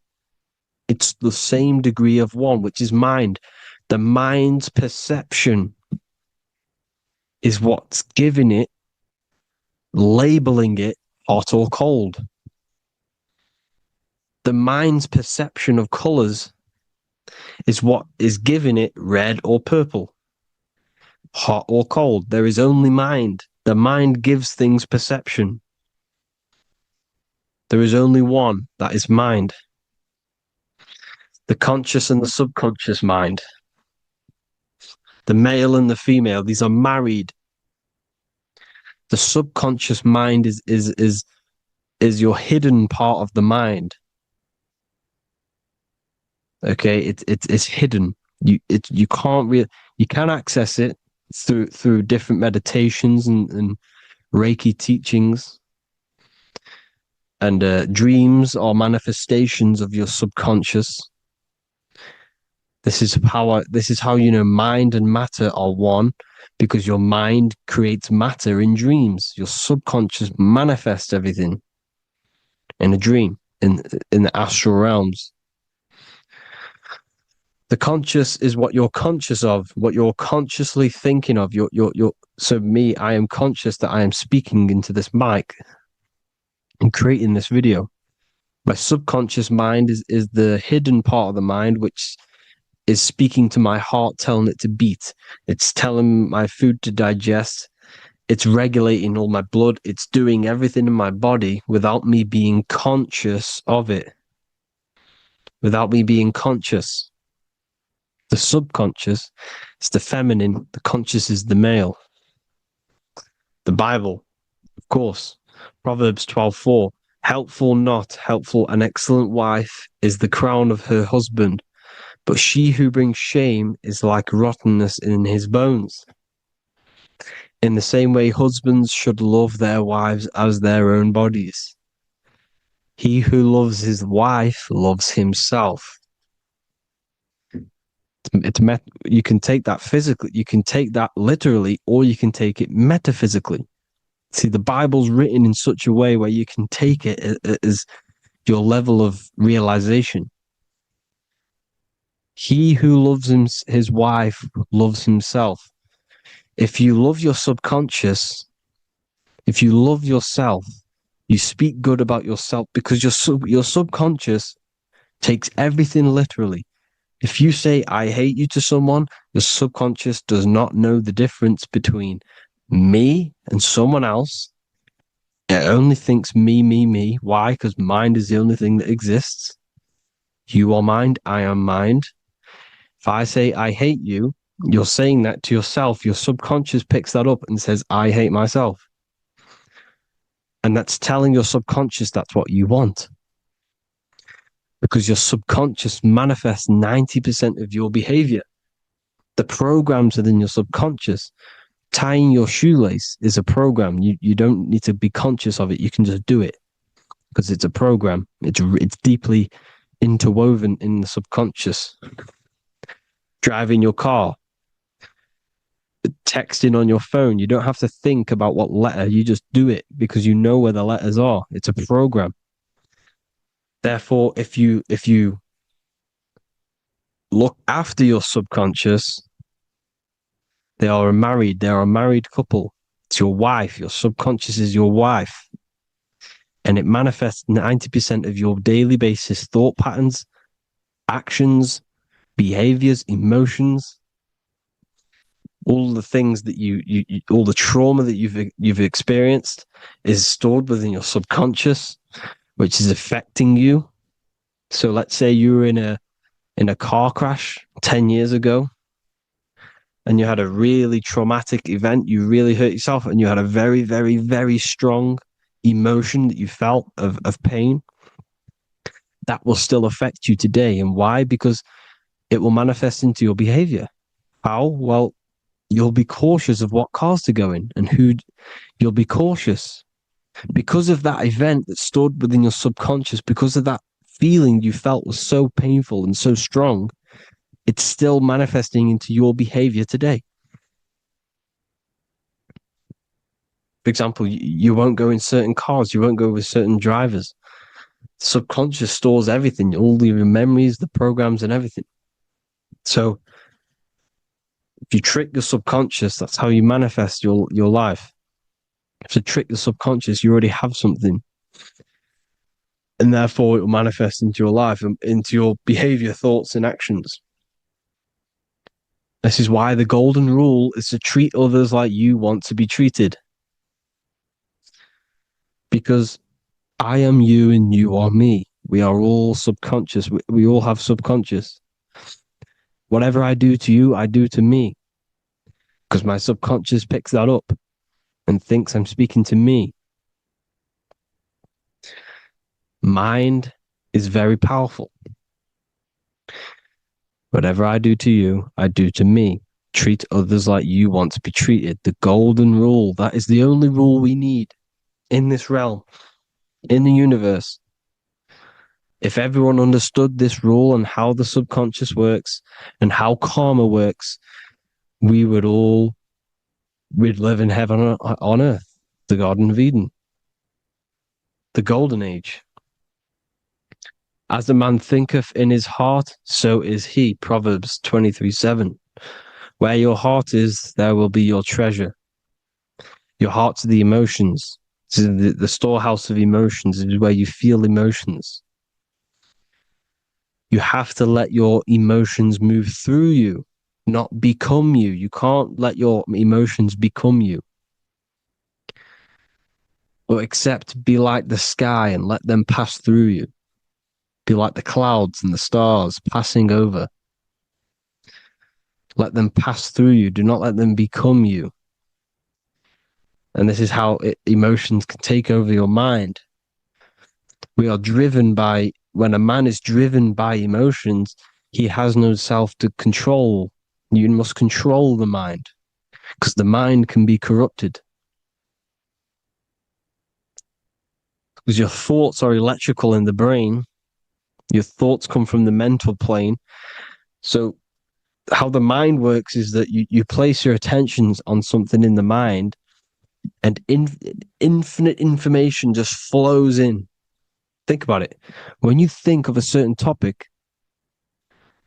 as soon as you think of that topic, information comes flying into your mind. Different ideas, ping, ping, ping. It's all connected.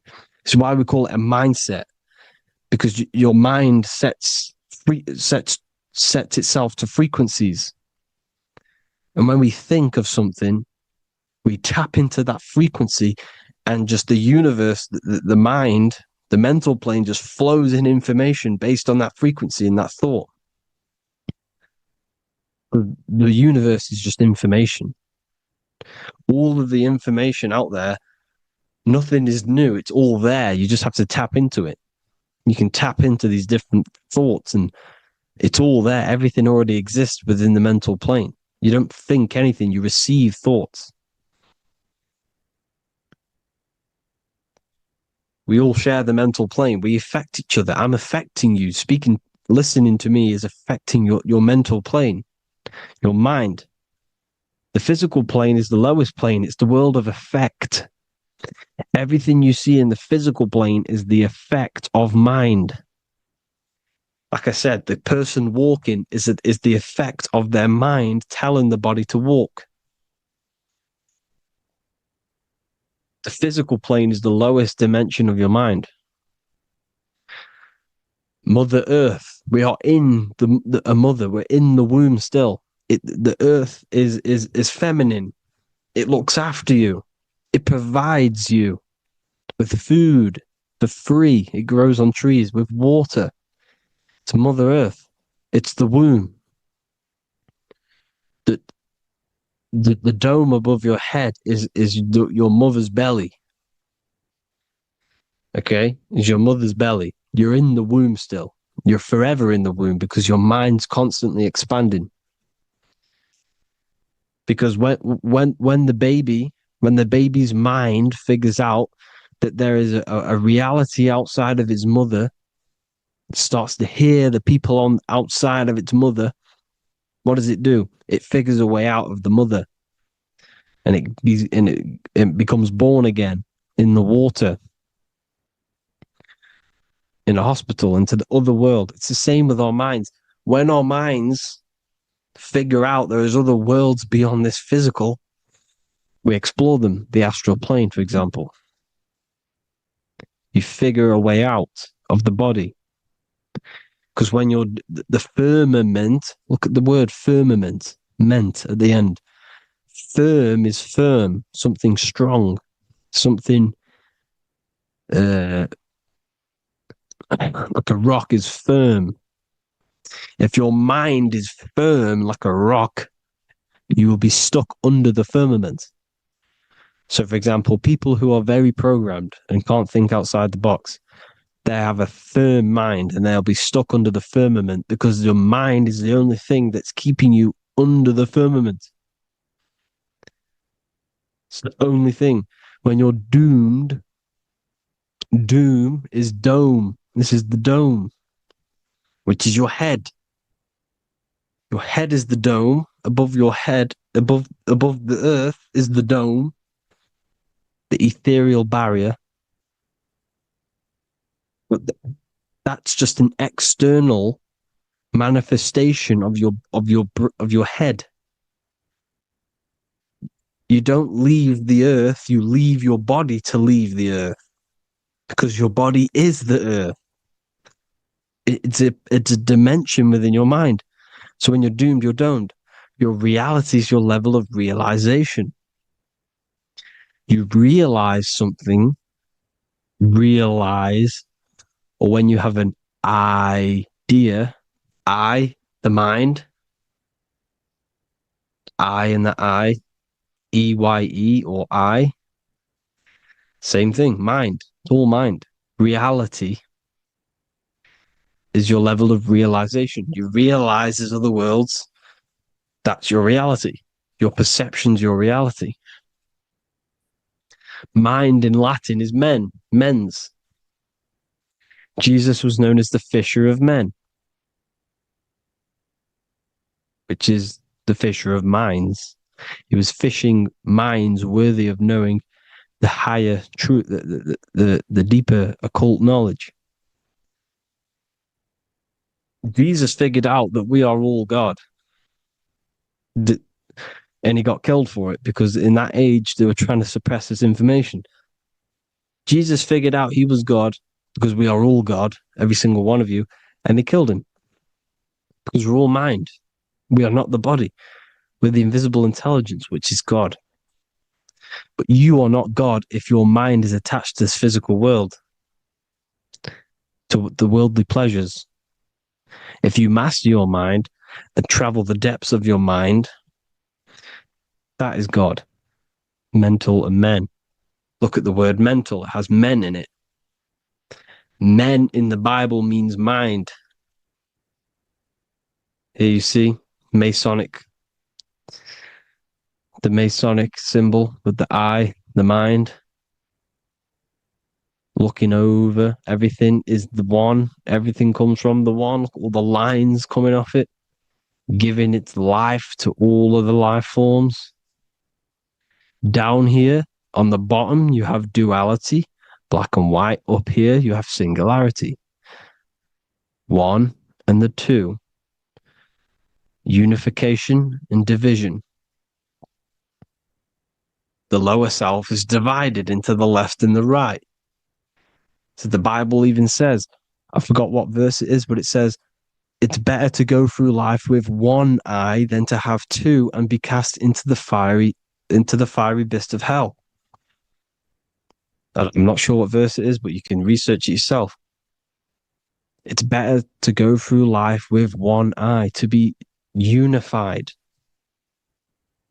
Unified consciousness. Dimension. No brainer. No brainer. The language tells you the truth, people. Dimension. The dimensions are in your mind. Entertainment. Entertain the mind. Disappointment. It's all in the mind. Environment. The environment that you are in is a product of your mind. Within, rearranged spells high twin. Within is your mind. And your external world is mirrored from the decisions you make in your mind. Advertisement, commitment, it's all meant, it's all mind. Everything is mind. Everything. So, this is important. The collective thoughts and collective beliefs. The collective, because we all share the mental plane. And because of this is why we are in a weakened state of consciousness at the moment. Because the collective thoughts and the collective minds overall are asleep. And they don't believe in anything. You see, everything is true within the mind. You think of something, it is there instantly. You think of a chair, it's there in your mind. You think of anything, it's there instantly. So everything's true within the mind. Anything can happen in the mind. Anything can happen on the physical plane if the collective consciousness, the collective minds, believe it to be true. This is why back in the days, in the ancient days, you look at all the old world stuff, you see all this crazy technology, and it's because as a collective, as humanity back then, they believed that they had much more open minds. Therefore, the things manifested in the physical world were a lot more out of the box, so to say, compared to today. For example, magic is not as powerful today because the masses don't believe in it. It's still powerful, don't get me wrong, but if the masses believed, or if everyone knew magic could be real, because it is, anything's real in the mind, it would be a lot more powerful. You see? So and what they're trying to do is create a hive mind worldwide. They're trying to make one religion, an external God. What happens when you worship something external? You give energy to it, because where attention goes, energy flows. Where your mind gives attention to, energy goes there. And when we all believe in external gods and give our worship and our power to these external things, we all give energy to it, which will manifest as a demon in the astral planes. It's a hive mind. They're trying to make a hive mind to summon our energy. Trying to summon our energy. And it through mind, through collective thoughts. The hive mind. They want one religion, one government, one currency, one belief system. And that will create a hive mind, which will limit our consciousness, which will limit what we can do in the physical world. Because if everyone doesn't believe in certain things, it cannot happen, because it's all in mind. Mind is so powerful. I am you and you are me. I hope you all enjoyed this video, people. If you haven't already, join the Wisdom Academy. The Wisdom Academy, we have many occult lectures just like this one. Also, we have just launched Mindwave Hub. If you want genuine frequencies, genuine binaural beats, because the ones on YouTube, the ones on Spotify, Apple Music, they're all tuned to A440 hertz, which shuts down the right hemisphere of the brain. If you want to gain access to your true consciousness, your mind, you need to balance the two hemispheres and balance the chakras. You can do that externally by listening to binaural beats. If you want true frequencies, true binaural beats to hemisync the chakras, hemisync the brain, to gain access to the different dimensions of your mind, well, you can gain access anyway, but it's going to help you if you're trying to learn this. Join Mindwave Hub. The link will be in the description. Listen to the binaural beats, meditate to them, listen to when you go to sleep. They'll massively benefit you. Thank you all, people. Hope you had an amazing, lesson. Hope you learned a lot. And please subscribe. God bless you all.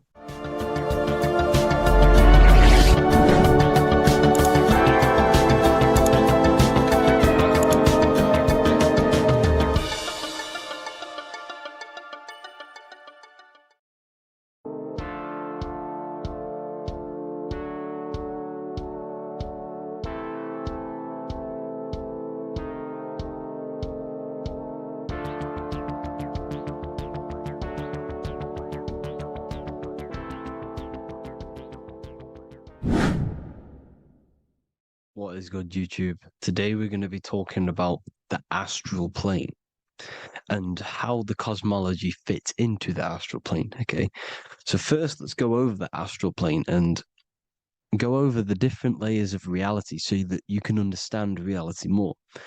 You are a multi-dimensional being. You are not in these, you are in all of these realities at the same time. They all interweave into one big reality. But there are different planes, they are different vibrational dimensions, there are different dimensions of reality. The mind is the root cause of reality. We're living in the mind of God. Everything is being thought into existence from the root cause, from the universal mind. This is why the ancient Egyptians said, all is mind. We're living in the mind of God. And we are a microcosm of this mind. This is why we all have the same mind. This mind is the world of thoughts. Now, this world of thoughts is just the thought alone. For example, it is the thought of a chair. But then when you start to imagine this chair and you start to mentally see the chair, you're now manifesting the thought, the singular thought, into some sort of form. So now you're imagining the chair. You're imagining the form of this chair, which is then manifesting into the astral plane. The astral plane is the world of thought forms manifesting.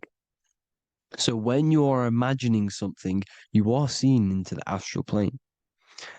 Okay? Your third eye, it is an eye because it sees the astral plane. It is seeing the other side through imagination, through dreaming. Well, we'll go over dreaming later. So the thought of a chair is a singular thought. The imagination of the chair is the manifestation of the chair. And in the astral plane, it's basically the world of all the chairs that could ever exist. So you're thinking of the chair as a singular thought, which is the mental plane. The astral plane is the imagination of that chair, is the thought, the manifestation of it. Depending on the vibrational state of the thought will depend what level of the astral plane it will go to. For example, if you're thinking about a chair to torture someone on it, it's going to go on the lower astral plane. Or if you're thinking and imagining happy things, it's going to go to the higher astral plane. So wherever your mindset is, that we call it a mindset because your mind is setting frequencies to certain things. Thoughts are frequencies. And a mindset is setting your frequency, setting your mind to a certain frequency. So when you set your mind to a certain frequency and you imagine something in that frequency, you're going to match everything in the astral plane that are on that similar frequency, just like you would in the physical world. Because we're all in these worlds right now as we speak, but we can't see them with the two physical eyes. We can feel it though. When you're around someone and you've just met a new person, for example, you can feel their vibration, and if you're not on a similar vibrational match, you will not get along with that person, or you just won't not get along, but you won't connect with that person because you're on two opposing frequencies, not matching. And this is something that you can't see, you can only feel, because it's the astral plane. It exists within the astral plane. Everything in the astral plane is made out of vibrations. So if you do astral project, and if you already know how to astral project, you will see beings and people and things that are on the same frequency as you. This is why before you astral project, you need to sort your vibration out before you astral project, because you are projecting your consciousness into this. It's the mind. The mind is the bridge. It can move between realities. You are a observer. You are a observing soul which observes different realities. And the mind is the bridge between all of these different realities. The mind can choose. If you want to project into the astral, you set your mind to it, you can. Okay? So let's not get off track. The lower astral plane is where demons are. The higher astral plane is where heavenly beings are. Heaven and hell are kind of a real thing.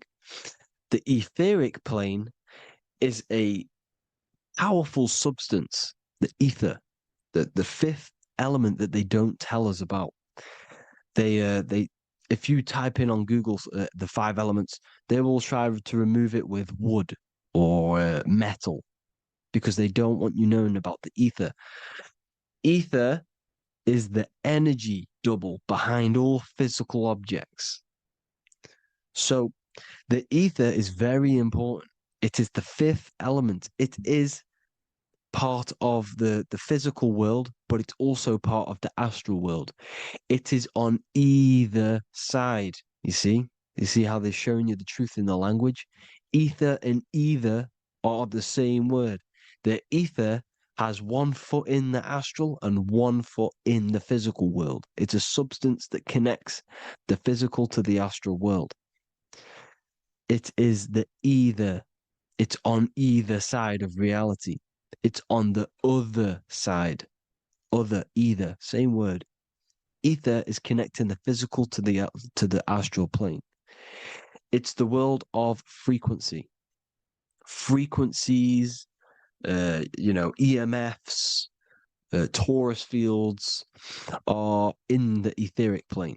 It is the energy plane. It's where energy moves through the ether. Okay? So then you have the physical world, the world of effect. Everything you see in the physical world is the effect of the higher planes. Each plane is a product of the plane above. So, and it melts into each plane. The physical plane is the lowest plane, it's the most densest, and the highest is the most fluid. This is the most fluid, this is the most dense. This is where we get the saying, as above, so below from. As above, so below comes from the different planes of reality.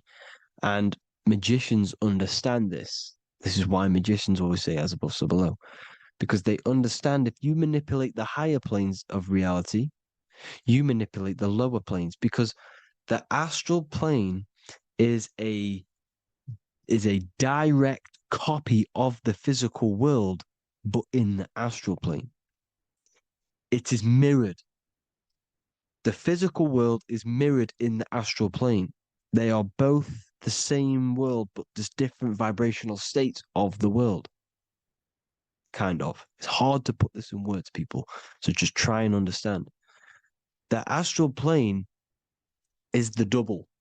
It is whatever happens in the astral plane happens in the physical plane. This is why magic works. This is why demons work. This is why spirit communication works. Because if you manipulate the higher planes, you manipulate the lower planes. As above in the astral, so below. Leonardo da Vinci showing you to look up, pointing up. You got to look up. He's telling you to change the mind, you change the physical world. You change your emotions, you're on the astral plane, you change the physical world. You change your reality by changing the higher planes. This is the Masonic 11, the 2 pillars. This is the 11 also symbolizing the 2 hemispheres of the brain here. But the 11 symbolizes the 2 mirrors. 11, 9, 11. 9, 11 adds to 11. 9 plus 1 plus 1 equals 11. The Twin Towers were in 11. Flight 11 was hijacked.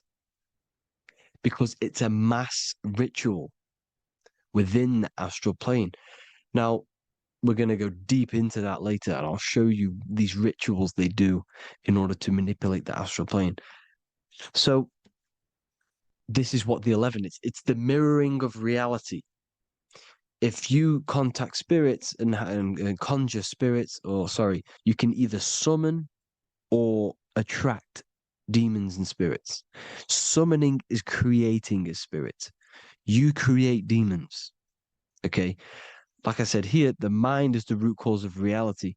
If you think of something if you think of a traumatic event that happened in your life over and over and over and over again for years and years and years, where attention goes, energy flows. The mind is the director of energy. If you are directing energy into the specific emotion, the specific thing that is torturing you in your mind, that will manifest as some sort of being in the astral plane, which is called an elemental. And this elemental being that you have created through your thought forms and emotions will latch onto you and feed off this energy. So it's important that you get your mind right, okay? It's important that you sort that you file the mind and you discipline the mind. Make sure it's only entertaining positive things, because you are quite literally creating your own demons. The word demon has the word mon in it. And if you've watched my videos, you know mon means moon.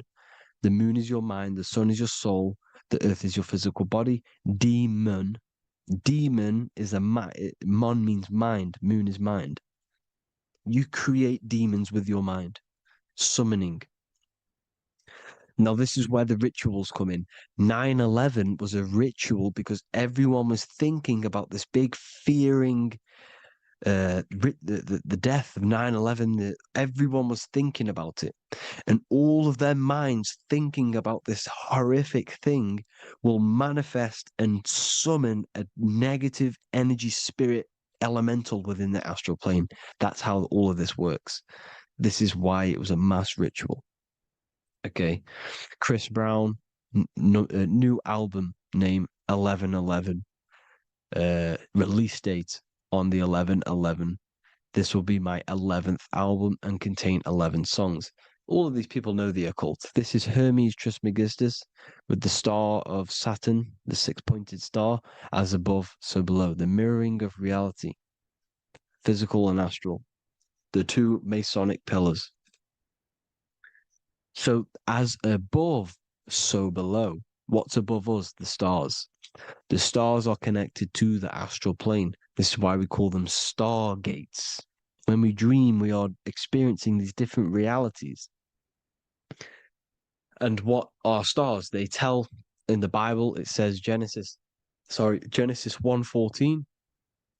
And God said, "Let there be lights in the firmament of the heaven to divide the day from the night, and let them be for signs." Signs translates to things to come. Why things to come? The stars tell the future. Why? And why do we say as above, so below? As above us is the astral plane and the etheric plane. As above, so below.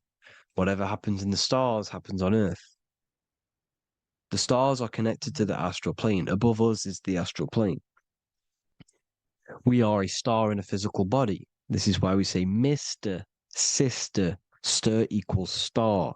The E and the A are interchangeable. We are stars, and the stars are the start of our incarnation. We start in the stars, same root word, and we descend through the seven energies, which are our seven chakras. Then we enter the heart of the soul system. The heart rearranged spells earth. And this is the true cosmology. Here's the Masonic cosmology. This is Masonic now. Here's the firmament. Let there be a firmament in the midst of the waters to divide the waters from above, from the waters that below. Genesis 1:6. The firmament, firmament comes from the word firma, Latin, I'm pretty sure, which means firm. When something is firm, meaning it's stable, it does not move, it is firm. The firmament is firm. So, is the firmament Genesis 1:6. What does he say? Genesis 1:3, sorry. Let there be light. This is before the sun and the moon was created. Let there be light. Before the sun and the moon was created, light was appeared. So what's that tell you? This is a holographic projection from some sort of light being, some sort of projector. And that projector is the all-seeing eye you see in the Masonic cosmology. This is the all-seeing eye projecting the light beams. Let there be light. Everything is made out of light. The universe is created out of light waves. The torus field is one unit of light. The light projecting this reality is Polaris. Okay, the famous all-seeing eye. Now, what else? Then we have after let there be light in Genesis 1:16, and God made the two great lights. This is the sun and the moon, electric, magnetic, male and female. Then we have the Masonic checkerboard, the black and white symbolizing dualities within the dualistic reality we're in, spirit and matter, light and matter, rest and motion, positive and negative, good and evil. Everything's dualistic here. Okay? And it's a dance. The universe is a dance between flickering of white and black light, which is the torus field. We're not going to go over that, but this is all connected to the astral plane. This is the true cosmology. The astral plane cannot work on a spinning monkey ball in the middle of space. Does not work. Cannot work. It's impossible. Okay? Impossible. So, even in the Quran, it says, Allah has made the earth for you as a carpet, flat. Quran 15:19. And the earth we have spread out like a carpet, set there on mountains, firm and immovable. It is immovable. In the Quran, it also says 65:12, it is Allah who has created the seven heavens of the earth. The seven heavens meaning the seven layers of heaven, the seven planets. And Psalms 104:5, he set the earth on its foundations and it can never be moved. Never. So here you see in Isaiah 40:22, he sits enthroned above the circle of the earth and its people are like grasshoppers. He stretches out the heavens like a canopy and spreads them out like a tent to live in. We live in a tent. This is the tent. The projection of light. Here you see an ancient picture here. Here you see the ethereal barrier, meaning the firmament, the etheric barrier. And here you see his head popping out. Why is his head popping out? Because your head is heaven. Your heel is hell. Your head has access to the astral plane. This is why your head is heaven. The pineal gland, when stimulated, has access to project itself, project consciousness into the astral plane. Here you see another ancient picture here with the Masonic Royal Arch with the zodiac here, the zodiac on the top, arching because there's a firmament above us. Here's God in the brain. Consciousness is God. Here you see the Masonic Royal Arch symbolizing the firmament.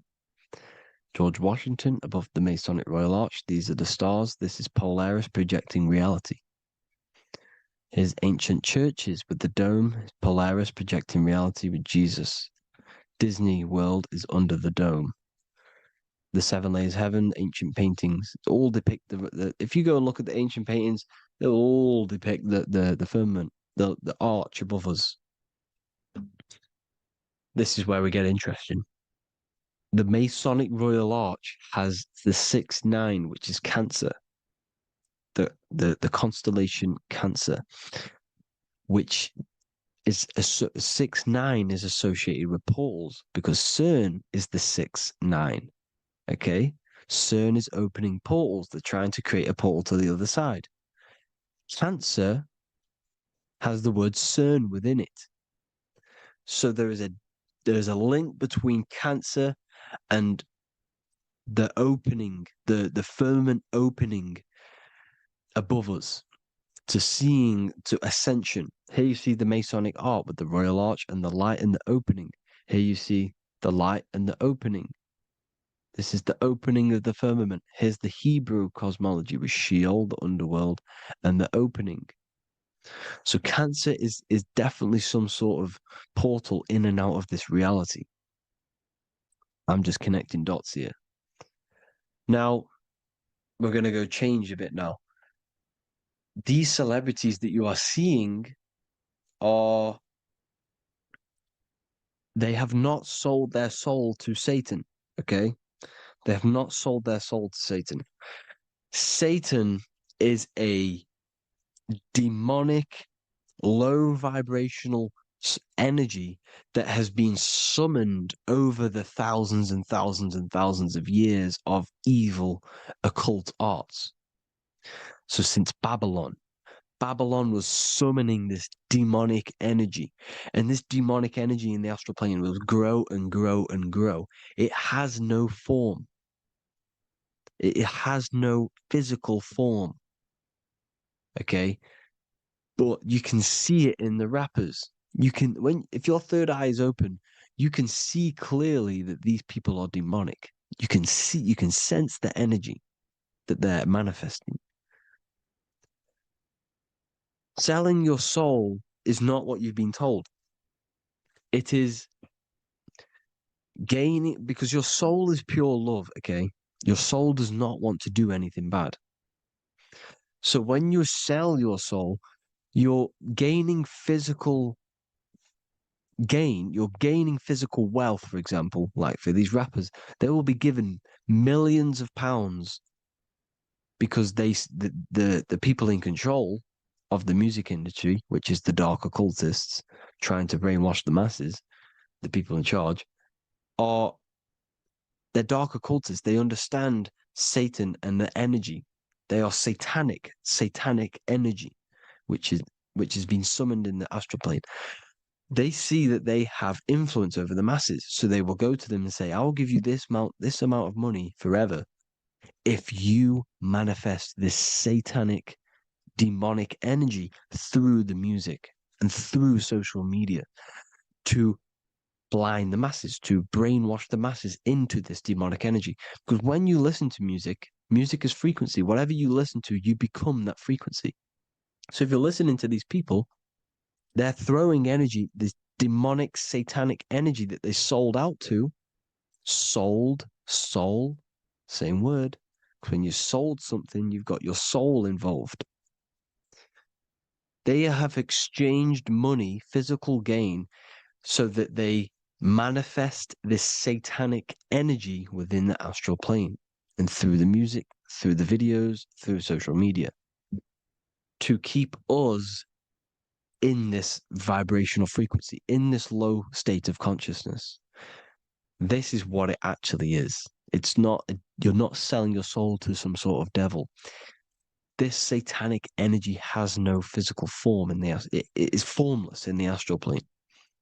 It's a summoned energy. Now, the root chakra is red. This is why the devil is red, because it symbolizes the animal nature of man. When you are operating off your root chakra, you will kill, you will fight, you will do anything to survive, because it's all about survival mode in the root chakra. They want you keeping in that fighting mode, that surviving mode, so that you are manifesting this low vibrational frequency, this satanic energy, this demonic red energy. This is why the devil is red. And the devil has a tail with the red arrow pointing down, because it symbolizes your light body. This is your Merkaba. Your Merkaba is your light body. Mer equals light, Ka equals spirit, Ba equals body. Merkaba, this is the devil's tail pointing down, the descension, your heel, up to your heel, hell. Ascension to heaven, head. You see? This is the all-seeing eye with the illumination coming off it, your head, when you're illuminated. The Merkaba is your celestial sphere to portray different planes of reality. It is the vehicle of ascension. It's your light body. It's in the word Kabbalah, Kabbalah, Ka, spirit, Ba, body, La, light. Same thing, Kabbalah, Merkaba. Same thing. It's all about the light body.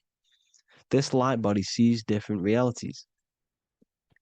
So when you see the goat in the music industry, it's this satanic summoned energy that's been summoning for thousands of years within the astral plane. When it becomes to the physical plane, it will manifest through different things. A goat, an owl, Satan, Moloch, Baal, same deity, same demonic energy that's been summoning in the astral plane. And this is why the Baphomet has a goat head. Drake's new album is the goat. The Polo G, the Masonic G, with the goat. And here's Ryla Rodriguez in the mirror with the goat in the mirror and him in his physical body.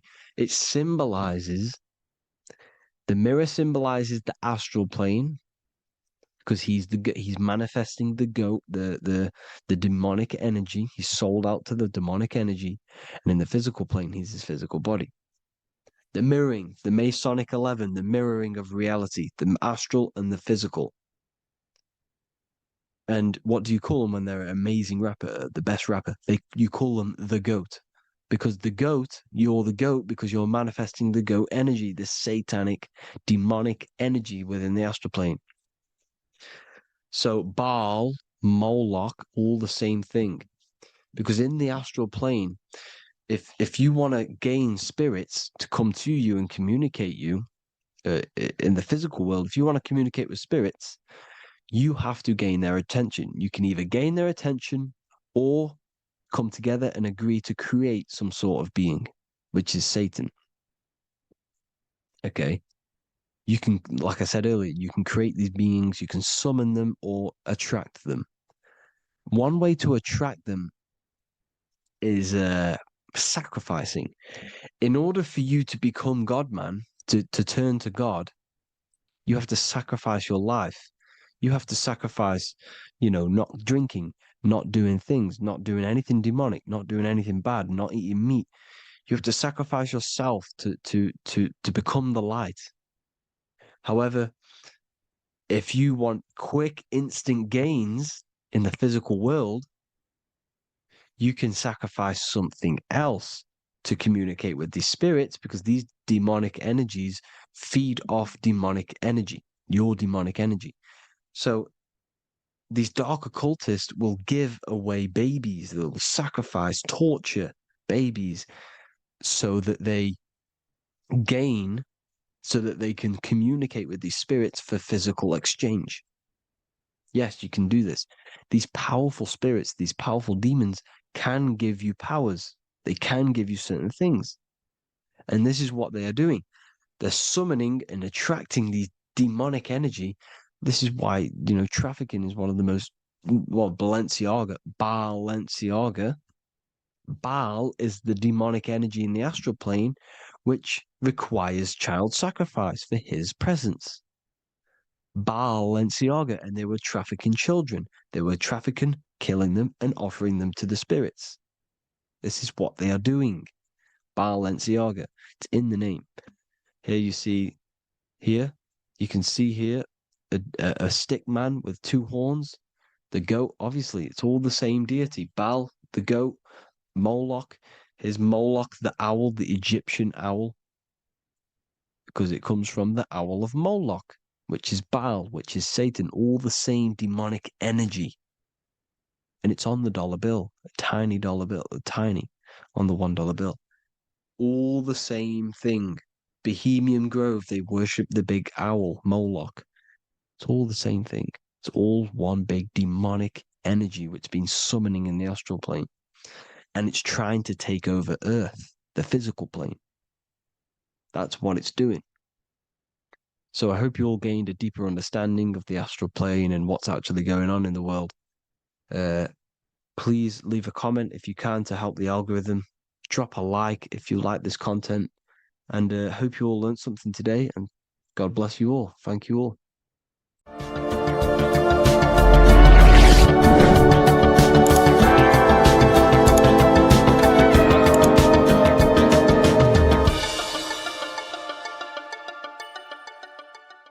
Welcome to Revival of Wisdom.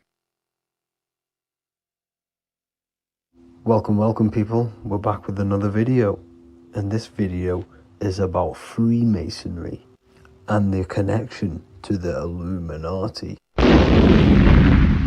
Please, as always, to make sure to hit that like and the subscribe button and turn on the notifications to never miss a video. On May the 1st, 1776, the founder of the Illuminati, Adam Weishaupt, founded this secret organization, and this date can be found in Roman numerals underneath the all-seeing eye pyramid on the $1 bill. This $1 bill also says Anu Coptus Novus Ordo Secularum. This is Latin for announcing the birth of the New World Order. This New World Order will be headed by Lucifer, the all-seeing eye, and followed by the 13 layers of bricks for the 13 elite bloodlines. So your Orsini's, Rockefellers, Rothschilds, Soroses, and the other 9 elite families. So when Adam Weishaupt created the Illuminati, he made it consisting of high-level degree Masons, French and Latin philosophers, and many more powerful people to all become one society. So this is why you see Masons using the same symbol of the all-seeing eye inside the pyramid. But not all Freemasons are part of this Illuminati secret society. As the 33rd degree Freemason Manly P. Hall said in his book The Secret Teachings of All Ages, Freemasonry is a fraternity within a fraternity, an outer organization concealing an inner brotherhood of the elect. So what he's saying here is that Freemasons have to go up the degrees of Freemasonry, and once they hit the top, they either get elected or not into these secret societies like the Illuminati, Skull and Bones, and Knights Templar. So when you see celebrities doing this one-eye symbolism, either covering one eye, doing the triangle, or doing 666 over one eye, this is showing and reflecting the symbolism of Freemasonry. They have taken the oath to never speak on anything they learn about Freemasonry. Duncan's Ritual of Freemasonry book states the oath they have to take. Quote, I ... of my own free will and accord, that I will hail, ever conceal, or never reveal any of the secrets, arts, points of Master Mason's degree to any person whomsoever. All this most solemnly, sincerely promise and swear. Now, this is what happens when they break the oath, stated in this book, quote, myself severed in two, my bowels taken from thence, and burnt to ashes. So this states that Freemasonry comes first, before any law of the land. It has the right to kill you if you break your oath. This is the hand gesture they have to do every time they enter the ritual room inside the Masonic lodge. This is the cutthroat symbol, showing you and reminding you of the oath and what will happen if you break it. Now in this book, Richardson's Monitor of Freemasonry, it states if you break your oath, binding myself under no less penalty than to have my throat cut across, my tongue torn out by the roots, and my body buried in the rough sands of the sea. If they do not decide to kill you, this book states this by pointing him out to the world as an unworthy vagabond, by opposing his interest, by dearranging his business. In other words, they have the power to frame you and destroy your reputation to the world and destroy your business if you break this oath. So yes, they do kill to keep this truth hidden, because this truth of this reality is what keeps them in power. They have the ability to manipulate people because people do not know what manipulates them. This is why they call themselves the government. They govern the ment which is the mentality, because the mind is the root cause of reality. They control what you perceive to control what you manifest. By knowing the truth, you are set free, and you no longer need no controller above you. So this is why they are willing to kill and do whatever it takes to keep the truth concealed within these high-level degrees of masonry and these secret societies. However, going back to Manly P. Hall's book, it states, part of the symbols are displayed here to the initiate, but he is intentionally misled by false interpretations. So this is saying even Freemasons are intentionally misled and told lies to conceal the truth, to make sure the truth is hidden in the high degrees of Masonry. So that's it for this video, guys. Thank you all for tapping in. Please leave a like and a subscribe. God bless.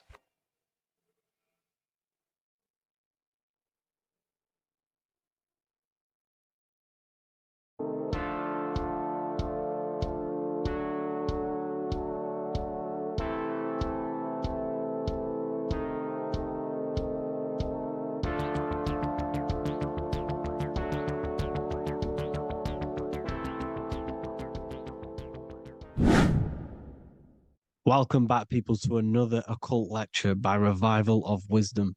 Today we're going to be talking about magic and how it's being used on us for the New World Order. Magic has the word mag within it, which is magnetism. Magnetism is the force. Magic is influencing forces, natural or supernatural forces, and using it for a certain agenda to gain something out of it. Now, magic is not what everyone's being thought. It's not some sort of fantasy thing. It's actually very common, and we all do it, whether you believe it or not. Magic is all to do with the mind. As I said, always say in my lectures, your mind is what creates matter. Your mind is what creates your external world. So it's all about manipulating and planting seeds within the mind, because your mind is a garden, and thoughts and words are seeds which are being planted in that garden. Your life, your physical life, the people you have in your life, your friends, your car you own, the job you have, is all a reflection of the thoughts that you've been thinking in the past.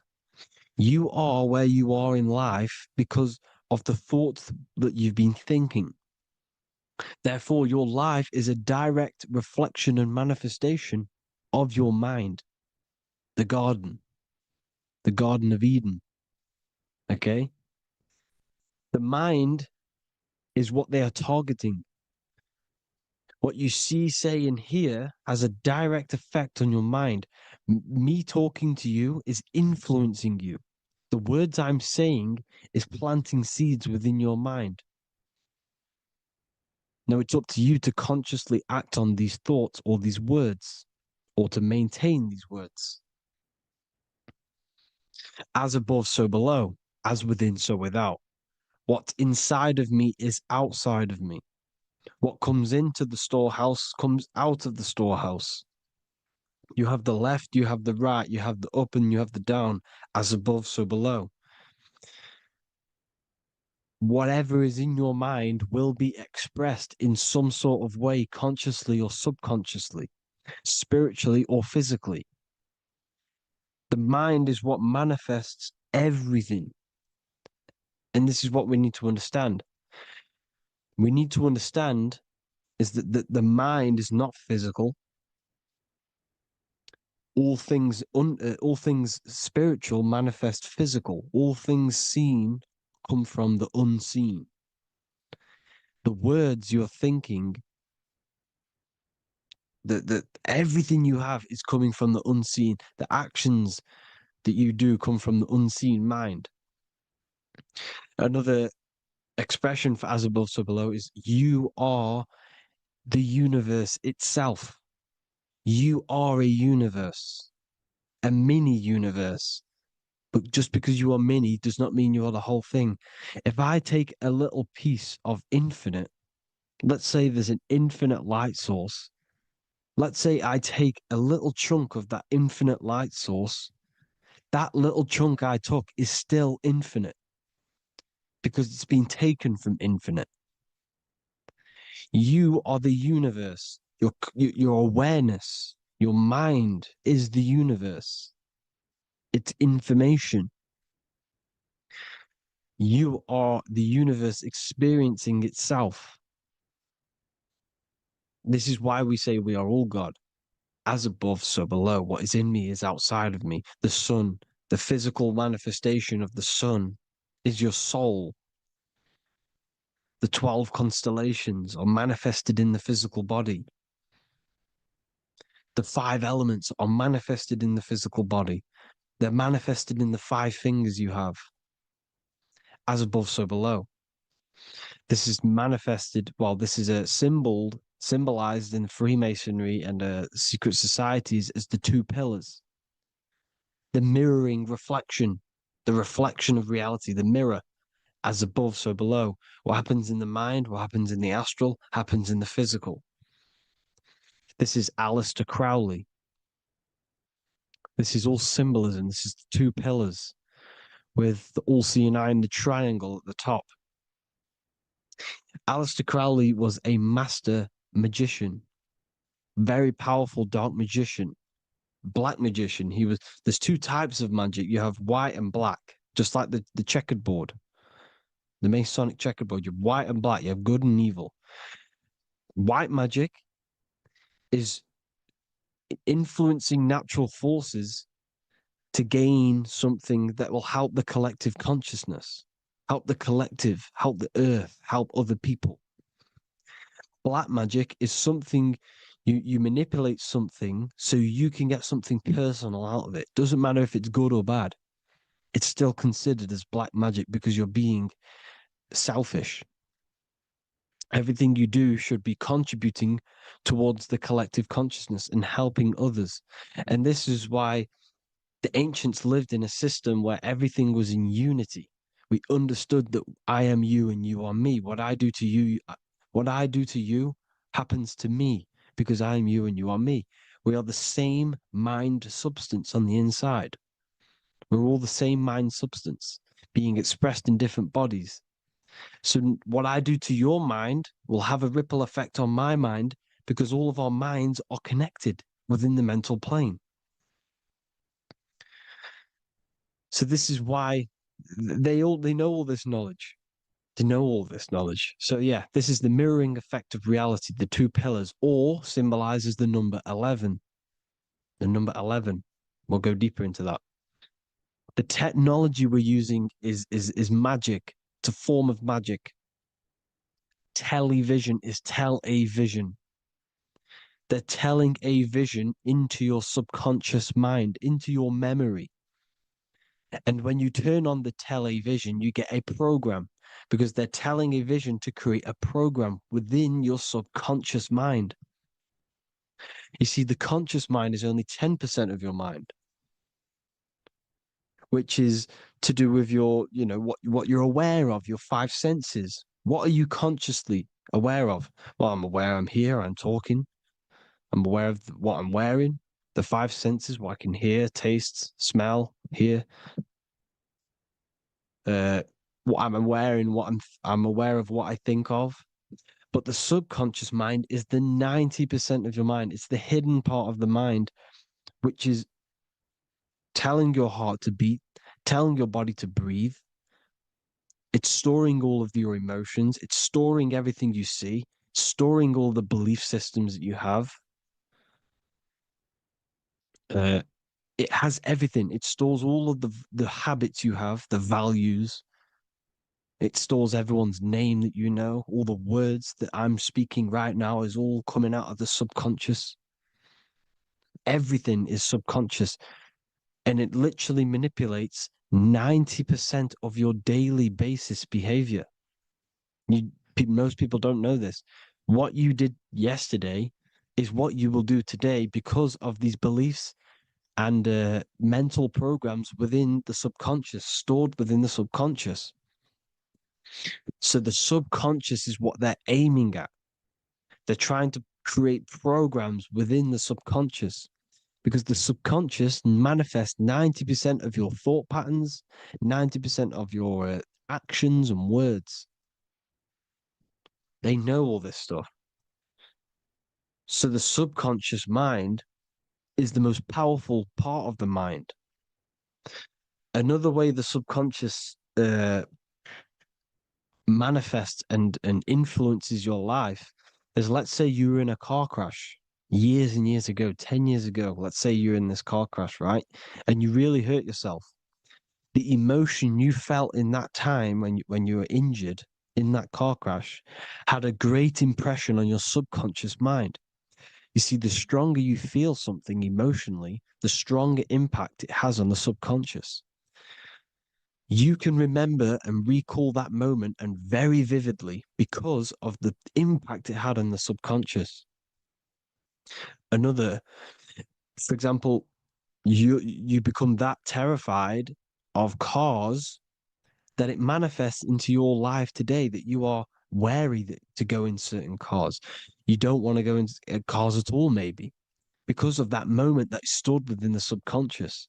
And it will manifest into anxiety. It will manifest into not going into cars. It will manifest into depression, maybe. These things, these emotional, very emotional, traumatic events have a great impression on our subconscious and they control your life. This is why you need to meditate and let go go deep within yourself and let go of these internal, deep emotions that you may have repressed and keep pressing down and ignoring. But you need to address it and let go of these subconscious impressions you have, which are controlling your life, like anxiety, depression. All of these things are stemming from things that are stored within your subconscious years and years ago, more than likely. Broadcasting. They're casting spells to a broad audience, to news, north, east, west, and south. They're casting spells. No, if you watch the news, everything's red. Breaking news in red writing or the red background, everything's red. Why? Because red's the root chakra, which is all to do with survival. They want to stimulate this root chakra because they want you down there in survival mode. They want you in survival mode because you're easier to control. They control out of fear. And not only they're casting these spells as if, because most of the things they cast in the news hasn't already happened. They're constantly bombarding you with, there might be a war breaking out, war this, war that, kill here, kill there, murders. It's impressing, it's casting spells on your subconscious mind. So when the event does turn up in real reality, in physical reality, you're less emotional, you're less surprised. You're not as surprised because you've already heard it before. Your subconscious has already heard it all before. If you never heard of a war and then a war broke out, you'd be going crazy. So they subtly program your subconscious mind through the words, because the words they say is impressing your mind. It has an effect on your mind, which will have an effect on your behavior, your words, your conversations you have with people. They're casting spells to north, east, west, and south on the tell a vision. They're telling a vision by broadcasting, by saying spells. This is why we call it spelling. Even the word, listen, the words we say cast spells. Bless. Oh, bless you. That's be less. The subconscious mind only picks up literal things. You see, when I say bless you, your conscious mind picks that up as, oh, thank you, you're blessing me. But your subconscious picks up as be less. You see? Because the subconscious it has no filter. It's just, it is what it is. Everything is factual in the subconscious. Therefore, if I call you an idiot, your subconscious, my subconscious will think I'm talking to myself and calling myself an idiot, and it will take that as true. That is truth. Everything is truth within the subconscious. And the subconscious manifests your behavior. The devices this is the biggest one.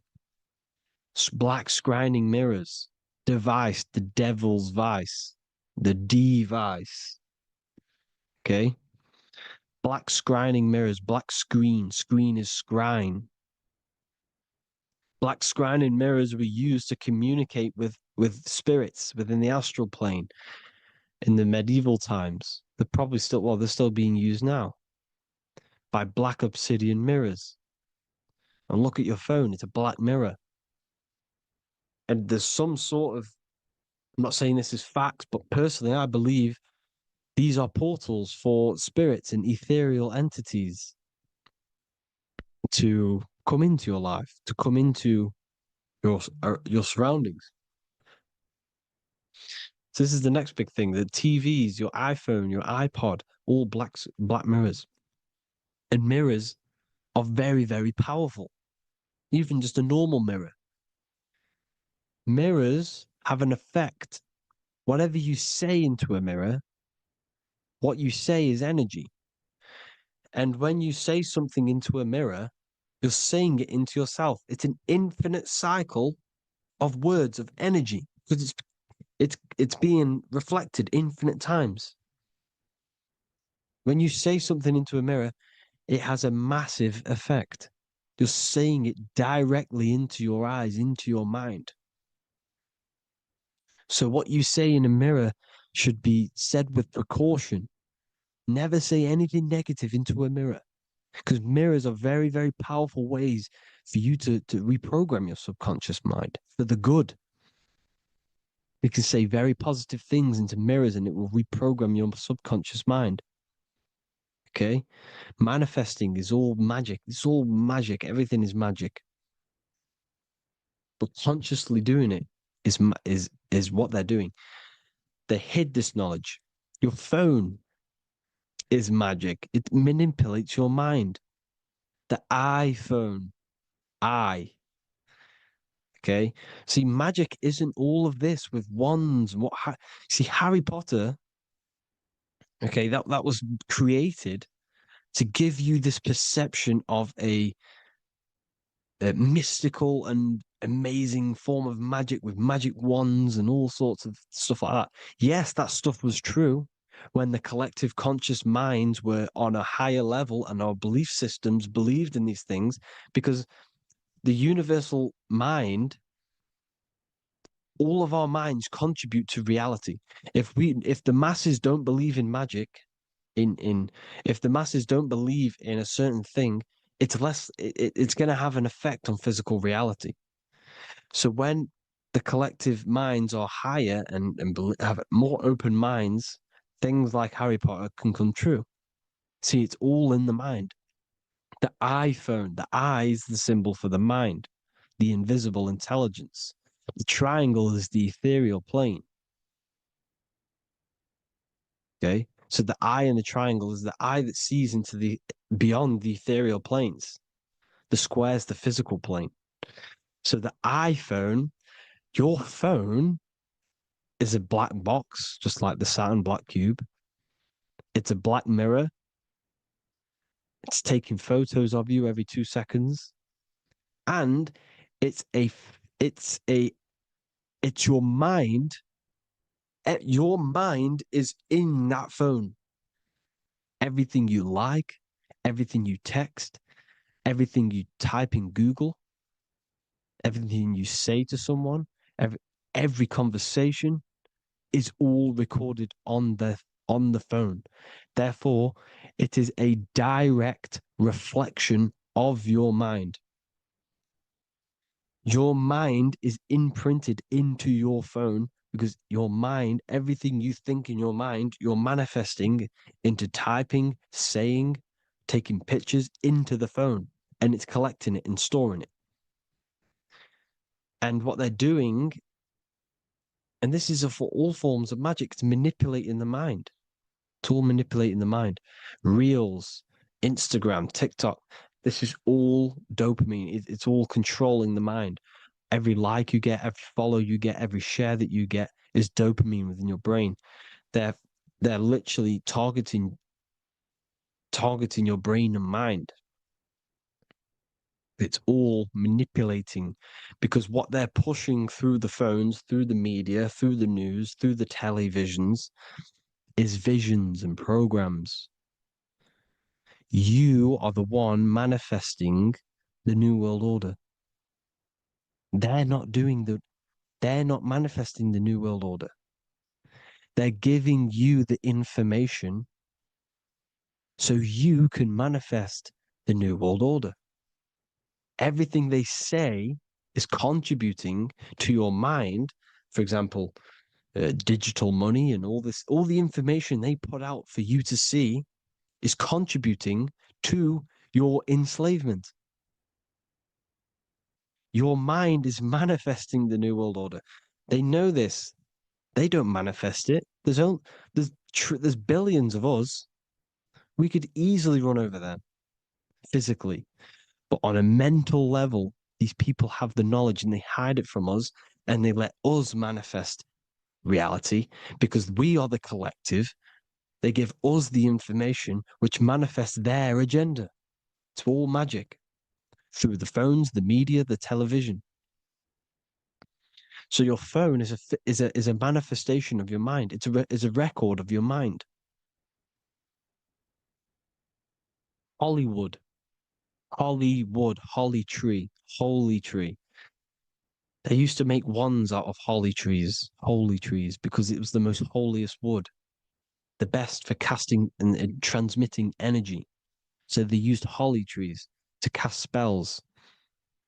That's what Hollywood is. And in Hollywood, they have the red tear, the blood drop next to the Hollywood sign, because it's all satanic. They're all black magicians. They use Hollywood to cast the spells through the music, through the films.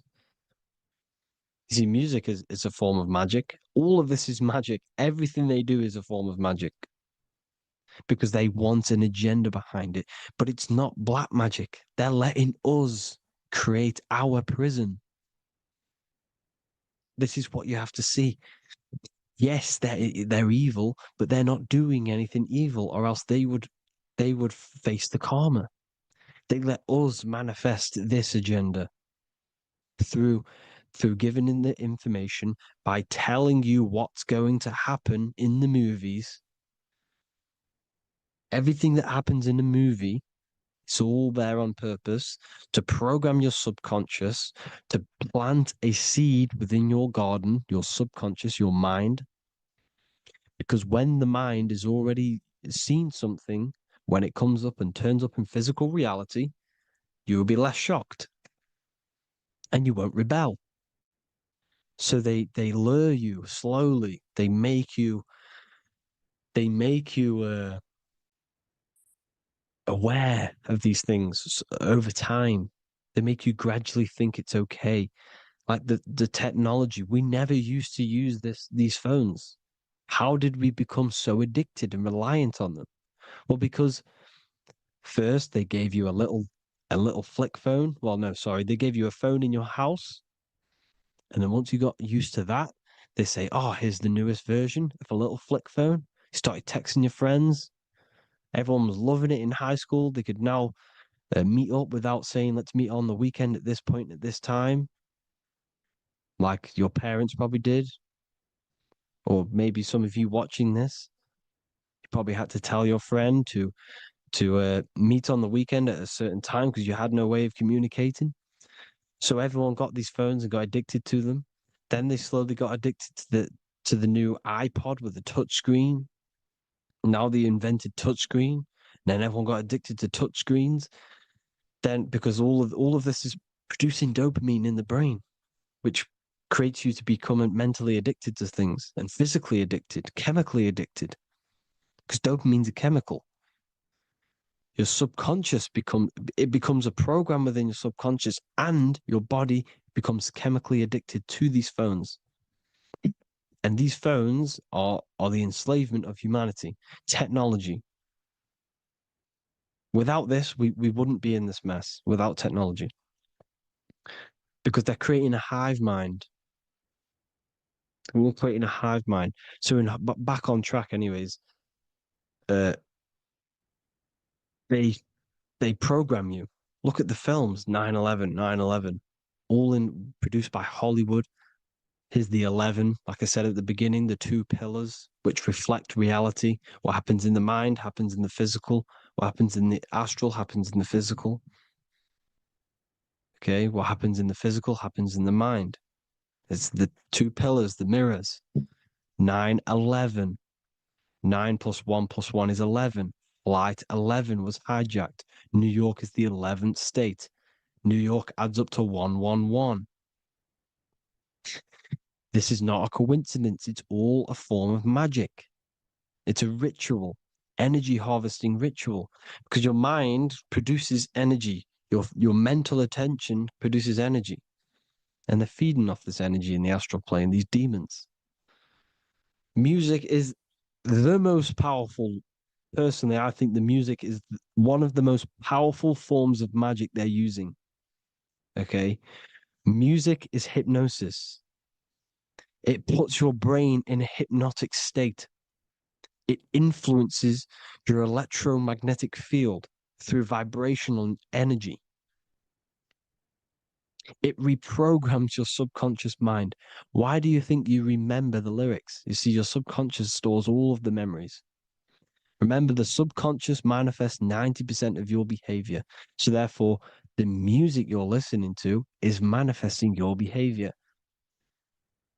You wondered why some people wonder why they have drug addictions and they can't get out of violence and they can't get out of all this negative mind space. It's because the music they're listening to is creating a negative mind space.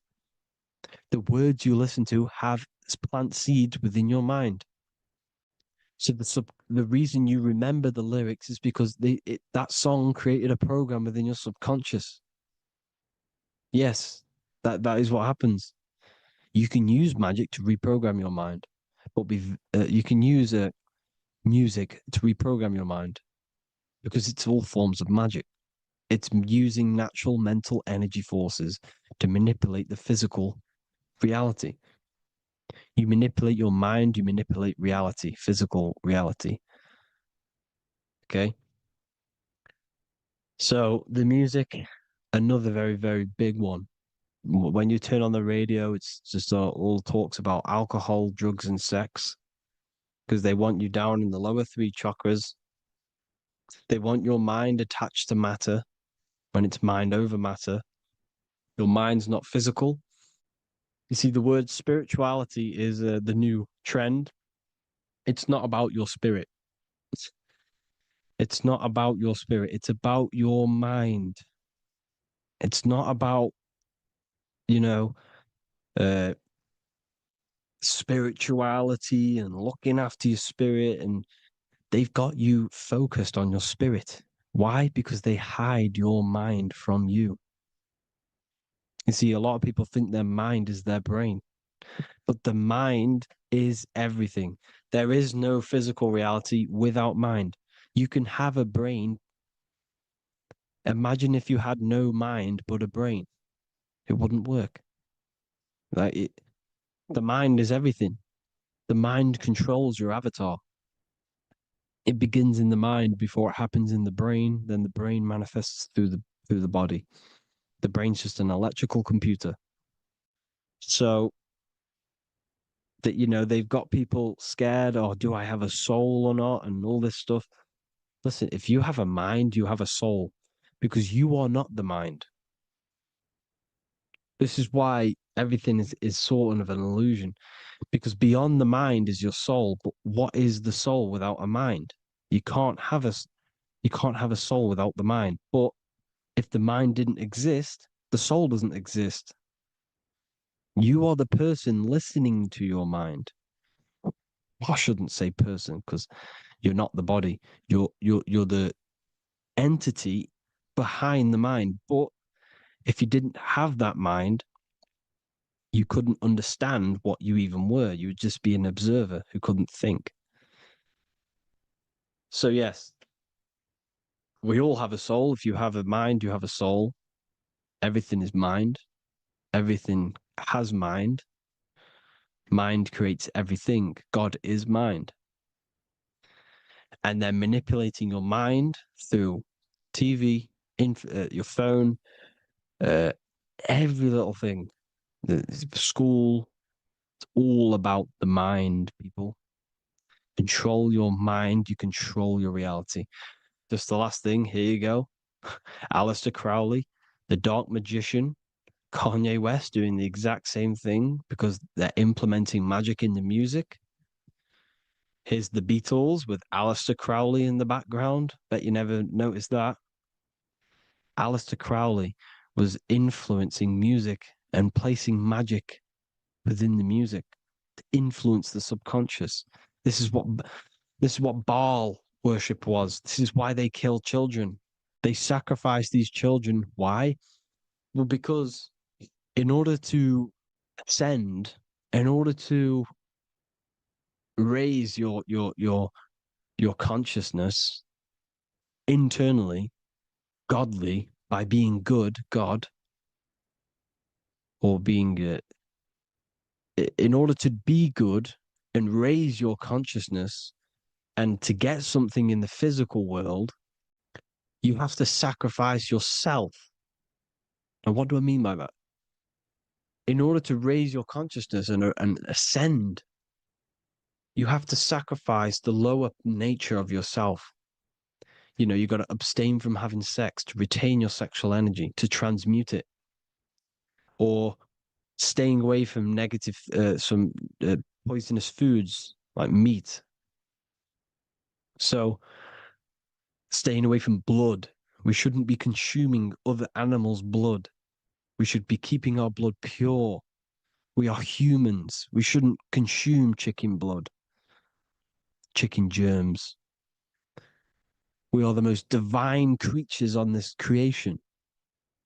We are the most intellectual creatures in this creation. Therefore, we should keep our temples pure. We are not animals. If you want to associate yourself with an animal, go out in the wild, go and find a wild boar and go and try rip its guts out with your bare teeth, because you can't do it. You're not a cat. You're not a carnivore. Okay? So in order to ascend, you have to kill and sacrifice your lower part of yourself to ascend up to your spirit self, your mind self, the highest version. And the elites don't want to do this. So they sacrifice other things like babies to kill them, to exchange their life over to the astral plane, so these demigods in the astral plane can give them something in return in physical. They don't want to sacrifice their lower self, so they sacrifice other things for exchange, for physical pleasure. But the godly person sacrifices their lower self for their higher self to do good and ascend. So this is what all the Baal worship is, people, and this is why they're doing it. Hope you all had an amazing lecture.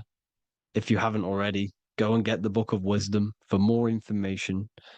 You know, I don't go into dark stuff in this book because all I do is enlighten people in this book. You can get it in Spanish, English, German, Italian, and French. Worldwide shipping, you can get the PDF or paperback. Or there is also a new one called the Human Health Guide 2.0. It gives you a list of all the foods, grains, oils, nuts, you know, everything that's alkaline and positive for the body and not man-made and hybrid. It tells you all the products to stay away from, how to fast, how to improve vision, how to improve everything, literally. So the Human Health Guide has been released. If you want that, I'll pull all the links in the bottom in the description. Hope you all enjoyed the lecture, people. God bless you all.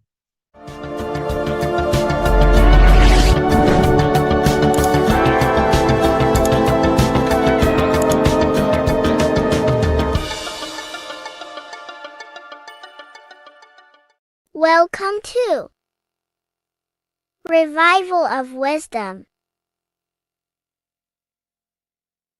Welcome people, we're back with another video. In this video we're talking about how Jesus Christ and Christianity is all sun worship. The Holy Bible of Christianity is not meant to be taken literal for history. It is a story and has lots of metaphors.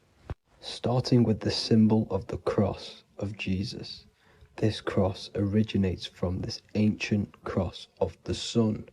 This symbol has been used for thousands of years, way before Jesus was a thing, in Europe, America, Asia, and all around the world.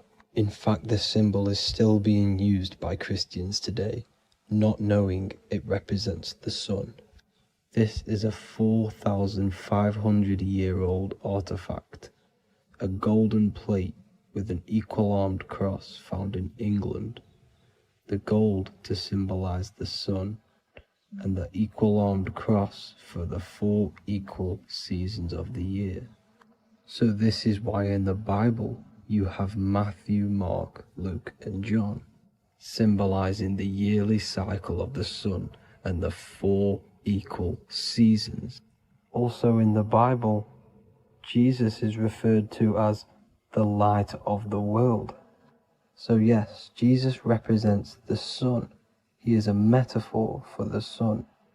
Hence why in all of these pictures and images and paintings of Jesus, there's always a sun behind his head, and some even with the sun cross behind his head. Jesus also has 12 disciples, which represent the 12 zodiac signs and the 12 months of the year. This is the Last Supper by Leonardo da Vinci. As you can see, the sun, being Jesus, is in the center, because the sun is in the center of the zodiac signs. There are 4 groups which symbolize the 4 equal seasons. Each group contains 3 people symbolizing the 3 months and the 3 zodiac signs in that season. There is only 1 female in the painting, which is Virgin Mary, who symbolizes Virgo, the astrological sign. So yes, Jesus symbolizes the sun with his 12 zodiac signs and 4 gospels for the 4 seasons of the year. However, there is another phenomenon. The 25th of December is known as the birth of Jesus Christ, which is known as Christmas today. Jesus symbolizing the sun and is born on December 25th. This is the day the sun moves 1 degree northward, bringing back the warmth, the growth of crops, the life and light back to the northern hemisphere. Everything is springing back to life, as we call it, spring. So it is said that the sun is born again on the 25th of December, and Jesus is known as the risen Saviour, because the sun is our risen Saviour, because it gives life to the whole of this realm, the warmth, the crops, and without the sun rising in the morning, we'd all die in about 2 weeks. And we all know how Jesus died on a cross. The sun also dies on a cross in the southern hemisphere. It dies on the Southern Crux constellation. And on December the 22nd, 23rd, and 24th, the sun remains in the same position. So the sun dies for 3 days and it is born again on December 25th, when it moves 1 degree northward. And this is when the sun is born again, or resurrected, just like Jesus. Constellation Virgo is prominent in the spring sky in the northern hemisphere. So therefore, the Son is born a virgin, Virgo. And as you see in this image, you see Virgin Mary holding the Son. Us as humans do not own the Son, so therefore God owns the Son. So yes, the Son is the Son of God, and this is what Jesus is symbolizing. And just how Jesus sacrifices himself for humanity, that's what the Son does. The Son gives out all of its energy so we can live. There are many other Bible verses which represent Jesus as the Son. Now in Matthew 8:23-27, his disciples are in a boat and there is a massive storm. Jesus is asleep, meaning the sun has not arose. And the disciples say, "Save us, Lord, we are perishing." Quote, "Then he rose and rebuked the winds and the sea, and there was a great calm." End quote. Now this is a metaphor for the sun rising and calming the storm, because in the ocean, when the sun is down, that's when there are great storms. The worship of celestial bodies go back thousands of years, and it's called astrotheology, and it can pretty much be traced back to all ancient civilizations. Now going back to the ancient Egyptians, the god Horus, the god of war, and he symbolized the sun in the morning. Ancients used to say that he walked over the sky in 12 steps. Yes, this could symbolize the 12 zodiac signs. It also symbolizes the 12 hours of daylight. So we have 12 hours of Horus, but now they've rearranged the word to hours. Horus and hours. And when the sun rises, Horus rises, we say horizon, which is Horus is rising. That's the etymology of horizon. Another Egyptian god called Amun-Ra was known as the god of all creation. He was the first god of them all. Amun was also a sun god. Therefore, after every Christian's prayer, they say Amen, sending their prayer through the sun to God. So this all goes back to the worshipping of the sun. Sun worship was around way before the Romans. However, in the Roman times, their sun god was called Mithra. Mithraism was the main religion before Christianity came into play. Mithra was the son of God. He died on a cross, and he was dead for 3 days and resurrected, just like Jesus. So the Catholic Church was not made in heaven. It was made by the Roman Empire. They mixed all the sun religions of Judaism, Mithraism, and other Arabic religions and combined it into one, so Caesar, the Roman emperor, could gain his own religion. So yes, Christianity was a political move to gain more control over the masses, because it was a worldwide government at this point in time. So here is a Sumerian helmet with the rising sun symbol. And then the Romans also used this rising sun symbol on their armor. So sun worship has been going on for thousands of years, and it still goes on today. However, with all the programming and the low IQs, today we do not get the full interpretation of the Bible and these stories from the past. And Christians and other religions are all brainwashed to not question their religion and not realize their true origins and where they come from. I do advise you all to do your own research and come to your own conclusions. However, I'm just pointing out the facts and connecting dots for you all to see. That's it for this video, guys and girls. Thank you all for tapping in. God bless.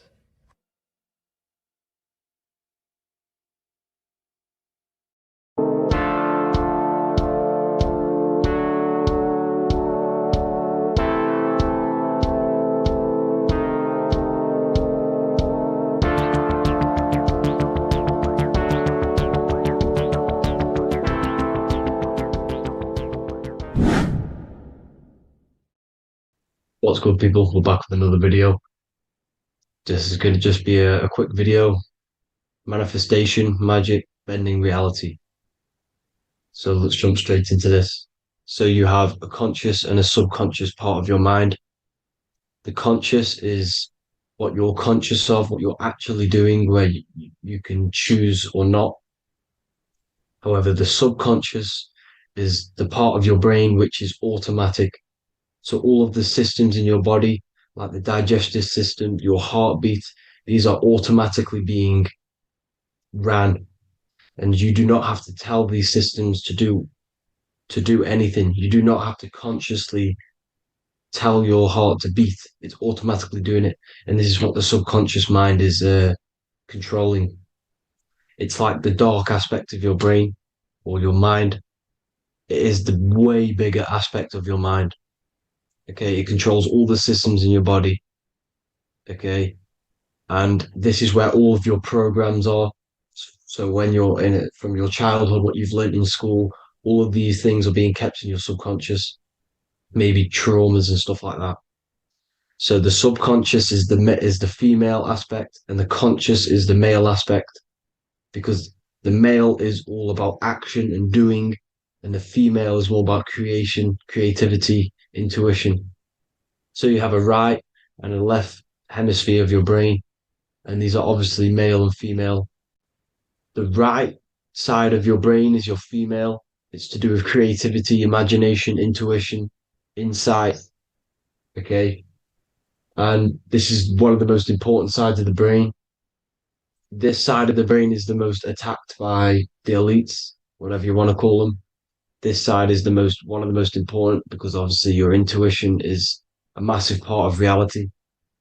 And if you don't have intuition, then you lose track of the things around you. You can't consciously feel if things are wrong or right. They don't want you to have intuition or creativity or imagination.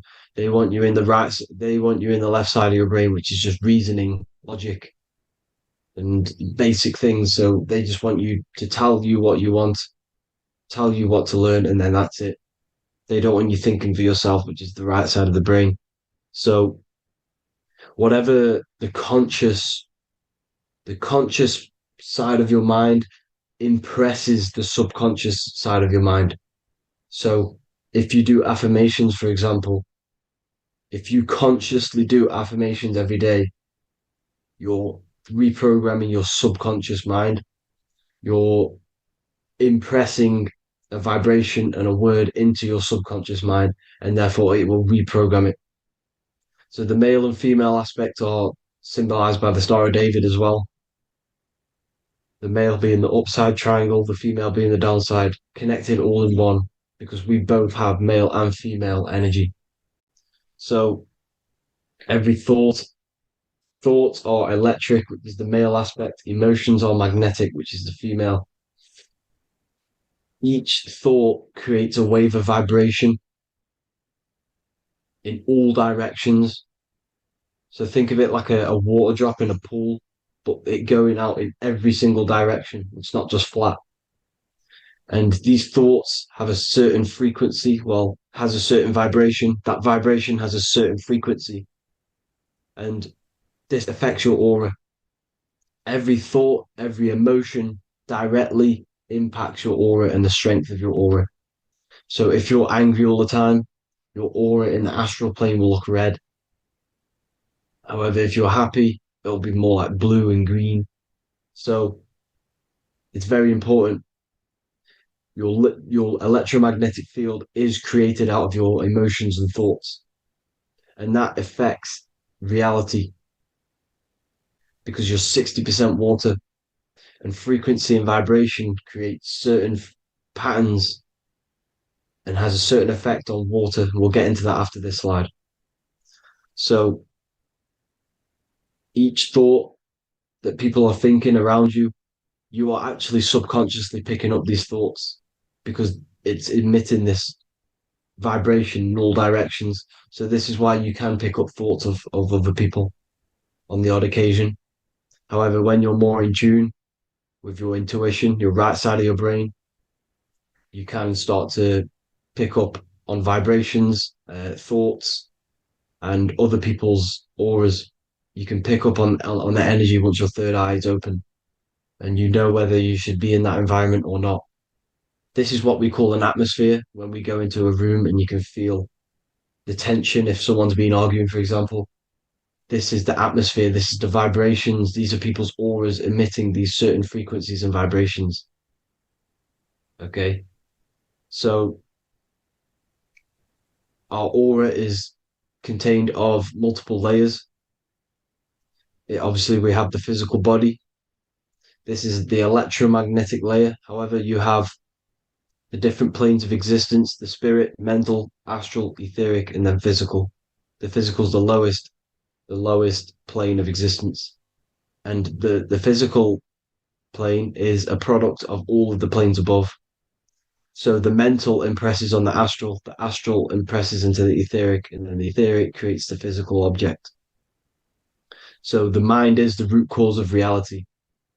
The mind is the cause of everything. Your consciousness is pure cause. There's no effect. Everything you see in this reality is the effect. Everything that you experience is the effect, because the root cause was the mind. The decisions you made you experience that certain experience. And that decision was created on the mental plane. And this is just pure thoughts. And thoughts are things. If it exists in your mind, it is a thing. It's a certain frequency. So if you have a certain level of thoughts, if you're thinking positive, for example, you're going to have a strong aura, you're going to have a higher vibration. And that attracts like. Like attracts like when it comes to thoughts and vibrations and electromagnetism. So if you're thinking positive all the time, speaking positive, doing positive, you're then creating a higher vibration, and that's going to attract people on that similar frequency to you.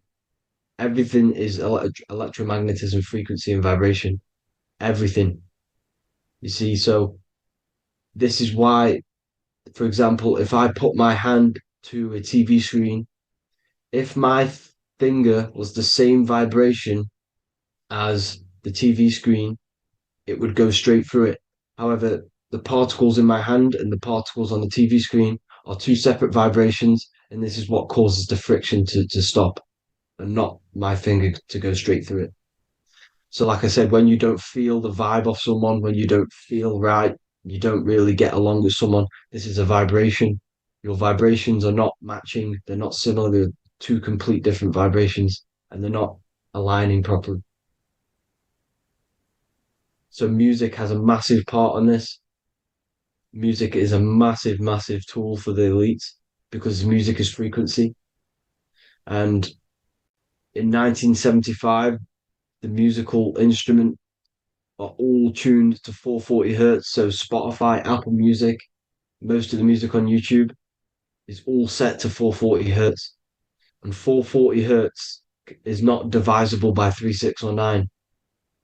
And when you can't divide a frequency by 3, 6, or 9, it's not a natural frequency. As you can see here, this is 432 hertz. This makes a nice geometric pattern. However, 440 hertz is a distorted pattern. So when you listen to this, this actually shuts off the whole right side of your brain. Like I said at the start, this is the most attacked side of your brain. It's to do with creativity, imagination, intuition. When you listen to 440 hertz, it shuts off the whole right side of your brain. And obviously shutting off all of these forms of your brain. Music is a very, very powerful tool for the elites because it's the only thing which can enter your soul or your ears without consent, your body without consent. Everything else has to be through consent. You choose whether to eat something, you choose whether to drink something, but frequency, you're going to hear it no matter what. This is why it's so powerful. And music influences the body in many different ways. It's the most powerful imitator of everything. It directly affects all listeners. It directly affects intentions, gestures, movements, and actions. It stimulates your mind, and certain songs, certain catchy songs can reprogram your subconscious mind. invoking certain emotions. This is why when you listen to slow beat songs, it makes you feel more sad. When you listen to upbeat songs, you feel more energetic. This is because these frequencies have a profound influence on reality and on how you feel. Because, like I said, you are 60% water. And as you can see here, each frequency creates a different geometric pattern. And inside of you is 60% water. So, like I said, 440 hertz is going to make a distorted pattern in your water. And this is going to have a profound effect on your emotions and your reality. So, like I said, health is not just the body. It's you are made of body, mind, and spirit. You need to look after what you put in your body. You need to look after your spirit and look after your mind. It's very important to keep all these in balance because once one of these are unbalanced, it affects the other two. So if you're eating wrong, it's going to affect your spirit and mind. If you're thinking wrong, it's going to affect your body and spirit. These are all interlocked. You have to look after them all. So it's very important you understand music. Stop listening to low vibrational music. To be honest, you want to listen to music without any sort of speaking inside of it. You just want pure frequencies, which are the solfeggio scale, like one of these, for example, 432, 528 hertz. These are all good frequencies. It's called the solfeggio scale. And these frequencies make you more in tune with nature. 528 hertz is what the earth vibrates at. So it's very important. And the Rockefellers are the one who changed this to 440 hertz. The Rockefellers, one of the elite families. So if you want to manipulate reality, it's very important to have your chakras aligned and having a high vibration, because the higher your vibration, the more powerful your words and your intentions are on reality. So the lower your vibration, the harder it is to affect reality because you're on a lower state of consciousness. Like I said, you have the mental, astral, etheric, and physical. Everything is a product of the one above. As above, so below. This is what Hermes Trismegistus was saying in the Egyptian days. This is where it comes from. As above, so below. If you affect above, it directly affects below. So, like I said, meditation helps on this, helps align your chakras. Think positive, feel positive. Like I said, your feelings are magnetic, your thoughts are electric. So once you combine these two together, you're then creating an electromagnetic frequency. And that will have profound effect on reality. So the law of cause and effect. The law of cause and effect. Every effect has the root cause. Like I said, your mind is the root cause of everything. Every decision you make is having a different effect on reality. Everything happens for a reason due to the root cause, which is your mind. You choose everything that happens in your life. Okay? So it's very important you understand this and you constantly make the right decisions, the good decisions to have good effects on your reality. You have to be very conscious of this law because nothing escapes this law. This is the law of all consciousness. So think about it. Imagine a massive ball of consciousness. However, off this ball are different sparks, and each one of these sparks are in each and everyone's body.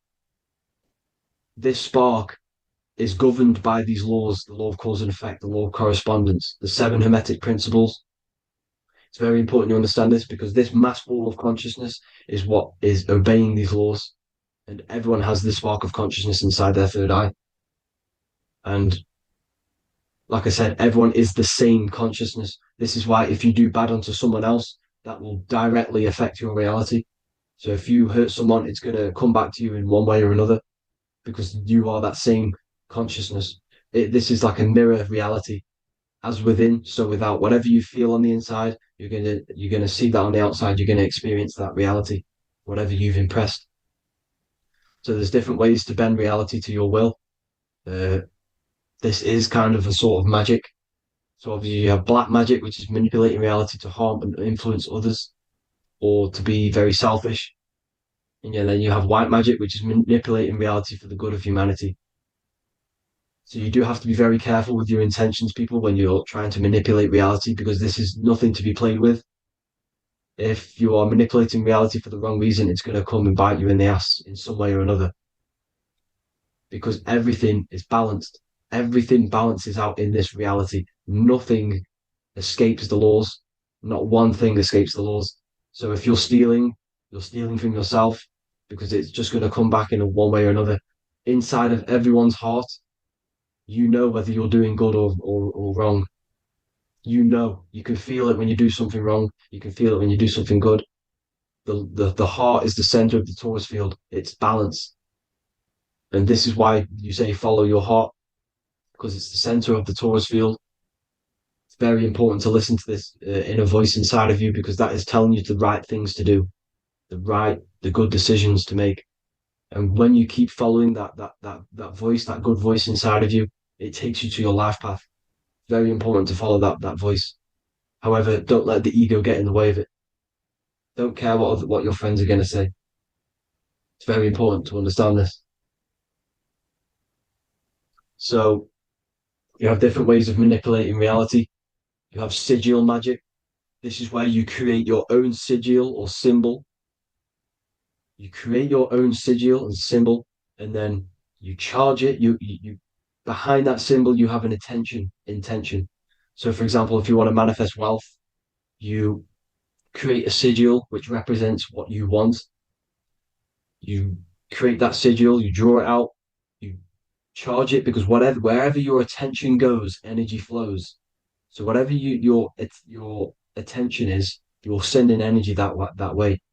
So what you do with your eyes and your hands, you place attention on the sigil. Imagine that it's glowing. Imagine that you're sending energy to the sigil, and then you burn the piece of paper once you've done this. And then after this, you meditate on that symbol. You constantly think about that symbol, because that symbol is the frequency, is the thing that you want to manifest. So that's one way.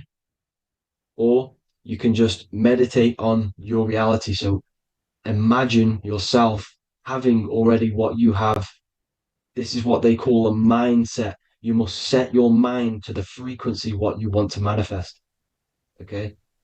So if you want to manifest wealth, for example, imagine yourself being wealthy. What would it feel like? What would you be doing? Imagine a scene in your mind. Constantly do this, and you're putting out that frequency. Like I said, you must think, because the thoughts are electric, and then you must feel, which is magnetic. Together, this creates an electromagnetic frequency, and this is how you attract things to you. You will attract the certain people to come in your life to bend reality to your will. Okay? Or you've got mirror magic. Stare yourself in the mirror, because a mirror reflects light. It also reflects energy. So you've got to be very careful with what you say to a mirror. You've got to be very, very, very careful, because whatever you send into that mirror is directly sent straight back to you. So if you're thinking negative, you're sending negative energy back straight to you, and that's going to have an effect on your reality. Affirmations are very important, because your words are frequency, your words are vibrations, and each word you say has a certain frequency. If it's positively charged, it's going to affect you positively. If it's negatively charged, because like I say, your brain and your mind is like the director of energy. That's what your brain is. And it directs energy into certain things. You can either positively charge it or negatively charge it. And this brain is creating your reality constantly. It's manifesting your reality constantly in the present moment. So this is what the government knows. The government know your mind is the root cause of reality. This is why they call themselves a government. Government. The New World Order is not being manifested by them. They are controlling the information. They are controlling your perception of this reality. And they know the mind is the root cause of reality. Therefore, if they control your perception of reality and your information, what you believe, you're going to manifest that information, that perception. So we, the people as a collective consciousness, are the ones manifesting this New World Order. You see, so this isn't black magic. They're actually tricking us into manifesting their own their plans, this New World Order. You see, this is how smart these people are. They know how to get around the laws of reality. They know how to bend reality to their will without facing the consequences. They're getting humanity to do it. You see, there is a collective consciousness. As like I said, we all have that same spark of consciousness, right? So as a collective consciousness, we are on a very low vibration at the moment. However, we are waking up rapidly. There are more and more people waking up at the moment, and light always chases away the shadow. Light is a lot more powerful than darkness, you see. So one person waking up has a massive effect than one person being asleep. It has a profound effect. Because, like I say, the light always chases away the darkness. It's more powerful. The light is always more powerful. High vibrations are more powerful than lower. So that's it for this, people. I hope you all enjoyed. This is a short, quick video. God bless you all.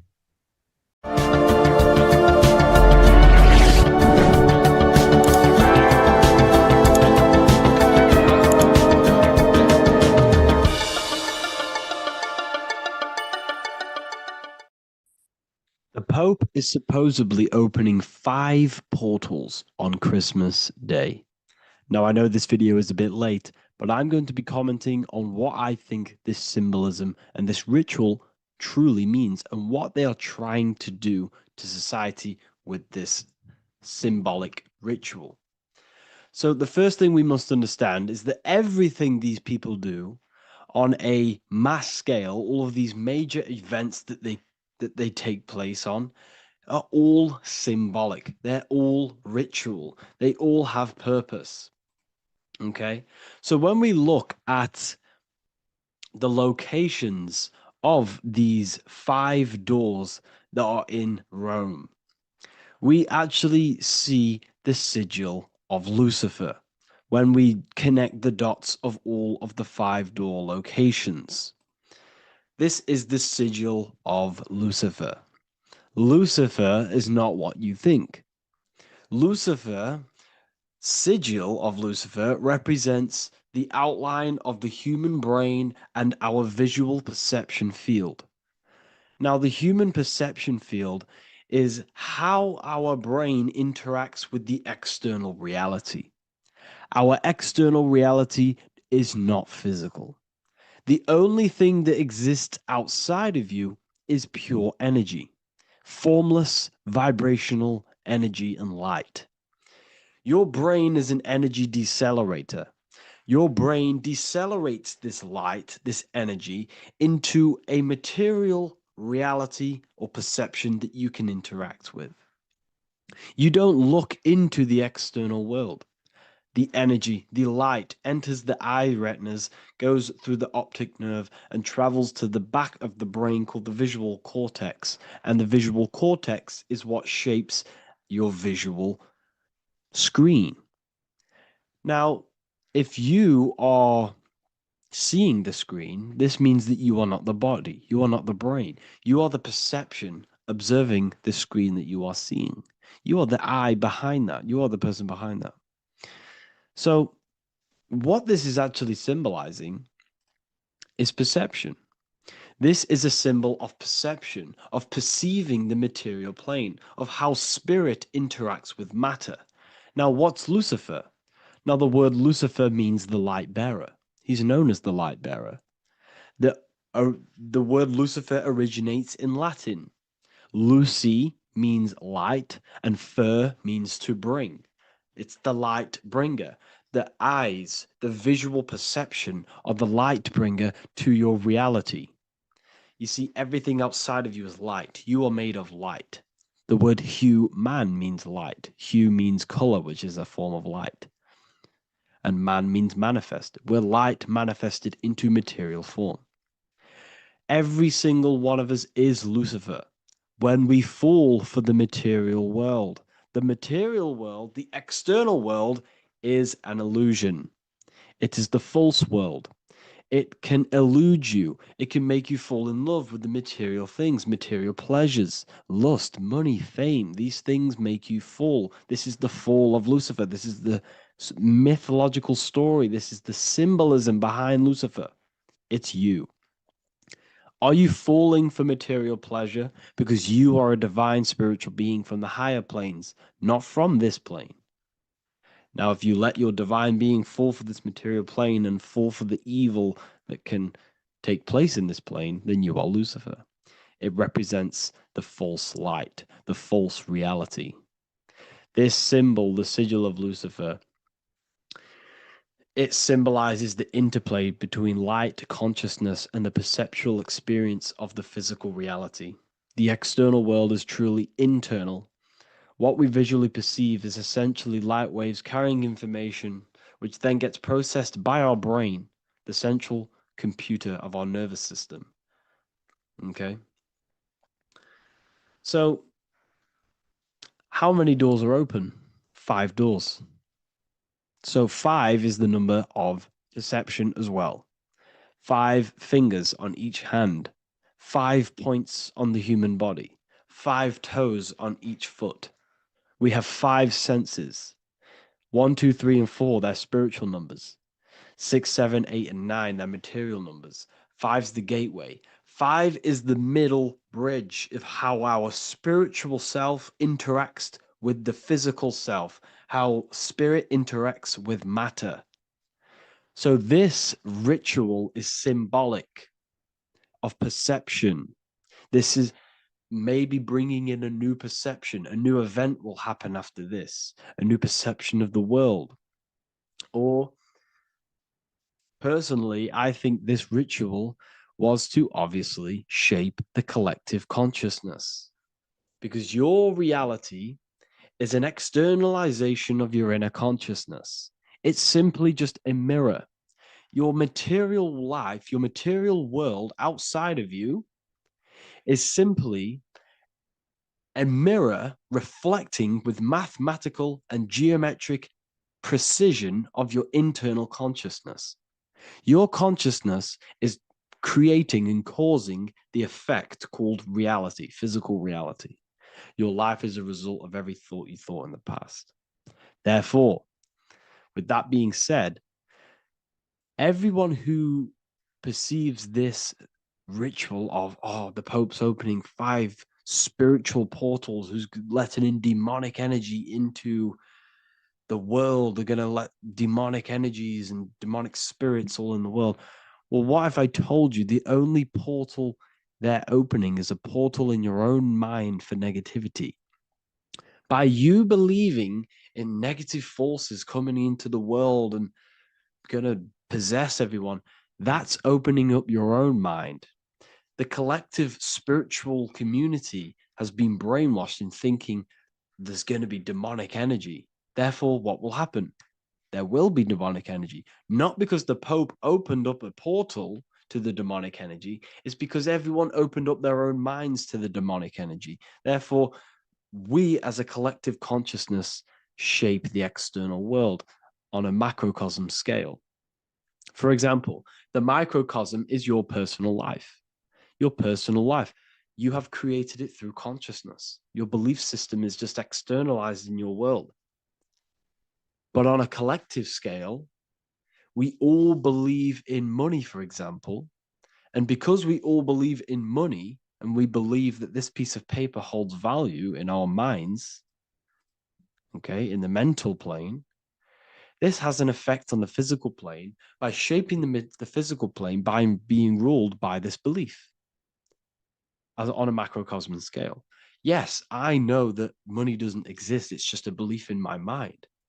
But that doesn't have an effect because the collective consciousness believes that money has effect, has power. When it doesn't, it's just a piece of paper with a belief behind it. If the collective consciousness stopped stopped believing in money, then the collective consciousness would have broke the spell and we would have no longer had a material plane ruled by money. You see, our beliefs is ruling and shaping our physical plane. This physical world outside of you is truly just an effect of the mind, an effect of our consciousness, our inner world.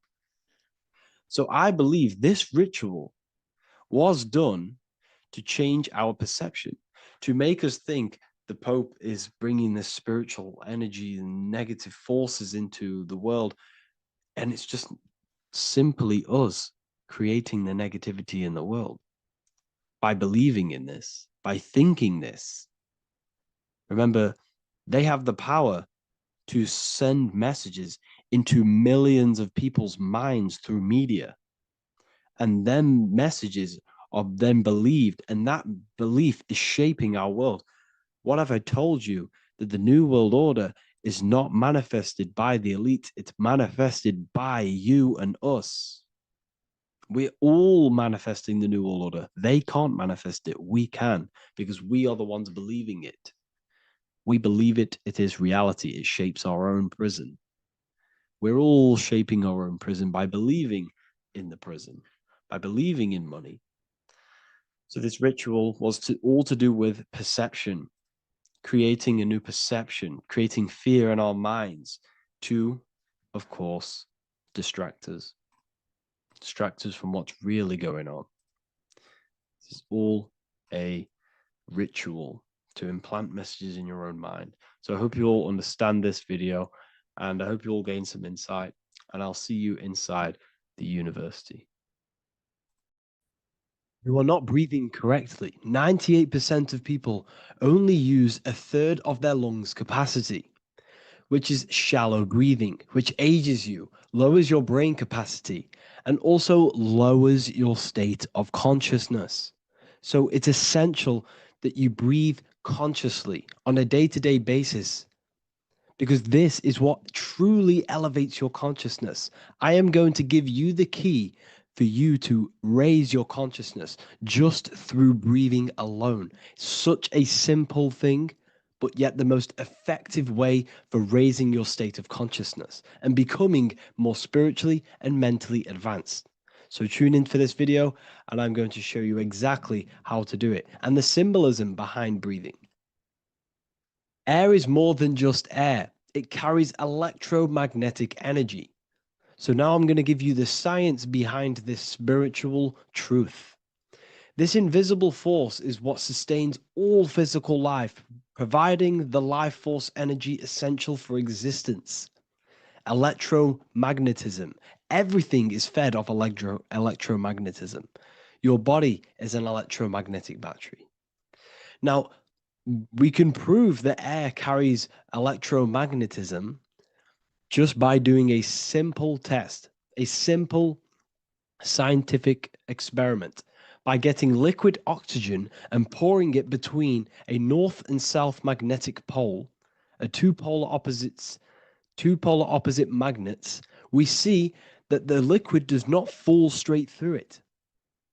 It is sucked, it is magnetically attracted to these two opposing forces, opposing magnets. This is proof that air, liquid oxygen carries electromagnetism. When you are breathing electromagnetism, the essential life force behind all living beings. This is known as energy or prana, chi, ether, or spirit. This is all the same thing. Air is not just empty space. It is energy. It is prana. It is life force. It is spirit. It is ether, chi, prana. You are an electromagnetic being. Your consciousness is in direct correlation with your electromagnetic aura or biofield around your body. Your state of consciousness is mirrored within this field around your body. Now, your breath, when you breathe in, you're breathing electromagnetism or life force. Breath is the vital link between the physical and the spiritual, bridging the body with the soul. Through breath, we connect with both tangible world and deeper, the unseen realms of energy and consciousness. Breathing deeply and properly elevates our consciousness, enhancing the brain's functions, heightening the sensitivity of our five senses.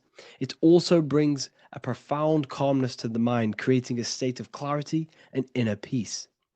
Like I said earlier, breathing properly is the fastest way to elevate your consciousness. It is the fastest way, because breathing, when you stop breathing, what happens? You lose physical consciousness. Your body will shut down if you do not breathe in this vital electromagnetic energy in the oxygen. If your body does not get this for 5 minutes or however you can last without breathing, this makes you lose physical consciousness. Your body will not survive without this essential life force energy. Therefore, air is one of the most overlooked things. This is why we see the symbolism of Buddha having a big belly. Why does he have a big belly? Because it's symbolizing breath work, proper spiritual breath work, the certain teachings of breath work, of when you breathe in through the nose, you have to breathe in through the nose. You don't want to breathe in through the mouth because the nose acts as a filter which catches dust particles and filters out the air before it enters the lungs. The mouth does not do that. The nose is for breathing inward.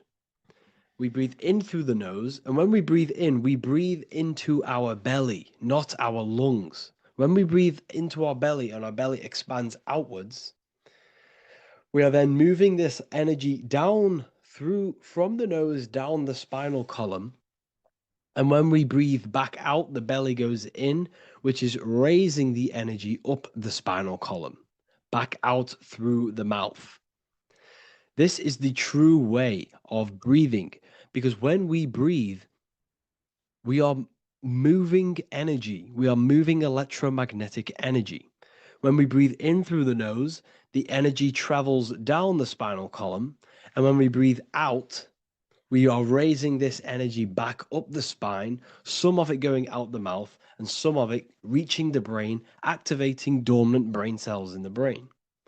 But when we breathe, we need to make sure we are using 100% of our lungs' capacity, because the lungs is what transforms this special energy into consciousness, physical consciousness.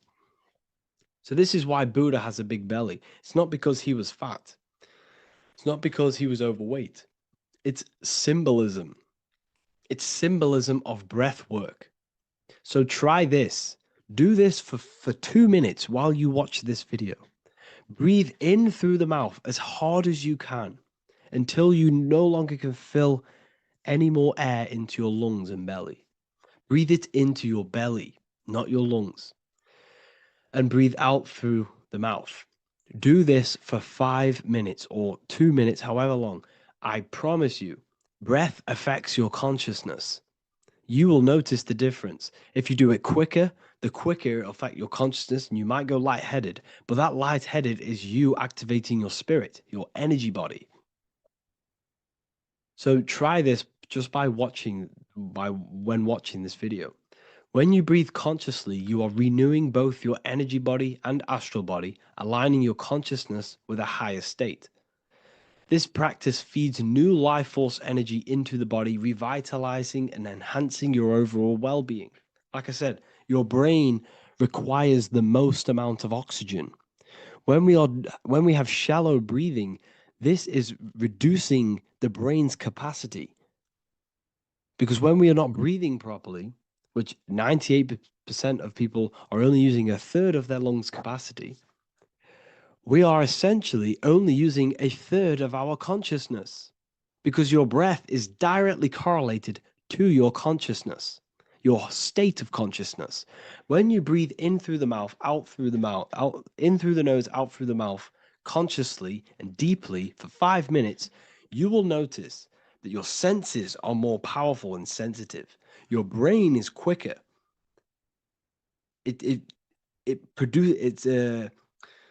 What's the word? It processes information quicker. You become quicker. You become a superhuman, and you feel more spiritual because it activates your spirit, your astral and energy body. So when we meditate, it's definitely important to breathe in through the nose and out through the mouth as deeply as possible to align with a higher state of consciousness. And this is the easiest way to separate your consciousness from the body.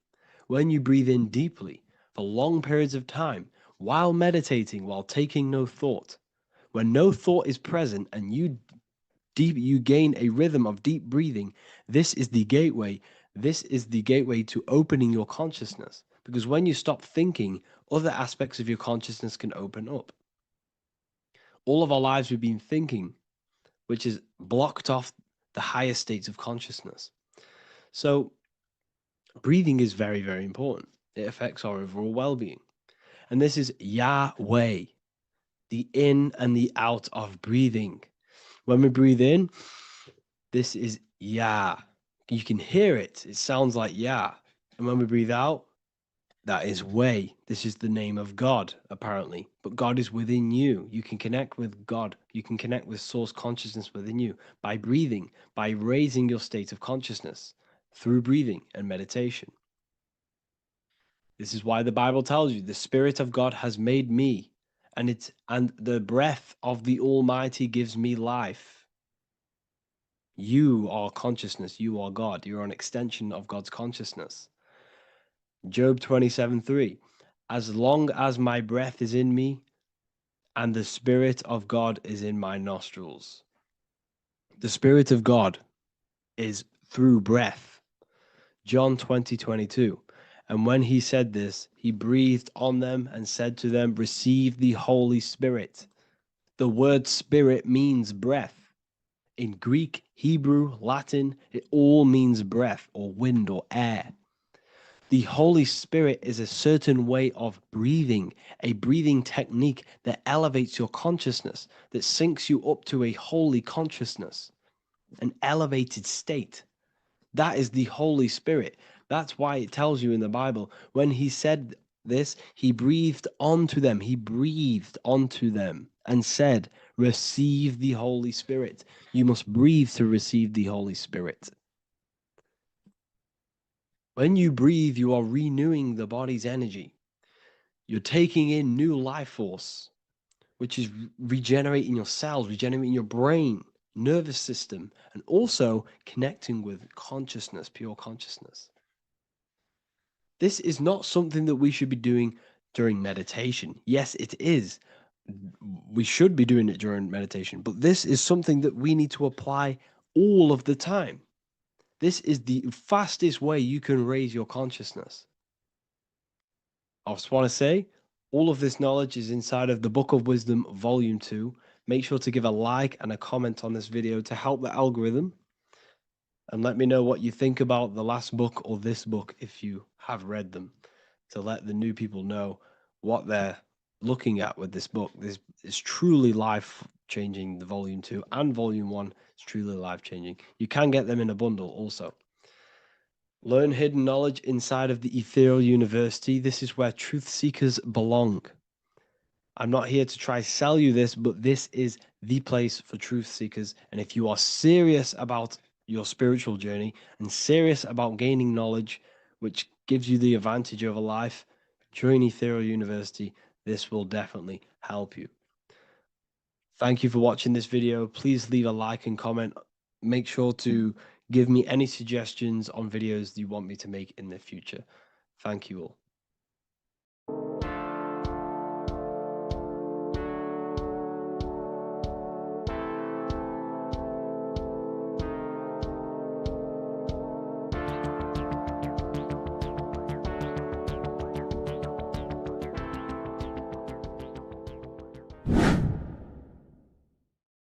Hey people, how are you all doing? It's Revival of Wisdom.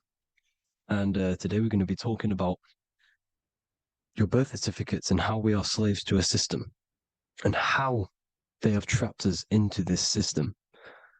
Okay, so the first thing you need to understand about this system is there are two types of laws. You have the law of water, which is admiralty law, and the law of the land. So the admiralty law is the law of water, and this is what money is. Money is water. This is why we say liquidity, currency, the current. A current is water, something moving through something. Cash flow. And this is why banks are called banks, because a river bank is on either side of the water and it directs the currency. You see? So money is water. And as you can see here, Ripple, the cryptocurrency, Ripple, water Ripple, and they're building a bridge over water, overseas, international banking with cryptocurrency. So money is water. And this has specific laws about water, but water is the same everywhere, you see. What the difference is with the law of the land is that you can have different laws in different lands. I can't do certain things in the UK that people can do in America, for example. You see, that's the law of the land, but the law of water is the same because water is everywhere. Now, this is very important to understand when it comes to, you know, these birth certificates. So, Pope Gregory, this is where we're going to start off. Pope Gregory in 1582 took the Orthodox Eastern sunrise calendar and changed it to his own Gregorian timeline, not a calendar, a timeline. This timeline was copyrighted by Pope Gregory under the name of the Vatican. So the Vatican owns the timeline that we are using today, 2023. They own it. They own the title of this Gregorian calendar. Okay. Therefore, anyone who is born under this copyrighted timeline, not calendar, they are subjected to Rome because Rome owns the timeline. They have a patent, a copyright for that timeline. What is on our birth certificates? That timeline. We are born underneath, we are subjected to the Vatican. This is why all birth certificates go to the Vatican. They own every single birth certificate. Okay? So when we use this timeline, we are subjecting ourselves to this timeline. Okay? Which the Vatican has a claim over. This calendar or timeline is set to sunset, not the sunrise, which is associated with death, darkness, and the moon, lunatics. You see, so this is a sunset calendar timeline. Okay, this is now, they've changed a couple things, right? They say that the new year is January the 1st. Okay, when we know this is in winter. January is winter, which is associated with darkness, death, the death of nature. So this is a death cult, people. These people are evil. They're so evil. The Vatican. And this is why we use April Fool's Day, because April is in Aries, and Aries is always the start of the zodiac. This is why Aries rules the head region. 12 zodiacs, 12 systems of the body. Each zodiac is associated with each part of the body, and this is why Aries is the head, cerebrum. But we're not going to talk about it in this video. But yes, that is what April Fool's Day is. They're putting it in your face. April Fool's Day is the real start of the year, when the sun starts to rise again, when the risen Savior is resurrected, when it's born again. This is when the Jews celebrate the Passover. This is when the Christians celebrate the resurrection of Jesus, and they eat lamb. The Jews eat lamb because we're in Aries, the new year. The sun is now born again, our risen Savior, the light of the world. So yes, this is what April Fool's Day is. It's the first day of the year, which they changed. Pope Gregory changed. So you need to understand is that you are in the womb. You are inside of a ship, because every ship, literally a ship, every ship is female. This is why they say she delivers the product, because she does deliver the product, you, the baby. Same thing with a ship, they deliver products. They are a she. And when they pull up to the bay, like you can see on this picture, they're pulling up to the bay. This is now called the birth canal. The ship is now in birth on paper. Okay, this is law. And when they pull up, you know, they tie up to the bay, and now they get a certificate of manifest certifying all of the products which are on the ship and what they are bringing into that nation. Okay, so you're bringing in this many of that, you know, everything's on the certificate of manifest. And this certificate of manifest is also your birth certificate, because you are traveling through water when you are in the birth canal of your mother, because you are in water when you are in the womb. and you travel through the birth canal. And when you arrive, you get a certificate of manifest with the name, how many, the quantity, you know what, that's your birth certificate. Okay. And this is what it is. We are a well, we're not a corporation, but we represent a corporation, which is your name in full capital letters. That is your corporation.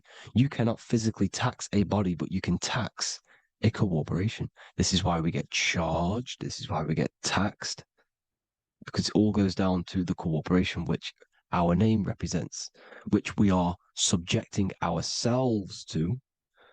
We are subject, my name, I am subjecting myself to this name, and that name has a corporation which I represent, which I subject myself to. You see, this is how we are attached to this straw man, this character that they have built on paper. So it's a character which is on paper. This is what we represent. So when the woman gives birth, she delivers the baby, and then she has another substance. Now I'm going to break down how they attach this name to us, how they do it. Okay. Our mother is carrying us the product in the womb, the water. And it goes, for example, it goes from the United Kingdom into a state-owned, corporate, federal-owned hospital, which is government-owned. She does not declare the package when she enters the building. Aha, so keep that in mind. When she delivers the package in the federal territory, she does not declare the package either when she leaves. Therefore, there is no evidence that we exist when we arrive. On paper. On paper, there is no evidence that we came into the building or left the building. We have not been declared. So we do not exist on paper at this point. When the woman gives birth, she delivers the baby, and then she has another substance, which is called the afterbirth material. Okay? This afterbirth material has the same DNA as our physical body, with the body, mind, and spirit. Okay? This is how they get this corporation. Hold on.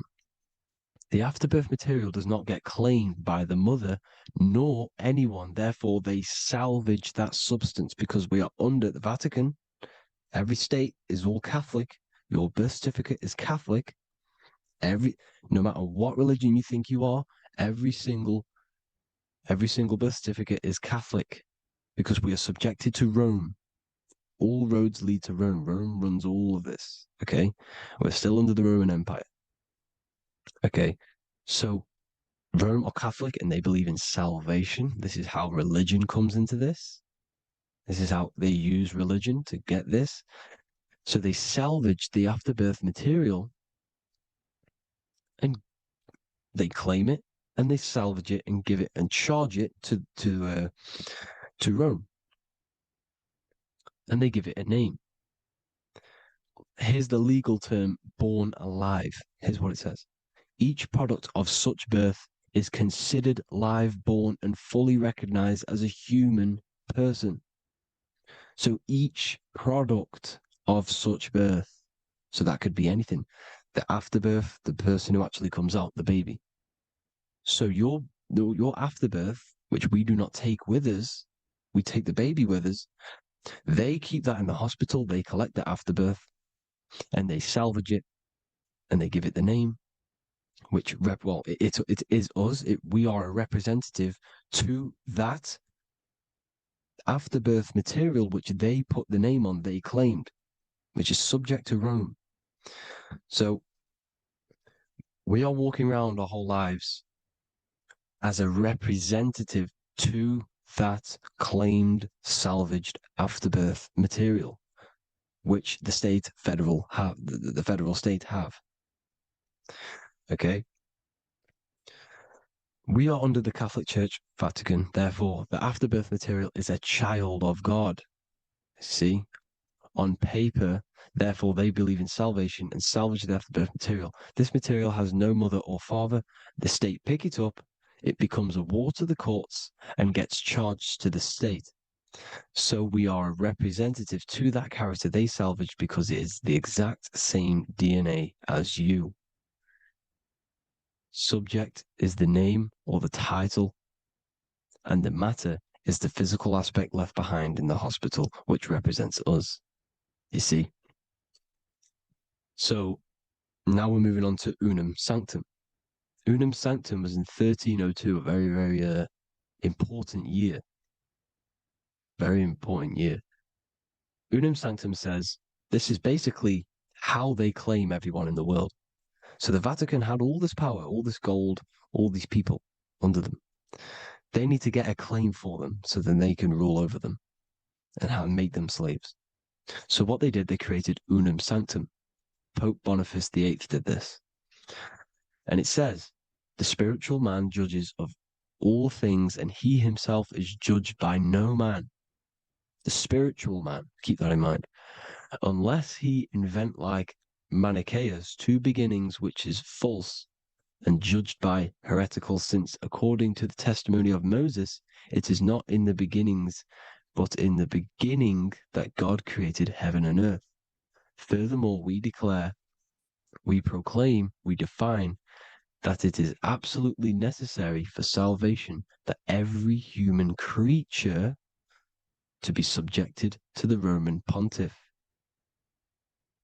So they are claiming us in Unum Sanctum, and it's in the vaults in the Vatican. They will put a spell on it because they are sorcerers, they are magicians. They put a spell on it, they lock it up, and whatever goes on that piece of paper goes. And this Unum Sanctum is claiming all of us. So what does it say in the beginning? The spiritual man judges of all things, and he himself is judged by no man. The spiritual man, the man with the body, mind, and soul, the first baby that comes out the birth canal. That's you, your body, you, body, mind, and soul. You have the Christ, which is I am, which is grace. Grace means here now, in the present.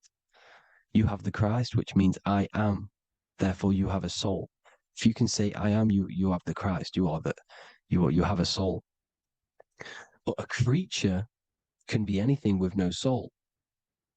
You see, so no man can judge the man with the soul. However, as it says in the second part, we proclaim, we define that it's absolutely necessary for salvation that every human creature to be subject to the Roman pontiff. So they are subjecting the afterbirth, not the man with the body, mind, and soul, but the afterbirth to the Roman pontiff, to the Roman Catholic Church. We are the ones who are claiming to be the afterbirth material, which is our birth certificate, which is our representative. We represent that because it is our DNA. This is how we are stuck. We are stuck because we represent this DNA, which is on paper, recorded.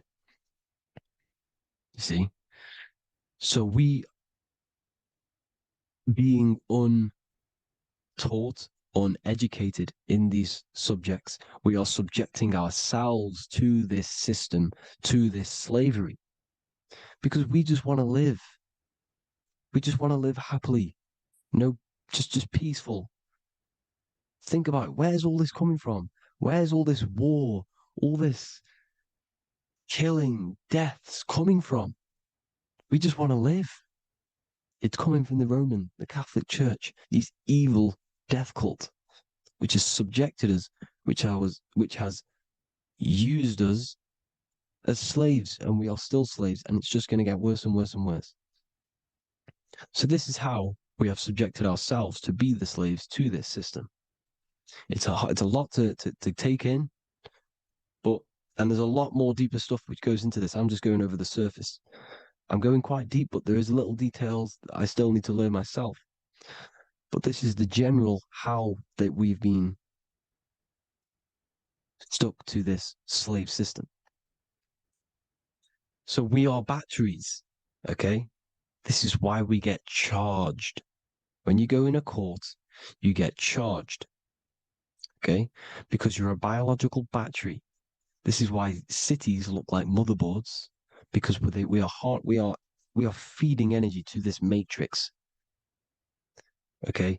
When we look outside of ourselves, when we give power to so-called Jesus Christ, worshipping idols outside of ourselves, where attention goes, energy flows. We are feeding the matrix with energy. By looking within, placing your attention within yourself, you are taking back your power. Because the I am is Christ. The you, the soul, is Christ. It's God. The awareness is God. Okay? However, we are subjecting ourselves to this system. We're subjecting ourselves to this system and the feeding of our energy. So what we need to look for the future is that, think about it, with the end goal is to change our DNA, is to literally make us robots, transhumanism, slaves. This is why we have smart cars, smartphones, smart watches, smart meters, smart cities. And all of this is going to be connected by the smart grid, which is 5G. This is why 5G is rolling out. 5G is going to connect all of these technologies to one. It's like a big net system. And you know why they're doing this? It's because all of this is going to be connected through AI, through this 5G, and that 5G is going to be controlled by the elites. So you say anything wrong, you do something wrong, you say the wrong thing online, they'll turn off your car, they'll turn off your phone, they'll turn off your smartwatch, they'll turn off your TV, because it's all going to be connected and controlled by the smart grid. And this is what the Great Reset is, people. But they're going to trap us inside of these 15-minute smart cities so we can't leave the area, because they're going to use climate change as a tool to enslave us to not travel because of so-called climate change and the fumes that we are putting into the air, which is all BS. They're doing this to push these new cities, to push all of it. But listen, they're trying to get inside of your body. The only way they can do that is to get you addicted and using this technology. First, they got on the body with the smartphone. Well, first of all, we use the technology. We get used to it with it in our hand. The next step for them was to get on the body, which is the Apple Watch, as you see down here. They have now successfully got onto the body. The next thing is to get inside of the body. This is the brain chip. You see how they've slowly lured their way in, slowly got you addicted to this technology, got you dependent on this technology. And what they're going to do is that they're going to mold society to be dependent on the brain chip. So in order, for example, if you want to go and pay for food, you're going to have to get a chip to pay for the food, because it's all going to be digital money. And that digital money will be connected to the chip, and you'll need the chip to pay for things. You see? So this is how they're slowly transhumanizing us. These phones, these apps, these things which are all we are all using was created by Freemasons. Mason means traveler, because they travel the depths of the mind. They understand human consciousness. They understand the brain. They understand the mind. By the deepest root cause, they understand it. This is what Masonry is. It's the occult. So these technologies is designed by these people. This is why they're so addictive, because they understand how it works. They understand how to get people addicted, because they understand human consciousness, the brain, the body, and the mind. So this is the advantage Freemasons have over us. And these secret societies, which have gone through the orders of Freemasonry and progressed onto these secret societies, which are the evil side, because I'm not saying Freemasonry is evil, okay? But the societies which they go beyond Freemasonry, because you can go beyond the 33rd degree into these secret societies, and they use this knowledge for the bad, to enslave people. And this is what's going to happen. Transhumanism. So I hope you all learned some insight for today. Please do a bit more research on, the birth certificate and stuff like that, the straw man. And have an amazing day, people. Please like, comment, and subscribe. Peace.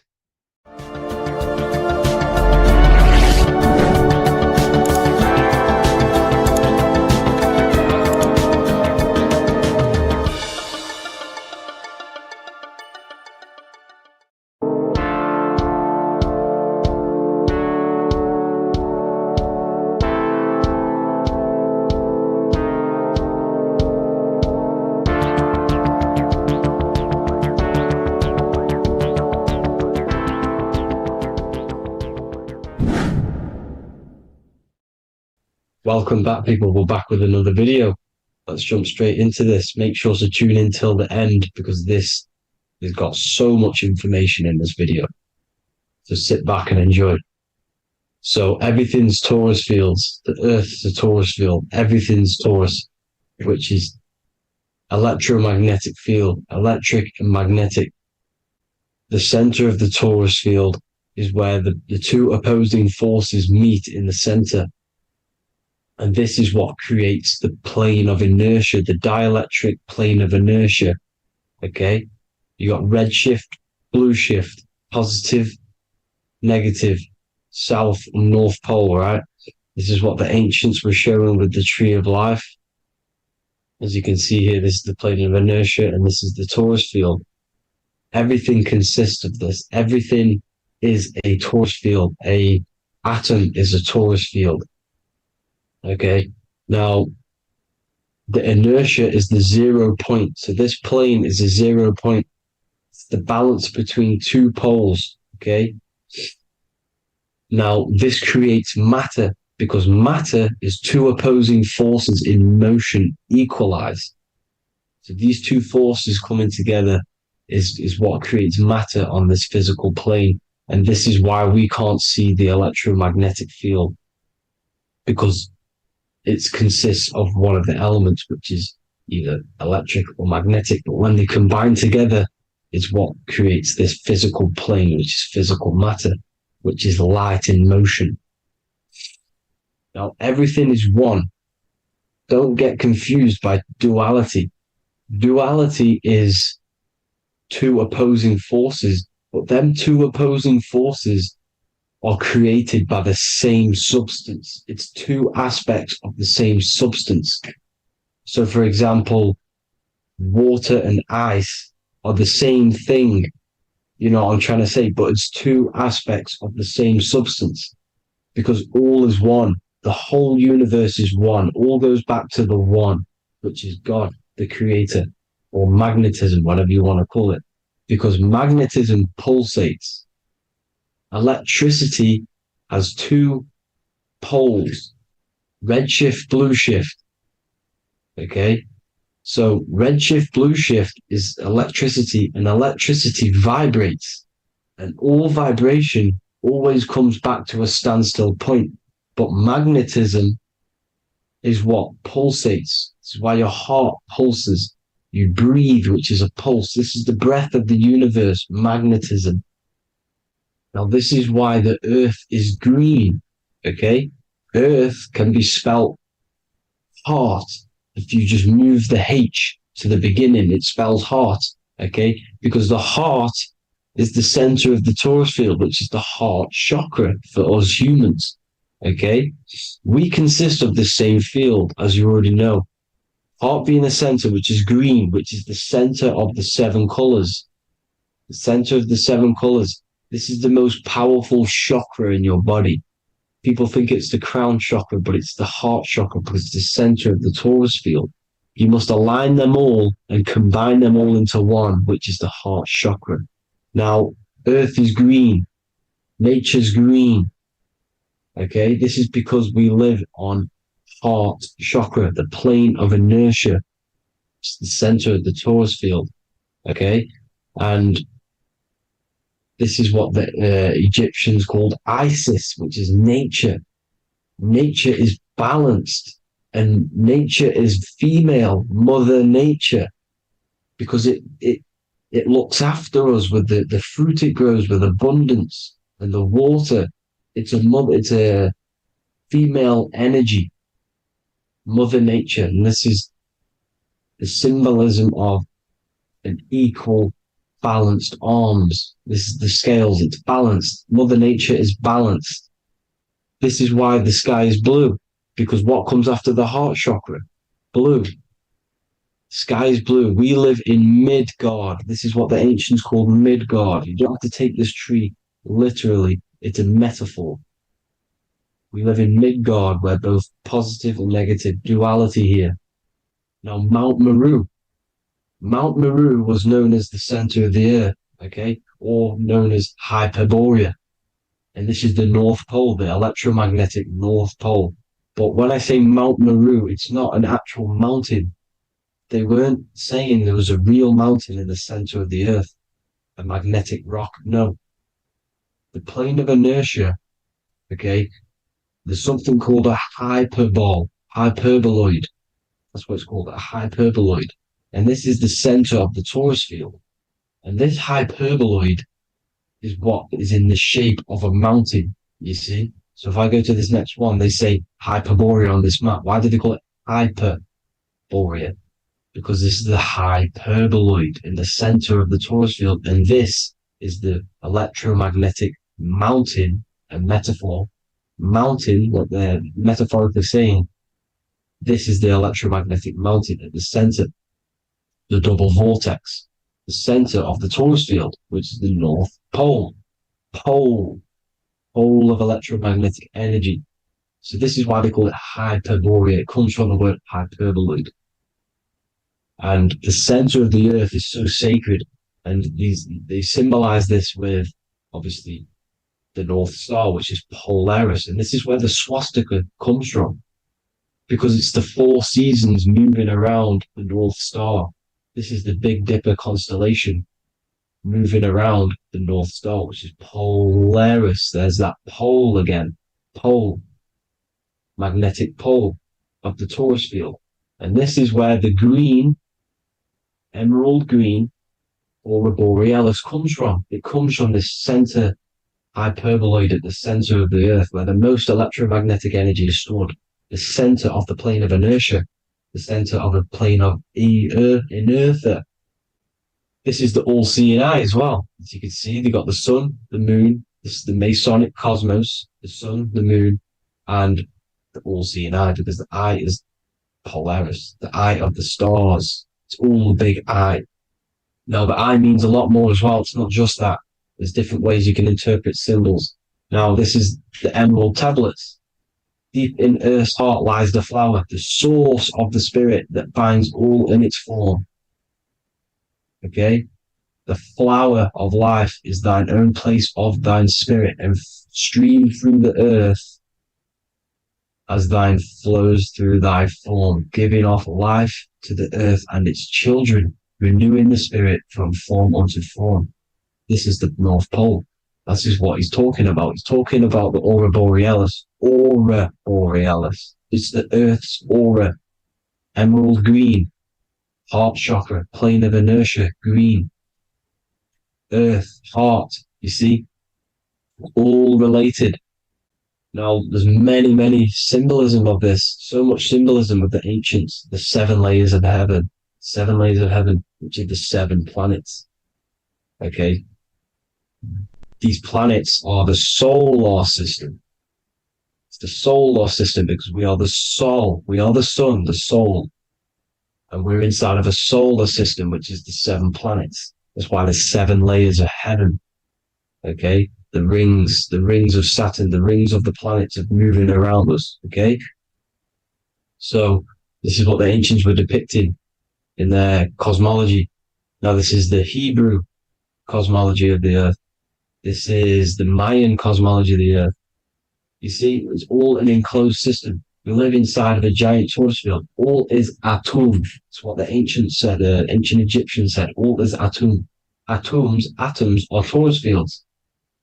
Don't be tricked by the modern science today with the current model of an atom. It's completely wrong. They're hiding the torus field. They're hiding the electromagnetic field, which is in everything. Absolutely everything is in motion, and motion comes from this field. And you see, this is upside down, but this is the I think it's pretty sure it's candles, but the 7 candles, the 7 planets, the 7 Elohim. You see, it all goes back to the stars and the heavens. Now, this is how the Earth really works, with the stars on the outside of the cosmic egg, and then the torus field spinning around the sun and the moon, the positive and the negative charge. The sun gives you energy, the moon takes your energy. The moon controls monthly cycles. Moon is mon. This is etymology. Mon, month, money, demon, monster. Stir is star, moon star. We are all stars. Youngster, minister, superstar, Hollywood star. We're all stars. We come from the stars, which is heaven. Our soul comes from the stars. You see? We are the universe, the image of man is made in the universe. We are a microcosm of the universe. The universe is a macro. We are micro. We consist of everything. The body, mind, and spirit. The sun, the soul. Moon, the mind. Earth, the body. Body, mind, and spirit. We have 12 systems in the body, which are governed by the 12 zodiac signs. Starting at the Aries, which is the ram of God, all the way down to Pisces and Capricorn, kneecap. It all goes back to the stars. We are the stars. We are the universe. Everything is inside of us. Everything. Like I say, the Temple of Solomon, the Temple of the Soul, and man. The soul, the temple is the body. The soul is the soul, and the man is the mind. The temple of the soul and the mind. Body, mind, and spirit. We consist of the 5 elements: air, spirit, water, earth, and fire. We consist of everything. We are the universe. We're made in God's image, which is the universe. You see? Now, everything goes back to the stars. The ancients worship the stars because the stars govern everything. They govern the systems in the body. They govern your life. This is why your zodiac is so important, your sign. Each zodiac has a specific element associated with it as well. Aries, which is the first sign, the Ram of God, the Lamb of God, which is a fire sign. Fire, first. Fire, first. F-I-R, this is etymology. The cerebrum, ram, which is in the brain. Aries, the ram, controls the head, the face, and the nose upwards. So it controls the cerebrum. The Torah, which is, I'm pretty sure it's the Hebrew Bible, which is the Taurus. Tornado comes from the Taurus field. You see? Everything's inside of you. It all goes back to the Taurus field, and the Taurus field is everything. Now, like I said, 12 zodiac signs, 12 systems, 12 cranial nerves in the brain, the 12 disciples of the Bible. All symbolic. Have to read the Bible properly. Now, this center, at the center of the earth, right? This is what's stirring the ether. And the ether consists of the 4 elements. Because there's 5 elements. Spirit can be called ether. People call it spirit or ether. Ether is pure potential, pure energy. It's what connects the astral to the physical. It's the dimension between the physical realm, which we're on, and the astral. So it has pure potential. It's pure energy. This is why we say either. I either want to go there or there. It's connecting 2 scenarios. That's what the ether is. It's connecting the 2 worlds, the astral and the physical. The center is like the cosmic womb. There's a black hole in the center. This is the center of the Taurus field. This is the womb of creation. This is the womb of creation. And inside of this black womb are the 5 elements, and everything's being stirred around. Everything's in motion. Light is motion. Everything's motion. Now, like I said earlier, light crystallizes into physical matter. They are the same substance. Spirit and matter are the same substance, but different variations, different aspects of the same substance. Low vibrational spirit turns into matter. High vibrational matter turns into spirit. Or light, whatever you want to call it. Matter is light crystallized. This is where we get the 7 metals from. The planets. The planets are light. Specific frequencies and vibrations of light. When these lights, or the planets, materialize, material metals, materialize, they turn into the 7 metals. Saturn turns into lead. That's why lead is red. Saturn is red. The sun turns into gold. That's why the gold is yellow and the sun is yellow. You see, Saturn is the time god.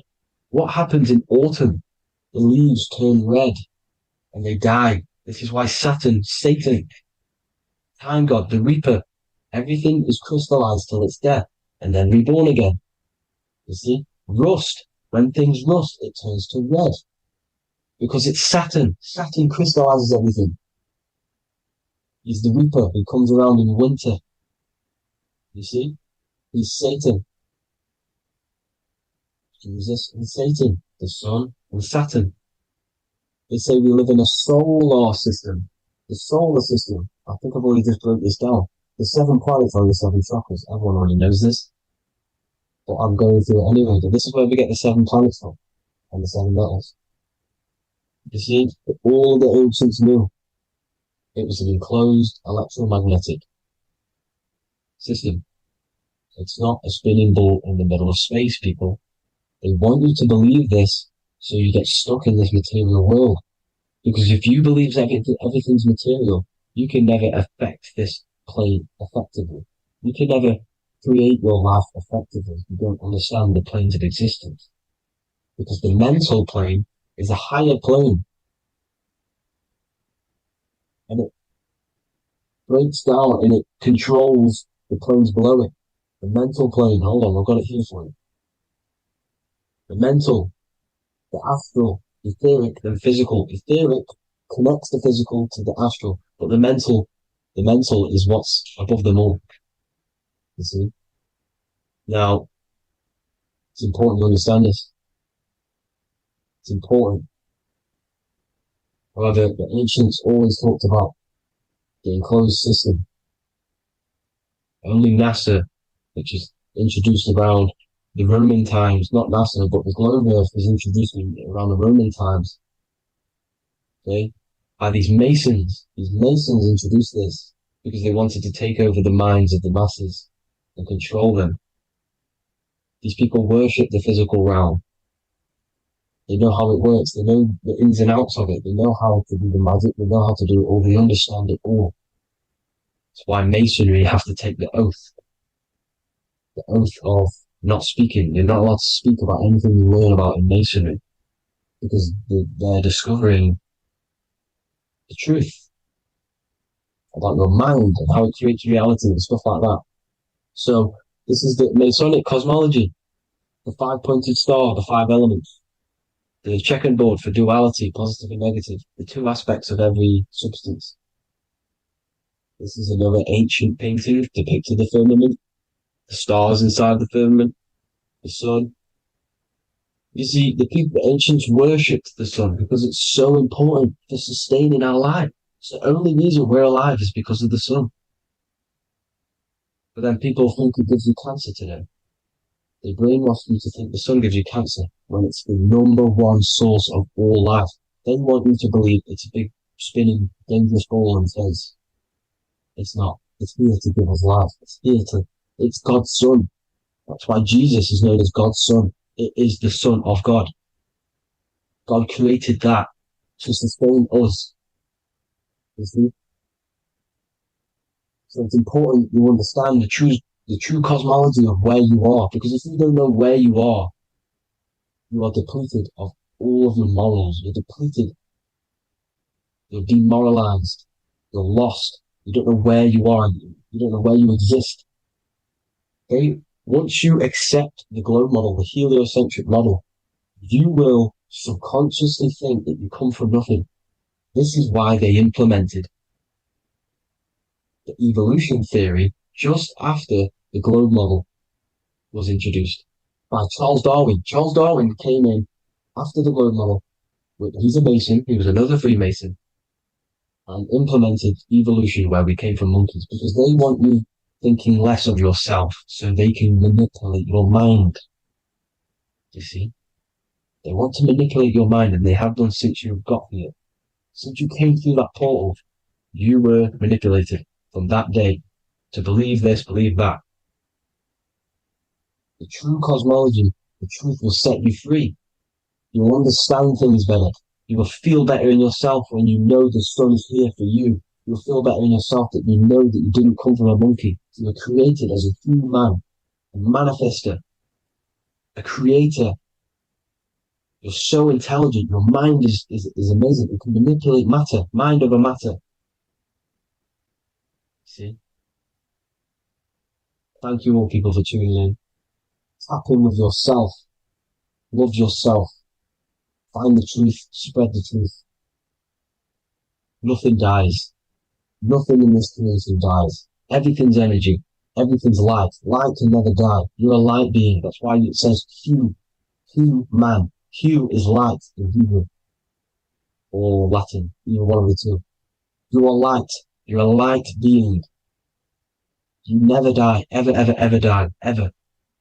Stop thinking you're going to die. This body will die because it contains electricity. And electricity always goes back to a standstill point because of vibration. Electricity vibrates.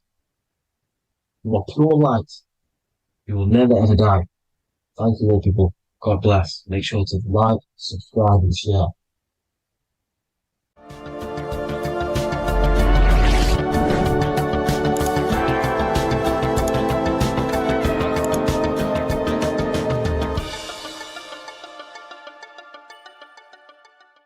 The Freemasonic square and compass is not just a symbol that represents Freemasonry, a lodge, or a secret society. It is a symbol of gaining your own personal power. Now in this video, I'm going to be breaking down this symbol in the most detail I can possibly go into. Most people live in a state of illusion. They live their life impulsively, acting based on their five senses, tasting. They want to feel a certain thing like an orgasm, or they're basically just slaves to external things and their five senses, which leads to a very dark path where you'll never actually become a conscious creator and you'll never actually be internally happy. The Freemasonic square and compass reveals some deep wisdom about this. Now let me break this down. If you want to gain your personal power, listen up. The Freemasonic square and compass is a compass which is used to create circles. Now, if you notice something about the circle, they have no beginning, no end. You can't tell where it begins and ends. It's eternal, which means this represents consciousness. Now, if you don't know what consciousness is, if you close your eyes, you have an internal world. You have thoughts, emotion, visualization. This is all consciousness, spiritual. Then we have the square. The square creates squares or lines, which represents matter. It has a beginning and an end. You can quite see where the beginning of the end is, right? So we can even link this to Leonardo da Vinci, the Vitruvian Man. We see the man in the square with the circle. The circle is the eternal consciousness, and the man is the square, limited to the physical world. But consciousness is not limited. That's why it's outside the square. This is eternal. The body is mortal. The body will die. Consciousness will never die. If we look even closer at the symbol, we notice in this particular symbol, we have the compass overlapping the square. This is very, very symbolic. This represents spirit over matter, also known as mind over matter, consciousness over matter, the circle over the square. Like I mentioned earlier, most people are slaves to their senses. They go through their day and all they do is chase validation and feelings. They eat all day to feel good, which means they're slaves to their taste, they're slaves to their feeling.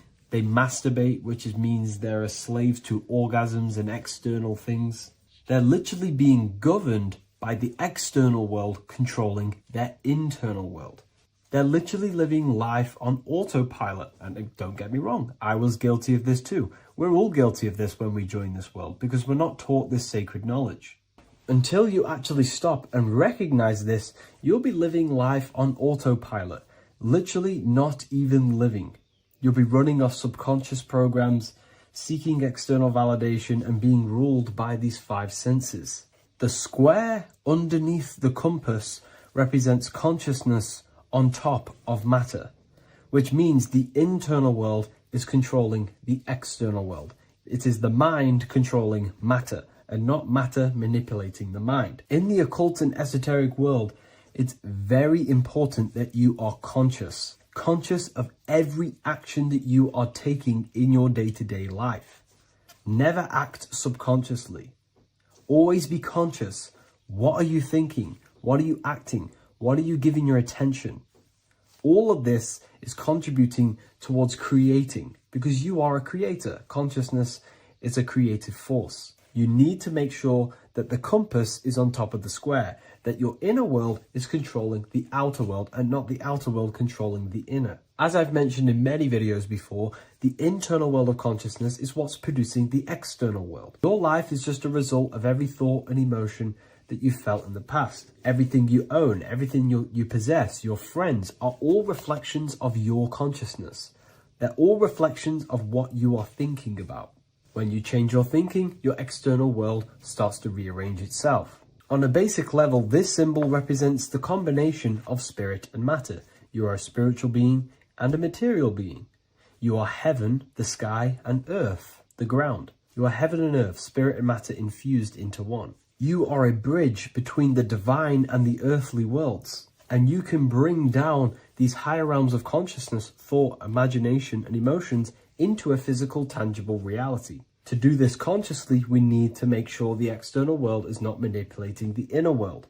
Because if your internal world is being controlled by external circumstances, for example, you have a circumstance happen in your reality, an emotion triggers inside of you, and that emotion is a command to create more of that. And the thoughts that you think are creating more of that negativity. So it's a constant cycle of negative manifestation if you let the external world control your internal world of consciousness. So we need to make sure the compass is on top of the square, that the internal world are commands and not reactions to create your external reality. And not only just to create, but to actually enjoy life. If we let the external world bother our internal world, this means that we have some sort of mental or emotional attachment to the external world. We need to detach from the external world. Why do I say that? Because it's temporary. It's an illusion. We are going to die one day, and none of this will matter. You need to understand that everything in this world is temporary. You have to be okay with losing things, losing family, losing things in this world, because it's guaranteed to be temporary. We need to make sure the internal world is order and not chaos, commands and not reactions. Now, at the back of the Book of Wisdom, Volume 2, the book that I've wrote here, I go over the different meanings of the different arrangements of the square and compass. Sometimes we see the square overlapping the compass, which is the opposite of what we've just broken down. Or sometimes we see one leg of the compass on top of the square and one leg of the square on top of the compass. These are all highly symbolic. When we see the square overlapping the compass, this pretty much represents the beginning of the Freemasons' journey, when their internal world is being controlled by the external. They have a lot of spiritual growth and a lot of learning and inner work to do.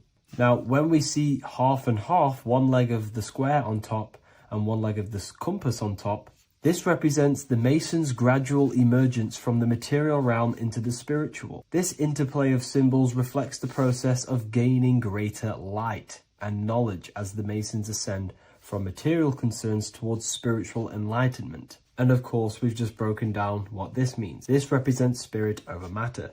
They're not chasing external physical things anymore. They're actually chasing and gaining validation and happiness from spiritual growth, more knowledge, and deeper understanding of consciousness and themselves. Most people chase external material things, which actually don't make you happy in the long run. You could be given £1 million today, in a week's time you would be back to the same original state of consciousness and actually chasing more and more millions of pounds. It's because nothing physical in this tangible world will ever satisfy your internal world of consciousness. So through spiritual growth, we can actually become happy and seek higher understanding, higher consciousness, which actually satisfies us eternally. So when we see the compass on top of the square, it symbolizes the triumph of spirit over matter. This arrangement not only signifies the mastery of spirit over the material realm, but also represents the resurrection, ascent, and dominion of spiritual principles over all earthly conditions. It's all about gaining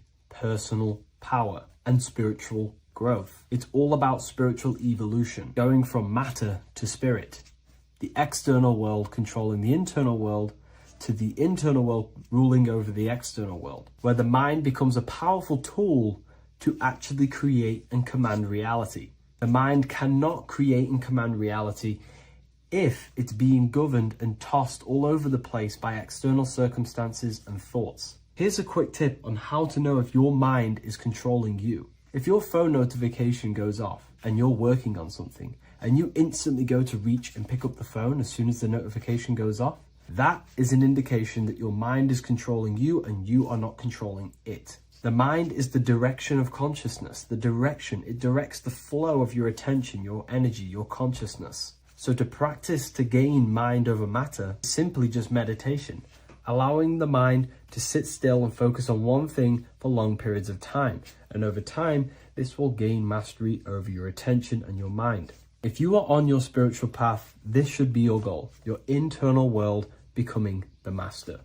The mind becoming a vessel for you and not a vessel controlling you. It needs to become a command center and not a reaction.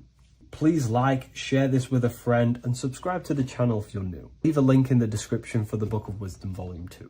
What if dreams aren't random at all, but messages from a deeper part of yourself, trying to show you things? In this video, you're going to learn exactly what dreams are from an esoteric view, how to control dreams, and how to dream more frequently. Dreams are not nonsense. They are expressions of the subconscious mind. In the daytime, we're using our conscious mind, what we are aware of. This represents the daytime, the sun, the external world. We're operating in the external, outside the body in the day. But when we go to sleep, we return inward. Everything does this breath. We breathe in through the nose and out through the nose. Everything does this in and out process in the universe. We live, we die every single day. We wake up, we express things in the external. Then at nighttime, we return back to darkness, back to the internal. This is the breath of the universe. We have summer, we have winter. This is the breath of the sun and the seasons with the earth. You have an internal world and an external world. External is physical, the internal is spiritual. Like I said, when we go to sleep, we are returning back to the internal world of your own consciousness and subconscious mind. Your subconscious mind holds everything about you, your memories, your traumas, everything you've ever learnt, your language, your name, your job, everything you identify with is stored within this vast network of the subconscious mind. It is your own personal consciousness. Therefore, when we dream, we return back to the subconscious mind, and we are in fact thinking, but in a subconscious way. The subconscious does not speak the same language as the conscious mind. The conscious mind uses language, thoughts, and all things that are very logical and very easy to understand. The subconscious is the complete opposite. It is very indirect, metaphorical, and symbolic. The subconscious communicates and works in symbols. Ultimately, symbolism is the language of consciousness. This is why in occultism and esotericism, it is filled